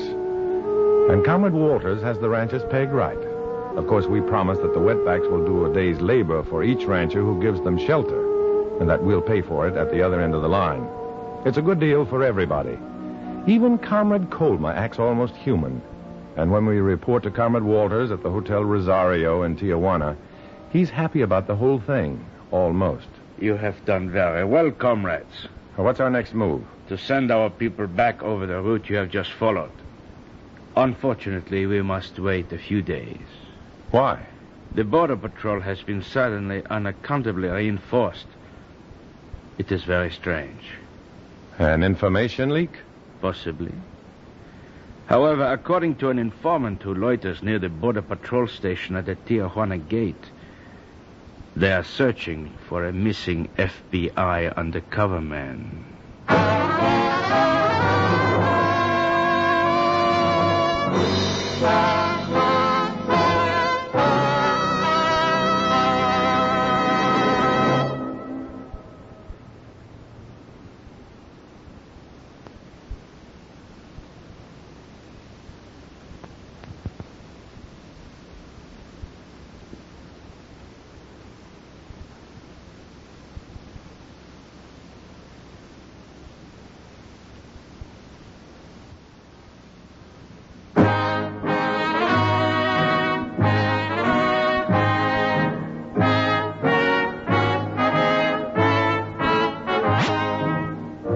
Back to Dana Andrews, starring as Matt Cvetic in I Was a Communist for the FBI, and the second act of our story.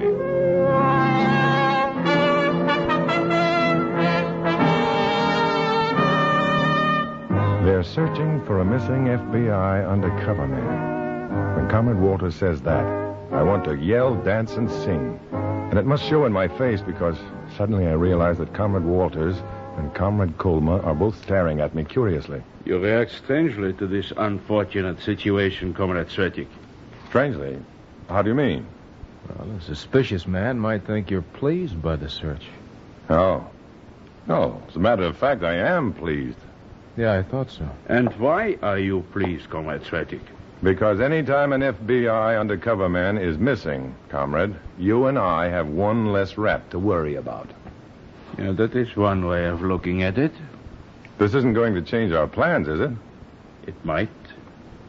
This requires thought. Plenty. And in order to think, I must eat. I could stand something myself. Then you go get some sandwiches, Comrade. All right. What kind do you want? Oh, it makes no difference, just so there's plenty of them. Okay. Yeah, but you stay here, Comrade Colma. I need someone to talk to bounce ideas against. Because you are naturally disagreeable, you will argue and make me think. Comrade Cvetic will get the sandwiches.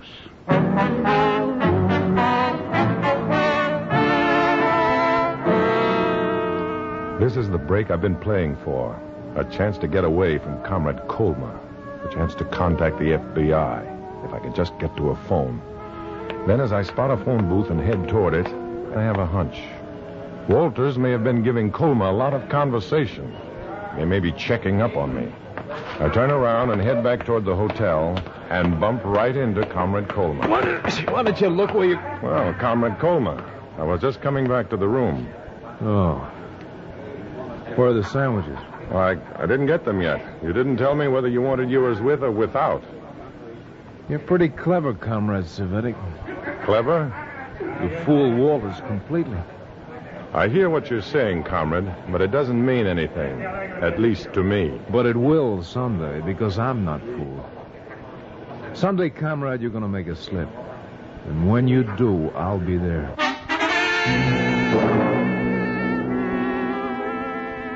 I know right then that there's no pretend about Comrade Colma. This is one MVD goon who can take it as well as dish it out. I'm not ready for a showdown, so I turn and go back to the hotel room where Comrade Walters is waiting. Where are the sandwiches, Comrade? I forgot about them. Forgot about the sandwiches? That is what you went out for. Sure, but when I bumped into my shadow, I forgot all about them. That Colma, stupid.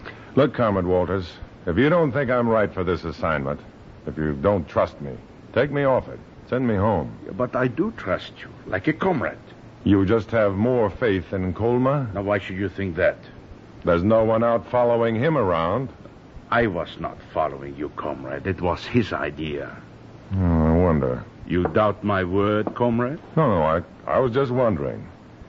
I've never seen Comrade Colma before this mission, and yet he seems awfully anxious to get me out of the way. A little overzealous, maybe. Yeah, maybe. Maybe not. What are you driving at, comrade? Wouldn't it help an FBI undercover rat if he could drive a wedge between you and me? You think Colma is the missing... Oh, no, Comrade Cvetic. You are letting your anger talk. Come on. Where are we going? To an old deserted mine a few miles out in the desert east of here. 23 of our people are hiding there. 23? Yeah, all of them key production personnel and expert saboteurs. Comrade Walters does not engage in small projects. I didn't realize how very important you must be, Comrade. I am useful. Now let us be on our way, Comrade Sretik. What about Colma? He gave you something to think about. We give him something to think about. Come along.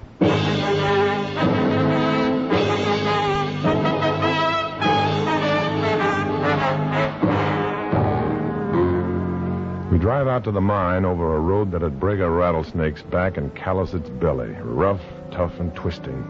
And when Comrade Walters leads me into the mine tunnel, where our people are waiting, I get a real surprise. At least half of them are blue-eyed blondes. When we get back outside, I mention this to Comrade Walters. What of it, comrade? The color of a man's eyes or hair cannot lessen his value to us? How many blonde, blue-eyed Mexicans do you know, Comrade Walters? Well, I don't know, but there must be some. Possibly, but those ranchers won't be expecting to see them. And if they do, they'll talk about it. Yeah, I had not thought of that. Well, you've been busy with bigger problems. Yeah, much bigger, comrade. But one little slip like this could cost us the entire project. Yeah, sure. Yeah, I am glad we thought of it in time. How do we fix it? Dye their hair and stain their skins. If they look dark enough and keep their heads down, their eyes may not be noticed. Yeah. Where do we get the dye and stain? I'll have to make inquiries after we get back to Tijuana.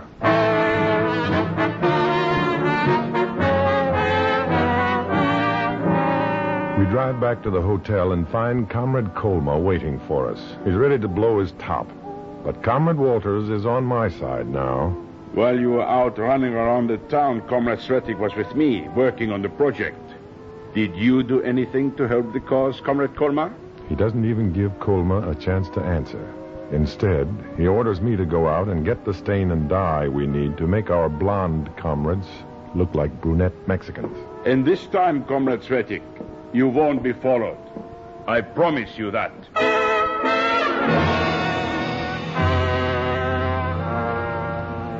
Now maybe I have a chance. The first drugstore I go into has the stain and dye that I need, but I don't want to buy it in the first store. I want to attract attention, hoping that the Border Patrol, too, has its informers, and that one of them will report that an American is trying to buy stain and dye that'll make him look like a Mexican. I cover the town, taking plenty of time, but no one follows me. Finally, I go back to the first store and buy the stuff I'm after. It makes a pretty good-sized package, and as I step out into the street, I shift it from one hand to the other. As I do, a guy steps up to me. Got a match? Well, I think so. Wait till I shift this package. You always shift things you're carrying from one hand to the other?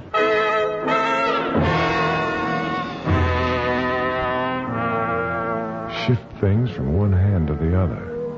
Then I remembered. When you get off the plane, shift your bag from one hand to the other.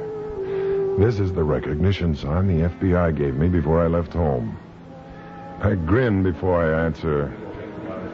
Usually I do when I get off planes. We missed you. Not half as much as I missed you. It was a smart move making a conspicuous buy of that stuff. I was afraid to phone. What's the setup? 23 trained saboteurs in an old deserted mine a few miles east. Going across as Mexican wetbacks as far as Oceanside. Red Underground Railway takes over from there. When do they move? It hasn't been decided yet. The reinforced Border Patrol has scared them. Okay, we'll contact you through Walters.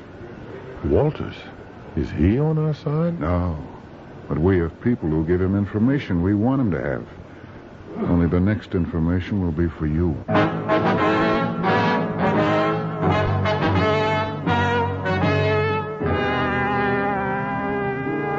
Before I can mention that Walters has informants who are not working for the Bureau, the agent breaks the contact by walking into the crowded store and never looking back.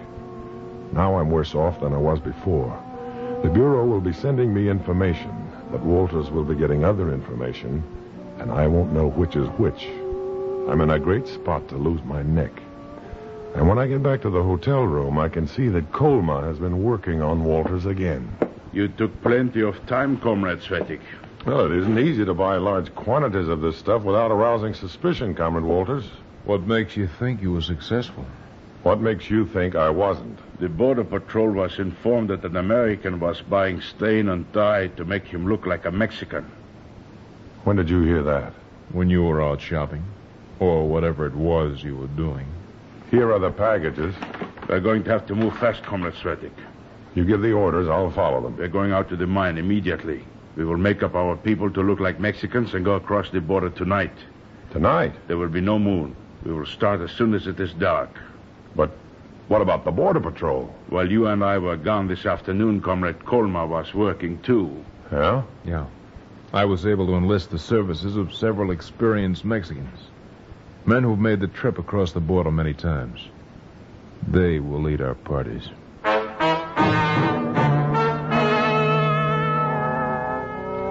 The contact came too late. The FBI will never be able to get information to me, and I can't get word to them. I get panicky as I realize that the only thing standing between a mob of red saboteurs and their dirty jobs is me, Matt Svetic. We drive out to the mine and stain the faces and dye the hair of our comrades. Finally, it's dark, and the Mexican guides Colma has arranged for come to pick us up. There are 7 of us, senor. We split your party into equal groups, and we will get started. Split them up, Colma, Svetic. Do we go in the same party, Comrade Walters? Or do we 3 split up, too? We are not going with them, Comrade Svetic. Why not? Why should we? We came across the border openly. We will go back the same way. But if there's trouble, will these people be able to work their way out of it? Maybe you are right. Maybe we should go with them, Comrade Svetic. What do you think, Comrade Colma? Wherever Comrade Svetic goes, I'm going too.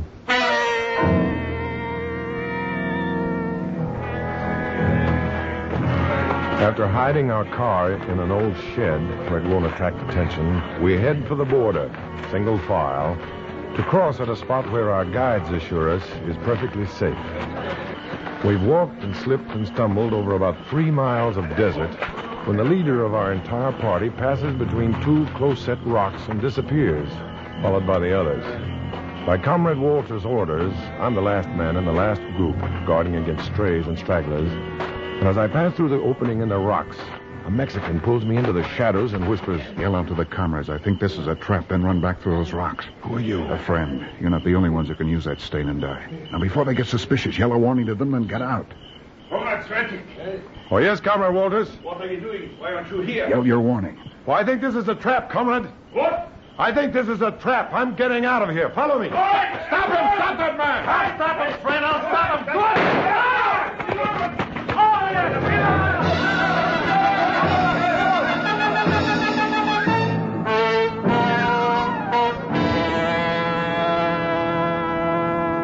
Well, Matt, that cleans it up. Yeah, those Mexicans certainly had me fooled. They fooled Comrade Colma, too. If you hadn't gotten in touch with him, well, we'd never have known you were moving out. They don't like spies and saboteurs any better than we do, huh? Not a bit. In fact, it was one of those boys who settled Colma's hash when he was trying to knock you off. What happens with Walters? He's being deported. Incidentally, while he refuses to give us your name, he speaks very highly of you and taunts us with the way you escaped our trap.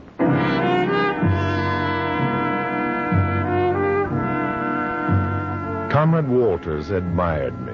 Spy, saboteur, possible murderer, he admired me. While my brothers and sisters, loyal Americans, grew cold and distant when I entered the room. For 9 long years, this was my choice. To be shunned by those I loved and served, or to be admired by those I detested. I couldn't face up to either choice, so I chose to walk alone.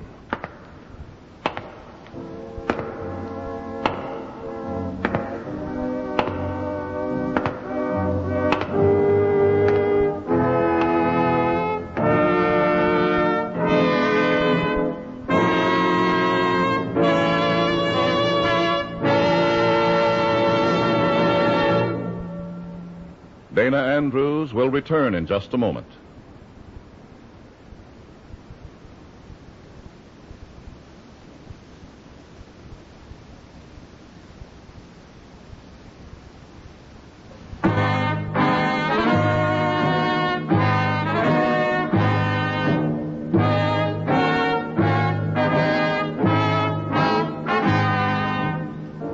This is Dana Andrews.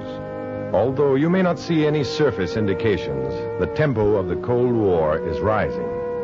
At the moment, it's a silent, bitter, undercover struggle. And in that silence lies our greatest danger. If we feel that we can relax, we can't.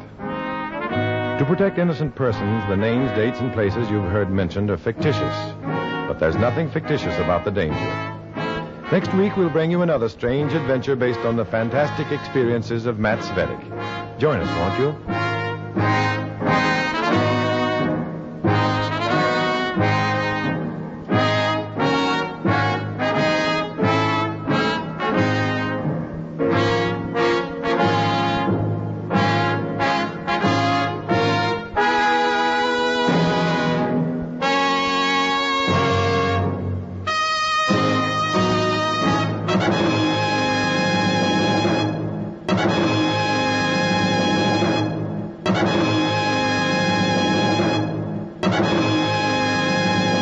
I was a communist for the FBI.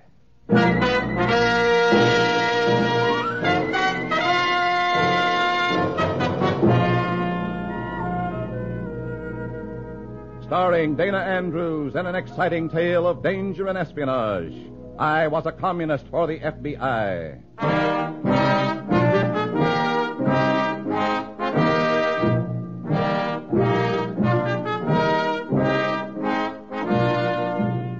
From the actual records and authentic experiences of Matt Svetich come many of the incidents in this unusual story.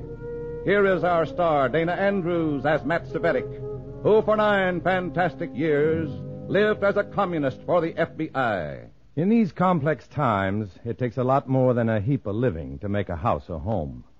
But when the Communist Party is your landlord, living and home become cheap, too cheap. This is the story of 2 people who refuse to pay red bargain prices for the privilege of living at home. In a moment, listen to Dana Andrews as Matt Svetich, Undercover Man.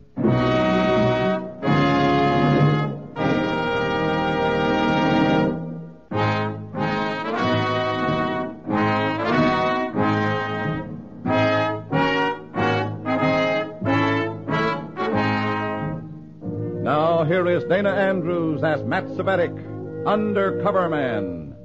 This story from the confidential file is marked Home Improvements.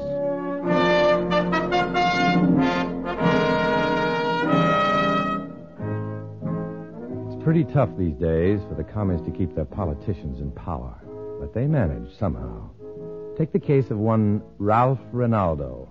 This cheap politician was elected not as a communist, but as a candidate for another party, a minor political outfit functioning as a road company of the Communist Party USA. Rinaldo was their star puppet.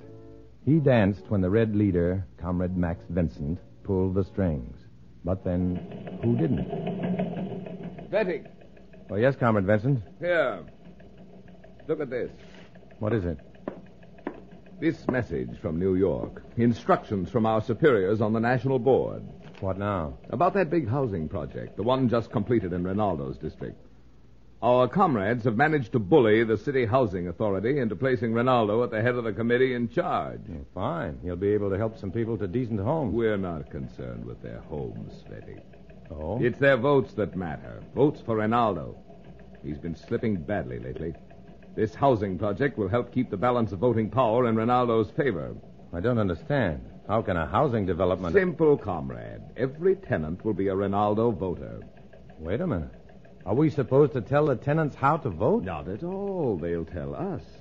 Their applications will be carefully screened so that only registered Rinaldo voters will occupy the units.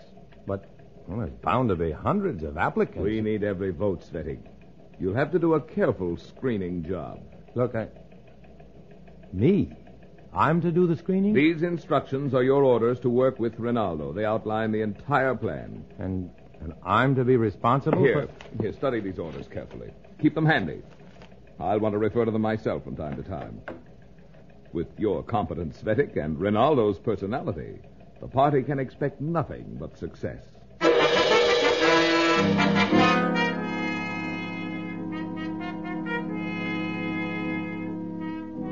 I studied the orders all right, trying to discover some clue, some hint to help me scuttle this rotten red scheme. But I found none. When I reported to Rinaldo's headquarters in the tenement district, I realized the true viciousness of the plan. The place was jammed with trusting, slum-weary families, eager for the little self-respect and dignity these new homes could give them. But my job as a commie was to keep them out of those homes, unless they voted for a crummy politician who posed as their savior. This is the last batch of suckers, Frederick. Yes, Rinaldo, this is the last of them. About time. All right, my happy neighbors, let's buckle down now, shall we? That's the way. Now, those applications that Mr. Svetic gave you are most important. Be sure to fill them out carefully, neighbors, and answer all the questions. If anything puzzles you, feel free to ask me for help. That's my job, you know, helping my neighbors. Mr. Rinaldo. Yes, young lady? Question number 9 on the application. 9? Let me see here. That's the important one, Rinaldo, the one about voting. Oh, of course. 9. Young lady, being good friends and neighbors, we'd like to know the political party with which you've registered. It's just a routine... But I thought every American citizen was entitled to a secret ballot. Well, of course, but there's no harm in stating your political beliefs. We should be proud. But suppose the applicant is an independent voter. Suppose the applicant hasn't voted for you. Would that make a difference? Well, now, really, pardon me, Mr. Rinaldo. If the young lady has any questions about her application, I'd be happy to discuss them with her. Good. Good idea. Fine. I'll be in this office till 6 tonight. Yes, till 6. Good. Miss, if you'll talk your problem over with Mr. Svetic, I'm sure he'll explain everything. Miss Svetic, find out who she is and get rid of her. She can cause trouble.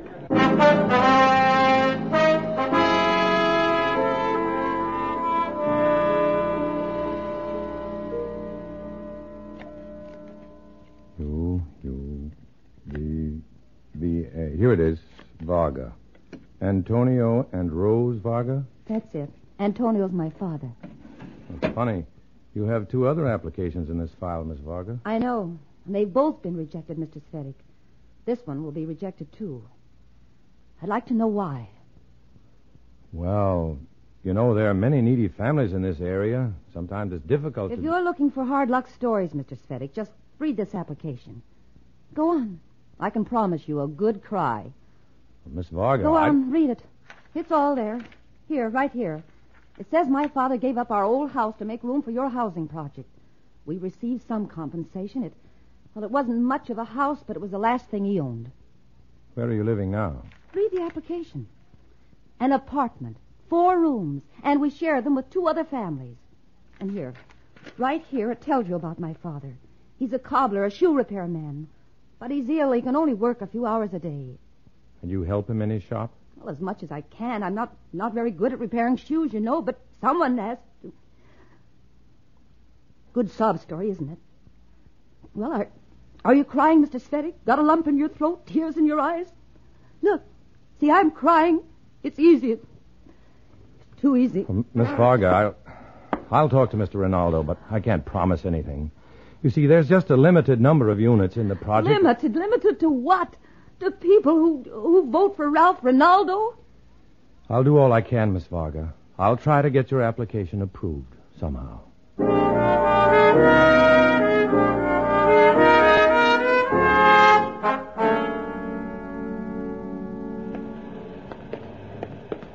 No, Svetic, if that Varga dame gets into the housing project, we'll have nothing but trouble. If she doesn't get a unit, we'll have worse trouble, Rinaldo. All she has to do is go to the city housing authority with her story and... Look around you, Svetic. Look at this neighborhood. These people don't even know the city housing authority exists. If they did, they couldn't spell it. I'm putting the Varga application through, Rinaldo, for the good of the party. For the good of Matt Svetic, you'd better not. What are you looking at? Oh, nothing. Oh, careful. Watch that curb. Oh, fine. I knew I should have had these shoes fixed. Why? They look all right to me. Well, the soles come loose. Look, you go ahead. I'll get them fixed. No, I can wait for you. No, go ahead. Comrade Vincent doesn't like to be kept waiting, you know. I'll stop across the street there and get these shoes taken care of.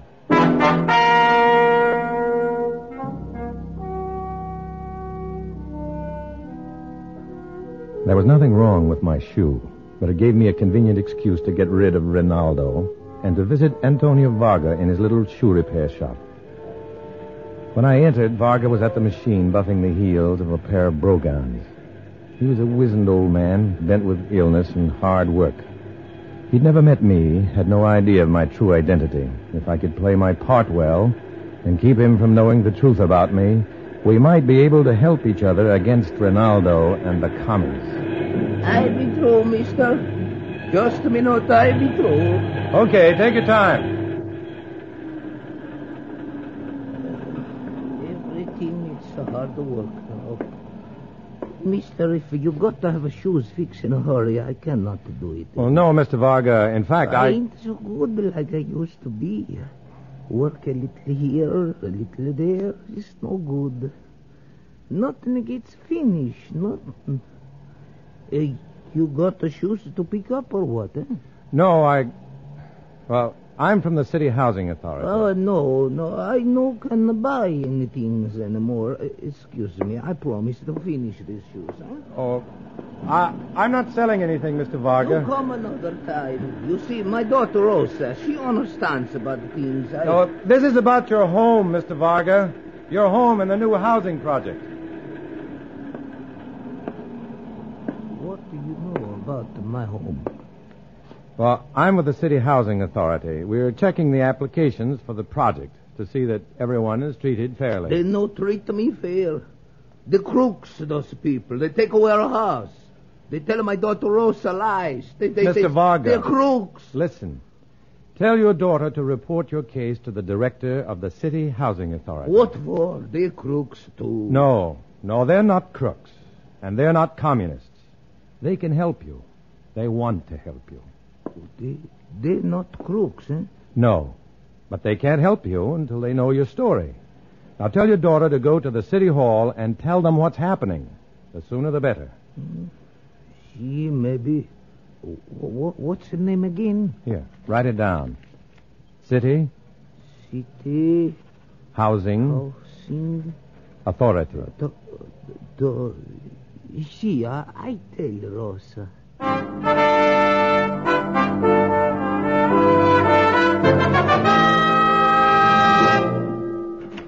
Rinaldo, Svetty. Comrade Vincent. Look at these newspapers. Look at them. Have you seen them? Have you? Well, no, comrade, I haven't. What's wrong? Here, sit here, comrade. Never mind that. Look at these headlines. Red plot exposed in housing project. What's that? Read it, Svetty. Both of you, read it. Then I want an explanation, and a good one. The report filed by a shoemaker's daughter late yesterday led the City Housing Authority to the discovery of a vicious plot to use the new East Side housing development as a vote-getting instrument for Ralph Rinaldo, known as a front candidate for the Communist Party. Well, gentlemen, what's it all about? Who is this shoemaker's daughter? How did she know our plan? Let me have that paper, Svettik. Late yesterday afternoon, a complaint filed by Miss Rose Varga on behalf of herself and her father, Antonio Varga, a shoe repair. All right. Now, what do you two know about this? Oh, it's beyond me, comrade. Maybe... Svettik.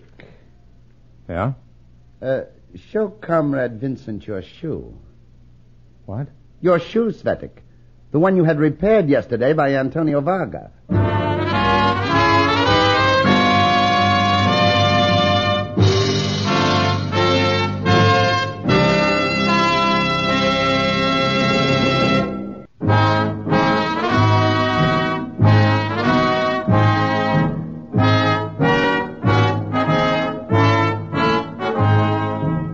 Now back to Dana Andrews, starring as Matt Svettik in I Was a Communist for the FBI, and the second act of our story.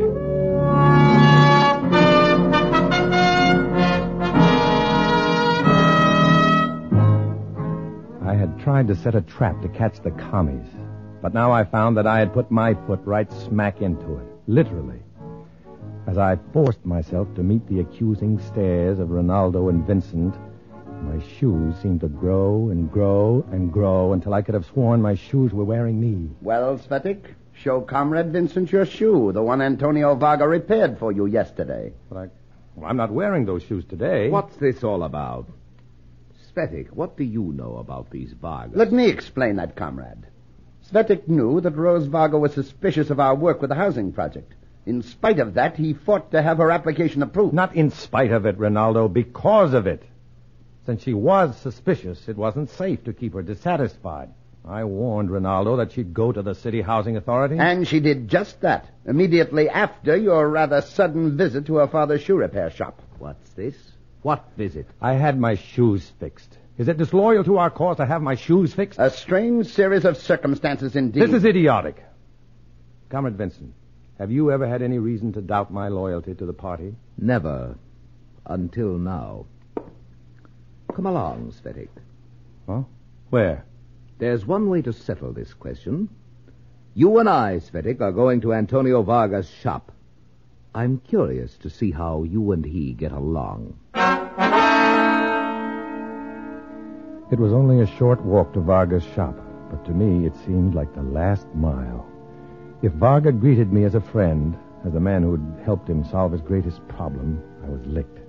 And Varga had no reason to greet me any other way. The door to the little shop was open. We could hear the hum of the machines as we approached. Instinctively, I must have slowed down a bit for... What is it, Svetik? You seem a bit hesitant. No, not at all, Comrade Benson. Come on. After you, Svetik. We entered the shop and looked around. The machines were buzzing away, but Antonio Varga was not to be seen.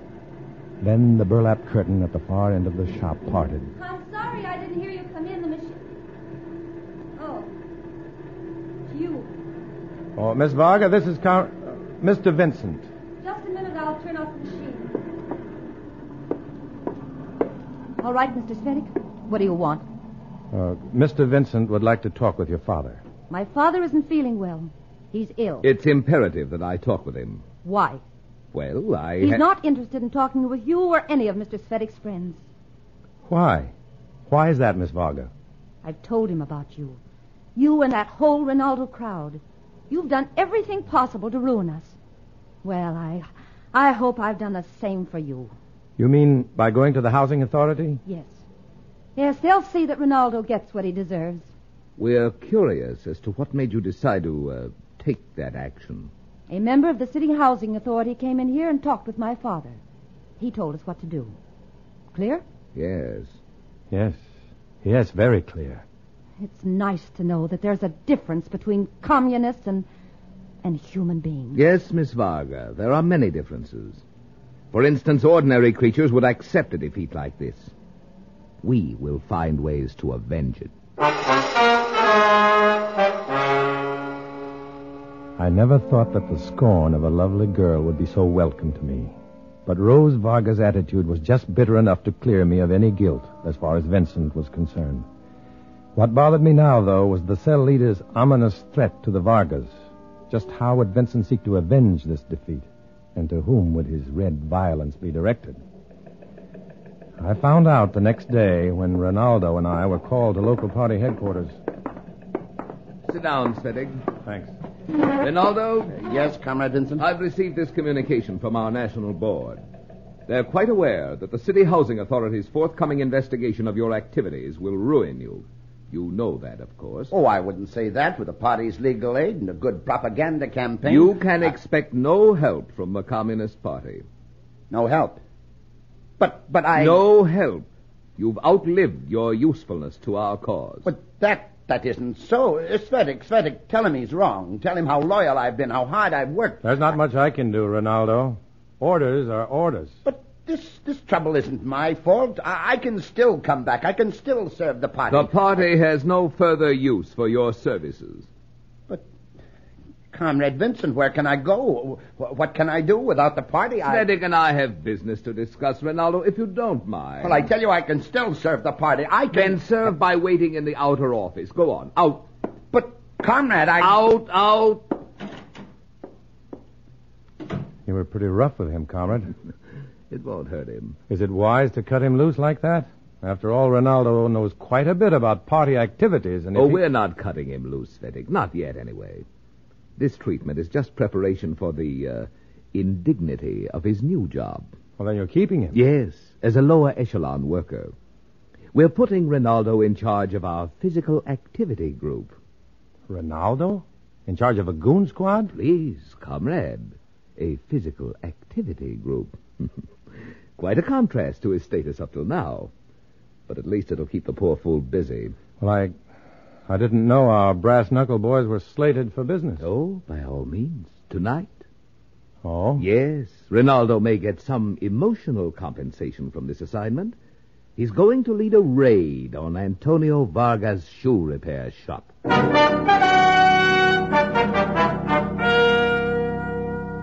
Now I knew. Now I knew where and how the violence was to be directed, but I didn't know how to stop it.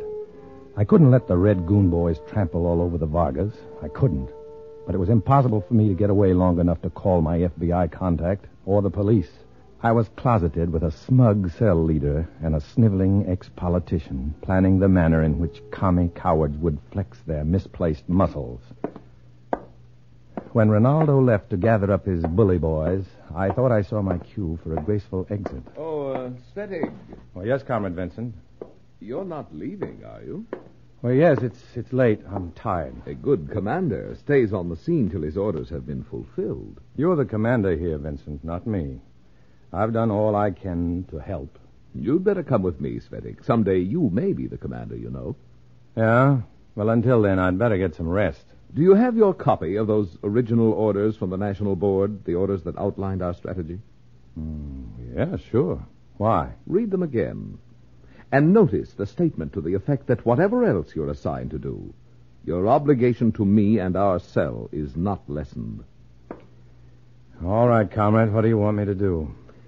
I want you to observe with me the work of an efficient Red Physical Activity Squad in action.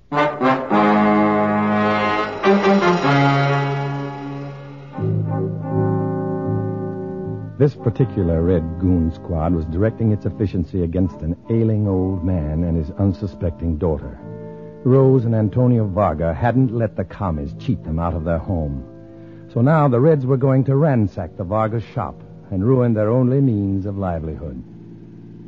This was a great spectator sport to Comrade Vincent, and I had to be a spectator with him, unable to stop it, unable to help in any way. Here we are. We'll be able to see the whole thing from here. Varga's shop is just down the street. Vincent, what good is this going to do? The party will only stir up more hatred. We thrive on hatred, Svetig. Well, frankly, I think the whole thing is pointless. Nothing a good communist does is pointless, comrade. Yeah. Look, do I have time to mail this letter? There's a mailbox just over... Don't be silly. Stay where you are. Well, it'll only take a minute. You can mail it later. But Stay put, Svetig. There's Ronaldo's car coming down the street now. Oh, I see. That Ronaldo driving? Oh, of course not. He's directing the action. Good. Right on time, too. Ha! Bullseye. Hey, they're taking a chance running into the shop after that noise. Say, look, the lights went on inside. Mm-hmm. But they weren't... Those are cops, policemen, waiting in the shop. What? Naturally. We'd better be moving along. Look, I don't figure this at all. Those cops were waiting there for Ronaldo and the squad. How did they know Ronaldo... Simple. I told them. You told them? Anonymously, of course. A very simple way to get rid of Ronaldo once and for all. But you assigned him to... Once the housing authority finishes investigating him, he'll be nothing but a millstone around the party's neck. This raid was the party's donation of one red millstone to the police. Now, here's a mailbox for that letter of yours. Oh, thanks.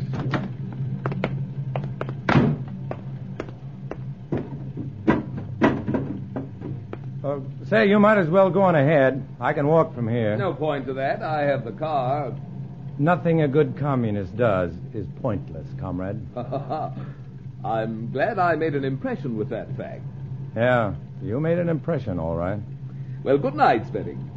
Good night, Comrade Vincent. I watched the car till it was gobbled up by the darkness. I knew I'd never see Comrade Vincent again. For the envelope I just mailed was addressed to the FBI. Its contents, the communication from the Communist National Board, the orders that outlined the entire plan that started this cycle of viciousness and named the names that mattered.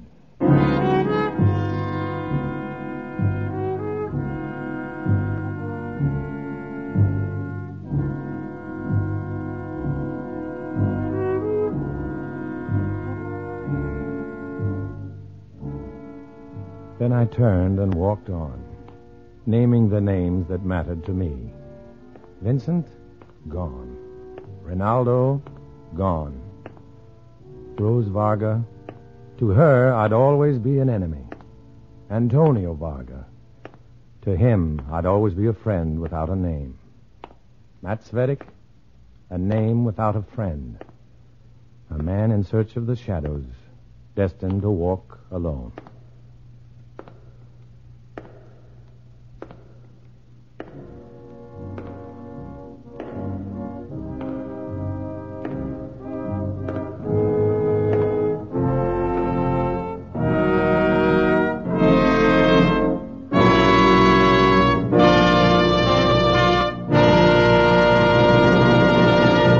Dana Andrews will return in just a moment.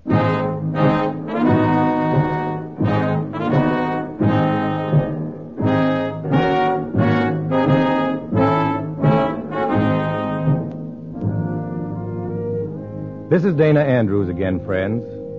It was James Russell Lowell who said, "Democracy is that form of society, no matter what its political classification, in which every man has a chance and knows it." I hope we never forget it. In the story you just heard, names, dates, and places are fictitious to protect innocent persons.